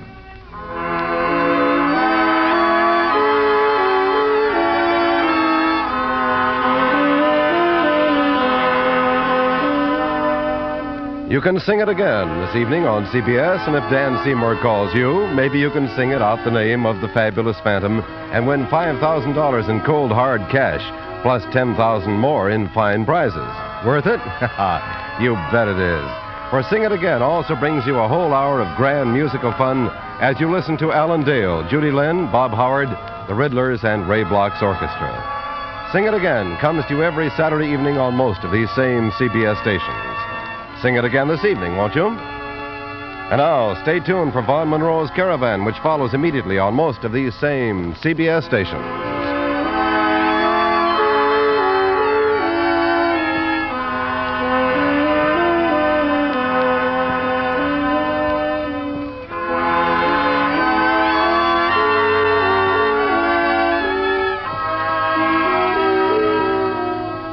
This is CBS, where everyone laughs at Edgar Bergen and Charlie McCarthy every Sunday night.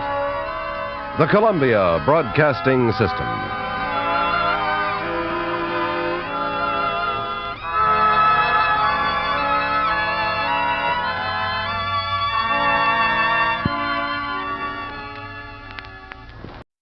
From Hollywood, it's time now for Edmond O'Brien as...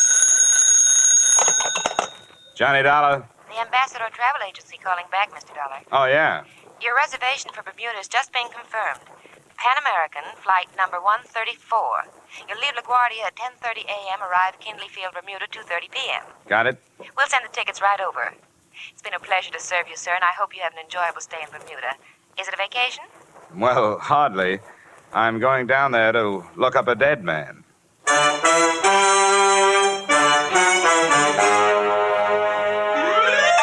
Edmond O'Brien in another transcribed adventure of the man with the action-packed expense account. America's fabulous freelance insurance investigator. Yours truly, Johnny Dollar.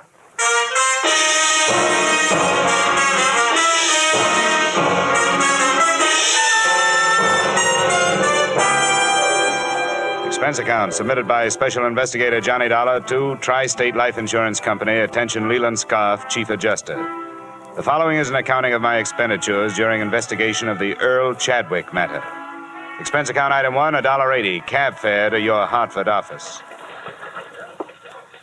The man has been seen alive, Dollar. I never was satisfied that he was dead. His boat, a small cruiser, was found wrecked, you know, but never a body. How long ago was that? A little over 4 years ago, 1945. He was declared dead in 1947 in appellate court, and we were forced to meet the claim of his widow, or his wife and accomplice, as it might seem now.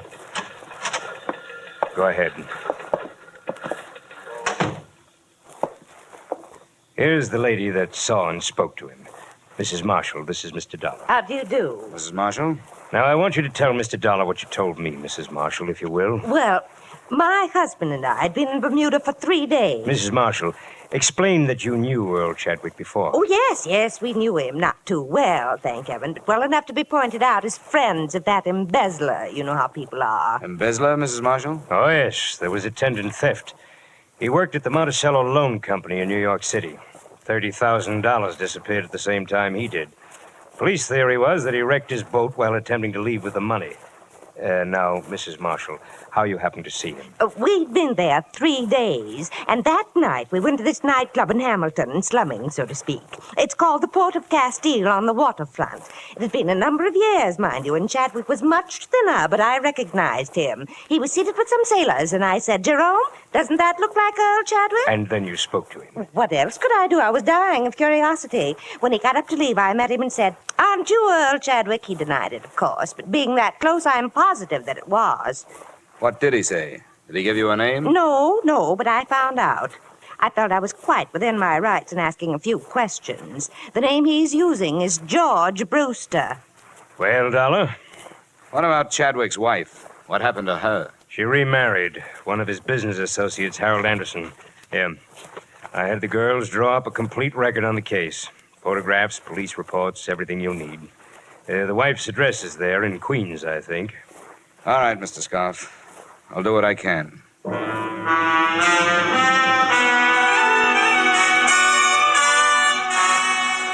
Expense account item 2, $250 plane ticket and miscellaneous expenses between Hartford and Bermuda.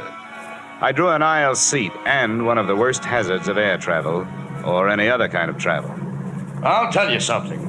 It pays to study these places before you go to them. I've been out there before. Nothing teaches like experience. But before my first trip, I knew more about Bermuda than lots of the folks that live there, see? Well, that's very interesting. Yeah, yes, sir. Quite a history. Spoiled now, though. People aren't worth anything anymore. You know what spoiled them? Tourists. Yeah, took away all their ambition. Turned them into a bunch of lazy beggars and horse traders. Don't farm anymore. Don't do anything but work the tourists. Now, I don't want to be a wet blanket, you understand? Oh, yeah. But keep an eye on your wallet. They'll strip you if you give them a chance. My business is farm tools. What's yours?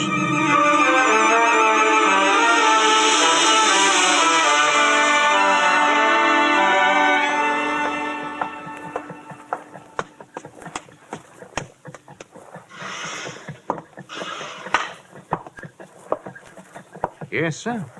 My name is Dollar. Here's my credentials. I'd like to see the chief constable. Yes, sir. Yes? Mr. Dollar to see you, sir, an insurance investigator from the States. Yes, of course. Send him in. Right, sir. That door, Mr. Dollar. Thank you. Pleasure, Mr. Dollar. Your company cabled that you were coming. Sit down. Thank you. Well, now, you're here to look into the affairs of one George Brewster. What's he been up to? I'm not sure he's been up to anything yet. According to a witness, he answers the description of a man who disappeared from New York a few years ago with $30,000.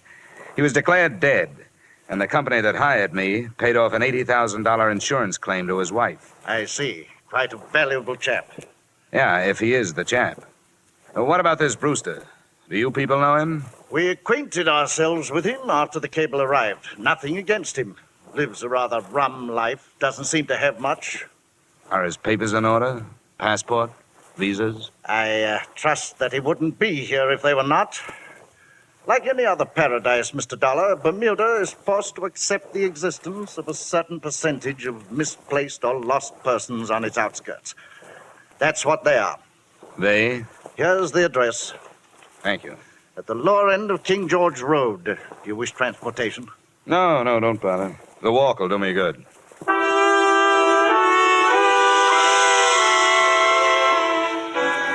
I decided against the King George Road address. Instead, I returned to my hotel, memorized the photographs of Earl Chadwick, subtracting a little weight from the somewhat flabby face.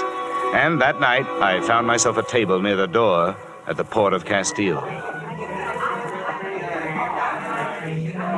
I sat there nursing a minimum of foul drinks. It was 10 o'clock before he came in and found standing space at the bar. George Brewster?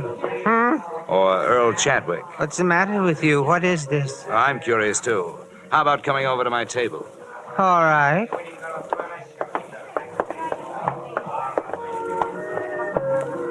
You act like a cop. Just 50% cop, no badge. I'm working for Tri-State Life Insurance Company. What does that mean? They insured a man and paid off to his wife. Now they are unsure he's dead.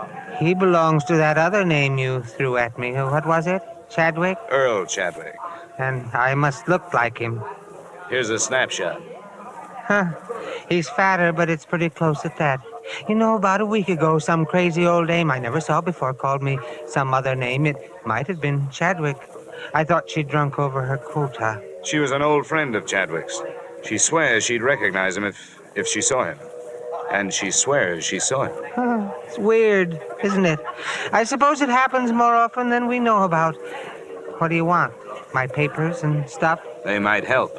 Sure, I'll write down my address. Come on out anytime tomorrow. There you are. Thank you. I should recover from these drinks by noon. Well, that'll be all right. It's crazy, isn't it? Things like this could get your goat.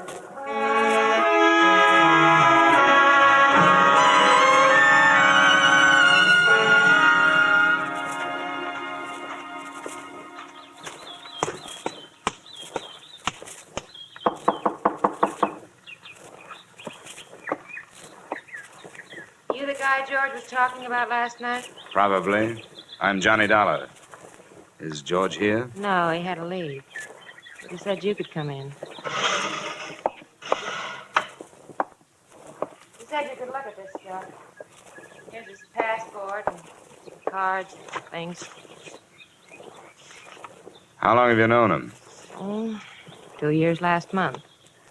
You know where he came from? Never asked me where I came from. This guy, he looks like. He had a wife? Yeah. I want to take some of his personal things into town to check his prints against this passport. Shaving brush if he uses one, tubes, jars, anything. You think he's the guy? I'll have to find out. Never mind. You told me you were going. The prince would check against the passport, but it wouldn't make any difference. Now that it's started, why stretch it out? Why not make it easy? George? No, Earl. I'd almost forgotten. Earl. Where can we talk? I've got a hotel room. The statement he made filled in most of the blanks in the case. 1, his wife was to have met him in Mexico City, but hadn't. 2, most of the stolen funds had gone to his wife to keep her going until she collected the insurance.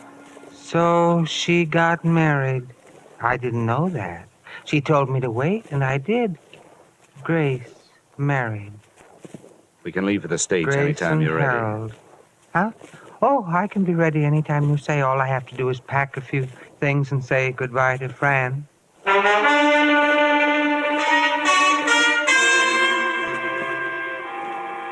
Expense account item 3, space for 2 on New York-bound plane. Chadwick was a hard man to figure out, but one thing I did realize. Now that he'd started, he was almost happy to be going back to the people he'd left.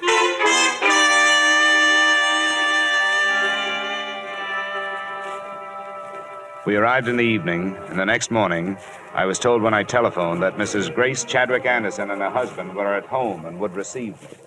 Oh, good morning. Hello, Grace. Harold? I beg your pardon? Oh, I understand, Harold.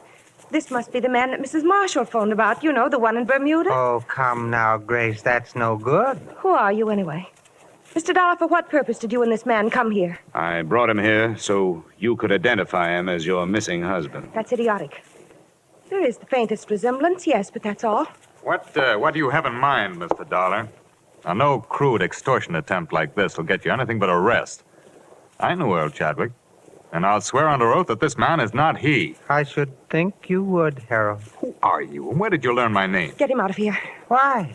Why not talk over old times, Grace? Wait a minute. All right, Mrs. Anderson, Mr. Anderson. I'm sorry I've taken up your time. Come on. Dollar, what's the matter? You too? Come on. I'm sorry, dear. I know it's been unpleasant for you. Who do you think I am? I ask you, who do you think I am? That doesn't count. You're legally dead. What about your parents? They're dead. But I have friends or people that knew me. They're no good. If your wife won't identify you, they're no good. You worked for a loan company. They must have your prints. I took them from the files and destroyed them when I left. How are your teeth? What? Teeth.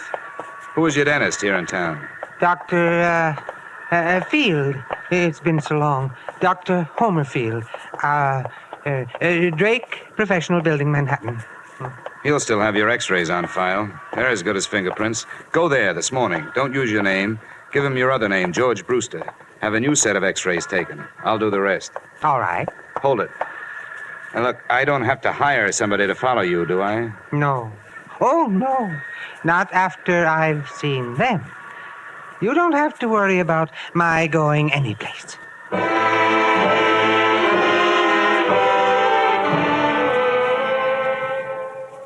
Expense account item 4, $25 services of a private detective. Assignment, tailing Earl Chadwick and/or George Brewster. At 1 o'clock, he had left the dentist's office and gone to his hotel room. At 3, he was still there. And at 4:30, I arrived in the office of Dr. Homer Field. Brewster? Oh, yes. His x-rays have come through. They're on the clamps. Don't touch them, please. What is your interest? Police identification. Oh, yes. Well, always happy to cooperate. Thank you. Now, how about digging in your files for the x-rays on a patient named Chadwick? Earl Chadwick. I'd be glad to. Let's see. Chadwick. Earl M. Chadwick, is that your man? That's the name. 1945. Ooh, he should have been in for hygiene. Those pictures, how do they compare with this new set? Brewster. Well, let's have a look. There's malocclusion, lower bicuspid, impacted third molar. Erosion inlay, very interesting. You mean they're the same in both sets of pictures? Oh, no, definitely not. Oh. But a man's mouth could change since 1945, couldn't it? Yes, it could, especially with neglect, but that would never cause a man to grow new teeth. Now, you see here, Brewster has one more incisor than Chadwick. The whole character of the mouth is different, I see, here. Yeah. I see. It's different, all right. Definitely. These two men would not look even faintly alike.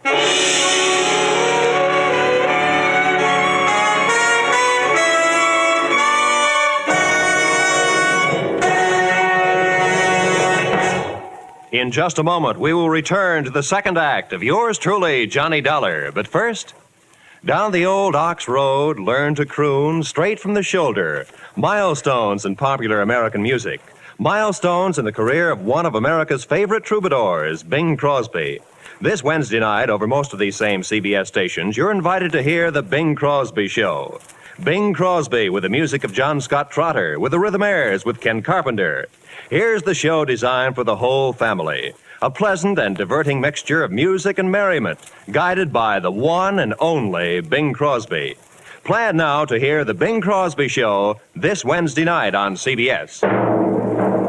And now with our star, Edmond O'Brien, we return to the second act of yours truly, Johnny Dollar.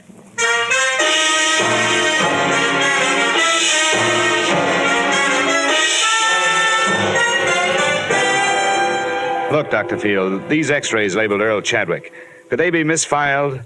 Could they be under the wrong name? Misfiled? No, definitely not. My assistant has been with me for 10 years. Never made a mistake yet. No. Well, then could anyone else have gotten in here and planted a different set under that name? But why? I would realize the difference the moment I looked into the mouth. That erosion inlay alone. Yeah, I know.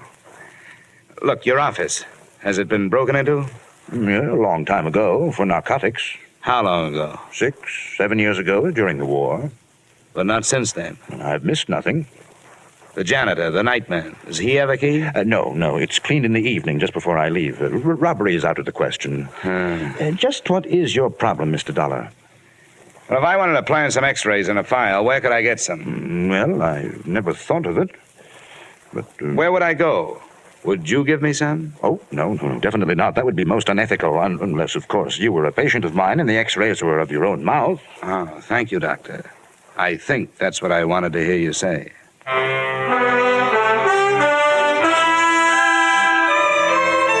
Before dark, I made 2 more stops, searching for something to help me prove that Earl Chadwick was alive, if he was. The Hall of Records had nothing but a couple of certificates on him. One recorded his birth, the other recorded his death. I checked the wanted file at police headquarters. They had checked him out in 47 when the court had pronounced him dead. On my way out of there, I made 2 phone calls. The second was to the detective I'd hired. Yeah? Landro, what are you doing in your office? Did you lose him or get tired? He was on to me, Dollar. He got into the crowds at Macy's. I put the houseman at his hotel on it. He's watching his door. I just phoned his room. He's not there. What's he been up to? He left the hotel at 318 and took a cab over to 3rd Avenue. What address? A pawn shop, Johnny. He bought a gun. Nice going, Landro. If you decide to change over to stopping traffic at school crossings, use me as a reference.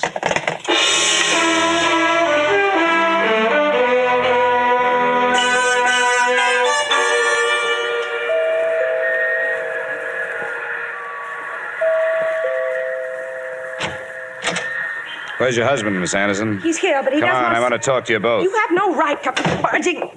Where is he? What is it, Grace? Oh, it's you again. That's He right. forced his way into the house. Make him get out, Harold. I will if I have to. Now, look here. I don't know what that imposter has told you, and I don't care. If you choose to believe his lies, that's your business. And a sorry business it is. But I will not allow my wife and my home to be upset by his schemes any longer. Are you through? No, not quite. It's obvious to us, if it's not to you, that this man learned of the unexplained details surrounding Earl's death and is attempting to use this vague resemblance to his advantage. Now, extortionists land in prison, Mr. Dollar. And the only reason I haven't turned to the police before this is that we want to escape the notoriety of having past tragedies lived again. He bought a gun this afternoon. That makes him look like the double-crossed husband, doesn't it? The man's a maniac. I'm going to ask for police protection. Where is he? Who? This man. Do you know where he is? When I found out he bought a gun, I was afraid he was coming here to use it. Harold, I can't believe this is happening. Now, Grace, please. Why would he harm us? He doesn't know us, and we don't know him. He bought the gun to convince you, Dollar. He knows a lot about you, Anderson. He knows you were Chadwick's immediate superior in the loan company before he disappeared. Harold, it couldn't be, could it? Grace. It's been a long time. Maybe some disease could change a person that much. But he would have contacted Grace, me. Earl is dead. How did this man learn so much about us? As far as I can see, he's made only one mistake. The size of the theft. He says he stole 10,000. According to the record, 30,000 was missing. Of course, it's possible that it isn't a mistake. That somebody in the firm who knew what his plan was picked up the odd 20,000 and put it on Chadwick's account. Mr. Dollar, I have one thing to say to you before you leave. Earl Chadwick is dead. You're so right. And that's what troubles me. A legally dead man running around loose with a gun makes an interesting situation. Did you ever think of that? Who would the police look for? I'm going to my hotel in case you want to phone in your answer.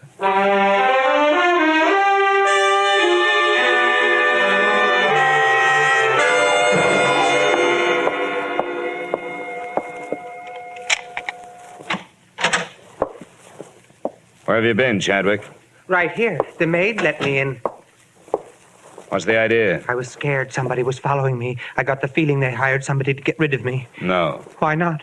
They haven't thought of that yet. Give me the gun. I need it. Come on, where is it? Never mind. Get away from me. Come on, where are you carrying it? Hey, you... How did you know I had it? What were you going to do with it? I told you I was scared. You thought I was going to kill them? The idea crossed my mind. No. What good would that do? How should I know what's going on in that head of yours? Why'd you come back then? Just to get things straightened out. You wouldn't have had to. I haven't found a way to prove who you are. Oh, I knew I didn't have to come back. But everything was stagnant. Being George Brewster was dull. I thought that's what I wanted. A new identity, even without Grace. But I guess nobody's ever satisfied. And when you have a choice of who you want to be, then it's really hard. What about the x-rays? No good. The set under Chadwick didn't match the one you had taken today. They had to. They made a switch with somebody else's, probably Anderson's. It's an easy office to enter. Probably hired a cat burglar. Nothing at the Hall of Records, nothing at police headquarters. You're dead. What did the police say? I didn't talk to them. Why should I? The case is closed. You're dead. Lazarus, come forth. And he that was dead came forth, bound hand and foot with grave clothes, and his face was bound about with a napkin. Yeah? Landro, Johnny. Oh, yeah. Sorry I blew up. Forget it. I lost him, didn't I? How is it? Oh, it's a mess. I'm not getting any place. The only proof I can find is proof that he's dead. Maybe he should stay there. Yeah, I'm getting ideas myself. What about his draft board? They take prints. Police checked in 47. They're lost. Look, I'm going to have to dummy up something. I don't want you to violate any trade secrets, but do you know a good forger? That depends. It'll be practically legal. All I need is a driver's license. I think that can be managed, Johnny. When? Tonight. It'll cost. Well, I'm working for a wealthy company. Oh, there's more, too, Landro. How about meeting us in your office in 45 minutes? Sure, Johnny. Bring a bottle. Expense account item 5, $500, one bogus 1947 driver's license complete with Chadwick's thumbprint. By 10 p.m., we were back in Landro's office.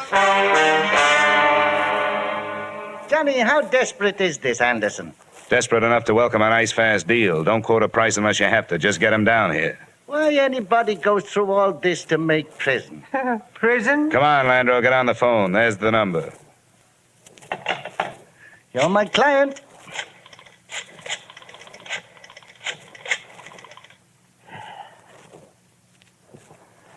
Mr. Harold Anderson?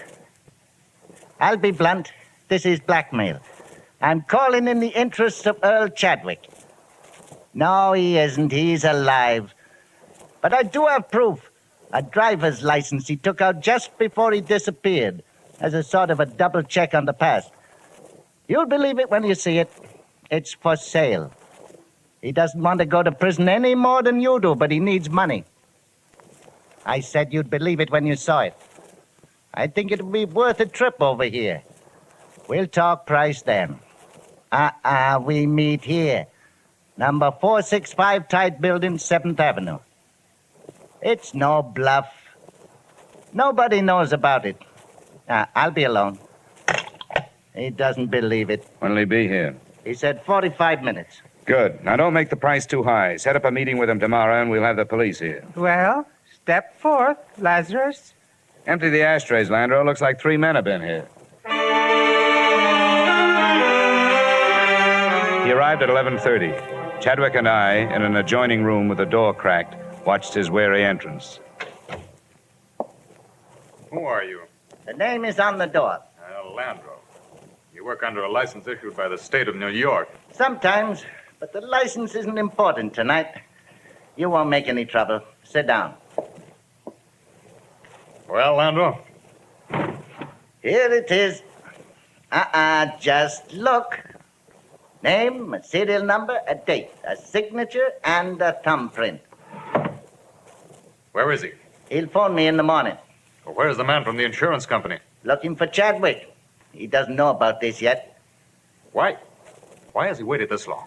He didn't know everything that had happened. You and his wife. The money you made on it. What's the price? Well, as he put it to me, it ought to be figured from the 20 grand you took and the advance you've made in the company the last few years. How much? He'd like to start at 15,000. It would take a while. 5,000 tomorrow, say around noon. The other 10 within a week. That's when you get the license. Well, it would have to be later than noon tomorrow, but I brought 1,500 with me. That's a deal. All right. I'll give it to you. Hey, watch it. Don't do it. Anderson. Wait, Dollar. Landro, down. Landro. I'm all right. Chadwick. Chadwick. Chadwick. Pulse. Pull his collar down. Nothing? Nothing.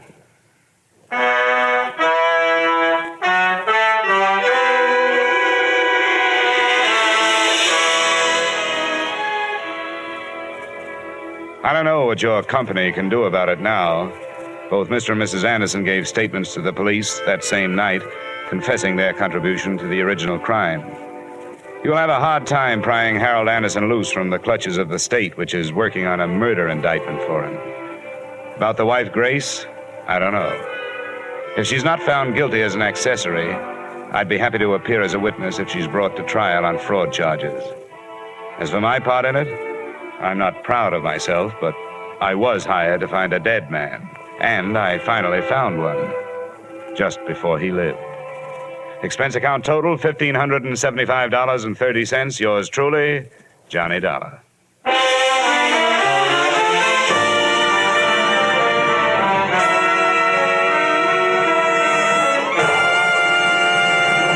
Yours truly, Johnny Dollar, stars Edmond O'Brien in the title role and is written by Gil Dowd and David Ellis, with music composed and conducted by Leith Stevens. Edmond O'Brien can soon be seen starring in the Columbia Pictures production, The Los Angeles Story. Featured in tonight's cast were Lillian Baeff, Walter Burke, Virginia Gregg, John Boehner, Ben Wright, Tudor Owen, and Ted Osborne. Yours truly, Johnny Dollar, is produced and directed by Jaime Del Valle. Join us again next week at this same time when, from Hollywood, Edmond O'Brien returns in another transcribed adventure of Yours truly, Johnny Dollar.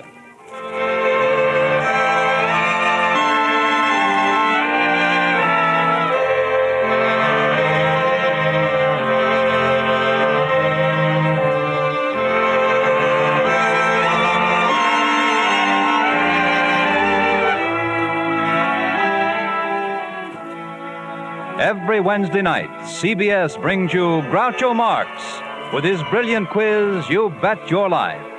It's one of the brightest, most spontaneous, most genuinely funny shows on the air. So be listening this Wednesday night on most of these same CBS stations for You Bet Your Life, starring Groucho Marx. Stay tuned now for the adventures of Philip Marlowe, which follow over most of these same CBS stations.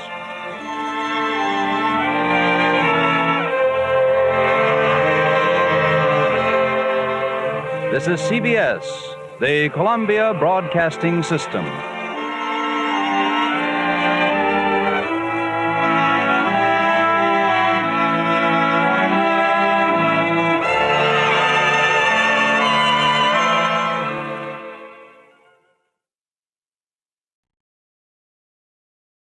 From Hollywood, it's time now for Edmond O'Brien as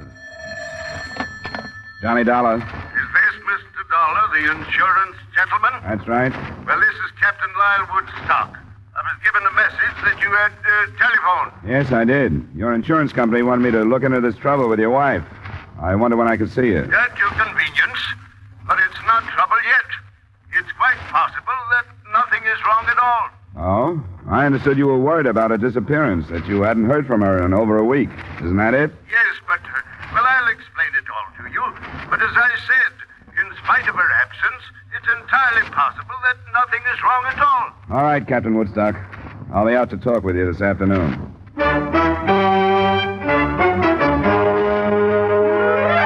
Edmond O'Brien in another adventure of the man with the action-packed expense account, America's fabulous freelance insurance investigator. Yours truly, Johnny Dollar.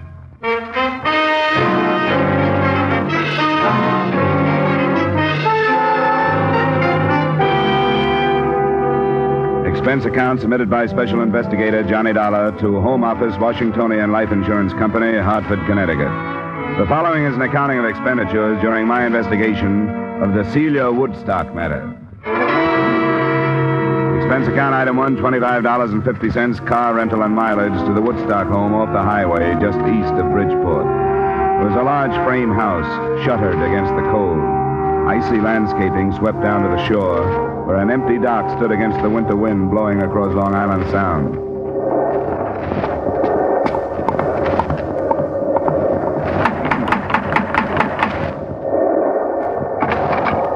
Captain Lyle Woodstock, please. Yes, you are Mr. Dollar? That's right. Come inside. Thanks. I am Captain Woodstock. Nice of you to come out. Nasty wind, isn't it? Well, it wasn't blowing like this in Hartford. Quite often windy here in the Sound. I'm afraid you'll have to leave your coat here. That's fine. I discharged the servants, all of them. Couldn't stomach their attitude since Celia's departure. Come along. We'll talk in the library.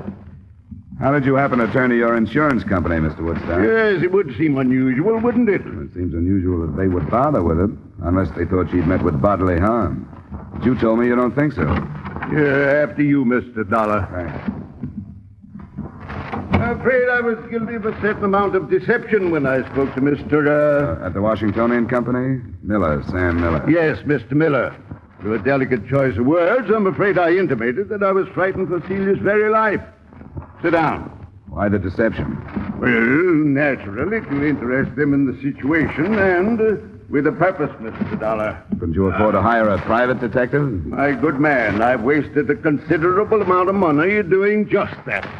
It was from the stumbling idiot that I received the news of Celia's disappearance. He was following her? He had been for a month, until he lost her. I'd entertained certain suspicions about Celia. What's this investigator's name? Slater. Mr. David Slater. He was recommended as the best in Bridgeport.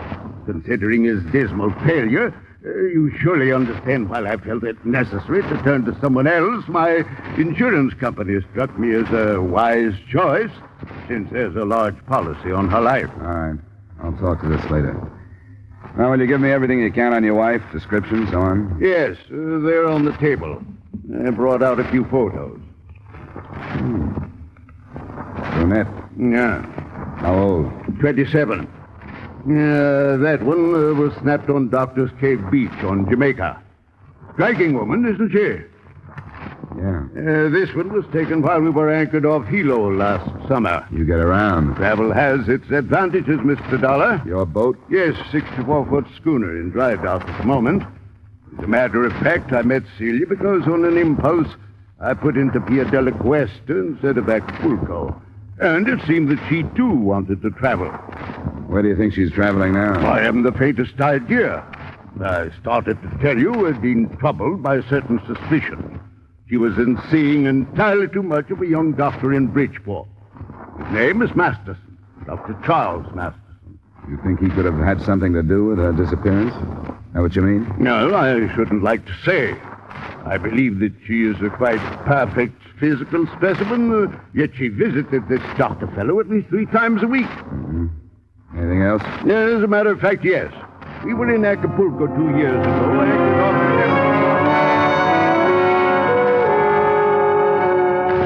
The rest of the story wasn't too far from typical, although I don't meet too many of the breed. A, the 55-year-old Woodstock, captain because he owned and gave orders on the schooner, had dedicated his life to what he called adventure. And B, the 27-year-old Celia had also dedicated her life to what she called adventure.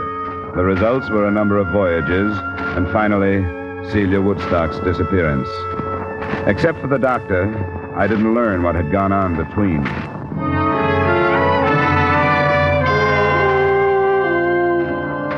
I found the private investigator, David Slater, in a conservatively crummy suite of offices on Front Street in Bridgeport. Well, you've met him, so you know what type he is. Yes, I followed his wife. What did she do? I've got a report on every move she made for a month.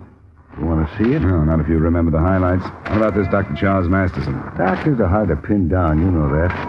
She went to his office 3 times a week, but never met him anyplace else. Maybe she was sick. Her husband says no. Well, I didn't find out. I couldn't have talked to the doctor without letting out who I was. He had a nurse who quit the day before I left the case. You didn't talk to her? I was going to, but after I left, I didn't. Why should I?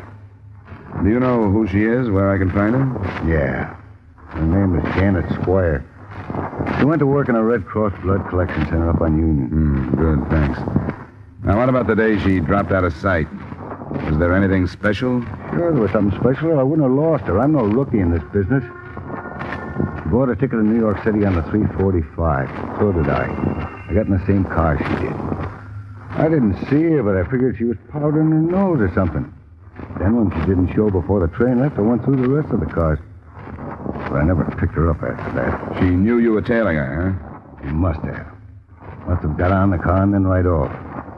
That and the money she drew out of the bank makes me think she was running out on old Woodstock and nothing else. No money was mentioned to me. That's funny. Woodstock knew about it. $2,000 the morning she left. I wonder what else the old renegade is holding out on me. The phone call she made? No, he didn't say anything about any phone calls? Well, she made quite a few from public booths. I finally got into one next to her. I couldn't get the number, but she talked to somebody named Sprague. Didn't say much but the name, and then asked, "Where do you want me to meet you?" When she was answered, she said, "All right, I'll let you know when everything is arranged." And that's all. Well, that's enough for me. If he thinks he's got a free wife chaser in me, he's mistaken. You going to drop it? Sure, if that's the way it is. I gave up that kind of work a long time ago. I don't like it.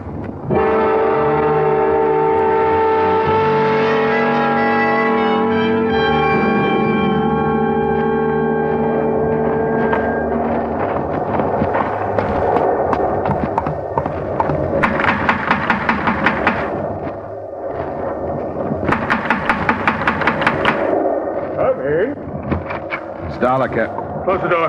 What's this? Where's Woodstock? Close the door. You do anything else, I'll kill you. What's happened? Who are you? Stay away from me. I smell cordite. You fired a gun. Where's Woodstock?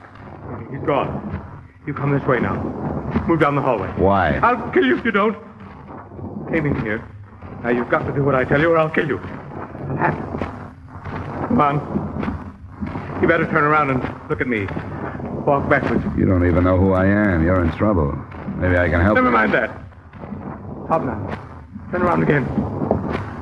Open the door and get in the closet. Now, wait a minute. Please, mister. Please do what I tell you. Won't make any difference if I kill you. Maybe I'd have more of a chance if I did. But I won't if you don't make me. Okay. Now, close the door. I heard him open and close some nearby doors, and shortly after that, the front door closed. Then I started kicking my way out. The paneling was heavy, and it caused a torn trouser leg and a scraped shin before I made it.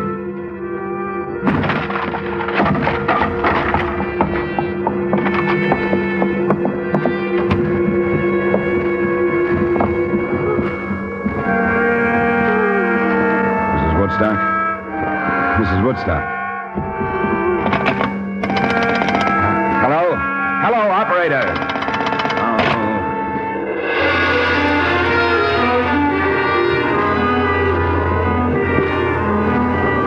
He'd given himself some more time by pulling out the phone wires, but it took less than 5 minutes for me to cover some 200 yards to the nearest neighbor, explain myself, and get through to the Bridgeport police. A short time after that, I met Homicide Lieutenant Al Jester, and with him watched two ambulance attendants start Mrs. Woodstock toward the hospital. What's the condition, boys? Can you tell? It's bad, Lieutenant. Her right lung. No chance of a statement? We'll do what we can, Lieutenant. Well, I guess it depends on her, how hard or easy this thing is going to be. Yeah, I better not count on him. I've been disappointed too often. What else did Slater tell you? That's about all. She'd drawn $2,000 the day he lost her on the train. He said he'd heard her talking on the phone to somebody named Sprague about where to meet him and about some arrangements of some kind. Now, what about Slater? Is he clean? Well, if he isn't, he's careful. He stays out of trouble. I guess the worst thing I can say about him is that he does a lot of divorce snooping. Why? I just wondered. I had no reason not to believe his story. He said as far as he was concerned, the girl was running out on her husband. The more I saw of it, the more it looked that way to me, too. And I came out here to drop the case, and it blew up in my face. The man he described, could he have been this Sprague? Well, he could have. I didn't ask him. He was half crazy. If he was Sprague and I'd thrown the name at him, I'm afraid he'd have killed me. He was that bad.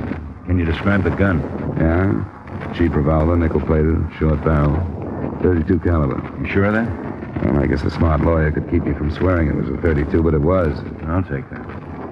I got only one definite thing out of him. He said Woodstock was gone. That's all he'd say. Then he put me in the closet. I didn't hear him drive away. I was kicking up some noise getting through that door. But the people in the house where I phoned said they saw it leave. The next house that way. Oh, Sergeant. Yeah, Lieutenant? Next house towards town. People saw a car leave. Send a man over and get what you can on it, will you? Yeah, all right. They said they didn't hear any shooting. You didn't see a car when you got here? No, it must have been parked on the other side of the house. Then I'll get it roped off. Yeah. Snow ought to hold some good prints off the tires.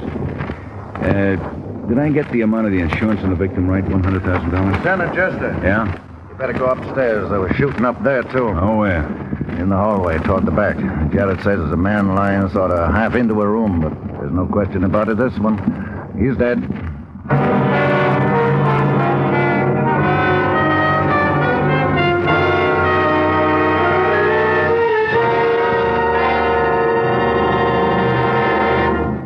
We will return you to the second act of yours truly, Johnny Dollar, in just a moment. Have you heard the new Sing It Again, the new comedy with Jan Murray as your host on the Coast to Coast phone? The new cash prizes for cracking the mystery of Sing It Again Phantom Voice. The new speed and color of the tuneful little riddle songs that make Sing It Again a Saturday night must for radio listening. Be listening for Sing It Again tonight on most of these same CBS stations. Now, with our star Edmond O'Brien, we return you to the second act of yours truly, Johnny Dollar.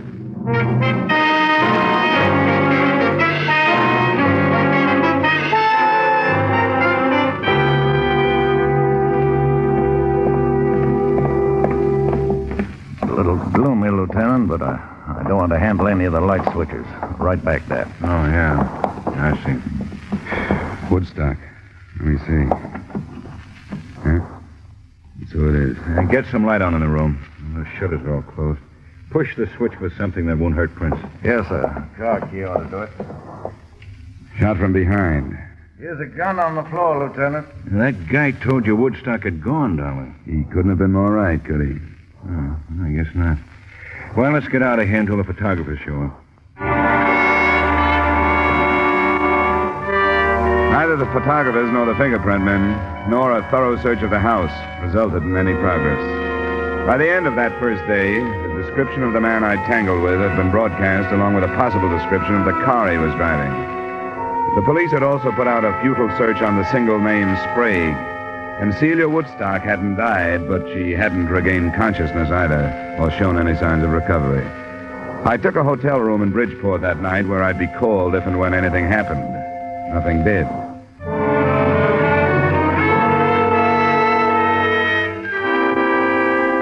The next morning, I went to the Red Cross Blood Collection Center to talk with a nurse who had recently resigned the office of Celia Woodstock's friend and/or doctor.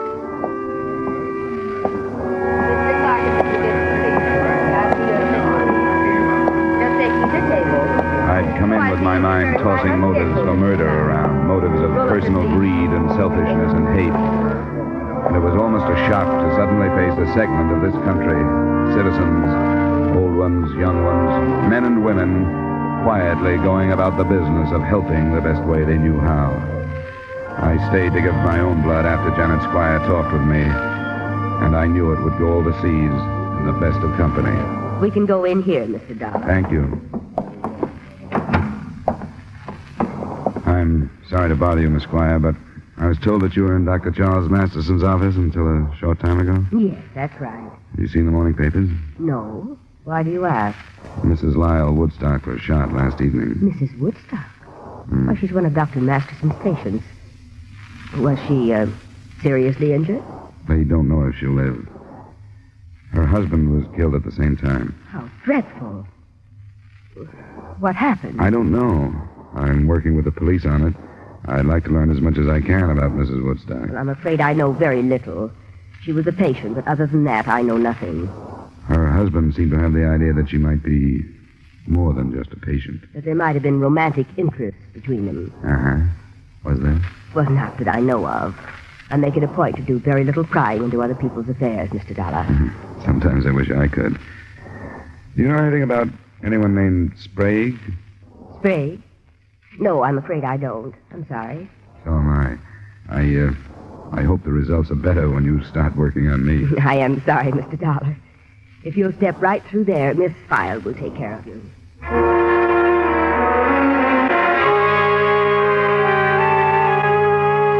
A telephone check with Lieutenant Jester about an hour later added nothing. He'd been in communication with Mexican authorities, but they were unable to come up with any leads on Celia Woodstock, or even proof that she'd been in the Acapulco vicinity 2 years ago when Woodstock had told me he'd married her. Homicide men were searching the captain's schooner, and they were still working on the name Sprague. I played my last card and went to see Dr. Masterson. I read about it. Tragic. But, Mr. Dollar, I'm sure you realize why my name mustn't be dragged into it. It won't be if it doesn't belong there, Doctor. There was absolutely no basis for his suspicions. Whatever made him say anything like that? He had a detective following her. He had an idea she came to your office too often. Then why didn't he talk to her? He did. He said something about a sinus condition and heat treatments. That's precisely the truth. I resent your attitude, Mr. Dollar. That puts us on a par. Your attitude doesn't set so well with me. Keeping your name out of this case isn't as important as clearing it up, no matter what you think. But I know nothing about it. You must have talked to the woman. As often as she was here, you must have become fairly well acquainted. Better acquainted than with most of my patients. Well, I don't ask for any more. What did she talk about? Why, the conversations were unimportant. She talked about her travels. They'd come here from Florida to have some work done on their yacht. She talk about her husband? Yes, occasionally. General things. Like what? I realized that he was much older than she was, but that she was quite satisfied with their marriage and their life together. That's what makes his suspicions of me so ridiculous. She was happy with him. Never anything about unhappiness, about leaving him? No, they were planning on a trip to South America in a few months. Dr. Masterson, did she ever mention anyone named Sprague? Sprague? Yeah, Sprague. This is one of the strangest things that's happened to me in a long time. Why? She went to pieces because of that name. Completely and helplessly to pieces. Just before she stopped coming for treatment. What happened? The last visit she made, the afternoon about a week ago. Someone telephoned and asked for a Mrs. Emil Sprague. My nurse and receptionist called in and asked if Mrs. Sprague could answer the phone. Was the nurse Miss Squire? No, she'd just left me. It was Miss Hall, who didn't know my patients by name. But when Mrs. Woodstock heard the name Sprague, she went into hysterics. I gave her a sedative. When she was calmed, I wanted to ask her about what had happened. But, well, I didn't. There was something about her that begged me not to. I decided to wait until she came back. But she never did. Well, it's Emil Sprague now. I'm sorry I was hesitant, Mr. Dollar.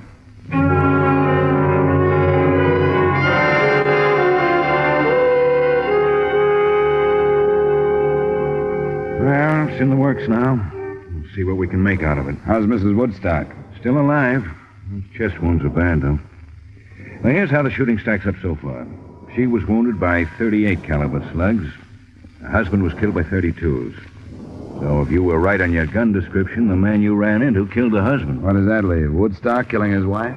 He was shot from behind while he was going into the upstairs room. Badly chased up there. He had a gun in his hand, and he dropped when he was hit. That was the gun we found on the floor. 38 caliber. Ballistics hasn't run any comparison tests yet? No. I won't buy the theory. Mr. and Mrs. Woodstock seem to have been pretty happy. What about their schooner? Well, I talked to my men on the phone. Nothing yet. Crewmen are all available and with alibis. But what's all that got to do with somebody named Mrs. Emil Sprague? I couldn't answer him. Nobody could. But close to 12 that night, the lieutenant phoned me that Mrs. Woodstock was finally responding to treatment and would likely live. I was at the hospital at 12:30, but it wasn't until almost 3 that Lieutenant Jester and I were told that she was conscious and able to answer some questions.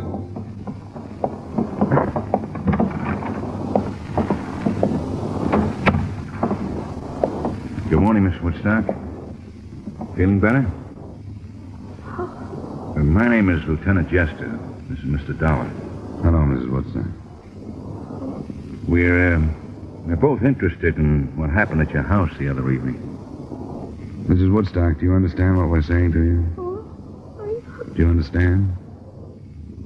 My husband, Lyle. They told me he was all right. Is he? Yes, Mrs. Woodstock. He was shot. They tell you that? Yes. You know who did it? Yes, I know. I was there. I remember. We wish you'd tell us, Mrs. Woodstock. Emil Sprague? Yes. Yes, Emil. No one else was there. He made me go. Made you go where? To my house.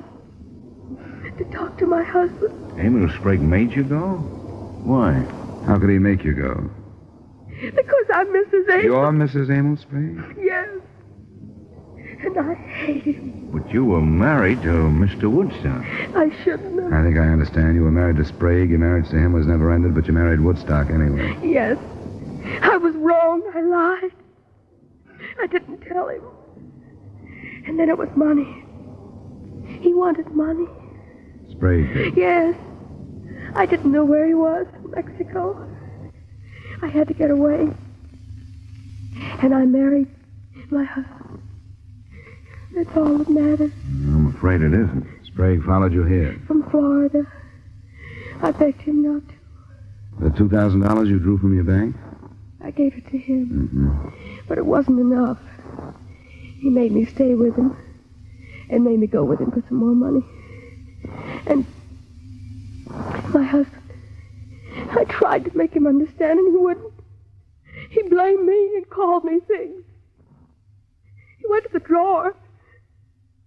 Oh, why didn't he shoot Emil instead of me? Are you sure of that? Woodstock shot you? Going to the drawer. I remember. Turning around with a gun. And that's all. Do you know where Sprague would go? What happened? Why did he? What does my husband say? He hasn't said anything. Evidently, Sprague chased him upstairs, shot him there, and left. Do you know where he'd go? Back to Florida. No, we don't think so. We've got a good description of him and the car he was driving. We think he's still in Bridgeport someplace. You said you were with him. Where? He had a room on Commercial Street. 713. Rooming house? No, it's a big building. Apartments. Now, which one is Sprague?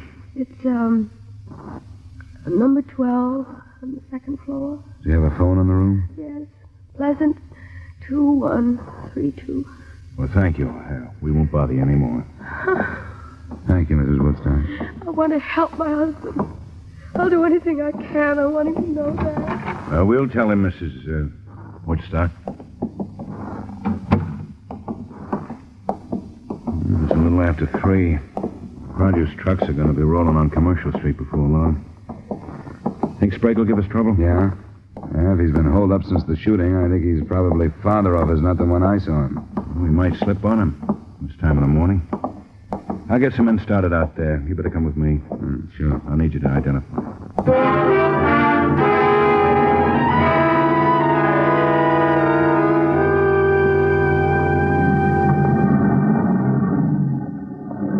Lieutenant. Men should be set in the back of the building. All right, Sergeant. You'll go in with me.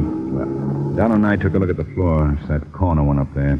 There's a door to another room right across from his, so we want to keep him from firing if we can.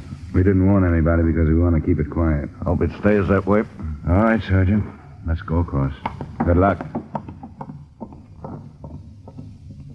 Lieutenant, the window. He's onto it. We better go on across. He's onto it. He's been watching at the window. I saw him move. Oh, the devil. Well, you better see what you can do on the phone then, Dollar. The phone? We thought if you couldn't catch him off guard, we'd try and talk him out. There's a payphone in the hallway.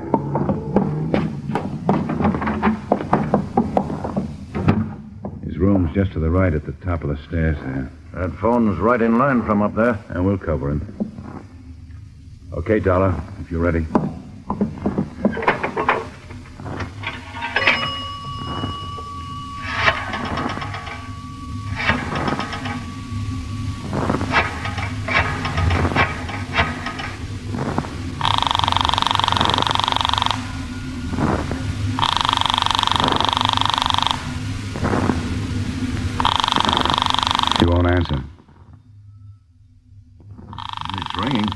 hear it upstairs. He'll do something with it. Hello? Hello, Sprague? Yeah? We just got a complete statement from Mrs. Woodstock. You blackmailed the works. She's alive? Yeah, and she's gonna make it. I thought she was dead. I saw her fall. I killed him because I thought she was dead. If I'd known, I wouldn't have killed him. I should have found out. You should have done a lot of things. What we want you to do right now is to give yourself up without any trouble. Every door in the building is covered by police. You won't get out if you try. We want you to come out of your room and down the stairs with your hands out where we can see them. You understand that? Are you listening to me? Come on, Sprague. Come on out and make it... Stairs, look out. Get down, Joe. Stay there, Sergeant.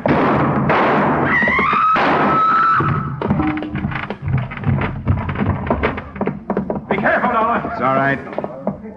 Sprague?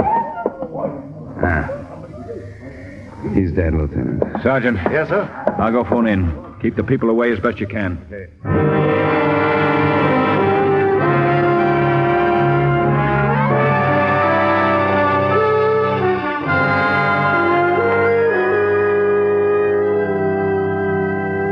Expense account item 2, $45, miscellaneous, hotel, meals, etc.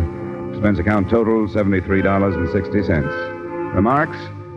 I understand the lawyers for the Woodstock estate are already measuring ways and means to cut the bigamous wife out of the estate. I don't think the Washingtonian Company has a chance of doing the same with the insurance money.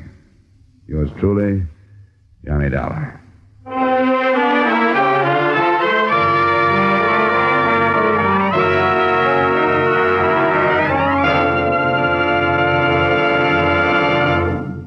Yours truly, Johnny Dollar, stars Edmond O'Brien in the title role and is written by Gil Dowd with music by Wilbur Hatch.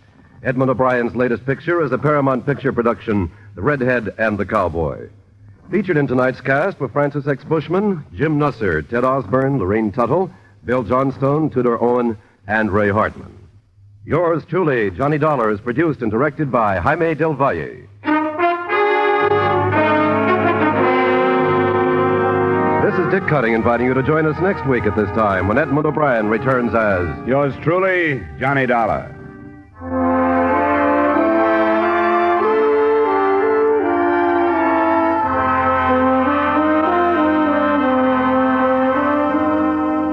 There's a very charming, very amusing young couple to be found at CBS, the Star's address, every Saturday evening. And you're invited to stop by and call on them.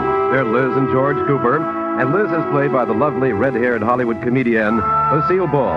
Liz is nice and easygoing. When trouble's ahead, Liz goes for it easily. It's wonderfully hilarious. It's My Favorite Husband, starring Lucille Ball, every Saturday evening on most of these same CBS stations. Stay tuned now for Von Monroe's Caravan, which follows immediately over most of these same CBS stations.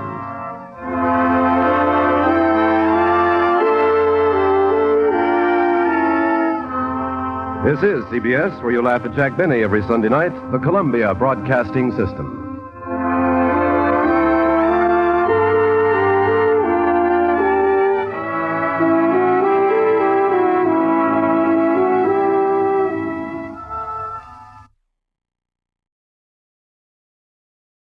From Hollywood, it's time now for Edmond O'Brien as... Johnny Dollar. This is Mrs. Wish, Mr. Dollar. Oh, yes? Do I understand that you're in San Francisco because of the disappearance of my husband? That's right, Mrs. Wish. The doctor's insurance company seem to feel that the circumstances deserve some looking into. It is very strange, and I'm quite frightened. I know you must be upset, and I know that the police have bothered you quite a bit. But I wonder if I could come out and talk to you. Of course, Mr. Dollar. Only one thing is important. That is to learn that my husband is alive and safe. Please feel free to come any time that's convenient to you.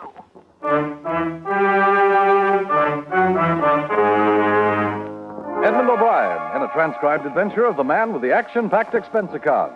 America's fabulous freelance insurance investigator. Yours truly, Johnny Dollar.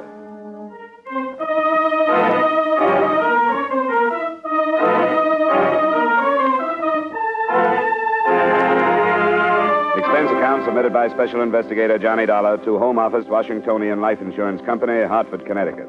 The following is an accounting of expenditures during my investigation of the Malcolm Wish, M.D. matter. Expense account item 1, $218.45 airfare and incidentals between Hartford and San Francisco. There, after a phone call to his wife, I went to the home of the missing Dr. Wish, which was situated about halfway up fashionable Nob Hill.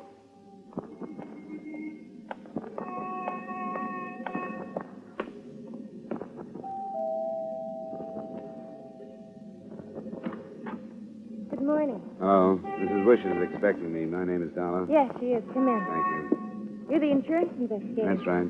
I'm the daughter. My name's Cecil. You learn anything about Father? Not yet, but I just got here this morning. Sure, should have realized that. I'd like to talk to you about it.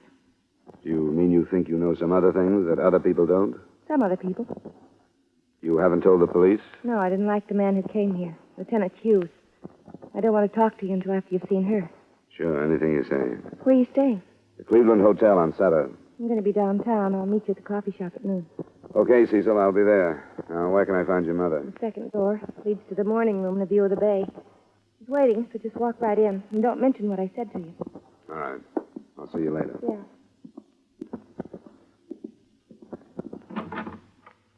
Mrs. Wish? Yes? I was told to come right in. I'm Johnny Dollar. Oh, yes, I've been waiting. Come and sit down. I'll take up as little of your time as possible, Mrs. Wish. Oh, it's quite all right. I understand the last time you saw your husband was night before last when he left the house to make a professional call. That's correct. Would you tell me about it, please? Oh, I only wish I knew more about it. My husband very seldom accepts night calls. But night before last, the phone rang, and he talked for a moment, and then he left. What time was that? A little past 9. Isn't it his habit to let you know where he's going when he goes out at night? No, I'm afraid it isn't anymore. Once it was, yes. And you didn't hear him mention the name of the patient that called him? No. I was out of the room, and he answered the phone himself. Well, he must have said something to you. Well, he seemed to be in a hurry. And he told me he'd be back in an hour or so, that it was an emergency. Naturally, we assumed that it was one of his regular patients. So yesterday, my daughter and I started phoning them. We got the names from Dr. Huber. He's the other doctor in your husband's office? Yes. I believe he's called some of Malcolm's patients, too, but none of them seem to have phoned that night. Oh, I'm terribly worried, Mr. Dollar. We'll do everything we can. How do I get to his office from here, Mrs. Wish? It's in the Tide building on post. You can take the cable car on the corner, and it'll drop you just a half a block away. Thanks. I'll be in touch with you.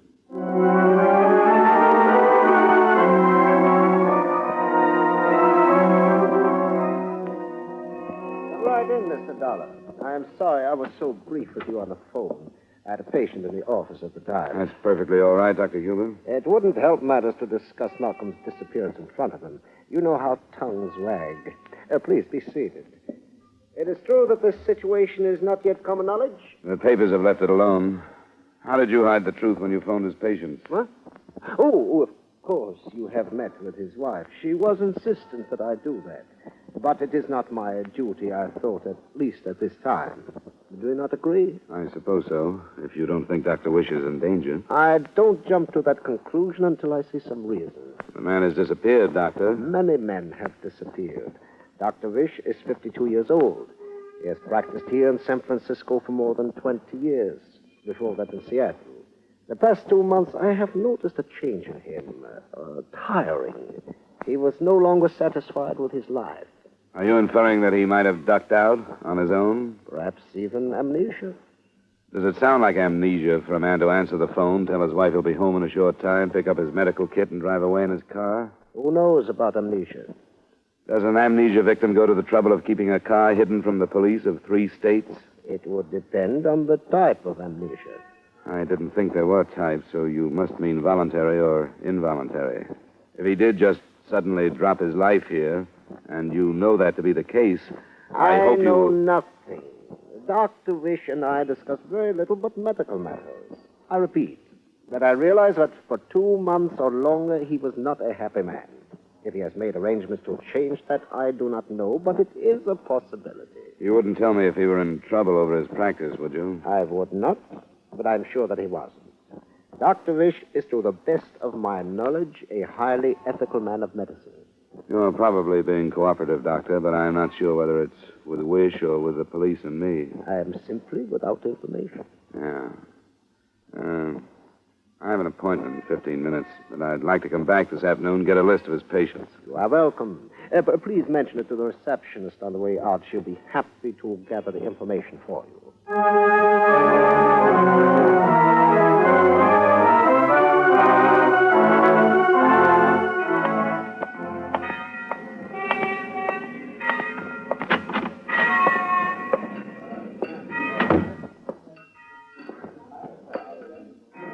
Good afternoon, sir. Would you prefer a table or the counter? I was supposed to meet someone here at noon. 5 after, sir. Yeah, I know. Well, I don't see her. I guess she's later than I am. Would it have been a Miss Cecil Wish, sir? Oh, yes, that's right. Then if you're Mr. Dollar, she phoned and asked me to tell you that she wasn't able to lunch with you, but that she would be reached by phone at her home any time after 2. I see. Well, thanks very much. I'll take the counter. Might as well have a sandwich. I didn't suspect Cecil's motives until I left the coffee shop. Then I realized I was being followed. I kept my eyes pretty much off the man, but saw enough to describe him. Medium height and a broad-shouldered suit, and the hair that showed below a hat was so white blonde that I thought it must have been bleached. He followed me to a drugstore where I phoned Lieutenant Hughes, the detective on the case. Then my shadow followed me aboard a Market Street bus and dropped off a block after I did. He was lounging on a corner when I went into police headquarters.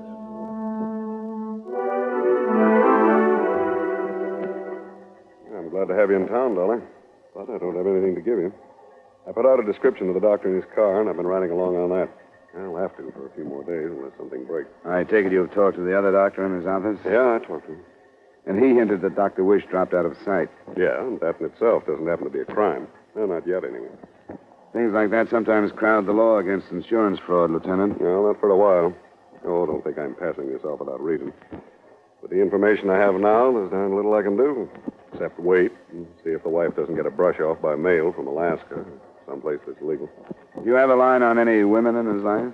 It doesn't necessarily have to be one, does it? It helps sometimes. Do you know any reason why somebody should be tailing me? Tailing you? When'd you spot it? Right after I had lunch at the Cleveland Hotel coffee shop. When do you think the tail was put on you? I'm not sure. I went out to the Wish House this morning. From there, I went to his office. From there to the coffee shop. And I came here. Any ideas? Yeah. I've got an idea that a man who wants to drop out of sight wouldn't risk drawing attention to himself by putting a tail on somebody who's looking for him. Would you? Hardly. It's all right with you. I'd like to leave things the way they are. I wanted to let you know about it, but I think we ought to let them play for a while. I'll go along with that. I got some good men I could put on it, but there's always a chance of tipping him. Let's leave him alone. Maybe he's only a hungry tourist who thinks I might lead him to a good steak.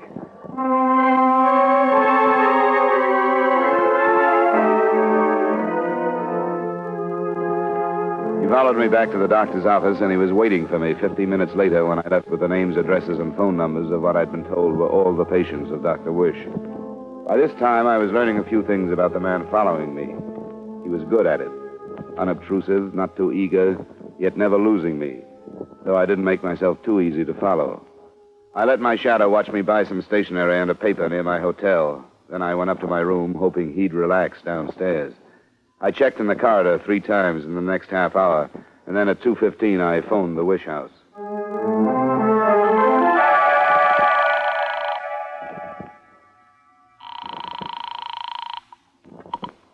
Hello? Miss Wish? Yes, who's this? Mr. Dollar. Oh, I'm sorry about not meeting you. Something came up that I couldn't get out of. You may have more trouble getting out than even you figured on. What'd you say? It doesn't look good when you promise information and then don't show up to give it. Why did you really make that date and then not show up? I couldn't help it. There wasn't anything I could do about it. What is this information you have? You can give it to me now, can't you? Not over the phone. I'll come up there. No, because Mother will be here. I'll have to meet you someplace. Are you at your hotel? I can be any time you say. Where then, the bar? I think it'd better be my room. Well, that... All right. I'll be there at 8:30. Which one is it? 8:30? Why so late? Because Mother will be here and I'll have to sneak out. You sound as if you've learned something, have you? We'll talk about it when you get here. The room is 323. Don't stop at the desk. Come right up to the 3rd floor and wait near the elevators. I'll be a minute or so late. Why do I have to Never wait? mind. Be here. If you stand me up again, I'll see that the police make the next date with you. Why are you threatening me? I'll be there. So will I, Cecil. Goodbye.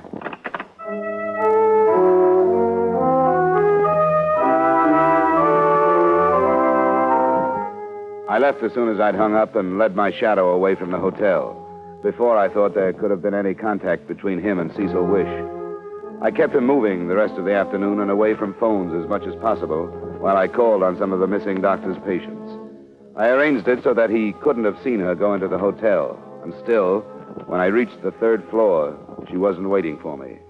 When I spotted Lieutenant Hughes leaning against my door, I thought I knew why.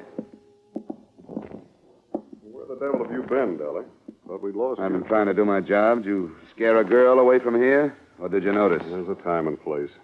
Tell me, has this man stopped tailing you? No, he's waiting across the street from the entrance. Why, Lieutenant? Dr. Wish's coat, hat, shoes, and a suicide note were found on the Golden Gate Bridge about an hour ago.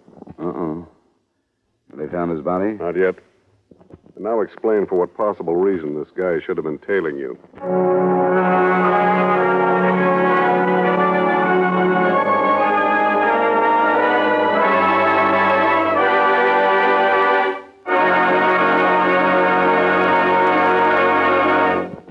We will return you to the second act of yours truly, Johnny Dollar, in just a moment. George Raft, popular screen star, plays Rocky Jordan, an American in Cairo. His mission, adventure. Every week, starting next Wednesday, over most of these same CBS stations, George Raft as Rocky Jordan gets enmeshed in new, often bizarre exploits. Next Wednesday, Rocky Jordan takes part in a search to find a beach strewn with diamonds. Don't miss this exciting CBS thriller. Now, with our star, Edmond O'Brien, we return you to the second act of yours truly, Johnny Dollar.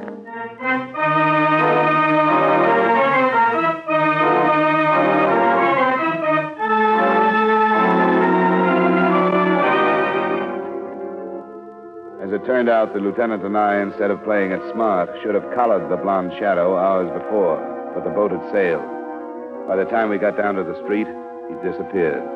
An alarm was broadcast on his description, and Lieutenant Hughes and I went up to the Wish address.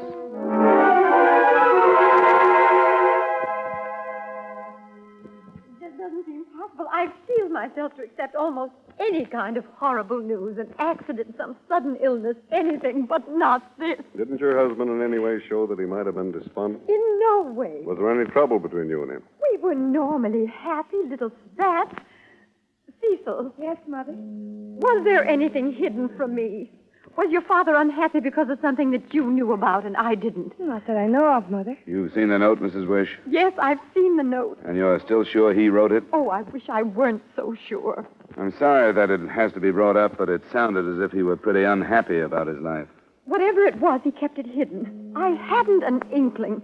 We've been so happy. The other doctor in his office thought that he might not have been so happy. Then Dr. Huber was aware of something I knew nothing about. Perhaps I was blind. Oh, I just don't... I'm awfully sorry. Now we're going to have to talk about it. Oh, I just... He's doing quite well, don't you think? Not as well as you are. I'm not trying. What are you doing? Being honest. Father's not dead, and I think she knows it. I'm glad you're so sure. It's not a suicide from the Golden Gate Bridge. That's too much. Come on out in the other room. I'm going to get myself... We'll be back in a minute, Lieutenant. Yeah, all right. Cecil, where are you going? I'll come right back, Mother.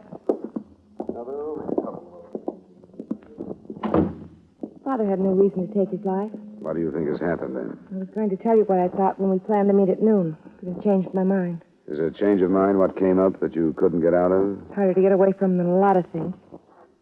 First, I thought that he was playing a dirty trick on me. Then I wondered if I wouldn't be playing a dirtier one on him by telling you about it. You changed your mind about meeting me at 7, too. I got the news about the things on the bridge just as I was leaving. Father's reached what they call the dangerous age. I guess it is. He finally fell in love. I don't envy him. Dr. Huber diagnosed it as possible amnesia. A typical Huber diagnosis. I don't think he knows about things. But you found out. Of course I did. I wasn't taken in by these night calls at all. I followed him. I even talked to her without her knowing who I was. She was nice. And I felt like a chaperone. What's her name? Ann Mobius. Did she talk you into luring me to that coffee shop? What do you mean? I was onto that guy that was following me from the time I left there. I don't know what you mean. Stop it. I led him right over to police headquarters and told Lieutenant Hughes about him. Mr. Dollar, I don't know what you're talking about. The guy was good. I had half a hunch he might be a private detective. But then when I realized how well practiced he was on melting away from the police, I began to wonder. There's a police alarm out on him now, so you'll save a lot of time and trouble by telling me who he is and where we can find him. You think I made you go there so you could be followed? I was followed. Why? You put me in that coffee shop. Why were you followed? Because I was looking for your father. You know that. I don't know it. Obvious. I don't know anything about her. She's younger than Father, about 34 or 5. Married or single? I don't know. Where does she live? Wesley. It's an apartment, a building on Dan S. I thought they'd run away together. Maybe. Give me the apartment number. Lieutenant and I'll go and see.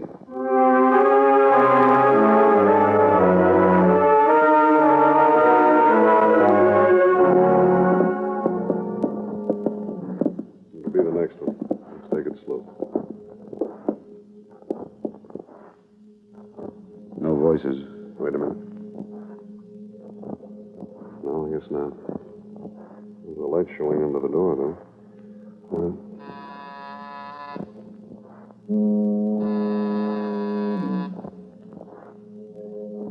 Try it.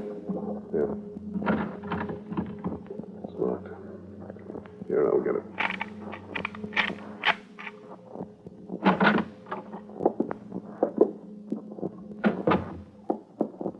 That closed door must lead to a bedroom. Mm-hmm. Let's try it. Hold it. There on the floor.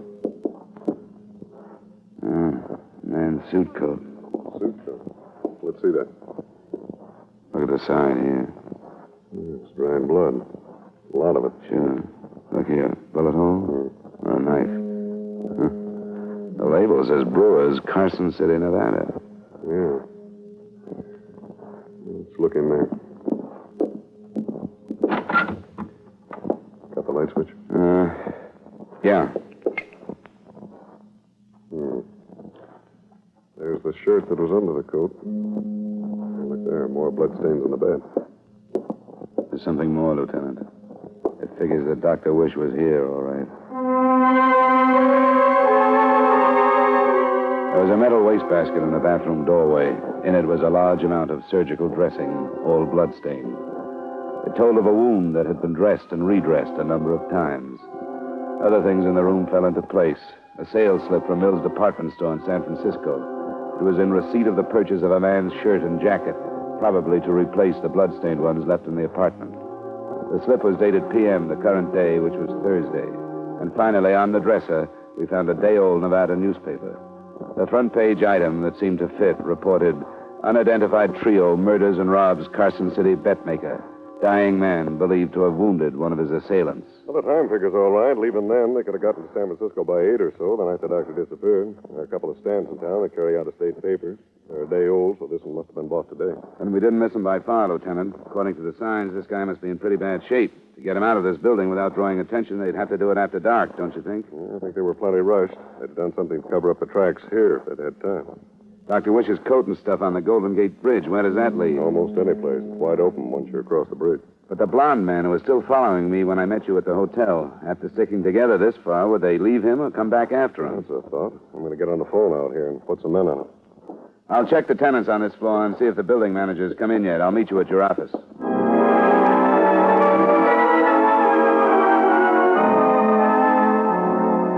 I got nothing from the building. The woman, Ann Movius, hadn't lived there long enough to become friendly with anyone. The manager knew that she had received men visitors now and then, but that was all. Nobody had seen an injured man enter or leave. An hour later, in Lieutenant Hughes's office, I learned that the police had had better luck than I had. I got on the teletype to Carson City. Your description of the blonde man fits what they have in a man named Ned Ring. Records in Nevada and Utah. Anybody with hair like that never should have tried to be a criminal. Yeah. And I gave them the name Movius. They have an Alan Movius. No record. But no one associated with this Ned Ring, so it figures. No next of kin on Movius, I suppose, huh? No, but he must be a brother to the woman, unless that's her married name. Anyway, they never heard of her. She's clean as far as we're concerned. Yeah. Well, I guess she just happened to know her. No, wait a minute. Hello. Right. Well, that's the name, all right. Oh, good. Put him in a room. We'll be right down. How's that? Your blonde friend. He was picked up boarding an airport limousine.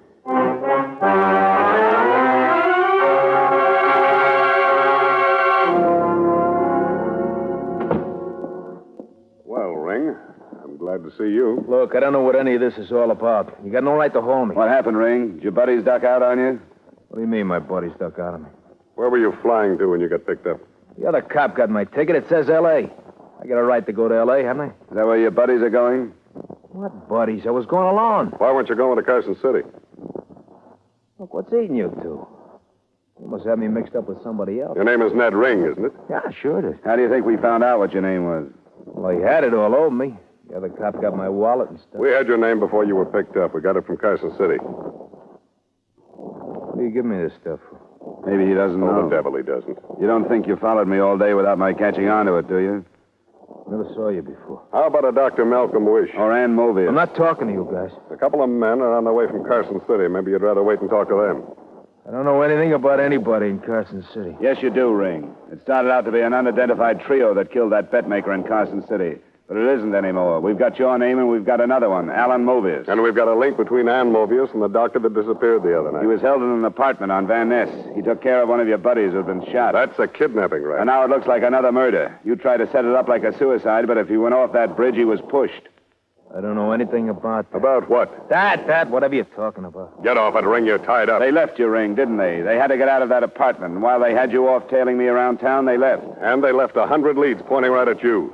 That's why you're here. They even left the newspaper with the story of that Carson City killing. They really ratted out on you. Yeah. Yeah, they sure did, didn't they? All right, where'd they go? I don't know. If I did, don't think I wouldn't tell you. They pulled out before you saw me go into my hotel about 8:30. Yeah, I guess it was it. Who's the one that was wounded? Mobius.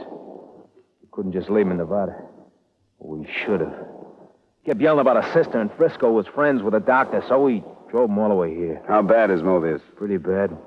Slug is inside him someplace. How far do you think they could drive on him?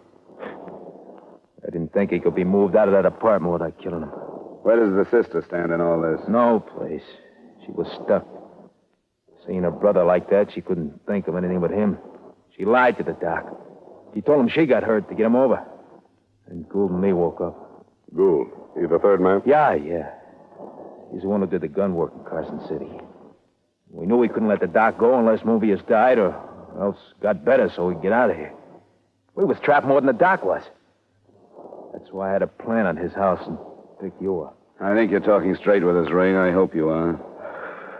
I haven't got much reason not to, have I? Well, there must have been some talk about where you'd go if you had to leave. We never did get to that. I knew where they were, brother, I tell you. And you can believe that. I'm not aching to take all this by myself. He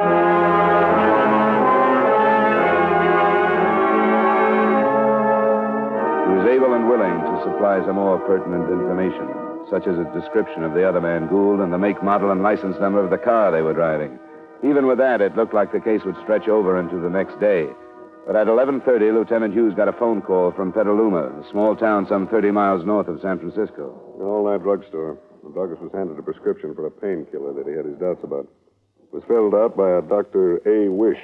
He called the sheriff's office, and they have a man on the customer. Yeah, this is probably it.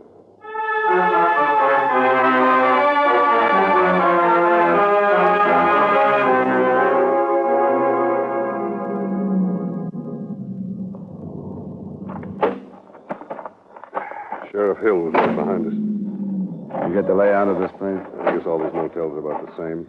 Driveway up the middle, rooms on each side. That puts number 12 on this side, I guess. I wondered if it was the one with the light showing under the curtain. I put 2 men to watch this side, but I don't think there's a way out except the driveway. All right, Sheriff.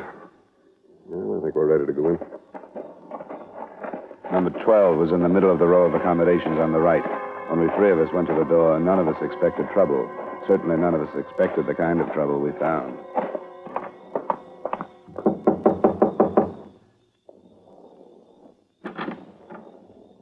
Yes? Police. Where's Dr. Wish? Police? I am Dr. Wish. I'll stay outside, Lieutenant. All right, sir. You all right, Dr. Wish? Yes. I was sort of surprised when you answered the door. Where are the others? Ann Mobius, her brother, the man named Gould. They're here. Where? In the bedroom. I'd like to tell you I've killed them all. Sit down, Dr. Wish. I'm going to go take a look, darling. Tell me what happened. I killed them. When we left the city, I knew I would. I'd have to die myself. I told Gould only one thing would save Movius and wrote the prescription, and I killed him with it. The wounded man with an injection, the others internally in water. And Movius, too?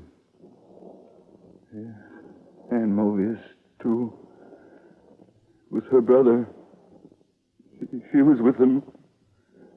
She told me she wasn't. She told me she... I didn't believe. I didn't believe. Dr. Wish. She told me before she died. Lieutenant Hughes. We have to get him to a doctor. He's got some of that stuff himself.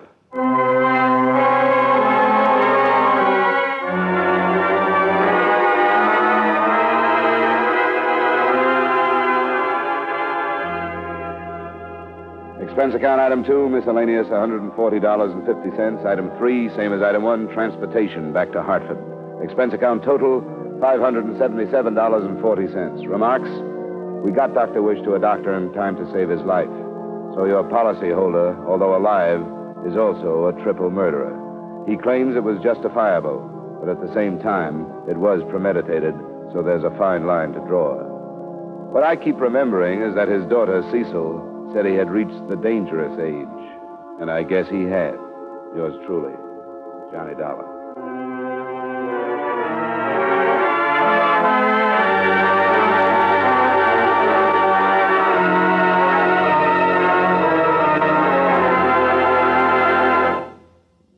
Yours truly, Johnny Dollar, stars Edmond O'Brien in the title role and is written by Gil Dowd. Edmond O'Brien can soon be seen in the Paramount Pictures production Warpath. Featured in tonight's cast were Jeanette Nolan, Virginia Gregg, Ray Hartman, Bill Boucher, Tony Barrett, and Lou Krugman. Yours truly, Johnny Dollar, was transcribed in Hollywood by Jaime Del Valle. This is Dan Cubberly inviting you to join us next week at the same time when Edmond O'Brien returns as... Yours truly, Johnny Dollar.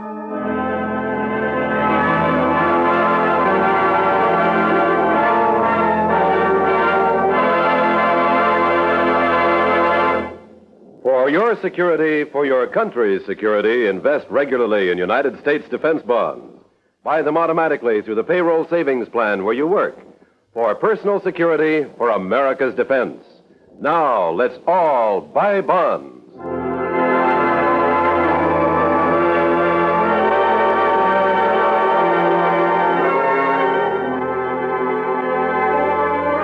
Elation and syncopation are the main elements of tonight's Bing Crosby show over most of these same CBS stations. No wonder.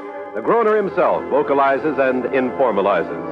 And Bing's guests include Tommy Dorsey with some fancy licks on his slide trombone, hot violinist Joe Venuti, and that equally torrid songbird, Teresa Brewer. Tonight on the Bing Crosby show, for it follows immediately over most of these same CBS stations.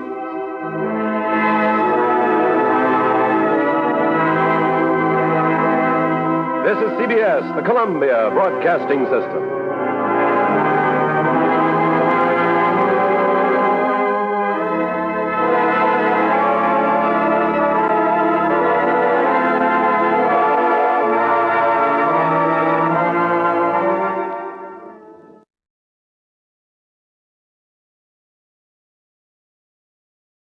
From Hollywood, it's time now for Edmond O'Brien as... Johnny Dollar. This is Bob Case, Dollar, Piedmont Mutual. I've got to see you right away. What's the rush? The girl was pulled out of the East River. It turned out to be a policyholder. What am I, a private eye? Why don't you go to the police to find your killers? Oh, we know the killer. He's being executed right after midnight. What we want to know about is the victim.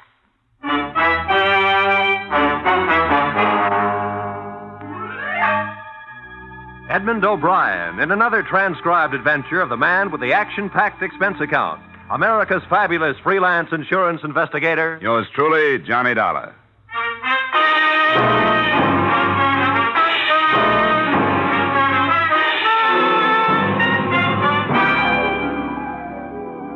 Expense account submitted by Special Investigator Johnny Dollar to Home Office Piedmont Mutual Life Insurance Company, Hartford, Connecticut. The following is an accounting of expenditures during my search for the beneficiary of policyholder Pearl Carrasa. Expense account, item 1, $4.50, mileage, Hartford to Sing Sing Prison, last place of residence of the girl's convicted murderer, Monty Pruitt. He was sitting in his cell playing solitaire. Hey, what time is it? About 11, Marty. An hour more. How much you say the policy was for? $5,000. 5,000. That's funny. Just what I got paid for the job. Who'd she leave it to, the old lady? Yeah. Yeah, I knew she would. You know where I can find the beneficiary? The beneficiary? You didn't know the beneficiary, did you? Never had the pleasure. If you'd known her, you wouldn't be looking for her. Mrs. Carrassa's virtues are none of my business, Marty. The company has $5,000, and I've got to help them get rid of it. What good are you doing yourself by not telling me where she is, if you know? What time is it now? A little after 11. Boy, did that money look good. You know all the things you can do with $5,000? This girl back home. I was going to get married. Nah. I wasn't going to get married. I'd have put it in roulette like all them other times. You never did say who hired you. Nah, that's right. I never did. Marty, I know you've been through this before, but you got to admit it's a good point. You're going to die, and the real murderer is getting off free. Does that make sense to you? What's your business, mister? Insurance. Stick to it.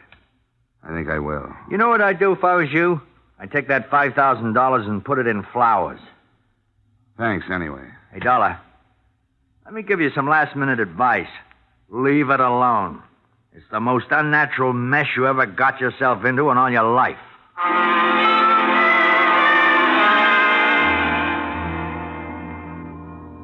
Expense account, item 2, $3.56, mileage, Ossining, New York to police headquarters, New York City, where the next morning, Lieutenant Bernard Goldberg offered me photographs of the dead girl, a cigar, and what little information he had. Body. We got the name off the wallet in her hip pocket. What? Slacks. Oh. A patrolman down at the docks picked up Monty Pruitt right at the scene. The trial was cut and dried. But it's funny about these guys. Yeah. He's crazy loyalty to somebody who maybe wouldn't think twice about slitting his own. Yeah? 2 M's and remit. Dollar. 2 M's and remit. No. No. Thanks, Lieutenant. You don't have any idea where I can start looking for the mother. Most I can do for you is to give you the girl's last known address. But we've been over the ground 100 times. It's a rooming house. Nice but stupid old couple that don't know nothing. This Seattle address on the policy. 1941. Then San Diego, then to Cairo, maybe. Who can know? But we're still working on it. Hey, Lieutenant, how do you spell parasitical? Dollar. Parasitical. Tell him to look it up. Look it up, Sergeant. What am I, a Webster?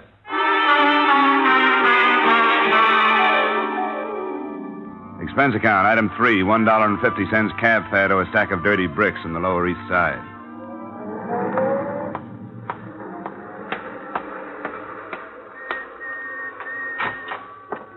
Well, you have no business being up here in the first place, and especially with your husband in that condition. Looking for somebody, mister? Yeah, the manager. Third door to your right. Thanks. Now, don't tell me it's none of my business. Not when I bring soup down there every single day. Why, I never heard the like of you. Oh, come in. Howard, why don't you sit down? Thanks. You the manager? I am the manager. Howard's the manager. Well, my name is Johnny Dollar. I'm with the It's all right. We don't ask for references, do we, Howard? Except under special circumstances. I'm afraid you misunderstand. I'm not looking for an apartment. I'm an investigator with an insurance company, and I'd like to ask you a few questions. We never had a fire in this building that was next door. They keep rubbish in the basement. The company's warned them time and time again. Never does any good. I'd like some information about a girl who I understand was a tenant here, a Miss Pearl Carrasa. The police were already here, Mr. Dollar. 4 times. Lieutenant Goldberg thanked us for our cooperation. She was such a nice girl. Quiet. Home-like. And generous. Oh, yes, terribly. How long was she with you? How long was it, Howard? Just 2 weeks. Just 2 weeks. But we got to know her so well. She was such a lonely girl. She used to come down after dinner sometimes and talk about music and all the places she'd been. Well, where'd she come from originally? She never said, but she'd been everywhere. In Florida? Everywhere. Did she have any visitors? Oh, no. Oh, no, one of the first things she told us was no visitors. If anybody asked for her, she wasn't home. Such a lonely girl. So pretty, too. You think she'd have boyfriends? No, Mr. Dollar, no visitors. Did she act as if she were frightened of something? That's just what the police asked us, and we told them before, and we told them at the trial that we thought she was frightened. Yes, we had her luggage here for a while, but the police took it. I've been through it, thanks. Did you notice all the labels from all over everywhere? Wonder what they're going to do with all those lovely dresses and shoes. Look, I know the police asked all these questions, but did you happen to notice if she got any mail? Yes, we did. She didn't. No, not a single letter, no. Did she spend much time away from her apartment? Very little, only. Yeah, twice a day, once in the morning and once in the afternoon, but she always came back within an hour. I don't suppose you have any idea where she went. That's right, we don't. What'd you say you were again? Insurance investigation. Thanks for your time.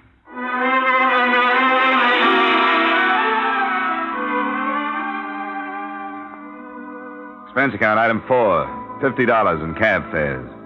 It took me the rest of that day and half of the next visiting neighborhood postal substations. It looked like a beautiful way to waste time, but I was betting on the impossibility that her daily excursions had been for mail. This kind of foot padding taught me very little other than the fact that there are a good number of substations in any given half-hour area.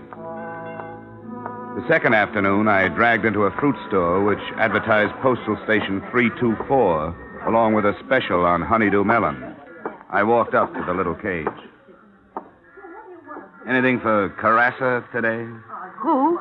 Carrasa, general delivery. Just a minute. Grant? Carrasa. C-A-R-R-A-S-A. Carrasa. Just a minute. Yes, here we are. 3 cents postage due, Las Vegas, Nevada.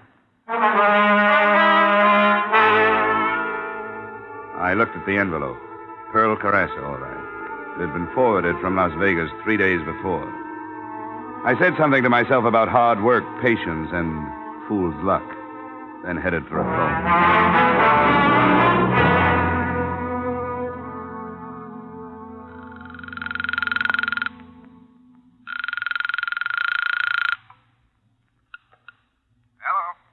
This is Dollar, Bob. On the Carrasa thing, I'm still cold on the beneficiary, but we've got the girl traced as far as Las Vegas. Well, that's a long haul for a $5,000 policy.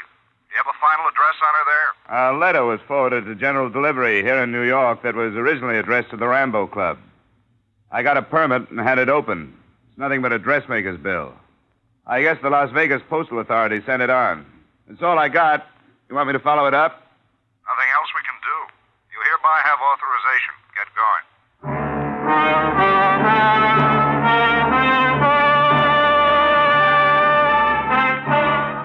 Expense account, item 6, $200 air travel and expenses to Las Vegas, Nevada. Specifically, the Rambo Club.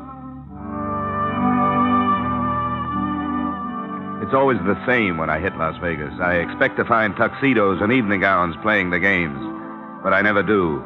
A bootblack comes in off the street with the last quarter he made and plunks it down on 21. A grandmother with a California pension. A red-headed kid with Oscar's Super Service tattooed on his overalls. I always ask myself, where's all the big money? The answer is they're getting rid of it in the back room. Jackpot on the nickel one. How do you like that? Oh, boy. Come on. If I do it, you hit a jackpot. I told my relief I had to go powder my nose. What I really wanted was a drink. Sly, real sly. Is this taken? No, sit down. What do you have, mister?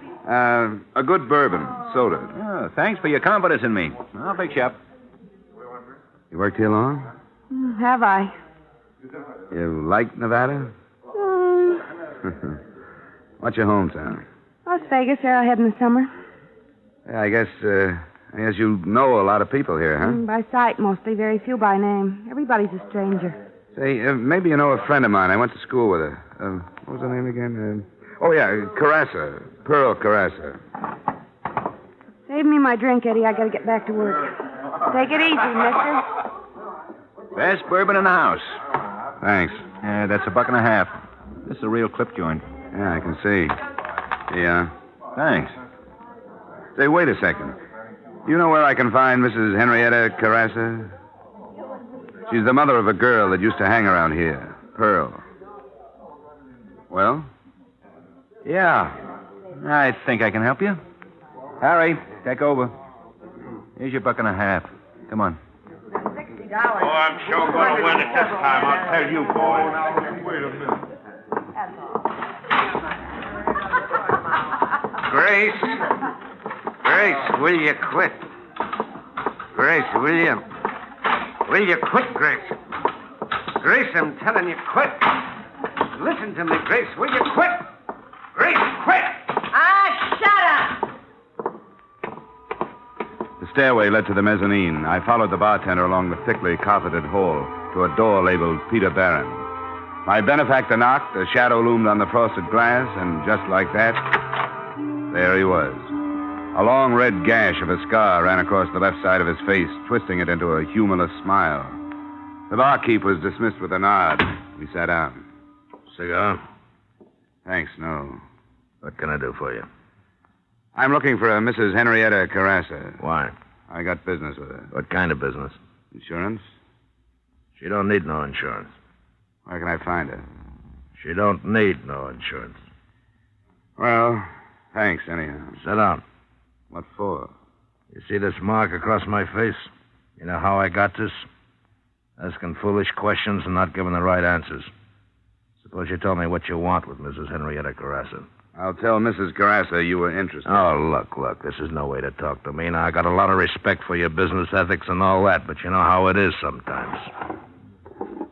Now, come on, Mr. Insurance. What do you want with Mrs. Carrasa? Are you a pretty good shot with that thing? 38's my specialty. In that case, I've got a check. What kind of a check? A $5,000 kind of a check. From whom? A daughter. Pearl? Pearl. She left her mother $5,000. How did you trace Pearl to Las Vegas? Never mind. You know what you look like to me? You look like a city official. It's the pinstripe. Now, how do I find Mrs. Carrasa? It's very simple. Mike, this is Mr. What's your name, Insurance? Dollar, Johnny. Take Mr. Dollar to see Mrs. Henrietta Carrasa. Treat him gentle. He's got some money for her.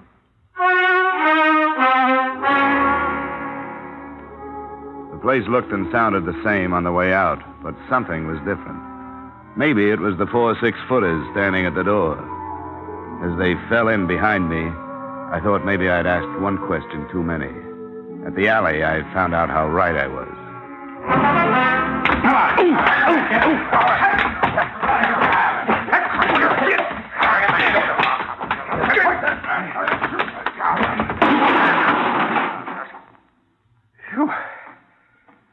He was a tough one.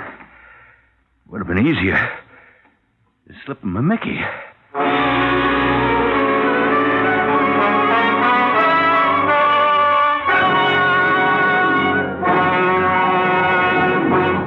In just a moment, we will return to the second act of yours truly, Johnny Dollar. But first, you hear them all on CBS, and some of the funniest parts of that all comes from the bird brain of a woman, Miss Gracie Allen of Burns & Allen. Top troopers on the American stage for years, top radio stars after that. George and Gracie are now playing a big part in CBS's great Wednesday night lineup. Bing Crosby, Groucho Marx, George and Gracie, and Dr. Christian. Join George Burns and Gracie Allen this Wednesday night on most of these same CBS stations. And now, with our star, Edmond O'Brien, we return to the second act of yours truly, Johnny Dollar.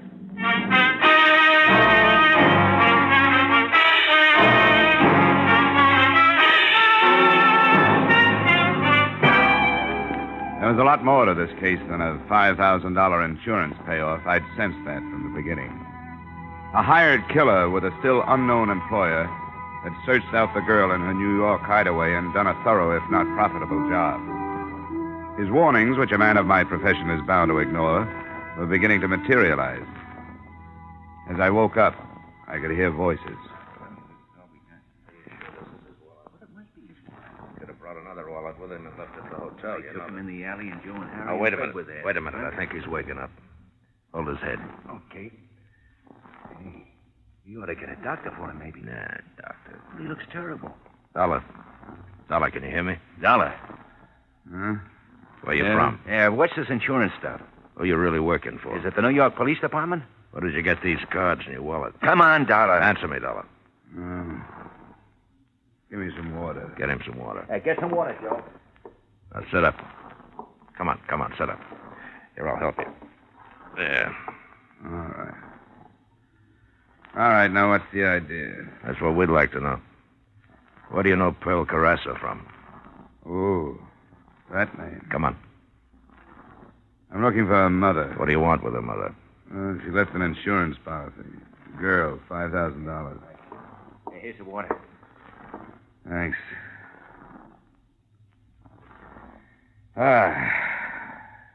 Who are you? Pete Barron. Oh, yeah. Yeah, the face is familiar. You mustn't be bitter, Dollar. Why? Why questions? Look, I'm just a working man. It's so simple. There's a company in Hartford, an insurance company. They sold a policy. The girl aboard it is dead. Policy is for $5,000. The money goes to her mother. All I want to know is, where is mother? No kidding. Are you really an insurance man? No kidding. Well, why didn't you say so? Why didn't you come right out with it? Why do you go sneaking into bars asking funny questions? Mister, do you know a Mrs. Henrietta Carrasa? Here in Las Vegas? Here in Las Vegas. I'll tell you what I'll do. I'll look it up for you. Thanks. Now, lay me back down again.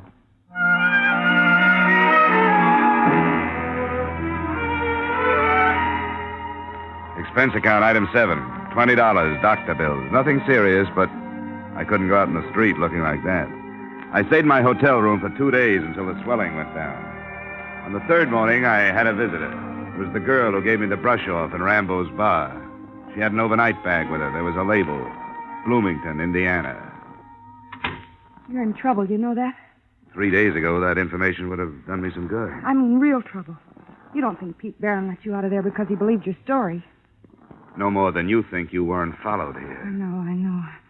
She'd never come here. But Pearl, get a message to her, will you? Tell her never to show up here again. She won't. What do you mean she won't? She's dead. I got to her. Do you know why? I gotta get out of here. Wait a minute. Why did Pete Barron hire Pruitt to kill her? Let go. I gotta get out of here. He came up here for a purpose. Yeah, but I didn't know she was dead. You're going to let him get away with it? It's narcotics. The gambling place is up front. They fly it up from Mexico at night and get out by morning. Pearl found out about it, and that's why they did it. Does Barron know Pearl told you all this? I don't think so, but I'm not taking any chances. I got a bus ticket. It leaves from across the street. I only got a minute. Good luck, honey. After she left, I went to the window and watched her leave the hotel and cross the street. A nice girl, I thought. And I wondered how she got mixed up with Barron's crowd. The bus door opened, and she put one foot on the step. She crumpled to the sidewalk. The little overnight bag tumbled into the gutter. I got downstairs just ahead of the deputy sheriff, just after the bus had left. The people were still standing around. She was a nice kid. You knew her? Not for long. Did you see this happen? Yeah. Step over here for a second, will you, please?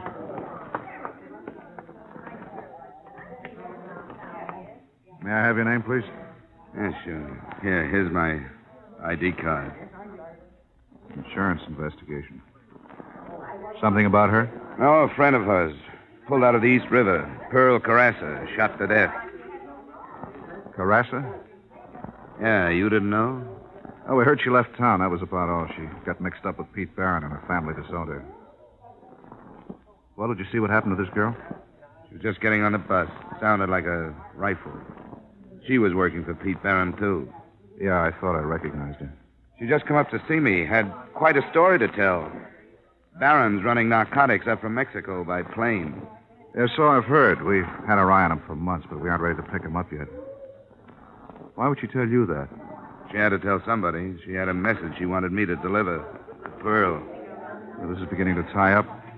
But what's insurance got to do with it? Carrasa girl left a policy, $5,000 to her mother. Her conscience must have bothered her. Comes from one of the finest families in this part of the country and starts downhill with a crowd like that. Now, her mother needs $5,000 like I need 2 haircuts. And, mister, if I were you, I'd take that check out to Carrassa's and catch the next plane out of town. You know something, Sheriff? That's just what I'm going to do.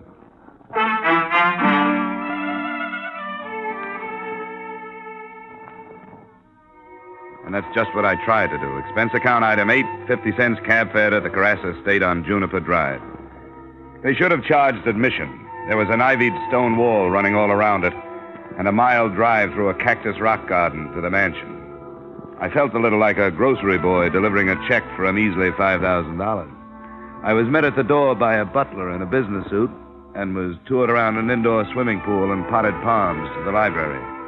Buried in a large leather chair, reading a 25-cent version of How to Be Your Own Gardener, was the man of the house. I was introduced and left alone with him. Insurance? Investigation.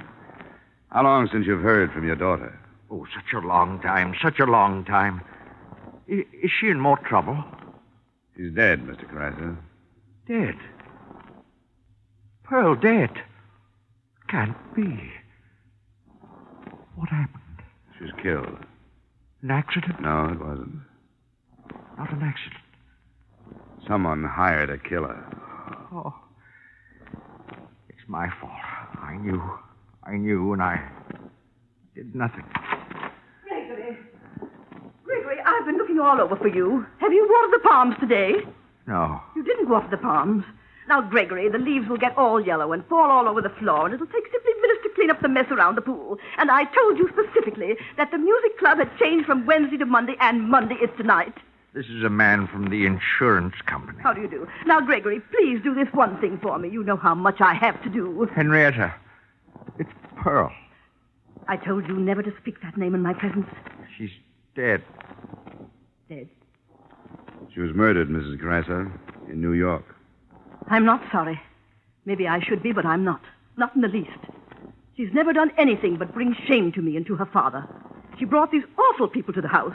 To this house, mind you. Humiliating me in front of my friends. She even wanted to marry one of them. Henrietta, please, not now, Henrietta. I'm not adept at putting on false grief like you are, Gregory. She was no good. When she brought this man in, I told her right there and then, you're not my daughter. Go to the people that you fit in with. Well, this is the way it had to end. I'm going upstairs. Mrs. Carrasa, just one thing more. If you'll sign this paper, my job will be over. I have a check for you. A check? What kind of a check? She left you $5,000. Me? She left me $5,000? I remember. The policy she took out in high school. She never canceled it, even when you sent her away. I don't want it. I don't want it. Tell me, do you know who killed my daughter? Well, the man that did the actual killing has already been executed in New York State. The man who hired him, it's only a suspicion. I'd rather not say. Baron. What about this check? I don't think she wants the money. You can tell your company that. Look, Mr. Carrasa, I've come a long way. I'll leave it here. You can sign the form and mail it. Would you mind calling me a cab? Expense account item 9, 50 cents cab fare. Just as we pulled out of the driveway, somebody else pulled in. I don't know if he saw me, but I saw him. It was Pete Barron. Are you sure, Dollar? Positive. Sheriff, I woke up looking at that face. What would Barron be doing at Carrassa's place? Could be a connection you didn't know about. Yeah, this could be the tie-up we've been looking for. Somebody who supplied the dough. It's a big operation. I'm sure Barron didn't have enough dough to start it. Well, what are we waiting for?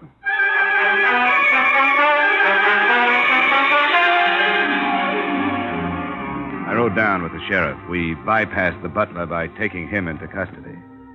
We heard voices coming from the library and stopped outside the door. Business, I had to do it. She threatened to go to the police. She may have been your daughter, but she wasn't mine. Now, why did you tell her? I didn't. She found out. She knew about us? Sure, she knew about you. She knew about everything. She would have turned you and your wife in a long time ago if you hadn't been her parents, but she was willing to turn me in, and I did what I had to. Wasn't my idea, you coming into this thing, but now that you're in it, you gotta learn that things like this happen. Yes, and things like this happen, too. Come on. Drop it, Carrasa. And look who's here. Hello, Mrs. Carrasa. Let's go, Carrasa. No, wait. I want you to know about this woman. I want you to know what she is. All respectability and shine. Chamber music and non-objective paintings in high society. And where did the money come from, Henrietta? From narcotics. From the same people you hated so much. Gregory, stop I had a tile business before the war, but it wasn't good enough for her. She wanted this place, Italian marble, tapestries. She met Barron in back rooms and arranged to have me buy into his gambling casino. That was the first thing. Don't you dare put the blame on me. Whose idea was it to have the narcotics flown in? How many times did I beg you to stop? But you never listened to me. You couldn't keep from impressing the ladies and gentlemen. And when Pearl wanted to marry a decent young man, you insulted him right out of this house. This is the woman who sent her daughter away because her friends were not good enough. I don't think you need me anymore, Sheriff. I'll just take that check and go home.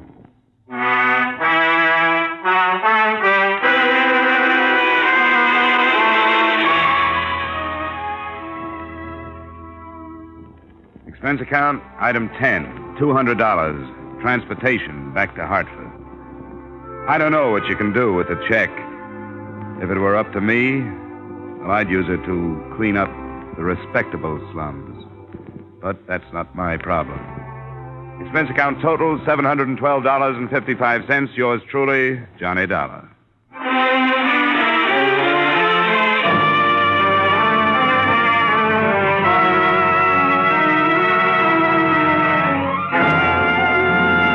Yours truly, Johnny Dollar, stars Edmond O'Brien in the title role and is written by Gil Dowd and David Ellis, with music composed and conducted by Leith Stevens. Edmond O'Brien can currently be seen starring in the Harry M. Popkin United Artists production, D.O.A. Featured in our cast were Hy Averback, Joseph Kern, Bill Johnstone, Bill Conrad, Martha Wentworth, Sarah Selby, Howard McNair, and Virginia Gregg. Yours truly, Johnny Dollar, is produced and directed by Jaime Del Valle.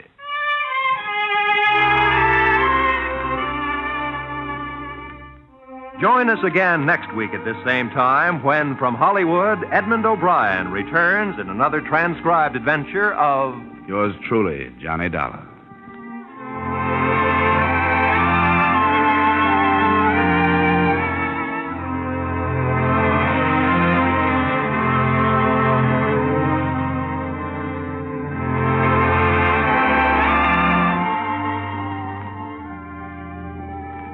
There is no more pitiful sound in the world than that of a hungry child. And it's a sound which can be easily heard in Europe and Israel, Korea, and the islands to the east. You can do much to help alleviate this condition through your continued purchases of care packages. Help banish the sound of hunger through your donations of care packages now.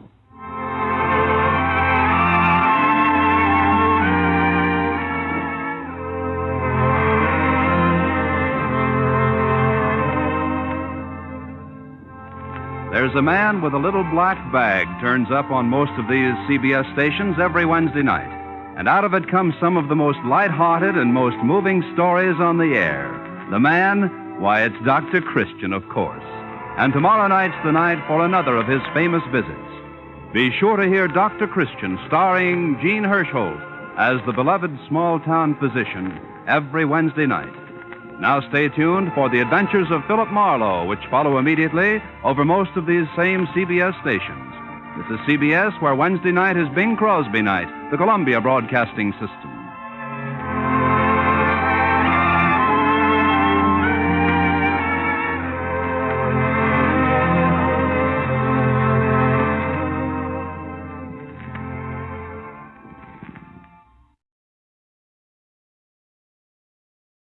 From Hollywood, it's time now for Edmond O'Brien as...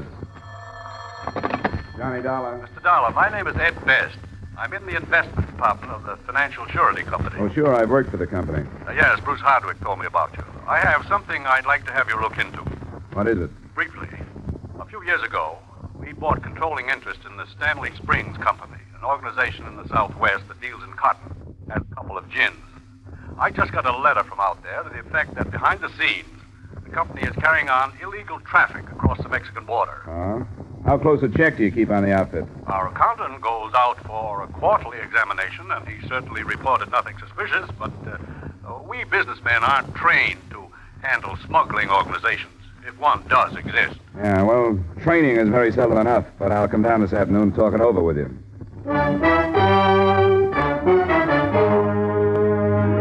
Edmond O'Brien in another adventure of the man with the action-packed expense account, America's fabulous freelance insurance investigator. Yours truly, Johnny Dollar. And as his special guest this evening, Yours truly, Olga San Juan.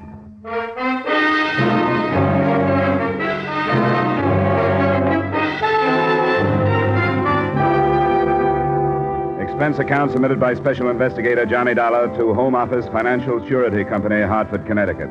The following is an accounting of expenditures during my investigation of the Stanley Springs Matter. Expense account item 1, $1.75 cab fare from my apartment to Hartford's Insurance Row and the Financial Surety offices. Mr. Best? Come on in, Mr. Dollar. Happy to meet you. Bruce praised you quite highly. Oh?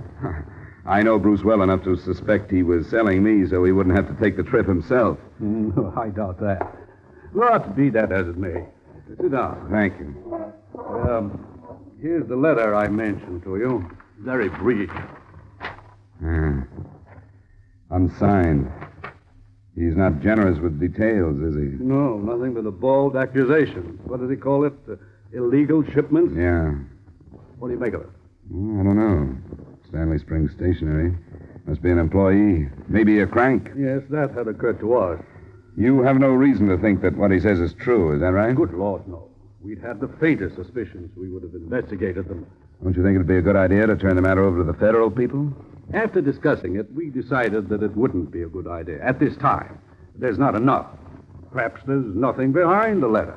We decided to carry out our own investigation first. And then, if there's basis, we'll turn to the federal agency. That was about it from the Hartford end. My only instruction was to keep secret, if possible, my identity and the investigation. Expense account item 2, $135 transportation. First by air, then by train, then by bus to Stanley Springs.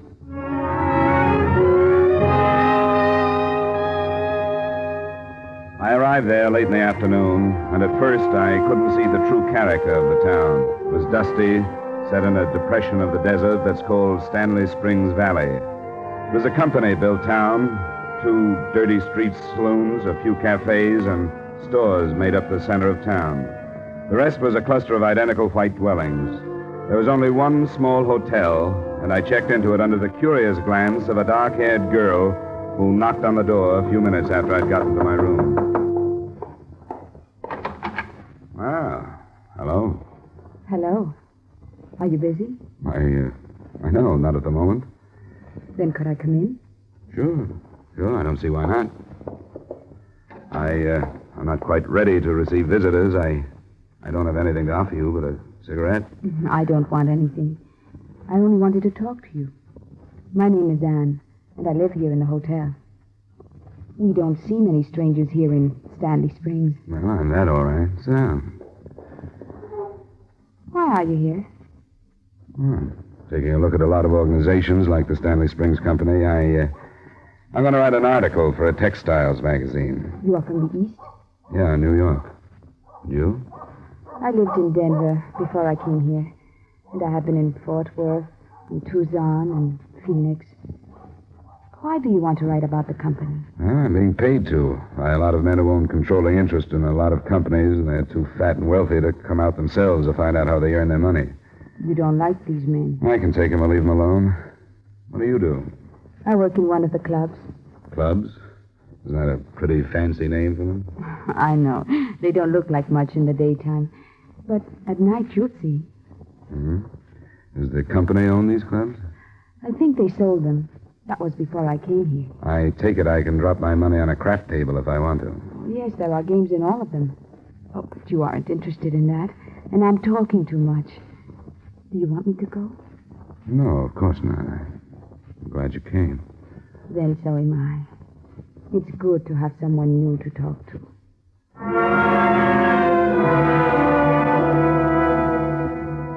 She stayed about an hour, long enough for me to learn, among other things, that her name was Anne Salivar and that she sang.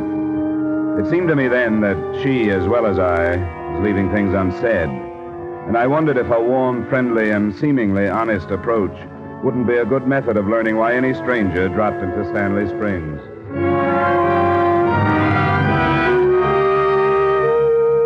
I didn't do anything that first evening and night but recover from my long 15 hours of travel. The next morning, I started out on the only lead I had, the unsigned 2-sentence note on company stationery. There were 3 men in the Stanley Springs office when I got there. One of them was Norman Steger, manager. Well, that's interesting, Mr. Dollar. What sections have you been through in your survey? I came up through the southeastern states, then through Oklahoma, Texas, Arizona, California, now here. Quite an extensive trip. They seem to think it's worth it. You'll find us about the same as the rest of the ginning concerns, except the ones that handle American upland cotton. They use saw gins. We use roller gins. You'll find nothing new here. I won't bother you, Mr. Steger. I'd like to talk to your personnel, go through your warehouses. Could I meet the men here in the office? Yes, you can meet them, but I'd rather you didn't talk to them until after we close tonight. We have a lot of work this week. Oh, sure, anything you say. Come on. Oh, Phillips. Yes? Meet Mr. Dollar. Came out from the east to look over our plant. How do you do? Mr. Phillips? Phillips is our chief clerk. Mr. Dollar is going to write a magazine article. Oh, I see. I want you to help him with any information he wants, Phillips, but not until after hours. All right. Phillips is through at 5. You can meet him then. Fine, I'll see you, Mr. Phillips. Yes, at 5. This is Childs over here. He's our shipping clerk. Mr. Dollar, Childs. Hello, Mr. Childs. Howdy. You gonna write us up, huh? Well, I'll try not to get in the way. Say, you've got a shipment going out this morning, haven't you, Childs? Yeah. Maybe Mr. Dollar can go out and watch the bales being loaded. That won't slow things down. Oh, sure. I'm going out now. Good. You can get an idea of the size of our shipments. We send one about like this every other week. Like with the girl, there was nothing there in the office that I could put my finger on. Only things to wonder about. Like the quick look Phillips, the clerk, threw at me when I was introduced, and something about the tone Steger used with him. I went through the formalities of watching the loading operation and noting the number of bales, and then returned to Steger's office for my meeting with Phillips. How are you making out? All right, Mr. Steger. Phillips here? No, he isn't. He was feeling sick this afternoon. Let him go home at about 2:30. Oh? What's the matter with him? I don't know. Something with his stomach. I think he worries too much. Doesn't seem like he'd have very much to worry about in his job. No, he wouldn't, but I guess it can be quite a strain if you let it. Now, me, I don't worry about anything. Well, that's the way to be, all right. I'll find him at home then, I guess, or if he doesn't feel good, I can wait till tomorrow. You'd better catch him. Maybe he's sicker than he thinks. What do you mean? Just what I said. Maybe he's in worse shape than he realizes. I hope not. Why do you say that, Mr. Steger? Well, it just seemed to me that he acted kind of funny when I introduced you to him this morning. Didn't you notice? No, I guess I didn't. I've had my doubts about him for quite a while. I think there's something wrong with him. Like what? Something about his past that he's hiding. I've even thought he may have had a criminal record.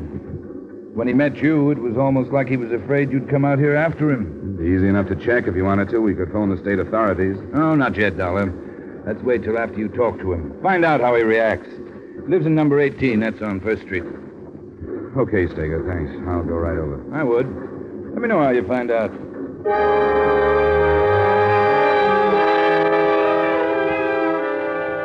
I was almost positive then who'd written the note, and that there was something behind it. I banged on the door of number 18 for a reasonable length of time and then forced my way in. Phillips wasn't there, and according to some unwashed dishes, hadn't been there since breakfast.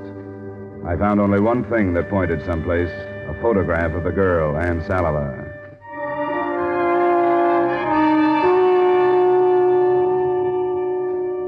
I didn't find her at the hotel when I got back, so at 8 that night I walked into the club where she worked. She was singing as I entered.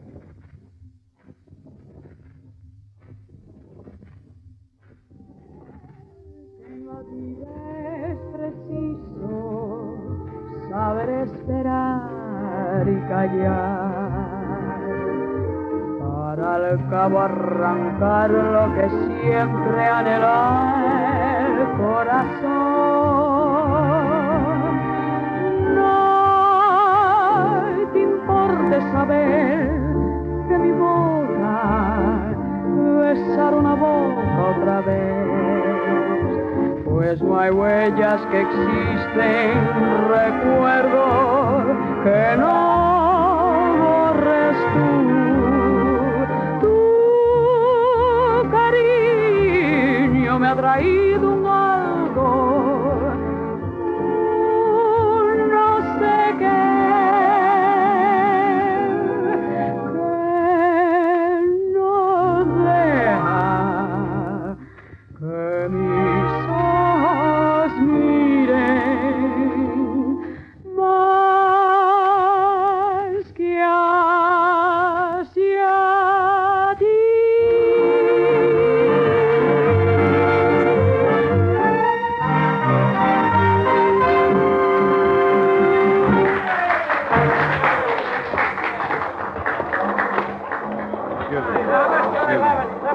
Oh, Anne. Anne. Johnny. Oh, I'm glad you came. You didn't last I night. want to talk with you, Anne. Is there any place we can go? What's the matter? I want to talk to you about Irving Phillips. Why? I had an appointment with him at 5. I can't find him. Where can we talk? I don't want to talk to you. Why not? Please leave me alone. You know where Phillips is? No, Why don't you want to talk about him? I don't know. Because he wrote a letter? I'll try to come to your room after I finish. Don't talk to me here. It will be about 4. All right. I'll wait for you.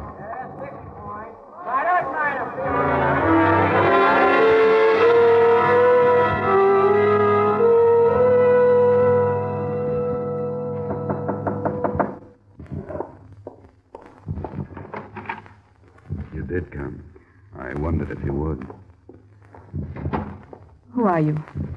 I think both of us would have been better off if there hadn't been any deception. You came to my room yesterday because you were expecting somebody to show up from the east. Isn't that right? Who are you really, Johnny? Well, who did Phillips write the letter to? You were sent here by the owners of the company? Yes, that's right. The letter got there then. We didn't know if it had been mailed. It got there. They were following Irving, and he was sure they saw him give the letter to the man. They asked him about it, and he told them he hadn't. He gave it to somebody else because he couldn't mail it himself? They were following him. And this stuff about traffic across the border is true, huh? Yes. Why did Phillips write the letter? He wanted to leave Stanley Springs, but they wouldn't let him. Because he knew about the smuggling. Yes. He didn't have anything to do with it, and he didn't try to find out about it. But he learned about it, and they knew it. So they couldn't let him leave. Yeah. How much do you know about it, Anne? It's narcotics.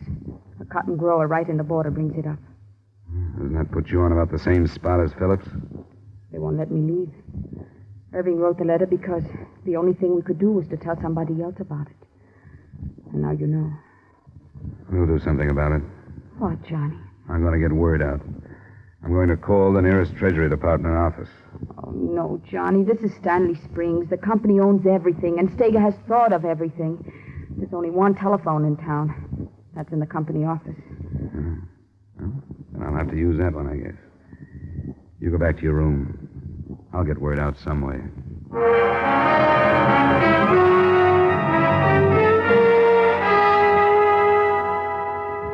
was pretty obvious that I wasn't going to get word out. It was 4:30 in the morning when I left the hotel, but 2 men were waiting for me in the street. Hey, Dollar. Huh? Oh, it's you, Childs. You up early or late? I could ask the same thing of you. You get a lot of information from Phillips for that article you're writing? I think you know more about Phillips than I do. Well, the way he acted when he met you, I thought he was afraid of you. I wondered if you'd seen him. What are you driving at, Childs? I didn't see him. I went to his house. He wasn't there. He wasn't? Well, that's funny. I saw him go in about 8:30 and 9 last night. Maybe I ought to try again. Yeah, I guess so. You know, you can't start too early in Stanley Springs. Thanks for the tip. I'll go right over.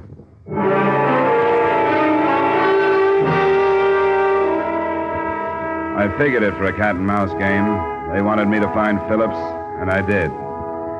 Phillips was dead from a bullet wound in his temple. The .38 revolver was still held in his right hand.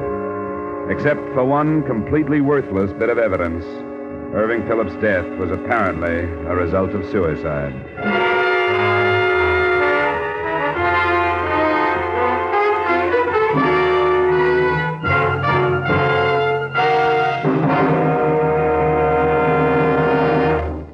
We will return you to the second act of yours truly, Johnny Dollar, in just a moment. There have been some changes made, and it's faster, it's funnier, it's got new life and a brand new punch because Jan Murray's taken over. What show is this? Why, CBS's Saturday night musical quiz, Sing It Again.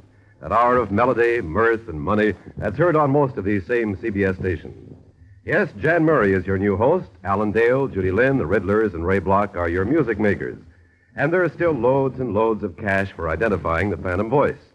Be sure to hear the new Sing It Again, starring Jan Murray, tonight on CBS. And now with our star, Edmond O'Brien, we return you to the second act of yours truly, Johnny Dollar.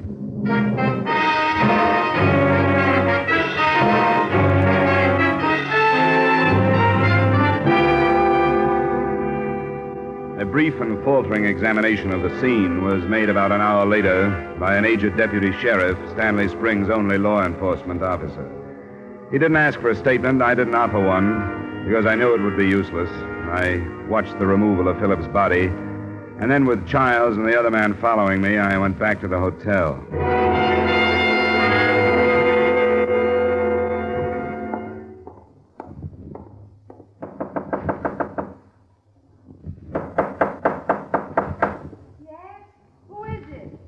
Johnny, I have to see you. I was asleep. I didn't think I could sleep. I don't know what he meant to you, but I don't have time to pull any punches. Phillips is dead. I thought he would be. Because they didn't want him to talk to me. Here's the key to my room. I want you to get out of this one. Stay in mine. Don't answer if anybody knocks. Don't say anything. All right, Johnny. What about you? I'll be all right. I'll get back to you as fast as I can.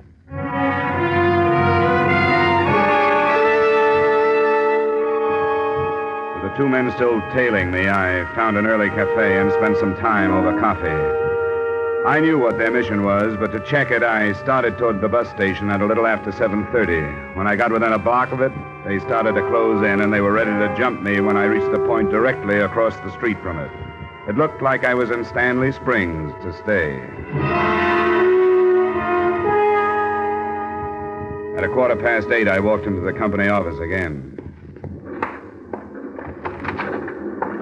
Good morning, Dollar. I was hoping you'd come in. I wanted to talk to you. About what? Why, about Phillips, of course.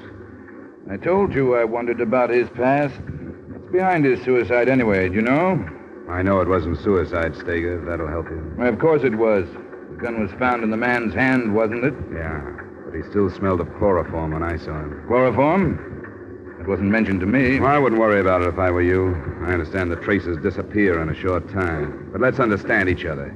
You and I know that he was chloroformed, that when he was unconscious, a gun was put in his hand, that it was pointed at his head, and somebody helped him pull the trigger. You saw this happen? It happened. But the tests will prove that his hand fired the gun. You and probably a couple of your men know he was murdered, and I know it. As far as proof goes, you're safe. For a textile writer, you seem to know quite a bit about these things. I think we understand each other now, Steger. I hope you do. I know you've been sitting on a good thing probably for a long time. The whole town has been a front for you. You control everything. But trying to control me is a different proposition. I guess I didn't realize that. Your men have made it clear that they won't let me leave town. Things will change. You're right, they will. The people who sent me out here suspect you're dealing in contraband. What do you think they'll do? Forget it if they don't hear from me according to plan? You can worry about that, Dollar. I'm not going to. I don't know what you're talking about. You made a lot of empty accusations. The only reason I can think of is that you're a stupid, stumbling bum. Well, if it's that way, I guess you won't mind my using your phone. Get away from it. Child! Put it down. Stop him, child! Move, Clancy! Put it down, Dollar. Yeah, behind it, Clancy. Now, let me have him. Come on, get up, Dollar. Get away. Come on, get up. Let go. Yeah, sure, I'll let go. That's enough, child. Empty accusations, Steger? The company rule. Nobody uses that phone but employees. Now, get out of here and get yourself cleaned up. It's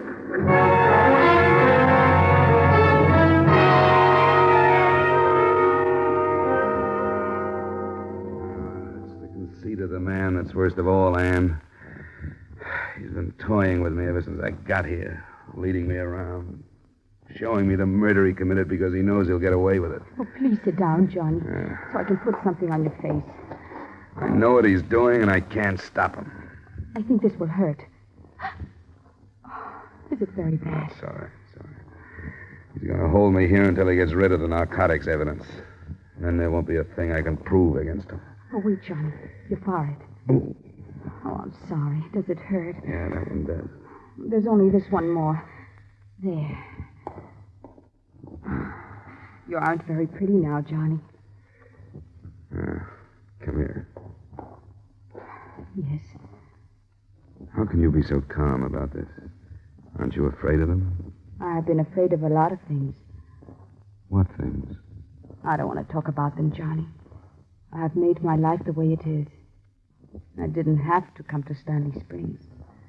Okay, we'll leave it at that. Why do you want to know about me? It's been less than 24 hours, but it seems like I've known you for a long time. I know. I guess meeting like this in trouble does that sort of thing to people. I have heard that life goes very fast when there is danger.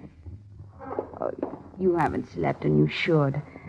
Do you want me to go? No. I don't want you to go, not for a while. All right, Johnny. I've been trying to think what this day would have been without you. If I've helped you, I'm glad. Only a few times in my life when I've been driven to the point where I could kill a man. I reached it today when Steger and his men kicked me out of that office. I think if you hadn't been here, I would have gone back to it. Oh, I think it would be better if you forgot all about that. Forgot it? I'm afraid that's a luxury that's not allowed me. I'm not paid to forget. Even for a little while? I'll only stay for a little while. You haven't slept and you should. But tell me about yourself. Where you live. I've wondered so many things about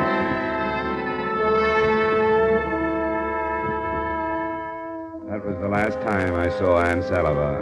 She stayed an hour, maybe less. When she'd gone, I slept.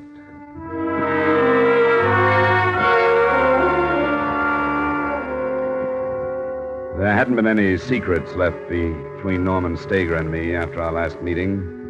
I told him what I knew, and he told me how he felt. Because of that, I thought Ann Salivar was no longer in danger as a giver of information. That's why I let her leave. But after I'd rested, I went to her room, and she wasn't there. The desk clerk told me that she left with 2 men, and his description came close enough to fitting Childs and the other man who'd been following me. This time, when I started for the Stanley Springs office, I was carrying an automatic. Well, Mr. Dollar, I thought you'd had enough out of this office. That's just why I came back. Where is she? Who? Look, the time for tossing words around is gone, Childs. Where is she? You know that gun don't make you mayor of this town. If you use it, you'll be cut down before you can move 100 yards. I won't have to use it if you tell me where she is. I don't know what you're talking about. Where's Steger?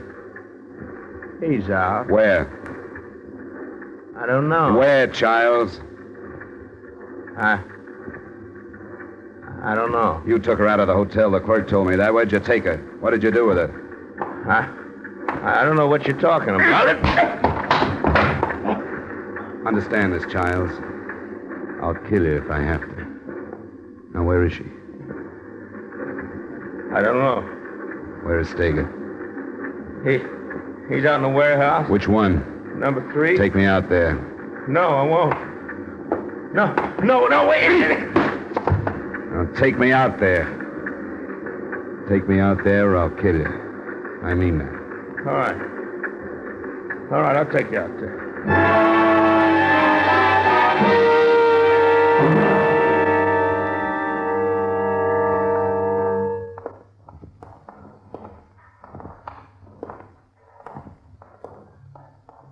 Where, Childs?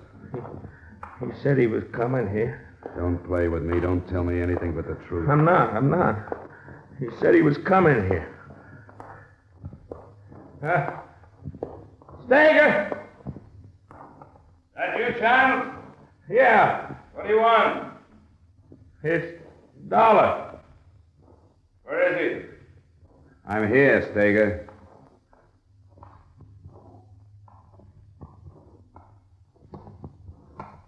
Haven't you gotten yourself into enough trouble, Dollar?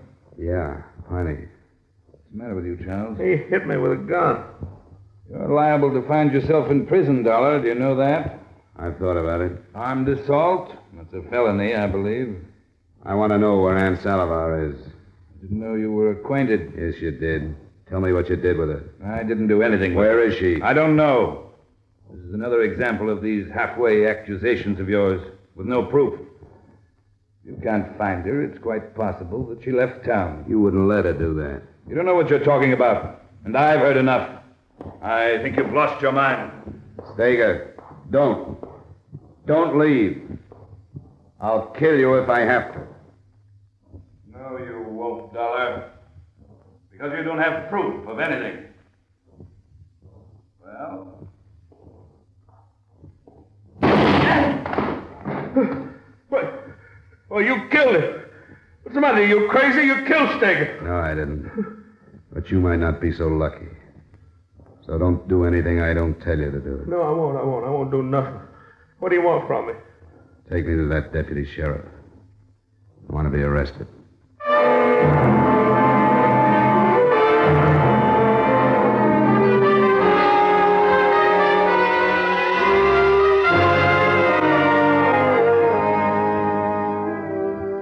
Expense account item 3, $100 retainer for a lawyer in Farmington, the county seat.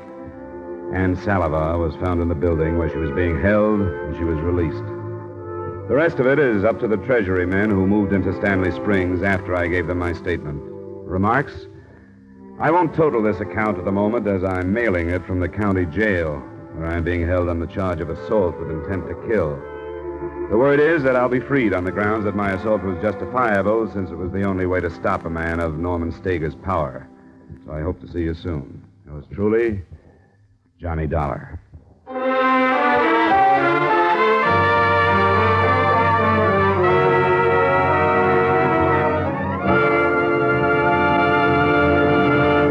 Yours truly, Johnny Dollar, stars Edmond O'Brien in the title role and is written by Gil Dowd with music by Wilbur Hatch. Edmond O'Brien's special guest this evening was Olga San Juan. Featured in tonight's cast were Ray Hartman, Bill Conrad, and Herb Butterfield. Yours truly, Johnny Dollar, is produced and directed by Jaime Del Valle. This is Dick Cutting inviting you to join us next week at this time when Edmond O'Brien returns as... Yours truly, Johnny Dollar.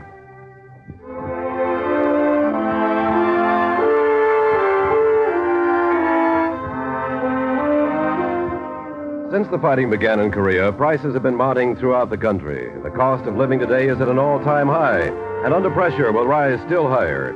We can protect ourselves, our families, and our country against dangerous inflation if each of us will resolve to pay no more than fair prices, to watch for repeated price rises, to buy only what we need, and to refrain from hoarding at the expense of our neighbors and our country.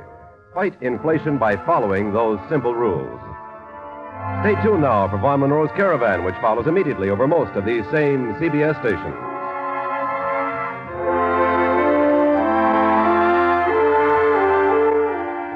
This is CBS, where you laugh at Jack Benny every Sunday night, the Columbia Broadcasting System.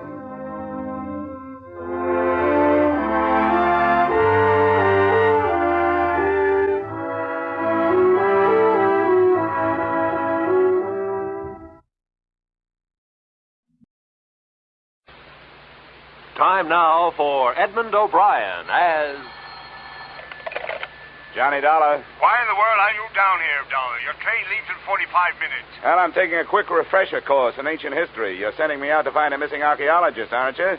Well, I want to be able to talk his language in case I find him alive.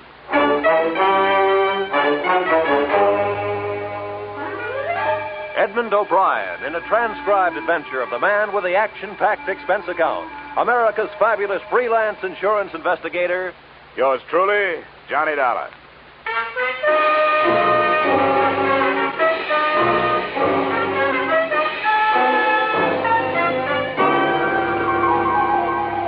Expense account submitted by Special Investigator Johnny Dollar to Great Corinthian Life and Liability Company, Hartford, Connecticut. The following is an accounting of my expenditures during my investigation of the disappearance of Bruce Lambert, the archaeologist who never should have left his tomb. Expense account item 1, $7.50, railway and taxi fare from my Hartford apartment to room 317, Brighton Arms, New York City, a hotel whose front rooms had a depressing view of an 81st Street mortuary.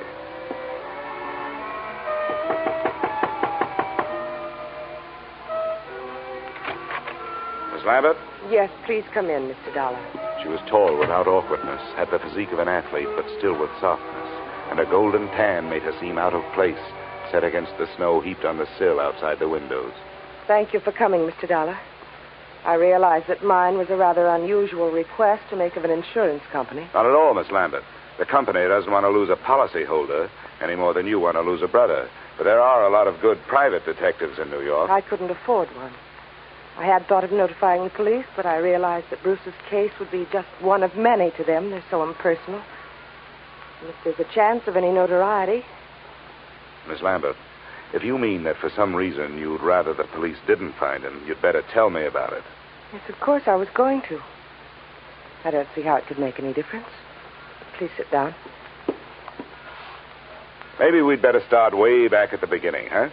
That would be in Egypt, wouldn't it? Yes. In the desert some 100 miles west of Thebes. My brother's an archaeologist, and he'd uncovered some ruins. It was quite an important discovery, something about the 12th dynasty. I don't know much about it. You were with him? Yes, I didn't spend much time at the excavation site. I stayed in the village. But the reason the police might make it difficult is that Bruce discovered some relics that he didn't declare to the authorities there. You mean he swiped them? Well, if you're in the habit of using extreme bluntness, I suppose you could put it that way. All right, I'm sorry. Please, Mr. Dollar, this is quite unpleasant for me. If Bruce had stolen all the relics, you wouldn't expect it to make any difference in how I felt about his disappearance, would you? Well, I'm afraid I can't do anything for you. I've got to know these things if I'm going to help you. Wait. I'm sorry. I'll tell you everything I know. All right. What were those relics that your brother didn't declare? Well, I'm not sure how many there were. There was some statuary, an obsidian head of some old king, and then there was a scarab. It was supposed to have been the official seal of this king. Do you know how valuable this stuff is? I'm afraid that it might be very valuable in some circles. That's what I was afraid of, that someone harmed Bruce or even... But there's so many things to be afraid of. He isn't strong. Maybe even his mind. He was injured quite severely in a traffic accident in Alexandria just before we left Egypt. I've got to find out what could have happened to him. Oh, come on. Now. We can't find out this way. What does your brother look like? Is he light or dark? Here's a snapshot. Oh. He's blonde. His hair is straight and was quite long when I last saw him. And that was 4 days ago? Yes. The day our ship docked, I was arranging for my luggage. He just disappeared. What else? What's his bill? Slight, medium, heavy? Slight, I'd say. What about his clothes? Well, he was wearing a dark blue suit and a gray overcoat. The right sleeve of both would be empty, because his right arm and shoulder are in a cast. Uh-huh. A traffic accident. Yes, both were fractured. I wish I were able to be more help. But I've told you everything I know. He just vanished. Did he have any enemies that you know of? No, there's not even that. I can't let myself lose hope. But what can we do? How do you start looking for somebody with so little to go on? Before I answered her question, we started at the beginning again. The second run-through was pretty much like the first. But disappearance from a foreign ship in the port of New York is not as easy as the telling of it. I left the troubled Marcia, checked into an 8th-floor room in the Brighton Arms, where a phone call told me the North Fleet had already sailed. No hope of information there. So I headed for the U.S. Customs Office. Good afternoon. Mr. Nixon? Yes? Oh, my name is Dollar. I'm an insurance investigator. The girl outside said you could help me. I'd like to get some information on a passenger who arrived from Alexandria on the North Fleet. North Fleet? Well, I'd have to know the day of arrival and the name of the line. It was 4 days ago. They'd made it... that would make it the 20th. It's a British ship. North Fleet. Well, no. What was the passenger's name? Lambert, Bruce Lambert. Did he clear any luggage through customs? Bruce Lambert. Yeah. Witnessed the examination of one piece of luggage, a suitcase, personal effects, one piece of statuary purchased in Alexandria, no duty. What address did he give you? Bruce Lambert. No street number. No hotel. The Brighton Arms. Oh, the Brighton Arms. Well, don't count on that.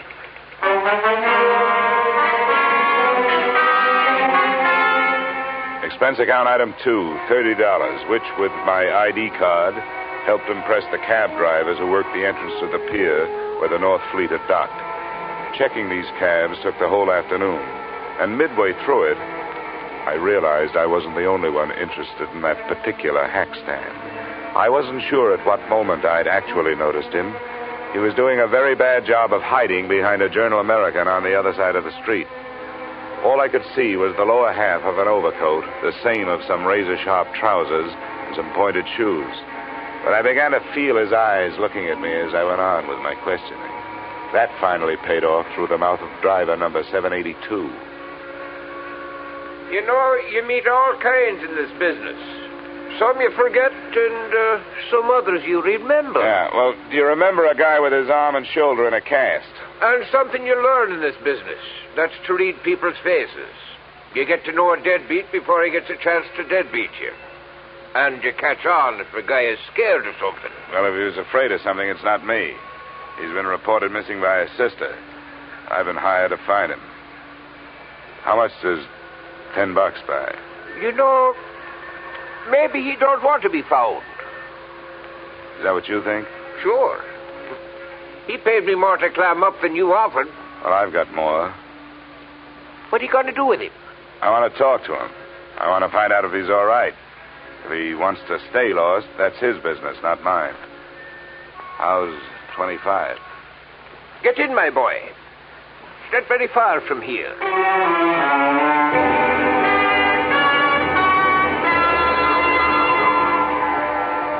Our destination turned out to be an old red brick hotel near 39th Street between 10th and 11th Avenue.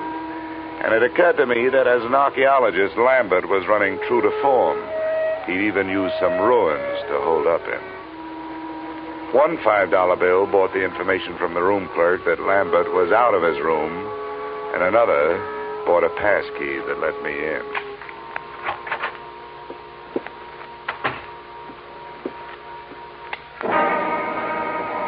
The first thing to catch my eye when I switched on the light was a black piece of statuary shining dully on a chipped bureau, a crowned head with exaggerated features sculptured in obsidian. I posed myself this riddle. If it was so valuable, why didn't Lambert take better care of it? But before I had a chance to try for the answer, a foot nudged the door open behind me. As might be expected, it was wearing a pointed shoe and was followed into the room by a slight yellow ivory-skinned man who rather resembled the black statue. I must thank you for leading us to the hiding place. Where is he? Well, that depends on who he's hiding from. It looks like it's you. Perhaps it is that you do not know where he is. Yeah, perhaps. I followed your taxi after you talked with those drivers. That was very smart. Where did you think I expected you to go? What's your interest in Lambert? You were employed by the girl to find him. How much does she pay you? I never talk money with a stranger. Perhaps we will not be strangers for long. The point of importance is that you have not yet found him. Mr. Drummond will pay you $2,000 to do so. Mr. Drummond is generous, but what makes you so sure I haven't found Lambert? Because he is not here. Well, that only means he's someplace else. Please, I have no wish for violence. Well, then put that thing away. In the first place, gunfire, even in this neighborhood, is going to bring the law. In the second place, that's a lady's gun. One of those handbag jobs. You know, you ought to be ashamed of yourself for carrying it. Please, I have no wish to use it. Then get rid of it.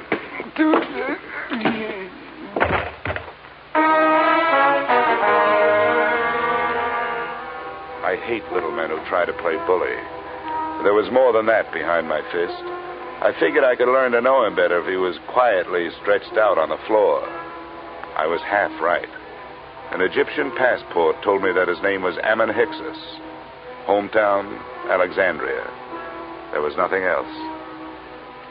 I could turn Hyksos over to the police on an assault charge, or I could wait until he woke up and try knocking some information out of him. But I didn't do either. I left him there in the lobby. I gave a message to the room clerk for Lambert, telling him to stay out of his room when he came back and to phone me at the Brighton Arms.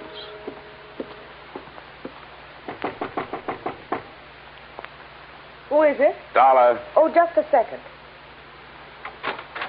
Is there any news? Did you learn anything, Mr. Dollar? Yeah, I made some progress. I met Ammon Hyksos. You told me your brother didn't have any enemies. That little Egyptian is out looking for him with a gun. Why'd you lie to me?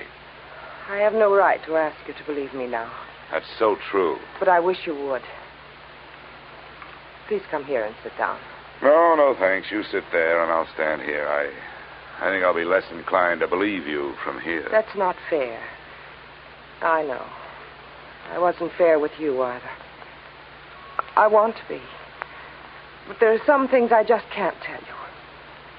Why not? Well, I can't tell you that either. No, nuts. Women like you make everything tougher than it should be. You demand all, but you give nothing. You ask to be trusted, and you won't trust.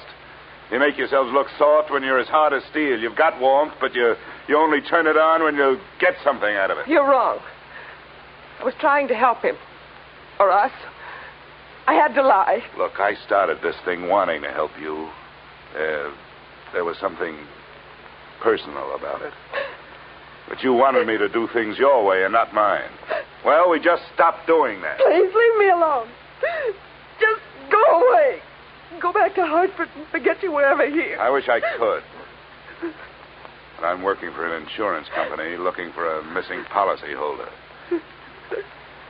Well, I'll be up in my room if you decide to help me find it.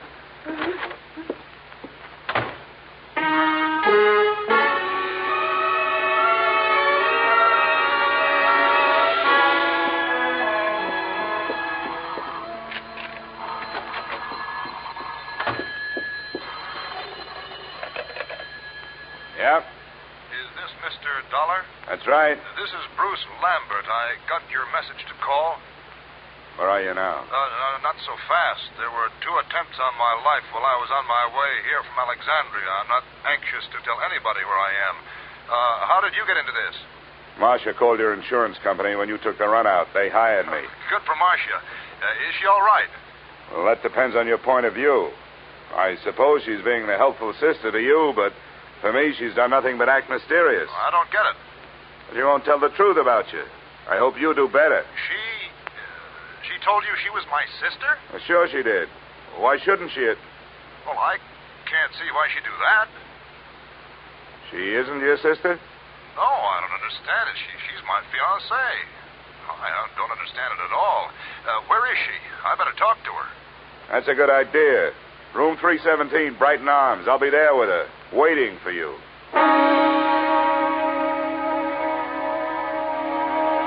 Which, in a way, was how it worked out. Except that I waited for him in the corridor outside her room. I left Marcia where I found her.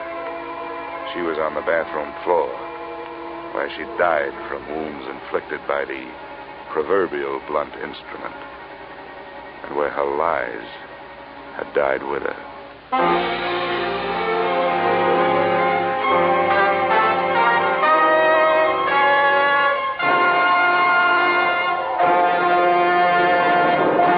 In just a moment, we will return to the second act of yours truly, Johnny Dollar. But first...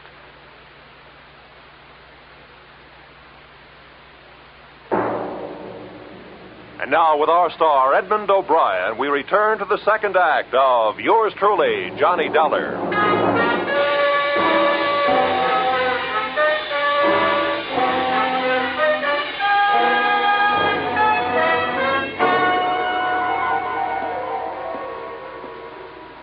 Bruce Lambert? Yes? It's all right, I'm Dollar. Didn't take you long to get here. Where'd you phone from? Just around the corner, a bar. Why do you ask? Where's Marcia? Marcia's dead. I don't believe you. I want to go in there. She isn't dead. Let me in there. Come on, use your head, will you? There's nothing. Oh, your arm. I'm sorry. Look, you don't want to go in there. Believe me, you don't. There's nothing you can do for her. She can't be dead. She can't be. Come on. Where? Why? I want you to come up to my room with me. You've got to do two things. First, give me every reason you can think of why this should have happened. And then, before the police get here, you'd better start rehearsing a story of your own.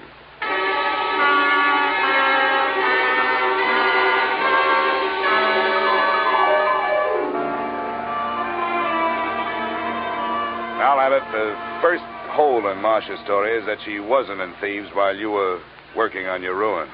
That's right. I didn't even know her then. I met her in the hospital in Alexandria after my accident. I was there for 2 months, you see. She was my nurse. But she did know about the relics. That statue and the scarab that I haven't seen. Oh, yes. Here it is. This is the scarab. Oh, yes, she knew. We talked about my little deceit. Well, how little is it really? You talk about 2 attempts on your life. Now we have actual murder. You'd better let me have that scarab. Oh, yes, of course. But surely you don't think the relics are at the bottom of this? They're rare, but not valuable enough for this. Unless someone knows more about them than I do. I doubt that. I have made a thorough study of the 12th dynasty and King Amenemhet III. It's a carving of his head. What do you know about a man named Ammon Hyksos? And another whose last name is Drummond? Hyksos? Ammon Hyksos? Do you know him? Does it ring any kind of a bell? No, I'm afraid not. Drummond means nothing. Oh, all right. Let's try the 2 attempts on your life. What about them? Well, they happened on the nights of the 17th and the 18th. Both of them could have been accidental, except that, well, the same small man stood near me both times. It would be too much for me to hope you could describe him, I suppose. Well, it was dark. Well, both times I was on the promenade deck, and something heavy was thrown or pushed from the deck above. I reported the second one, and the ship's officer apologized for the carelessness. But you thought enough of it to disappear? Oh, well, I certainly did. Instead of going to the police? Yes. Oh, I suppose it was wrong, but you must understand, I was desperate. Well, we'd better go down to the 3rd floor. I hope the police think more of your story than I do.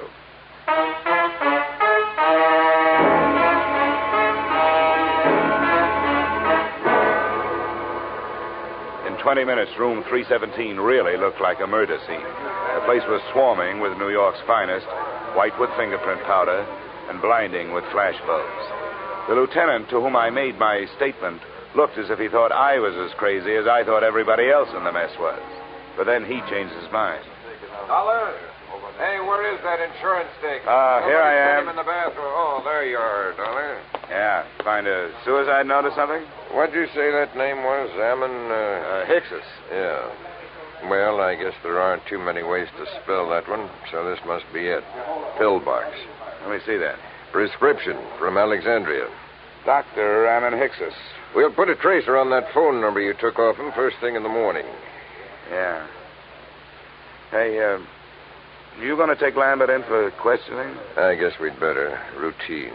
He's clear as far as I can see. Well, do something for me, will you? Have your doctors run a test of that plaster cast of his. And call me in my room, huh? A test for what? Well, just look it over. It would make a handy blunt instrument, if nothing else.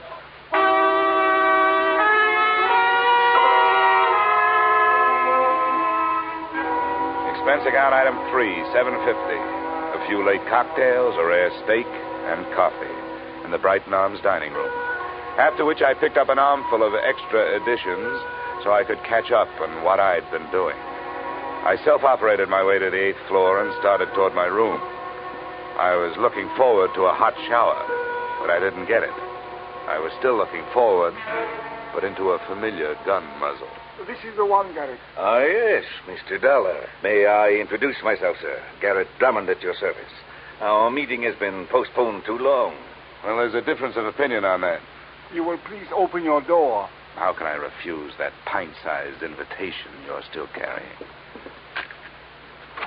After you, sir. And I needn't remind you that my friend here is prepared for any rash move upon your part. Look, I'm tired. I don't have a rash move left in me. Close the door, Ammon. I suggest that you sit there, Mr. Dollar, in that unsightly straight-back chair. Thanks a lot. Now, sir, I shall plunge right to the point. Where is that scoundrel, Bruce Lambert? Well? I think I just decided that I don't know. Please, we have no wish for violence. You always say that with a gun in your hand. Well, let's get started. You make your pitch, I'll make my refusal, and we'll see where we go from there. I have already made what I consider to be a generous offer for so unimportant a bit of information as merely the whereabouts of Lambert. $2,000. But if it will expedite matters, I am prepared to expand my offer by another $1,000 on the spot, sir. The higher you bid, the greedier I get. What makes Lambert so important to you? A problem which is entirely out of your province, my boy. How much do you know of Egyptian legends, sir? Oh, no more than $1 worth. Ah, pity.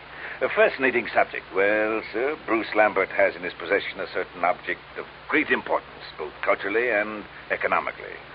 Certain landowners in Egypt hold it in such high esteem, sir, that as a reward for its return to them, they would throw open to exploitation untapped oil fields, the richness of which would shake the very foundations of world economy. Are they shaky enough as it is? My boy, think what it would mean to a civilization fast approaching the depletion of its petroleum sources. New horizons, sir, a brave new world. Lambert owes to us all relinquishment of this object so that it may serve humanity. You're right. And it may be easier than you think. Splendid, sir. Where is he? Which relic is it? The black statue your playmate could have picked up for free? It is King Amenemhet Scarab that I would discuss with Lambert. I demand to know where he is. Why waste time on him? I've got the scarab. I find that most difficult to believe, Mr. Dollar. Well, I'll show it. No. Keep your hands away from your pockets. Ammon will save you the trouble. Ammon. Please remain still, Mr. Dollar. My wish is for peacefulness. Sure. Right coat pocket. He speaks truly, Garrett. Here it is. What's the matter, Garrett? You don't have that brave new world look anymore. I should be the first to admit, sir, that the lie has been put to the tale I created upon this useless gewgaw. But, Mr. Dollar, now that we are forced to fall back upon the truth, I remind you that it sometimes hurts. Your position has nothing... The desk knows I'm up here. Answered, Mr. Dollar. But be cautious. Unfortunately, I do not share Ammon's aversion to violence. Yeah? Dollar? That's right. This is Lieutenant Black. Say, was that a hunch you had about that cast of Lambert's? Why do you ask? Well, if it was a good one. The doctors won't let us take it off, but we cut into it. It was put on in 3 layers. The middle one was wrapped in narcotics. Yeah? Don't be so modest, Dollar. There must be $300,000 worth. No, sometimes it's a whole month before we get that much. Looks like the work of your friend, Dr. Ammon Hickses. Yeah. Oh, wake up, Dollar. I want to check Lambert's statement with yours. I'll have you there in 10 minutes. Goodbye. Okay. I commend you, sir, upon your show of intelligence. Who was it? The police. They're looking for Lambert. Oh, and what did they give as their reason? Narcotics. The story of a man bound for America who cracked up in a car, and while he was unconscious and being patched, said narcotics were put in his cast by a Dr. Ammon Hickses, probably assisted by a nurse named Marcia. But there is no proof. Ammon, we'll waste no time on evasion. Yes, we used the boy. A courageous scheme, but for that silly goose of a girl. She was the true conspirator and the traitor as well. She happened to fall in love with the guy. The romantic Atlantic crossing. An empty proposal of marriage suddenly becomes more important than actual coin of the realm. But enough of that. The police are looking for him, and odds teeth, so am I. Where is he? I don't know. Ammon, Fallers Hotel on 39th Street. No. Wait, my friend. The police must be watching that. Are they, Mr. Dollar? Well, that's where his personal things are. If I were the police, I'd be watching. Yes, we seem to find ourselves in such a position that we must at least pretend to see eye to eye, sir. Very well. We shall wait here. The chips are down, so to speak. Ammon. Yes, Garrett. Take the pistol. Into the bathroom with you. With the door slightly ajar, you shall have a splendid command of the arena, as it were. Yes, Garrett. And remember, the stakes are high. Yes, Garrett, I will remember. And now, Mr. Dollar, it would seem that little remains but the waiting.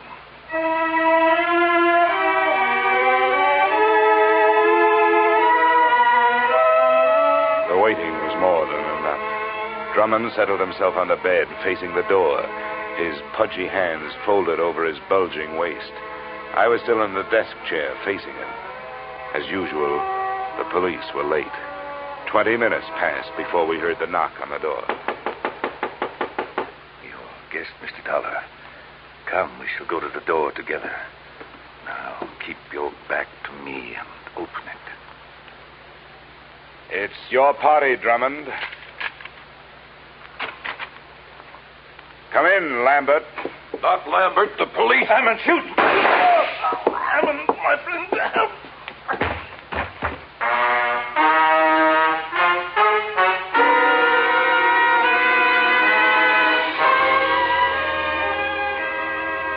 Drummond's wound wasn't half as excruciating as his call for help. The doctors report that his shoulder will be in a cast, that as soon as the state of New York can gather a jury, he will stand trial on the charge of first-degree murder. The body of Ammon Hickses was taken to the morgue. As an insurance company, you are probably less interested in that than in the fate of your policyholder, Bruce Lambert. That's explained in expense account item 4, $280 hospital bill paid in advance. In view of the possibility that there may be others interested in that $300,000 cache of narcotics he has to carry around with him until his arm is okay, I thought it would be safer to keep him under wraps. Oh, by the way, while he was lying there, helpless, I sold him a policy for you covering the scarab and that carved head. Expense account total, $456.90. Yours truly, Johnny Dollar.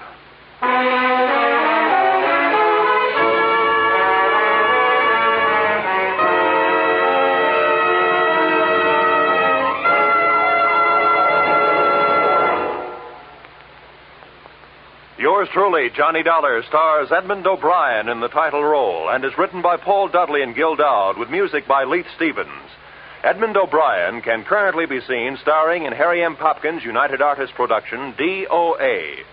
Featured in our cast were Virginia Gregg, Jay Novello, Ed Begley, John Daner, and Pat McGeehan. Yours truly, Johnny Dollar, is produced and directed by Jaime Del Valle.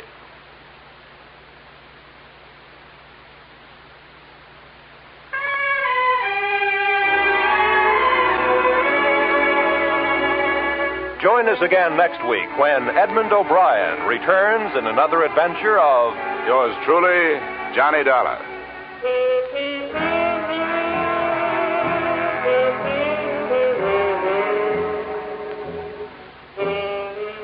$54,000 is burning a little old hole in that little old jackpot of Sing It Again this week, just waiting for somebody to light up the right answer and drop the cash and prizes in his lap or her lap. Dan Seymour gives the gals the same chance he gives the fellas when he starts putting in those calls from coast to coast. So be listening this Saturday when Sing It Again and the $54,000 Phantom Voice come your way on most of these same CBS stations. This program was transcribed in Hollywood. Roy Rowan speaking. This is CBS, where yours truly, Johnny Dollar, meets adventure every Friday night, the Columbia Broadcasting System.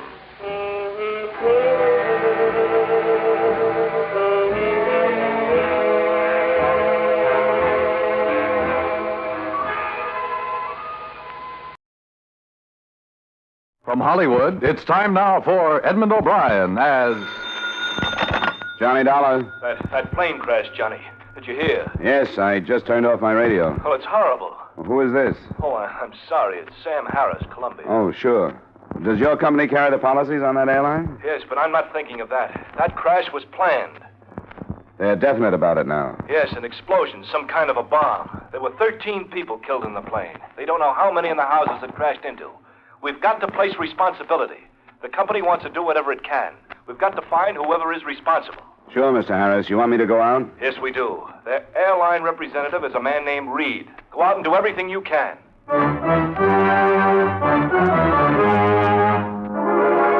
Edmond O'Brien in a transcribed adventure of the man with the action-packed expense account. America's fabulous freelance insurance investigator. Yours truly, Johnny Dollar.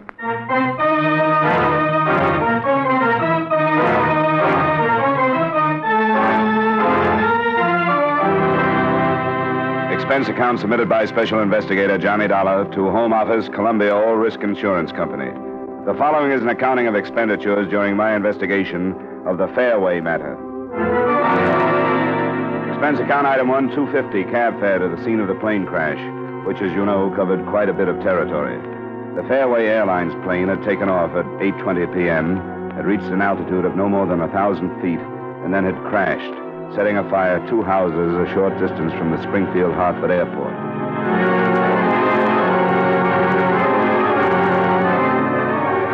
I got there a little after 9:30. One house had been partially saved, but the other had been completely demolished. A family of 4 living in it had been killed. The parents of one child in the first house weren't expected to live. And beyond, twisted pieces of the plane were scattered across a field. Fragments still smoking and turned white by the foam from chemical extinguishers. Oh, there's nothing to do here, Mr. Stone. I don't know. If you're home, we'll notify him. Mr. Reed? I've got to know about Mr. Carl Reed? Mr. Carl Reed? Over here. What is it? Please, Mrs. Goodhue, please go and wait in your car. We'll let you know as soon as we can. My baby. My baby. Yes? What do you want? My name is Dollar. The insurance company sent me. Insurance company? Good Lord, this is hardly the time to worry about money, is it? I'm a private investigator. They've hired me to help in any way I can to fix the plane. Oh, I'm sorry. I misunderstood. I guess I... Oh, you'll have to excuse me, Mrs. Goodhue. There are some things I have to do. Come along, Mr. Dollar. She doesn't know about the explosion. And she thinks there's a chance her daughter wasn't on the plane. She was. She was the stewardess. You haven't told her? I can let her hope for a couple of more hours. Why shouldn't I? I've had to tell too many people. It's just horrible. I think even worse than if it had been an accident. When you know it was premeditated, when you know someone planned it. What kind of person would you have to be to plan something like this? It's hard to believe, Mr. Reed. But we have proof. There was an explosion in the extreme after section. It destroyed all the control cables to the tail assembly. I don't suppose the civil aeronautics man is here yet. No, he's on his way. They're sending one of their best, S.W. Nugent. Captain Lenhart of the state police is here, though. Oh? I'd like to speak to him, then. You have any idea where he is? The last time I saw him, he was over by that ambulance. Oh, it's left. But, see the group of men over by the hangar? Yeah? They collected the bodies there. Made as many identifications as possible. I know it's bad, Mr. Reed, but don't you go to pieces now. That wouldn't help at all. I'll be all right. I'll see you later. Yeah.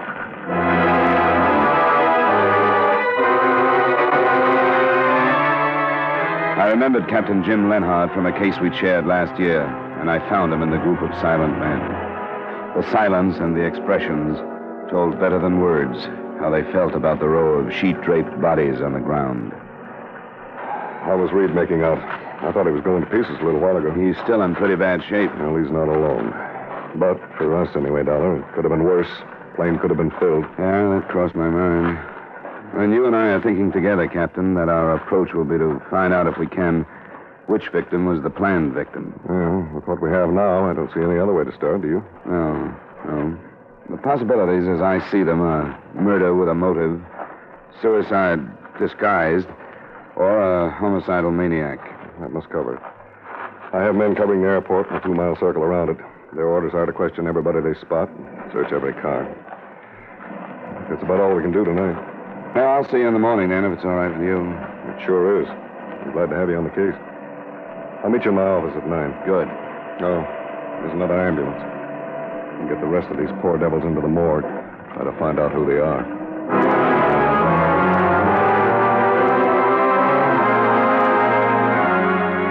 The next morning, the official findings were released. The explosive had been nitroglycerin. It had been detonated by some electrical means, which it was assumed was connected to a timing device that had not yet been found. Captain Lenhart's men had questioned a number of suspicious characters near the airport without result. But he himself had received an anonymous tip on a possible suspect, a Wilbur Wheeler, who was a member of the ground crew that had serviced the plane just before its takeoff. Wheeler was shown to the captain's office about 40 minutes after I'd gotten there. Why'd you pick me to come up here? Why didn't you get Straker or Mills? They're over me. It's just routine, Wheeler. Routine, but you must have a reason. I got a right to know if you got a reason, haven't I? Why do you think we started with you? Well, I'm asking you, aren't I? Don't be evasive, Wheeler. Can't you say you don't know? The stewardess who died in that crash, Shirley Goodhue. I know. I know it. We understand that she meant something to you. Weren't you in love with her? Yes. We understand that you made quite a pest of yourself phoning her at home, waiting for her at the airport. And then a week or so ago, you learned she was going to marry the co-pilot who was killed. What's his name? Bill Strand, wasn't it, Wheeler? Yeah. You're saying that you think I caused that crash, aren't you? You wanted to know why you were here? I told you it was just routine, Wheeler. And it would have been if you'd acted differently. But it sounded as though you were trying to hide some facts from us. Well, I won't anymore. I don't have any reason to. And why did you? I don't know. I've been going crazy since I heard about it last night. I was still at the field, and I got sick, and I had to go home. Yeah, we heard about that. I got home, and I turned on my radio. Then I heard what caused the crash, that explosion. I knew that a lot of things I've said and a lot of things I'd done were going to make trouble for me. Even getting sick and coming home was bad. What were some of the other things? I said some pretty bad things to Shirley when I heard she was going to marry Strand. Then I had a fight with him. You had a fight with him over the same thing? Well, I guess for me it was really over that. He ordered me around one day, and I didn't like it, and that's how it started. He beat me up pretty bad and said he'd have my job. And I told him that I'd see the day his plane with him in it would be plastered against some hill. I know what it sounds like now, but it didn't mean anything. It was just talk. There's plenty of that, all right. You heard enough, Dollar? Yeah, I think so. That's all then, Wheeler. I can go? Yeah. Nobody would be stupid enough to compromise himself the way you did, then pull a job like this. I sure made a lot of mistakes. I know that. Yeah. Just be around till we can find you if we want to talk to you anymore. I can't go back to that airport, sir. I was going to call him and quit if it's all right with you. Just be where we can find you, that's all. I will. I'm sorry. A lot of people are, Wheeler. I know. Well... Goodbye, Wheeler. Thanks for coming down. Yes, sir.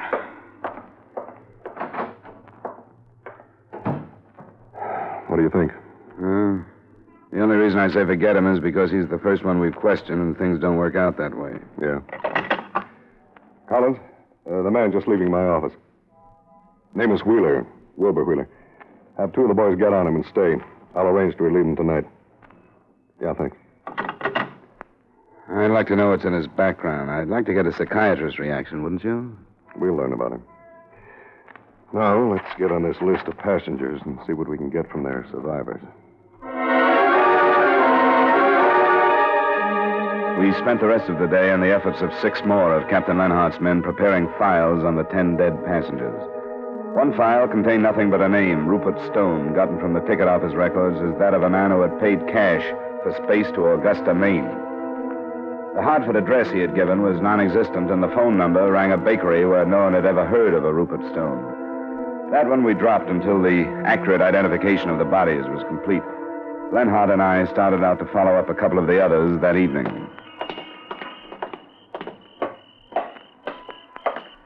This is rotten work. Check. Mrs. Graham? Yes? This is Mr. Dollar. I'm Captain Lenhart of the State Police. We'd like to talk to you about the death of your husband. No.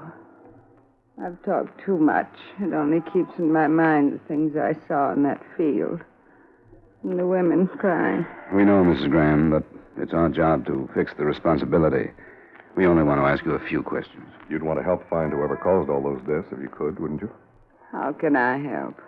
May we come in? All right. But only a little while. I haven't slept. Thank you. Oh, no, Skipper. Be quiet. He knows. Poor old dog. Very soon he will die. And then I'll be alone. Oh, please sit down. Oh, thank you, Miss Grant. Yes, thank you. Mrs. Graham, your husband... Yes? Well, he bought space to Boston, didn't he? Yes. His brother's buried there. Oh. He was a religious man. Quite often he would go to visit his brother's grave. I see. I think that's all we needed, wasn't it, Dollar, to recheck his plan? Yeah. Yes, I think that was all. Yeah, I think we'd better go. We're sorry to have bothered you, Mrs. Graham. And thank you very much for seeing us. All right. Yes, thanks very much. Don't bother to get up. You don't have to come to the door with us. Good night. Good night. Good night, Mrs. Graham. Quiet, Skipper. He won't come back. I couldn't cut it. I think that dog did it. Sorry. Don't apologize to me. This hasn't happened to me since I was a rookie. Forget it. But grilling a poor old woman to find out if her husband's cancer might have driven him to suicide, I couldn't go through it. A whole rotten mess. I think it's getting us so old. Why don't we have a couple of drinks on the way downtown? Forget it for tonight, huh? Or try to? That suits me. You know Al's on Front Street? Yeah, it's fine. Any place. Well, let's go then. I'll phone in from there and have Collins check me off duty.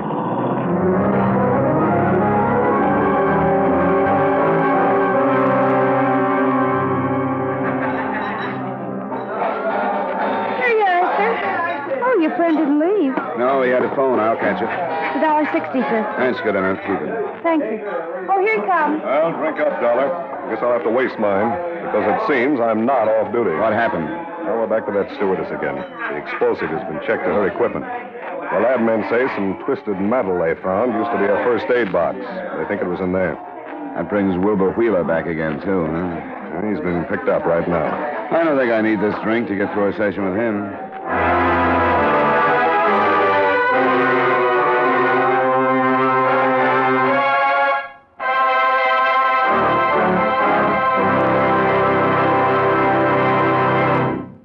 We will return you to the second act of yours truly, Johnny Dollar, in just a moment. Lee Tracy plays his rollicking screen role of Hilda Johnson, newspaperman, in Hector MacArthur's perennial comedy, The Front Page, tomorrow night on CBS Broadway Playhouse.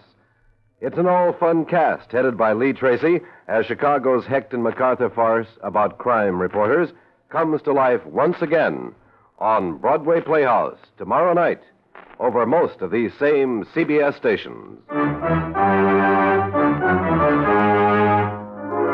Now with our star, Edmond O'Brien, we return you to the second act of yours truly, Johnny Dollar.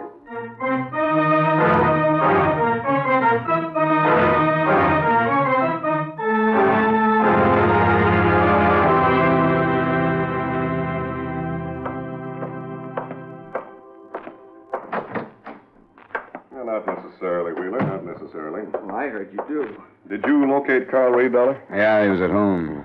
Poor guy's been under doctor's care, but I think I got what we need. How have you two been getting along? Yeah, Wheeler just got here. We were covering the point of whether or not I have a right to have him brought down here. Maybe I'm wrong. You are. Didn't you want to come, Wilbur? I guess I don't like the idea of being loaded into a police car twice in one day with everybody in the block gawking at me. A lot of people have been loaded into police cars today, Wheeler. They were glad to come in and do anything they could to help clear this thing up. Well, I want to help, too. I didn't mean it that way. We're glad to hear that. How long have you worked for the Fairway Airline? About a year and a half, I guess. What'd you do before that? What do you mean? You still think I had something to do with that crash? That's what you mean, isn't it? We'd like to find out who did. Wouldn't you? But you think I did it, and I didn't. I told you I didn't. Even you said I didn't. And it sounds like you've got nothing to worry about, so calm down and answer our questions. I want to know why you're asking questions like that. Why did you bring me back here? Because some new evidence has turned up. That's why. What does that have to do with me? It has to do with Shirley Goodhue. I don't know what you mean. I don't know what you're talking about. I told you everything there was about her and me. Did you know that she carried a first aid kit aboard the plane last night? First aid kit? I don't know what you mean. You don't? After working there a year and a half? What did you do on the plane? I brought food on, checked the water, and a few other things. Things that the stewardess would be involved in. She'd be there with you, wouldn't she? Yeah, but I don't know what you're driving at. I don't know what you mean. In the back part of the plane? Yes. Shirley was there, and you were there last night. Yeah, but I wouldn't... Where did she put her first aid kit, Wheeler? Why do you ask me that? I don't remember. I didn't notice. They had a place they kept it, but I didn't notice. Was it open? I don't know. What was in it? If I knew what you meant, I don't know why you're asking me these things. I talked to Mr. Reed, so I know about these things. Fairway is an unscheduled airline, so they have their own particular routines. One of them is that this first aid kit is the stewardess's responsibility. Each one is a kit. They take it off the plane when they leave, and they bring it aboard when they report for work. I don't know what you're talking about. The explosive, Wheeler. The nitroglycerin that was hidden in that first aid kit. I didn't put it there. That's what you mean, but I didn't do it. I didn't know anything about it. Enough explosive to tear out the whole tail assembly. I didn't do it. I didn't. 13 people in that plane, Wheeler. 4 people in one of the houses it crashed into. Probably 2 more in the other. I didn't do it. I didn't do it.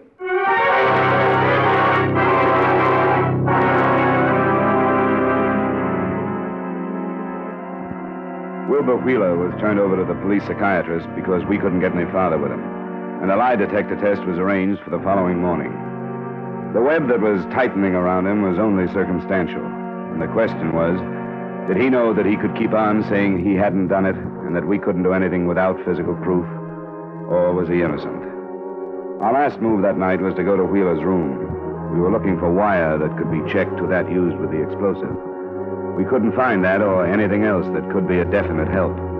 But a couple of things we didn't find seemed strange. Hey, he said he came home and turned on his radio. Well, there isn't a radio here. Maybe we've got him on a real lie there. Newspapers, Leonhardt. Can you find any? Well, I hadn't noticed. No, there aren't any. Unless he's got them out of sight someplace. Why would he do that? Huh? Not in the wastepaper basket. You'd think a man as closely connected to this as he was would want to find out what the papers were saying, wouldn't you? Guilty or innocent. Yeah. Oh, I don't know, Dollar. I'm bushed. Let's drop it for tonight, huh? I'm ready. We'll try him again tomorrow. I'll drop you at home and see you about 9 in the morning.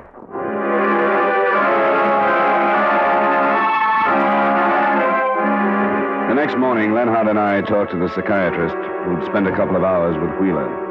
In technical terms, what he said was that Wheeler was definitely suffering from a severe guilt complex.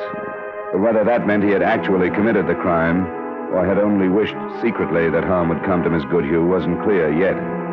In terms of evidence, that meant nothing. The lack of a radio or newspapers in his room, the doctor tossed off as meaning merely that Wheeler was hiding from actuality. As Captain Leonhardt put it, if that doctor thinks he helped my mental condition, he's wrong.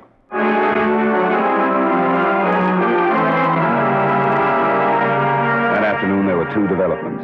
The first one was the report that the results of Wilbur Wheeler's lie detector test were negative, but his reactions put the mark of guilt all over him. The second came from the Fairway office of Carl Reed. He'd been unable to locate another of his stewardesses, and when finally he'd sent someone to her apartment, she'd been found, shot to death. We met Mr. Reed at the scene of the second crime. I simply had to get back on the job today. 2 of our flights were delayed yesterday because of my going to pieces. You better watch it now, Mr. Reed. I don't know if Just take it easy. You try to phone this girl and tell her to report for one of your flights. And when you sent somebody out here, she was found dead, right? Yes. I hadn't tried to contact Alice before because I knew that she and Miss Goodhue had been close friends, and I knew she must have felt almost responsible for her death. Why, Mr. Reed? Why? She was scheduled for the flight the other night. I thought you knew that. No, we didn't. I wish we had. But I told you that night at the scene of the crash, I was talking to her mother, Mrs. Goodhue. Yes, I remember that. You said she thought there was a chance that her daughter wasn't on the plane. I told you the other girl was scheduled to No, go. Mr. Reed, no. You made it sound like Mrs. Goodhue thought her daughter was on a different flight. You didn't say anything about another stewardess. Oh, good Lord. It's all right. It's all right, Mr. Reed. The human mind isn't infallible. But it can correct its mistakes. Well, go on. Tell us now. That's all. With everything else, I suppose it didn't seem important. I know our procedure is less exact than the larger companies. The girls often traded flights. When did you find out about this trade? Not until Mrs. Goodhue told me that her daughter had gone to work that night. You didn't discuss it with her by any chance? No, I didn't discuss it that night, Well, I think we'd better go see Mrs. Goodhue, Dollar. I think so. Sergeant Collins over there will be in charge here, Mr. Reed. He may want to ask you a few more questions. Oh, all right. Collins. Yes, sir? I'm leaving. I'll see you at headquarters. Right. You know what this probably means? The case against Wheeler is shot. Second stewardess, that's a pattern. Everything we've tried to do has been for nothing. Circumstantial evidence sometimes does that. But we were close. We settled on a stewardess anyway, as the intended victim. Yeah, but it doesn't help to think that maybe all those people died because of a mistake. The wrong stewardess died in the crash, and the killer had to come back to take care of the right one.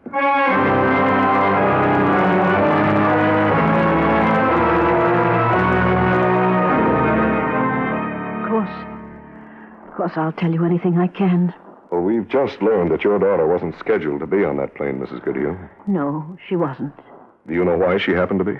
We understand that she and Alice Turner exchange flights quite often, but do you know how it happened the other night?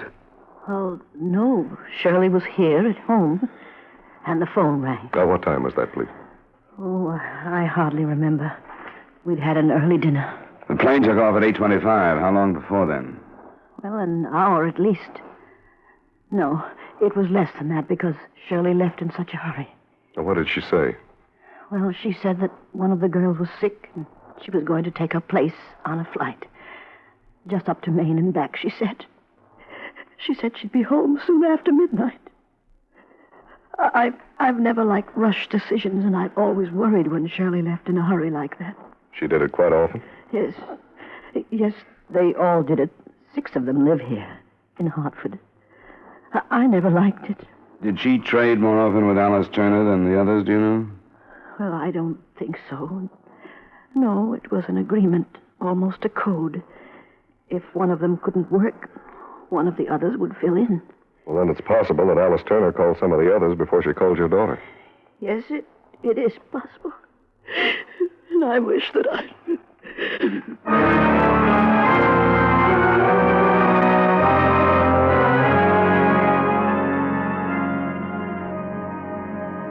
Naturally, the hope that Captain Lenhart and I had was that we'd find another of the stewardesses Alice Turner had talked to and learn the reason she had wanted to get out of the fatal flight. We didn't. She hadn't called any of the others, and we were left with nothing. Nothing but the prospect of starting the whole investigation over from the beginning. The enormity of the crime had been in all of our minds from the first night. We'd never thought it might have a positive quality, but it did. The horror of it led to the solving of it late that afternoon. Lenhart and I had found no place from which to start over. I went back to my apartment building, and in the corridor just outside my door... Is your name Dollar? Huh? Yeah. Can I help you? I want to talk to you. I think we better go inside, huh? Oh, I'm pretty busy. I know you are. I want to talk about the plane explosion. Oh? All right, come on in. Now, look, I can't stand it anymore. I read about Alice Turner this afternoon, and I can't stand it, that's all. What do you know about it? Just that, all those people killed for nothing. And I'm partly to blame, too. I'm ready to give myself up. Why'd you come to me, then? Why didn't you go to the police? Well, you can talk to somebody like you. The police are always building the case for the state. Okay. They'll get you anyway. But you'll know what I really said. Go ahead. His name is Church. Arthur Church. Who is Arthur Church? He's the chief pusher for a bigger narcotics outfit than you ever thought there was. We've had a few cranks in this case already. No crank. Alice Turner was carrying the stuff for him. She wanted to get out and Church wouldn't let her. So she got smart. She set up a meeting with a federal man the other night. That's why she was killed. All the rest. Doesn't make sense. If she'd made this date, don't you think the Federals would have been in on this? Alice didn't tell him who she was or what she did. How do you know all this? I'm the one that told her church was on to her. I told her to drop it, not to go. That's my part of it. I told her church was on to her, and that he'd stop her some way. I told her to drop it no matter what. I don't like it. Why would she put Shirley Goodhue on the spot? Well, Alice didn't know what would happen. I didn't know. Who could know he'd do anything like that? Why did he? If what you say is true, he could have stopped her some other way. That's my doing, too. I kept her out of sight. And the other night, I told her to do anything to stay where she was and not to go to the field. She believed me then and called Shirley Goodhue and told her she was sick. And that's why she didn't go. Do you know where the explosive was that wrecked the plane? I read today. The first aid kit. That's where Alice carried the stuff. And it was her kid. How did the Goodhue girl get it? Because she was called at the last minute, and Alice had her things in the locker at the field. Oh, now look, Mr. Dollar, I wouldn't be here if I wasn't telling the truth. It's a peddling rap for me. But I've been reading these stories about the people that got killed and the families that are left. I couldn't take it. I knew the truth. And then when Alice was killed, there was no reason for not telling what I knew. Are you ready to go to the police with him? You heard what I got to say. I'm giving myself up. You're a witness to that. Do you know where this Arthur Church is? Yeah, he and I, we live together. And you'll come with us. If I have to, sure. Sure, I'll take it to him.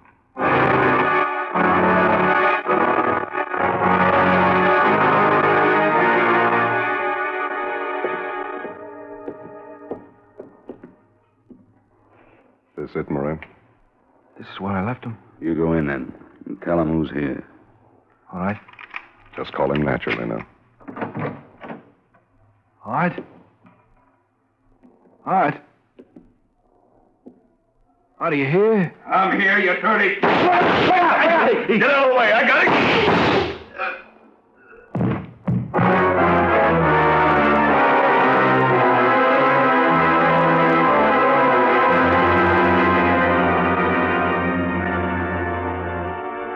Expense account item 2, miscellaneous, $23.45. Expense account total, $25.95. Remarks? With the cost of the other people, the total hardly seems important, does it? I think it would be easier to forget the $25 than the rest of the matter, so let's do it. Yours truly, Johnny Dollar.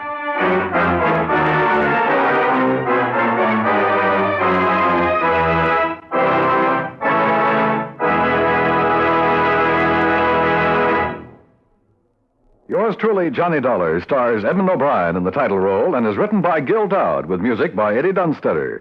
Edmond O'Brien can soon be seen in the Paramount Pictures production Warpath. Featured in tonight's cast were Peter Leeds, Ray Hartman, Martha Wentworth, Bill Boucher, Victor Perrin, and Virginia Gregg. Yours truly, Johnny Dollar, is transcribed in Hollywood by Jaime Del Valle. Dan Coverly inviting you to join us next week at the same time when Edmond O'Brien returns as... Yours truly, Johnny Dollar.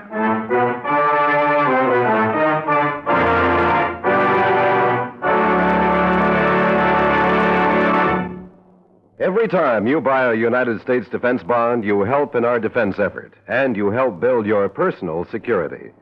Yes, defense bonds are good for you and good for your country. Remember, defense is your job. Buy United States defense bonds.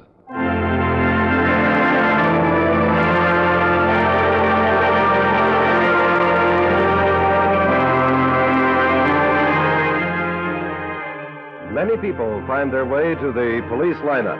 The innocent, the vagrant, the thief. A surprising number of action-packed police cases begin when interested parties survey the lineup. And that's where our thrilling lineup story begins tomorrow night over most of these same CBS stations. Listen for these authentic dramas about real police methods on CBS.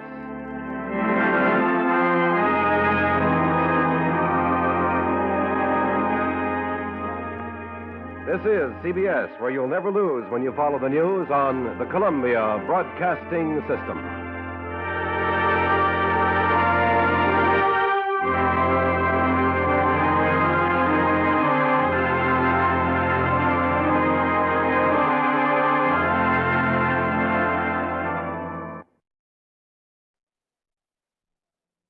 It's time now for Edmond O'Brien as Johnny Dollar. This is Mrs. Case, Mr. Dollar. Oh, yes, Mrs. Case. Thank you for calling back. Of course. Do I understand that my husband's insurance company sent you to talk to me? That's right, Mrs. Case. But who reported my husband's disappearance to them? They have to keep their eyes open, especially with a holder of a policy the size of your husband's. You aren't keeping things from me, are you? Nothing has happened that I don't know about. I'd have no reason to hold anything back, Mrs. Case. Please tell me the truth. He hasn't been found hurt or anything. No, he hasn't been found yet. But I'd like to talk to you to find out what I can do.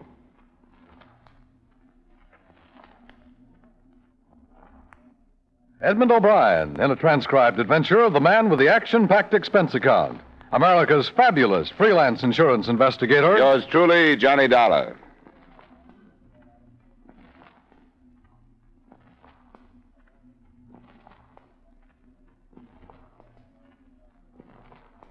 Expense account submitted by Special Investigator Johnny Dollar to Home Office, Tri-State Insurance Group, Hartford, Connecticut.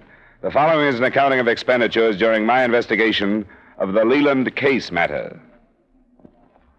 Expense account item 1, $24.80 transportation from Hartford to New York City. I phoned Mrs. Leland Case as soon as I got in, and when she returned the call, I made arrangements to meet her at her... I phoned Mrs. Leland Case as soon as I got in, and when she returned the call, I made arrangements to meet her at her apartment. But before I went over, I checked in with Missing Persons Bureau to get what background they had.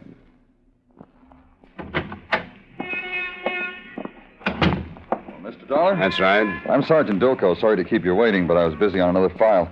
You're interested in one on Leland Case? That's the man, and I'd like to start from scratch. All I know about him is that he carries too much insurance to lead a peaceful life.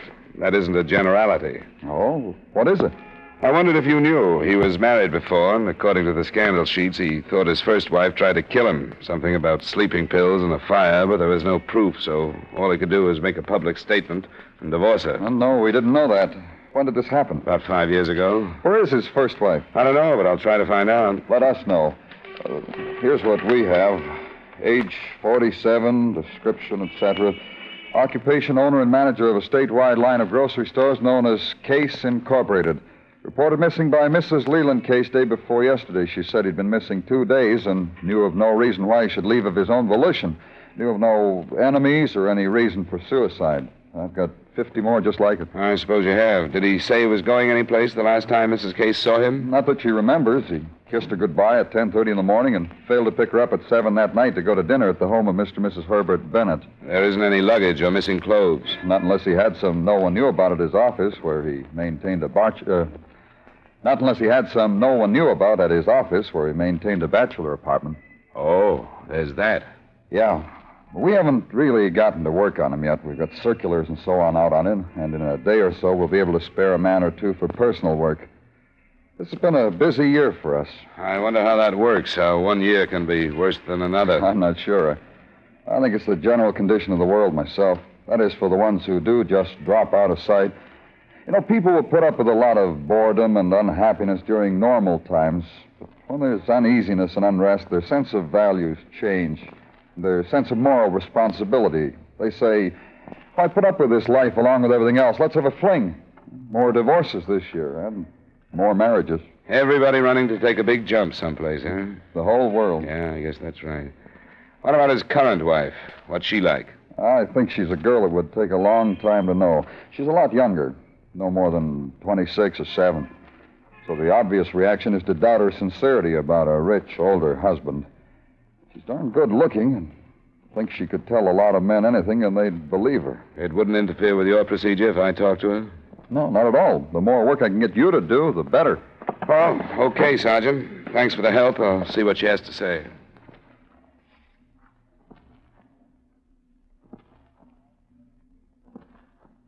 When I was admitted to the Case apartment, I understood what Sergeant Dolko meant. She was beautiful, and her outstanding feature was part of her personality, too. A pair of hazel eyes whose candid stare never left yours while you were talking to her.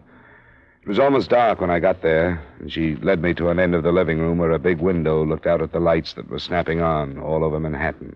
I know I should appreciate what the insurance company is doing, Mr. Dollar, but sometimes I'm almost afraid of what will come to light. What do you mean, Mrs. Case? Leland's reasons for wanting to go away. I reported him missing on an impulse, and I wish I hadn't. Not for a while, at least. Then you aren't worried about him? I should have given him more time to explain it, to write or phone. Maybe there's a very logical explanation. But I'm mostly sorry because of the stories in the newspapers. I didn't read them. They make our life sound so sordid. Just because he's been married before and because he was called a playboy when he was younger. Ours has been a very normal and happy marriage. Not at all what they made it seem. You must have been worried about him when you went to the police. Yes, I was. But I'm inclined to let my imagination get hold of me. Imagination about what? About his being in an accident or being taken ill or something like that. And when 2 days passed, I couldn't stand it anymore, and I called the police. Had you made any other inquiries? Called anyone else? Yes, I called our lawyer the next day. The day after he didn't meet you for dinner? Yes. Uh-huh. He told me he didn't have any idea why Leland should do a thing like that, but he said not to worry. Then when another day passed, I called him again, and he said the same thing. Not to worry, that he was sure everything was all right. What's his name, this lawyer? Paul Frater. How well do you know him, personally, I mean? Oh, hardly at all. He's been here at the department a few times for parties, and I've talked to him on the phone, but that's all.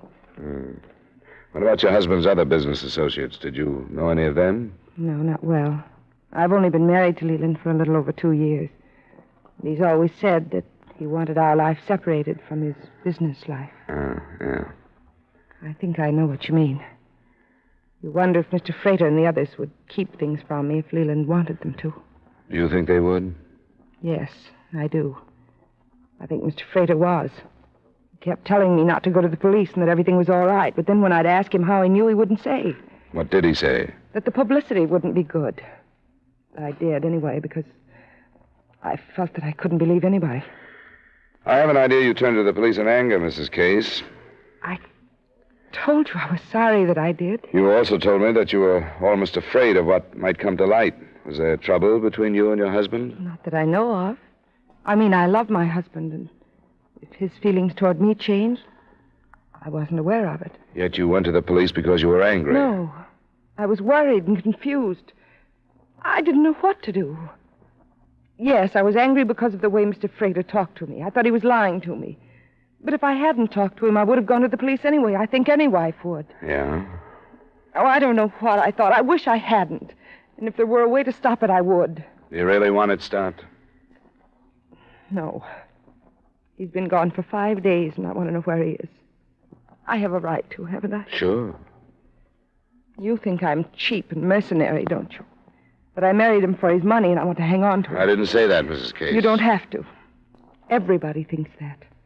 Maybe even Leland sometimes. Because I'm young and because of the way I look. I can tell by the way his men friends act around me and the way their wives look at me. Nobody believes I love him. And I wish I didn't. I wish I could turn into what people think I am. Well, I'll either see you again or I'll phone you tomorrow after I talk to Paul Frater.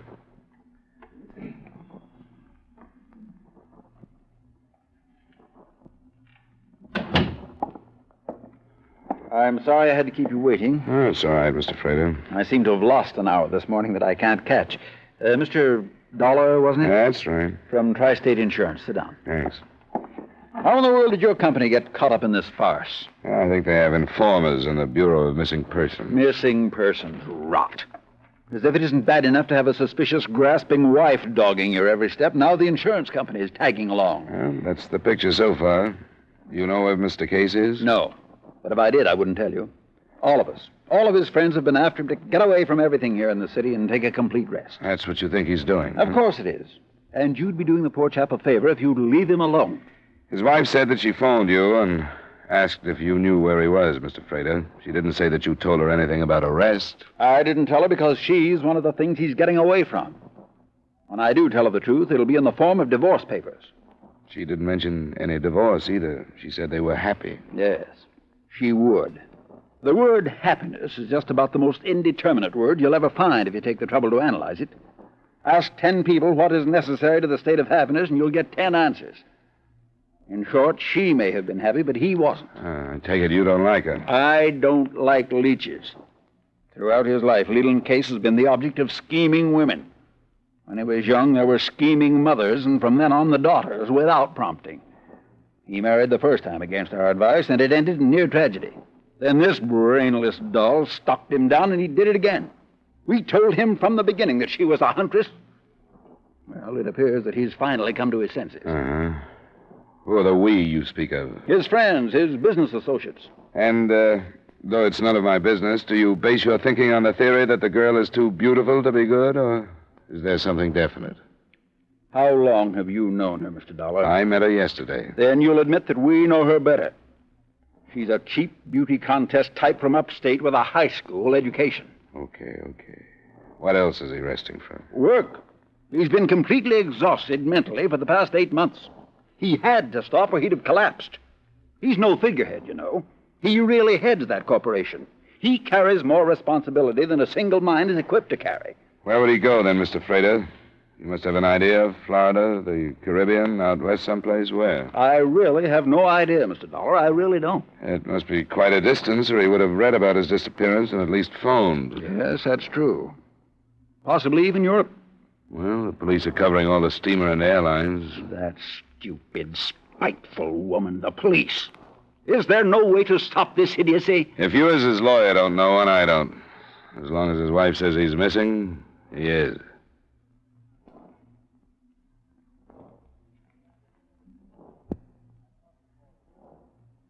I talked with more of Leland Case's friends and advisors that day, and their statements were pretty much the same as Paul Frater's. I followed Case's last known movements from his office to his club where he'd arrived at 5 p.m. for a steam bath. He'd been seen leaving there an hour or so later, and there the trail ended. The witness couldn't remember whether he'd been carrying anything like an overnight bag, and nobody knew how much money he'd had with him. It was hard to tell how much nationwide publicity the disappearance was getting, but in New York and the neighboring states, the papers carried the story in every edition. But that day and most of the next passed before anything developed. I was just leaving my hotel room for dinner when the phone rang. It was Mrs. Leland Case calling to say she had to see me in her apartment as soon as possible. I had to call you. I wasn't supposed to, but I didn't know what to do. Sit down. I wasn't supposed to talk to anybody, but I had to. I couldn't stand Sit it. down. Now, come on, sit down. Try to make sense. All right. What happened? A man phoned me. Leland's alive, but they're holding him. I've got to give him some money. Now, wait a minute. When did this call come in? Before I phoned you, about 5 minutes, I think. I don't know how long before. Slow down now. What did he say, exactly? He said... He told me Leland was alive and all right. He said he'd be safe if I turned $10,000 over to them. They'd let him go then. But if I talked to the police, he'd be killed. How did you answer him? Oh, I hardly remember. I went all to pieces. I just said, yes, I'd do anything. He wanted to know how fast I could get the money, and I said I didn't know. And then he said if it wasn't by noon tomorrow to forget it. I can get it. There are some things in the safety deposit box. Wait a minute. And there's quite a bit in the checking account. Wait a minute. Did he tell you where you were going to hand over the money? No. Oh, he said someone would call me again. When? Tomorrow morning, 11:30, he said. All right, we have some time then. We'll try and figure out what we're going to do.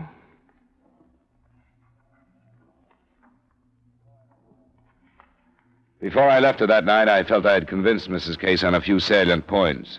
For one, that we'd be working at cross purposes with the police if we tried to make the contact without them and therefore be hand in hand with the criminals. For another, that if she were watched, as she probably would be, and acted as though she were raising the ransom, I could line up the police without any suspicion being cast on her. And finally, that by the record, kidnappers who received their extortion money according to their... Kidnappers who receive their extortion money according to their exact demands are the first ones to kill the kidnapped victim, since by that time he is the only evidence against them. I alerted Sergeant Dulco that night, and the next morning, while Mrs. Case was out getting what she could of the $10,000, I alerted Sergeant Dulco that night, and the next morning, while Mrs. Case was out getting what she could of the $10,000, I went to the apartment and waited for her. I was standing next to her at 11:30 when the phone rang.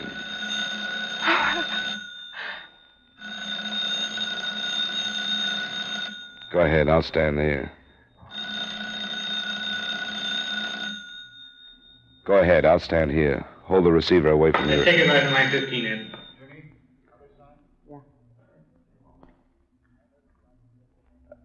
I alerted Sergeant Dulco that night, and the next morning... And the next morning, while Mrs. Case was out getting what she could of the $10,000, I went to the apartment and waited for her.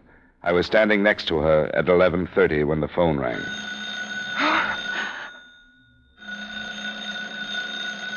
Go ahead. I'll stand here. Hold the receiver away from your ear. I want to get what I can. All right. I'm so scared. Go ahead. Don't try to be anything else. Hello? It's 11:30. This is about your husband again. Did you raise the money? Not all of it, but it's over $8,000. We said 10. What about the rest? I couldn't do it. You wanted me to be careful, and I couldn't get the rest without answering questions. You didn't give me much time. How much is it? I can give you $8,600. There's some way you can make up the difference? It's such a little bit more. I could sell some of my things if you'll give me more time. How much time? It would take another day. That's too long. We want to get out of this part of the country, so we'll give you a break. You get your man back. How is he? Is he all right? He's okay, and he'll stay that way. As long as you do what we say. I will. What do you want me to do? Okay. I'll tell you, and we'll get this over with right now. You know where they're fixing up that church on Park Avenue? Yes. Yes, I know what you mean. Well, there's a bus stop right there. You be there at 10 to 12 on a dot and have the money inside a newspaper that's folded up. You got that? Yes.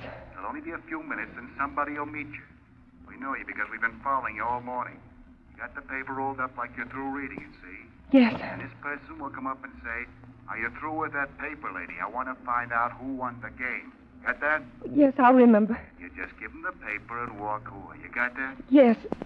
And my husband, when will you let him go? Just as soon as we get back to where he's at and count the money. All right. There's nothing else I can do. That's right. And there's one last thing. Your phone's going to start ringing right after you hang up. Let it ring. It's going to be me, so you won't call out. I want you in front of your building in 3 minutes, so you don't stop the phone. You'll be followed from then on. Now, let's get started so you get your man back, huh? Well, he hung up. Yeah, you too. Did you hear all he said? Yeah, enough of it. They threw us a curve. It's not usually as simple as this. I won't have time to call the police in. What's going to happen? I'll do what I can. Get started now. You've only got a few minutes. I'll leave the building by the other entrance and go up Lexington. Come on. You'll be there. I'll try to be by the time you get there. Here's a newspaper. If you can stall a little, do it, but don't be late. When you get there, don't look for me. I won't. It's stupid pulling a wide-open daylight contact like this. So stupid it's smart.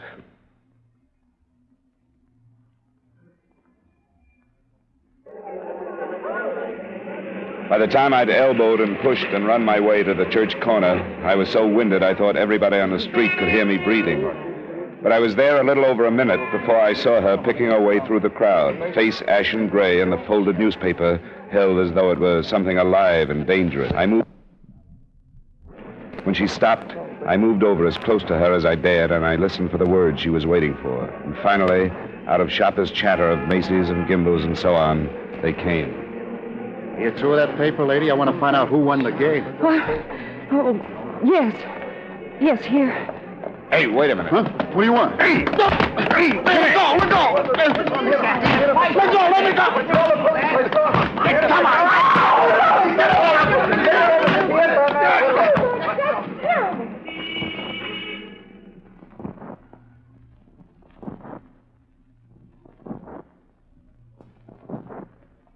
Come Haven't talked to him yet, but I've got 2 cars out checking the address he gave the booking sergeant. What name did he give? Lamson, Eugene L. We haven't checked that out either. There must be at least 2 more to do all the There must be at least 2 more to do all the tailing and covering he talked about on the phone. Well, we'll get a call from the radio cars. Oh, here. He's in here. Well, you don't look like you're going to enjoy a steak for a while, do you? I can wait. For a long time on a federal rap? You think so, but I ain't worried. Where is Leland Case? I got news for you. I don't know where he is. Is he alive? I don't know that either. I read about him in the paper and figured I could nick the wife before they found him. Sure. You don't like that? That's all you got of me, and that's all you're going to get. I wouldn't count on that. Use your head, Lamson. You know how high kidnapping comes. I've known people to get a break if they cooperate. I don't know nothing about a kidnapping. I'm telling you straight. You mean he's dead? I mean what I said. I don't know nothing about it. Who was in it with you? Nobody was in nothing with me. I did it alone. And you know where he is? I don't know where he is. I tell you, I read about it and figured I'd try to cash in. I ain't fool enough to kidnap nobody. I don't know what you're trying to pull, Lamson. It's a little late to play stupid. You told the arresting officer that all you did was ask a lady if she was through with her paper. Why didn't you stick with that story?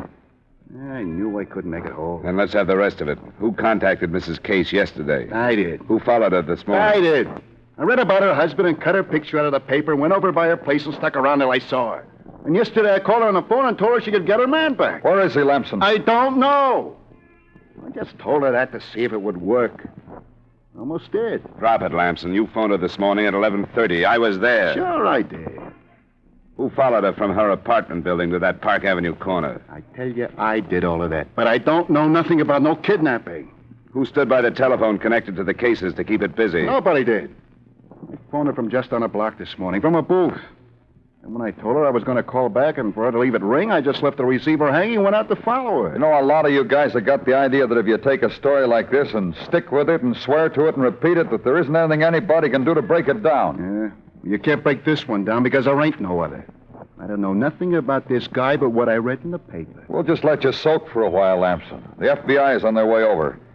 I understand they're pretty good with stubborn guys like you. I'm telling you, I don't care who comes. That's a straight story, and nobody can make me say nothing else. It was just an idea I had. I got it after I read about it in the paper that this guy... That's enough, Lamson. We'll get back to you.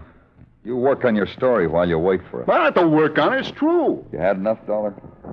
Too much, sir. It may sound crazy. Maybe I am, but it's the truth. I just figured it might work, and it almost did. I had the money right in my hand. I think it was then that we began to feel that when and if we found Case, we'd find him dead. I don't know about the sergeant, but I began to feel responsible, as though he might have been killed because we'd picked up Lamson and the accomplices he wouldn't name had known that things had gone wrong. We waited in Dolko's office for the report from the radio cars investigating Lamson's address. When we got it, the picture was as blank as before. He'd moved into the place 2 weeks before. Nobody that was questioned knew where he'd come or... Take around the carpet. I think it was then that we began to feel that when and if we found Case, we'd find him dead. I don't know about the sergeant, but I began to feel responsible, as though he might have been killed because we'd picked up Lamson and the accomplices he wouldn't name had known that things had gone wrong. We waited in Dolko's office for the report from the radio cars investigating Lamson's address. When we got it, the picture was as blank as before. He'd moved into the place 2 weeks before, and nobody that was questioned knew where he'd come from or anything about him. In the meantime, the experts had gone to work on him, and by 10 that night when I left for my hotel, he still hadn't changed his story. That's the way the day ended.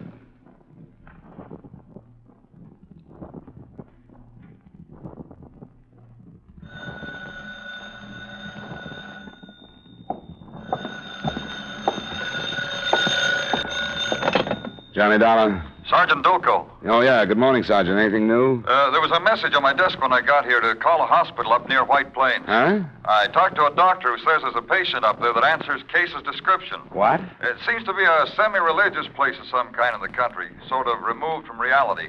This man was brought there by somebody who found him wandering on the road with his clothes torn off and in pretty bad shape from beating. He gave his name as White. Huh. I don't get it. You going to follow it up? Yeah, I'm asking permission of the local authorities to come up, and I wondered if you'd like to go with me. What about Lamson? He's asleep. So's everybody that questioned him. They worked all night without getting him to change a word. All right, Sergeant. Let's go to White Plains, then. You want me to cab over, or will you pick me up?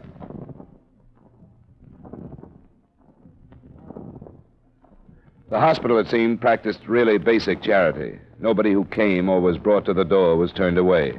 According to the doctor, the patient called White was recovering nicely from his physical symptoms, but his mental condition was such that he refused to talk to anyone, refused to do anything but lie in his bed and stare at the ceiling. We'd come armed with photographs of Leland Case, so we knew that's who he was the moment we walked into his room. Well, hello, Mr. Case. I wish you'd have let people know where you were. You've caused everybody a lot of worry. What name did you call me? Case. Leland Case, isn't that your name? I don't know. I don't know who I am. I think we do, Mr. Case. Leland Case. That's not a very nice name.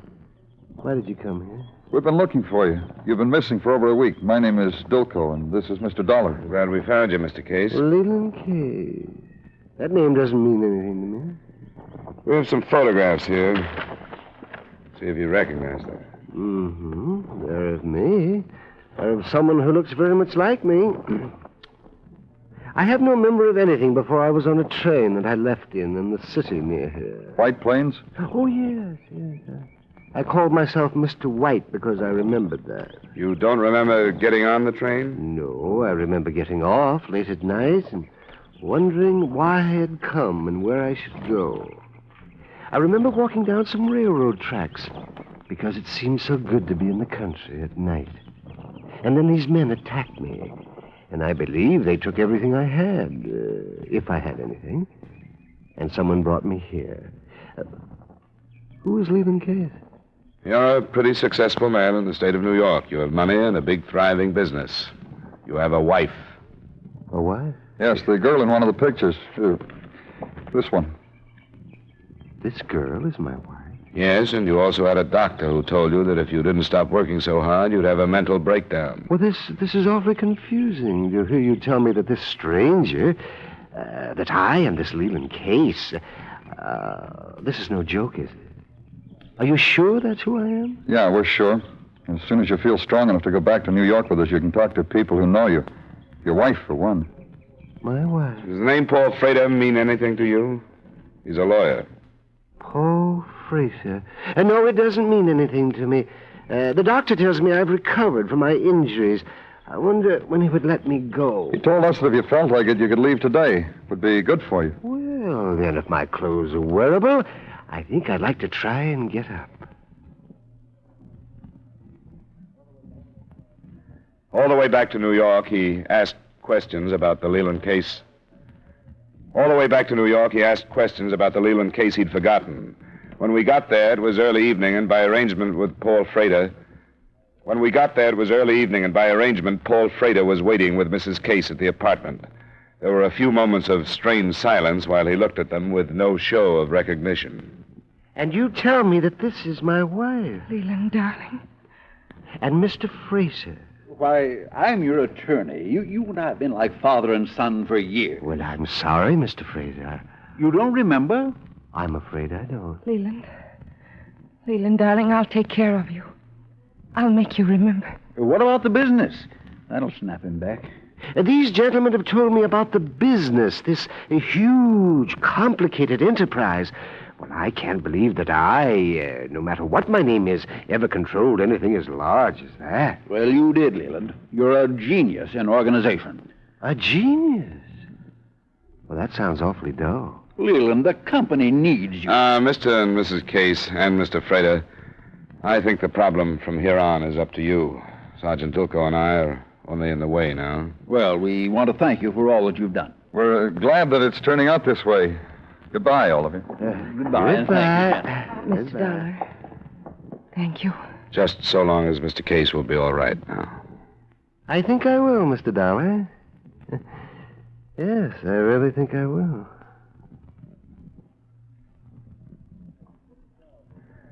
I couldn't tell because the light wasn't too good, but I'm almost sure that Leland Case winked at me. If he did, it means that his memory is no longer lost, but just stashed away for the day he wants it.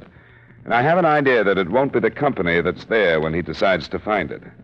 But as I say, the light was bad, and I'm not sure. Expense account item 2, same as item 1. Item 3, miscellaneous, $446.53. Expense account total, $496.13. Yours truly, Johnny Dollar. This is Dan Cubberly inviting you to join us next week at this time when Edmond O'Brien returns as... Yours truly, Johnny Dollar.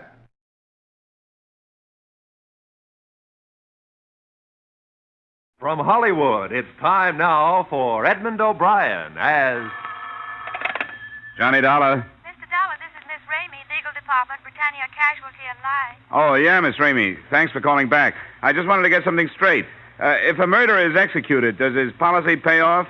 Well, that's an unusual question. As far as I know, yes, but we've never faced a situation. Well, put on your makeup. It's liable to happen any minute.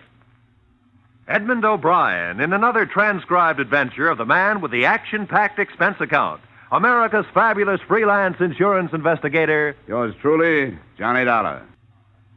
Expense account submitted by Special Investigator Johnny Dollar to Britannia Casualty and Life, Hartford, Connecticut. The following is an accounting of expenditures during my investigation of Stuart Palmer. The man who wrote himself to death. Expense account, item 1, $123.42, air and miscellaneous travel expenses from Hartford to Chicago and the Cook County Jail. Well, you can make up your own mind about him, Dollar. He's like all those writers. If he isn't guilty, he's crazy. How are you, Lieutenant? Oh, hi, Markowitz. This is Mr. Dollar. Hello, how are you? Mr. Dollar? He's an insurance dick. He wants to talk to Palmer. Call him out, will you? Sure thing, Lieutenant. Hey, Palmer, your mother's here. I'll see you on your way out, Dollar. Yeah, thanks a lot, Lieutenant. Here's your boy, Mr. Dollar. You'll have to talk to him through the bridge. Stuart Palmer? Yeah. My name is Dollar. Britannia Casualty and Life sent me out here. I understand you're in some difficulty. If there's anything I can do to help... You didn't come here to help me. You came to investigate my new policy. Now, look... I don't need your help or anybody else's. I paid my first premium. That's all you or the company need be concerned about. They're concerned about the fact that you're being held on suspicion of murder. That doesn't affect the policy. Have you retained counsel? That's none of your business. Thanks for the cooperation. Nice to meet friends in a strange city. You can have them, Markowitz. Thanks. Well, Dollar? Lovable, isn't he? What have you got on him? Oh, not much. Some wino was killed in the Clark Street pool room. Palmer was holding one of the cues. We pulled him in with about 14 others. When are you going to release him? We're not sure. He's been in before, you know. Tell me, what's the matter with him? Who knows? He's a writer. Crime stuff. Hangs around the West Madison district a lot of the time. Calls it research. Does he still have that Kenwood address? Wait a sec. Yeah. 5715. Well, I hope his wife is jollier than he is.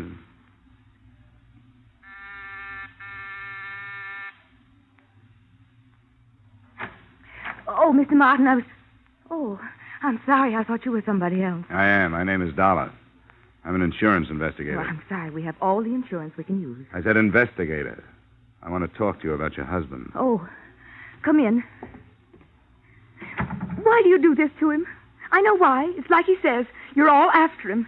You don't like him because he's a genius. You don't understand him. You'll never understand Now, him. wait a minute. You can try all you want to. As Stewart says, when one human being does something better than another human being, that's when they attach him. Well, go ahead. Look, Mrs. Palmer, I'm on your side. I'm not the police. Oh. Now, why don't you sit down? I'll explain the whole thing to you. Come on. That's better. Now, your husband took out a $100,000 life insurance policy last week. Well, there's certainly nothing wrong with that. Mrs. Palmer, please.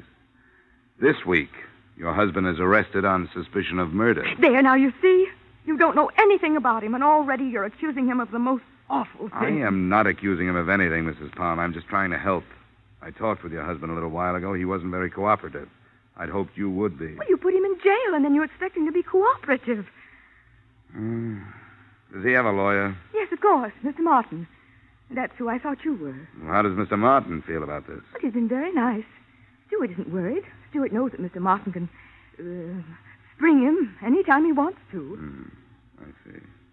What does your husband write? Books? Well, he used to write for the radio. But as he says, it's a very limited medium. So one morning he went to his agent and tore that contract up right in his face. And that very day he started to write his play. 140 pages. Uh-huh. With real people in every scene. He took every one of them from life. Is the play about crime? How did you know that? Well, I met your husband doing a little research in jail. Well, they put him in jail because they don't understand. As he says, they don't put a doctor to bed in a hospital because he's doing research on a dangerous disease. People don't know good from evil. That's what's wrong. They're afraid of the truth, and that's what Stewart writes. He practically lives with his subjects. Criminals? Yes, he studies them. Nobody can write believably about something unless they're familiar with it. That's the sacrifice he makes. You don't get to see much of him, do you? Well, his work is infinitely more important than I am. But as soon as his play is produced, we're going away together. Atlantic City or Bermuda. The manuscript has been in New York for 6 months now, so it shouldn't be long before he hears. What has your husband's income been for the past 6 months? Well, there hasn't been much. But great art is often born of poverty. But $100,000 insurance policies aren't. Who's this man, Neil Beasley, your co-beneficiary? Well, if you're going to sit here and be insulting, perhaps you'd better leave. Well, perhaps I'd better. You mentioned an agent. What's his name? George Michaelkoff. He's in the Ingram building. Crazy. The guy is crazy. You can't do business with a guy like that. Art, he talks. Everything's got to be art. Spends his time with bums, and he calls it art. Hasn't he done anything for 6 months, Mr. Michaelkoff? Not with me. Well, let's face it. Not with nobody. You know, he could have been a good writer, this boy. But he was too arty, not commercial. Then, boom, he's got to write a play. And where is it? Probably in the bottom drawer of Hallstein's desk. And it's going to stay there. Here's a copy. Take it along and read it. Thanks. What about this research he does? Research? Is that what he told you? I had to go down to the county jail and bail him out. Twice. That's what washed me up. Someday they're going to catch him with the goods on him. You know, maybe it started out to be research, but it ain't now. Well, how did it start? With a guy named Neil Beasley. Neil Beasley? Oh, you heard of him, huh? Yeah. Yeah, that's the boy. He took Palmer under his wing, and that's where he still is. I don't know. Maybe he can't get out. Beasley came up to the office with Palmer once. What a character. Where does this Beasley hang out, do you know? Who knows? Nasty neighborhoods. Expense account, item 2, 80 cents, cab fare to a nasty neighborhood. After a lot of questions and bad bourbon, I came across a character who called himself Roscoe. Roscoe was the walking who's who of the district. When I mentioned the name Beasley, he swallowed his drink, wiped the back of his hand over his mouth, and leaned over the table toward me. Beasley. Let's see. Beasley. Come on, here. Here's something to stimulate your memory. Oh, yes, of course. Beasley, Neil Beasley. Been a friend of mine for years. Slipped my mind. Getting old. Beasley was born in Cincinnati of well-to-do parents. They say he attended Harvard, but perhaps it's only a story. You know how stories start. Skip the history. Where can I find him? Any number of places. If the racetrack was open, you'd find him there, but the racetrack ain't open. There is his place of residence. Where is that? I don't know. But he must live somewhere. Obviously. What would you suggest? You familiar with the Atomic Tavern up the street? Oh, I'm a stranger in town. Peoria? No. You have the face of a Peoria salesman. I don't know, something in the eyes. Yes, well, the Atomic Tavern up the street. Thanks, Roscoe. You never did say where you were from. Hartford, Connecticut. If you're ever in town, look me up. 4 blocks away, squeezed between a delicatessen and a shoe parlor, I came upon the Atomic Tavern. It exploded just as I arrived. And stay out. That's no name to call a lady. Oh, come right in, sir. Come in. Anybody with a civil tongue is welcome, sir. Thanks. Here, boys. Neil Beasley around? Eh? Who wants him? His name is Johnny Dollar. I'm a friend of Stuart Palmer's. Well, you tell him that. He's at the back table there. All right, boys, come on. What you have? Don't bother me. And he didn't bother me anymore. Your name, Beasley? Boy, I love him. Mr. Beasley. Who are you? Mr. Dollar. What's your business, Dollar? Insurance, investigation end. Can I sit down? I'm working for a company that holds a policy on the life of Stuart Palmer. Insurance racket. I wonder how it started. I suppose somebody back in Rome bet Julius Caesar 10 drachmas he wouldn't live through the 15th of March and won. What do you want with me? Well, I'm looking for somebody who'll make some sense. Maybe you're it. I understand you're Palmer's beneficiary. That's right. He's a good boy. Yeah, but he's not a good risk. The company insures a radio right. I come out here and learn he's a petty criminal. What's your problem, Dollar? Why don't you cancel the policy? Well, I will if I can.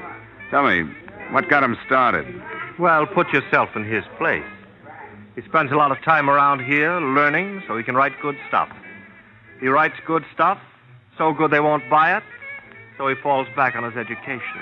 That's logical, but illegal. Oh, they'll get him. They'll get me, too. It's fate. The bumps on your head, the lines in your hands, the stars, destiny. Who can stop it? Well, that's quite a philosophy you've got. I was looking toward the front of the building. I hadn't seen him come in, but it was Stuart Palmer. He was standing at the elbow of the bar, obviously looking for his friend. When he spotted me, he started for the door. Oh, sit down, Dollar. That's my arm, Beasley. Sit down and leave him alone. The cops released him. Just leave him alone. Let go, Beasley. Hey, you guys, watch the furniture. Lay off, will you? Look what you're doing. By the time I got outside, he was half a block away, heading west.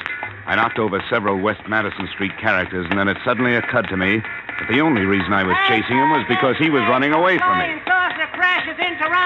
I was 50 feet behind him when he rounded a Walgreens drugstore on the corner. For a second, I lost him. Then I saw him. He wasn't running. He was turned toward me. Palmer! Don't! The crowd! I bent over the newsboy just long enough to see that he was dead. And I started after Palmer again. There was no mistake about it. He wanted that policy, and he'd kill to keep it. In just a moment, we will return to the second act of Yours Truly, Johnny Dollar. But first, the screen's sophisticated, caustic Mr. Belvedere, alias Clifton Webb, will swap quips with Bing Crosby on the Groner CBS show this Wednesday night. CBS cordially invites you to hear this great show that promises some of the best laughs of the season when it comes your way on most of these same CBS stations this Wednesday night. Mildred Bailey, the rocking chair lady of popular song, also will be on hand as guest star. So remember, be listening when Clifton Webb, Mildred Bailey, and Bing Crosby get together tomorrow night. Now, with our star, Edmond O'Brien, we return to the second act of Yours Truly, Johnny Dollar. I lost Palmer in the next block. If daylight had held for a little longer, maybe I could have stopped the whole thing. I looked at my watch. It was 6:05. The Hartford office was closed. I headed back for a phone in the Walgreens drugstore. I got to the corner just as the police in the person of Lieutenant Carrigan pulled up. All right, you people. Clear away. Dollar! What the devil are you doing here? Look at that kid, Carrigan, lying there. If you hadn't let that maniac out, the boy would still be hawking his papers. Hey, wait a minute. Back off. What are you talking about? Who do you think did it? Palmer. Palmer? Are you sure? Yeah, he was shooting at me. What'd you let him out for? Oh, look, Dollar, there are laws. I told you earlier we didn't have much on him. He was clear. Well, you're sure not clear on this one. Kid only had 3 papers left. I think you better tell me what happened, Dollar. Well, let's move away from here. Yeah. Oh, hey, folks, why don't you go home? Come on, move, huh? I don't know what there is about people. They're just glad it wasn't their kid. Well, here's the tale. I came down here to find a guy named Neil Beasley, a friend of Palmer's. Palmer showed up in the joint. When he saw me, he made a dash up the street. I took out after him, and when I got to the corner, he opened up. The kid was standing next to me. After the gunfire, I went after Palmer again. Believe me, I wish I'd caught him. Yeah. Sergeant? Oh, yes, Lieutenant. Put out a general on Stuart Palmer. All the dope's in my office. Yes. Why would he want to kill you? That's a $100,000 question, Lieutenant. I'll be in the drugstore. Gotta make a phone call.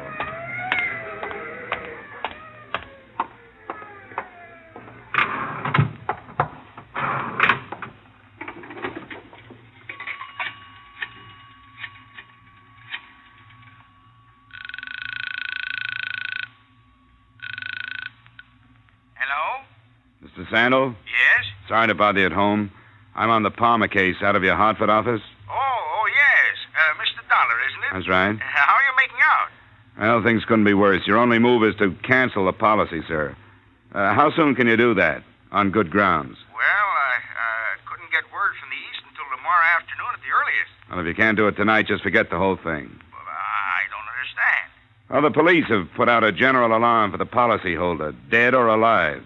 And the odds are on the bad side. All right, Dollar. I'll do what I can. I'll get on the phone to Hartford as soon as I hang up. Good. I won't keep you waiting. Bye. Expense account item 4. $1.80 cab fare back to Mrs. Palmer's apartment. On the way, I suppose I should have been worried about the $100,000 worth of policy. But that didn't seem to bother me. There was the newsboy who never knew what hit him. And there was Palmer's wife. I was going to have to tell her about it. But I knew even before I got to the apartment that she'd never believe me. I don't believe you. Of course you don't. And you don't want to. You don't want to believe anything bad about him.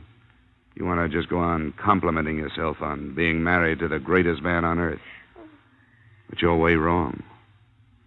Where is he? I don't know. And you can't make me believe you. Why would he kill anybody? Well, my guess is that he's doing it for you. Oh, that's a terrible thing to say. He wouldn't do anything wrong, even for me. He took out an insurance policy that he couldn't afford. Why do you think he did that? I don't know. I never understood about business. Well, he sure got you. Some people have collie dogs, and he's got you. He comes home, pats you on the head, so you'll look up at him and tell him how wonderful he is. You know why? Because nobody else will. You just don't understand. You just don't understand at all. How long has it been since he treated you like a woman? Bought you things like candy, flowers. When was the last time he spent an evening with you? Why are you saying these things? Well, I'm trying to tell you that he failed, both as a writer and as a husband. Don't you see? He's trying to make it up to you. He wants the police to kill him so you'll collect the insurance. That's a lie. Where is he, Marion? Oh. Hello? Yes? No, he's here now. Why do you say that? No. Stuart, where are you? He hung up.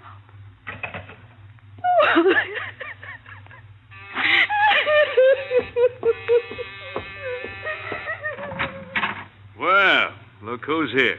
I wish Palmer was as easy to find as you are. You won't find him here. Does she know where he is? No, he just phoned her and wouldn't tell her. Well, looks like a long night. Yeah? For her, too. Mind if I ride back to the Madison district with you?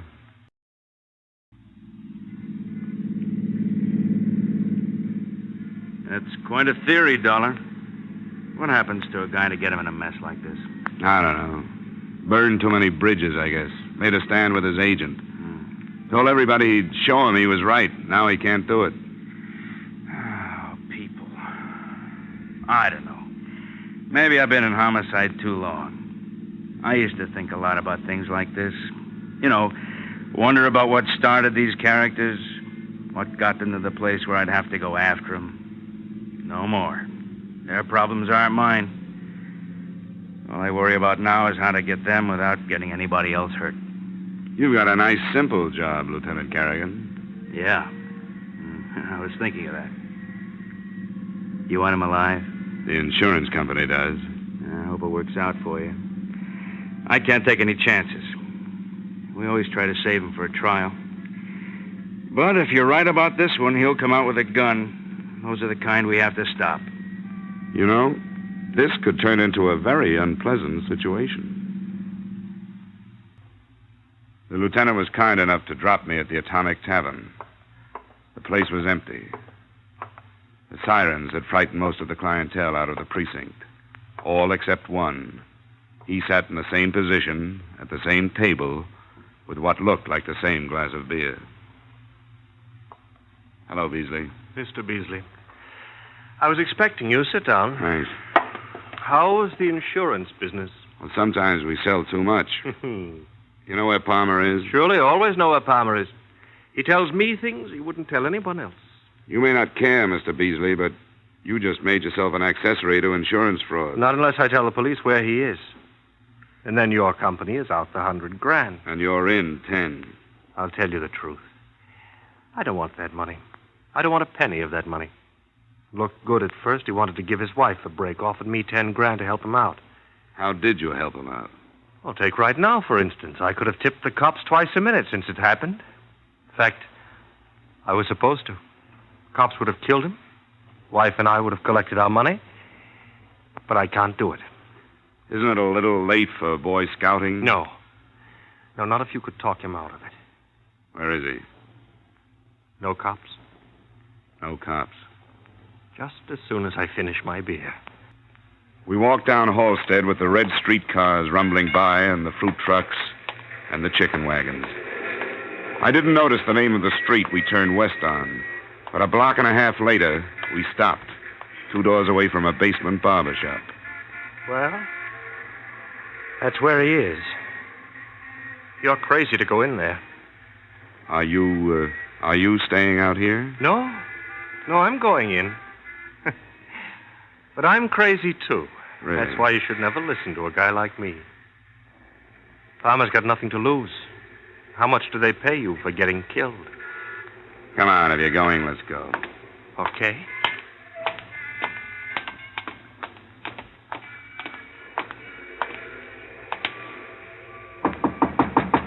Palmer, it's Beasley. Let me in.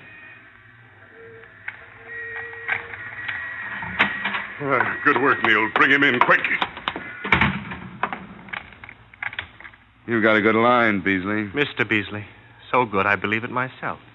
What's that supposed to mean? Oh, Palmer, it's a bad deal all the way around. What do you want to do, make history? You won't go down in any books. What's got into you?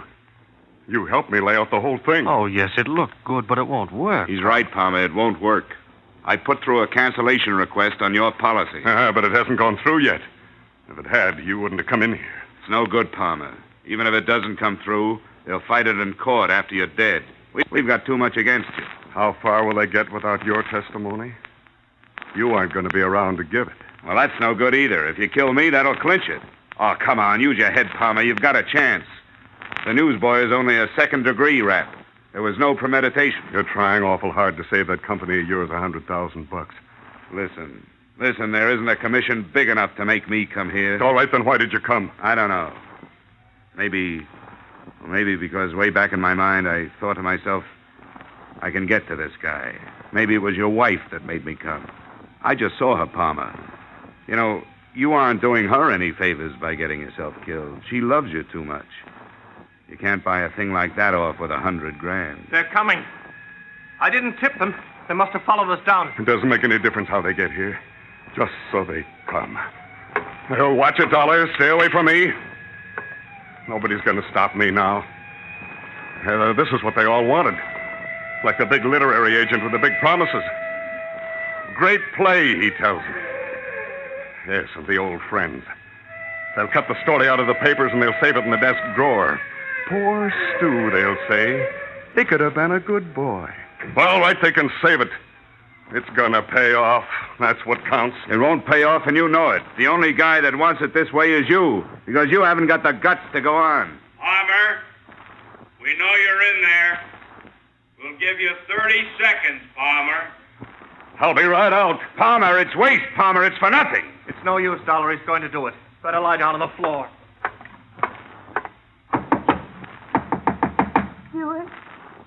Stewart, are you in there? Marion, get away from here. I want to talk to you, Stewart. Open the door. Oh. Come on in here. Marion, what are you doing here? Come with the lieutenant. Don't do it, Stewart. I don't want money that way. Wait a minute. Did they make you come in here? No, I wanted to come. Don't do it, Stewart. Please. Goodbye, Marion. Stewart, don't go. Stewart, come back. Let go of me. Stewart! Get down on the floor. No! Come on, get down. No. There's nothing you can do. Stop, Palmer. Stop.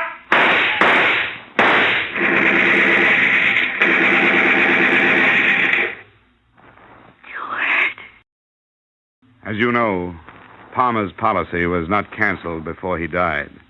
But I'm sure that with a staff of legal geniuses employed by the Britannia Company, you'll come out all right.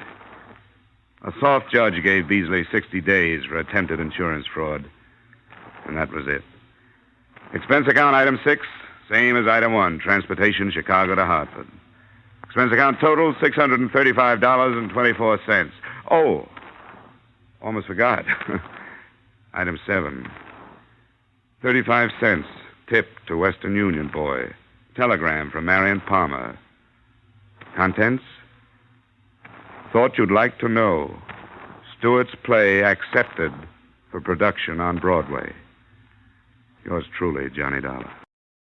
Yours truly, Johnny Dollar, stars Edmond O'Brien in the title role and is written by Gil Dowd and David Ellis, with music composed and conducted by Leith Stevens.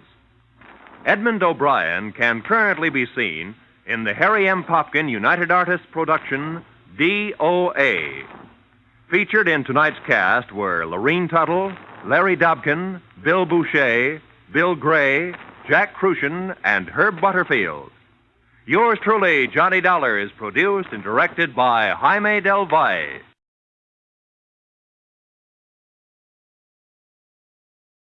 From Hollywood, it's time now for Edmond O'Brien as Johnny Dollar? The insurance investigator that's working on the Byron Hayes killing? That's right. Who's this? I got a few things to say about the shooting. I can't say them to the police, but if you level with me, maybe I can say them to you. All right. But I've got to be sure of you, too. Who are you, and how'd you find out about me? One of the papers mentioned that you'd come to New York. I guess you've read about me, too.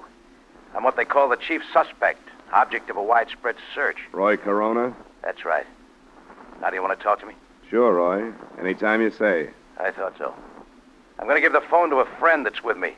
He'll tell you where to go and what to do so he can pick you up.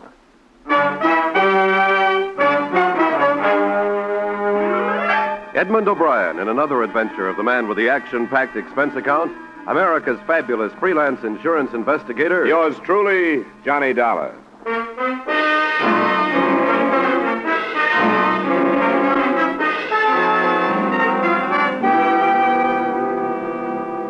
Expense account submitted by Special Investigator Johnny Dollar to Home Office, Corinthian All Risk Insurance Company. The following is an accounting of expenditures during my investigation of the Byron Hayes Matter. Expense account item 1, $12, transportation from Hartford to New York. There wasn't much to be done that first day. The police had their theory on who had killed Hayes, and I hadn't had time to form mine. And then that evening, I received a phone call from a man who called himself Roy Corona, the basis of the police theory. 20 minutes later, according to instructions, I was standing on a 7th Avenue street corner holding a copy of Life magazine in front of my face so I'd be recognized.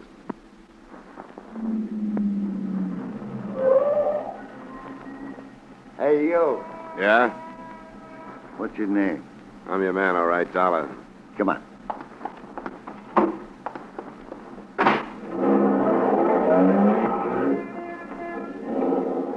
How are you, Dollar? All right. You didn't do anything I told you not to on the phone, did you? I told you I wouldn't do anything, didn't I? A lot of people make a lot of promises they don't keep. Maybe so. Well, I guess all I can do is either trust you or drive fast enough and far enough to shake a tail if I don't trust you. Or you can drop me if you don't want to go through with this. I didn't ask to come, you know. That's right. And I don't think you should have been asked. But it's Roy's neck, not mine. I'll just pretend there's a tail on me so I won't get out of practice.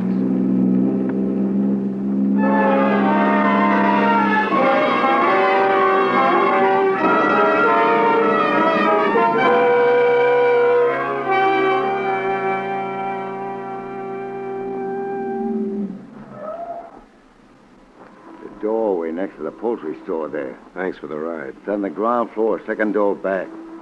Tell Roy I'll sit out here for a minute and then park the car. Sure. Tell him I'll be in a little while. Yeah.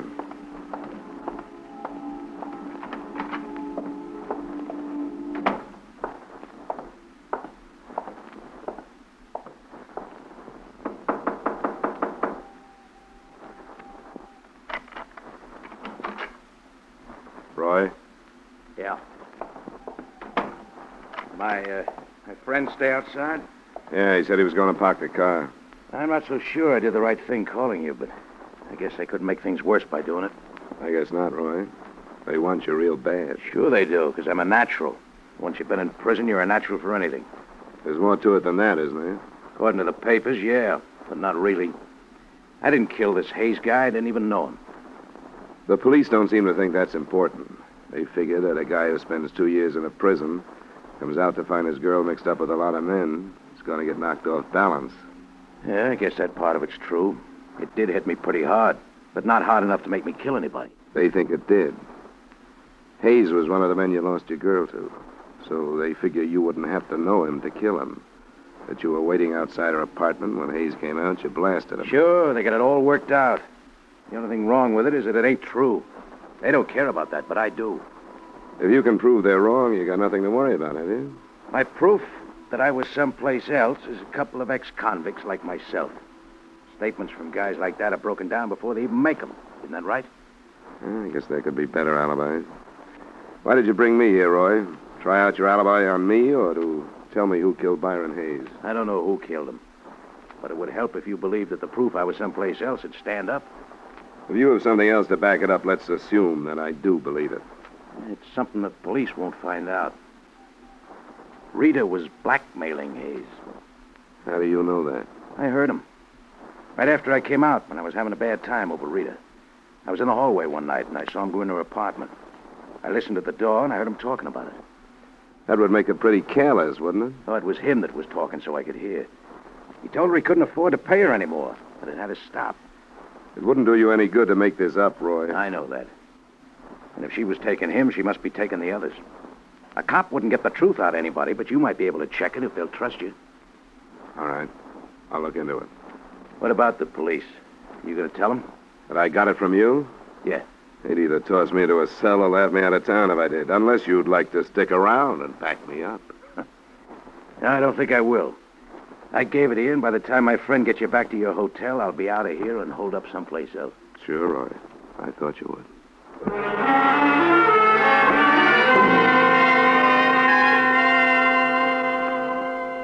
The only reason this tip from the number one suspect meant anything to me was that to date, no progress at all had been made. Rita Cobb, outside whose door Hayes had been killed, said she'd known him only casually, that he'd just dropped in. Nobody else could be found who knew about the association, and even the widow, Agnes Hayes, said she had never heard of Rita Cobb. After I was dropped at the hotel, I decided to try out the new lead on the widow first. I've told the police everything I know, Mr. Dollar. I'm afraid it wasn't very much, Mrs. Hayes, and I wondered if there might not be something you didn't tell them because you didn't want to. What do you mean? I'm not a policeman. There are no reporters around. Everything you say to me will be kept in confidence. Mrs. Hayes, didn't you really know that your husband was seeing Rita Cobb? If I'd thought he was, do you think I wouldn't have done something about it? You didn't suspect anything? No. Even now, I don't think he was seeing her, as you put it. Do you know why he would have dropped in to see her, as she said he did? No. I knew nothing about it. Oh, please, Mr. Dollar, you must understand that this has been very difficult for me. Yes, of course it has. As far as I'm concerned, my husband always was a man above question. His friends, his business associates, everybody looked up to him. I looked up to him. And now you and the others asked me to believe that he knew this woman. She said as much. No, she was lying. There must be something else she's hiding. She's saying she knew Byron to hide something else. She didn't know him. She's lying. We'll learn the truth, Mrs. Hayes. Someone told me that Rita Cobb was blackmailing your husband. That's not true. That he was heard saying he couldn't pay her anymore. That's not true. Why should he pay her anything? He didn't know her. All right, Mrs. Hayes. I only wanted to tell you what somebody said. It's not true. All right, Mrs. Hayes.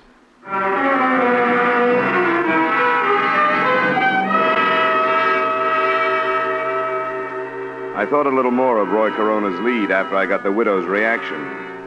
Nobody can deny so vehemently and not be doubted. I wondered how the beautiful blonde in the case would take the bait.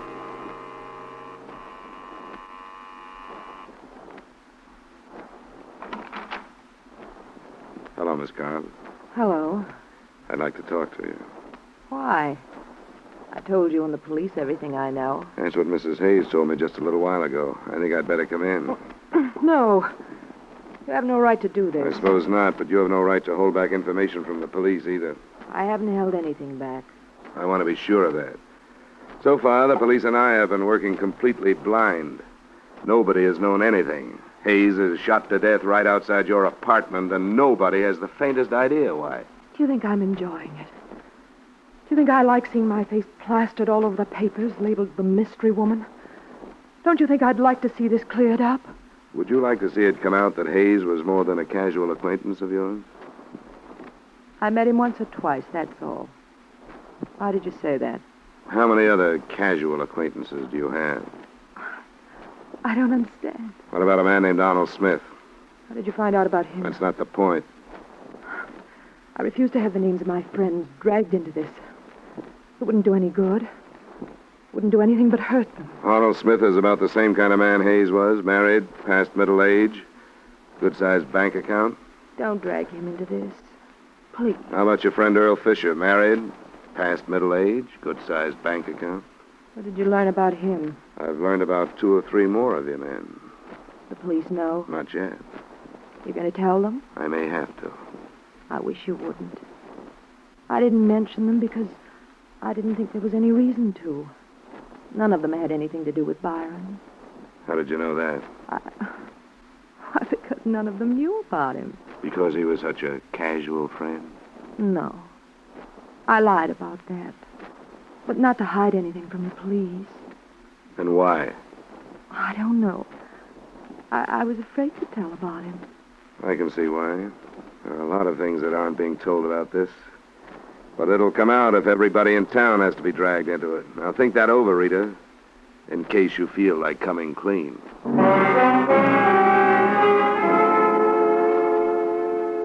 She didn't feel like saying any more to me anyway. It was about 10 p.m. when I left her. And my first stop was a phone booth a half block away from her apartment building.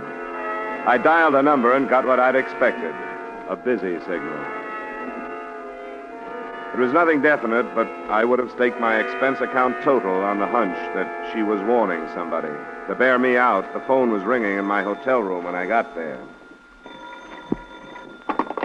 Johnny Dollar. This is Earl Fisher, Mr. Dollar. Earl Fisher?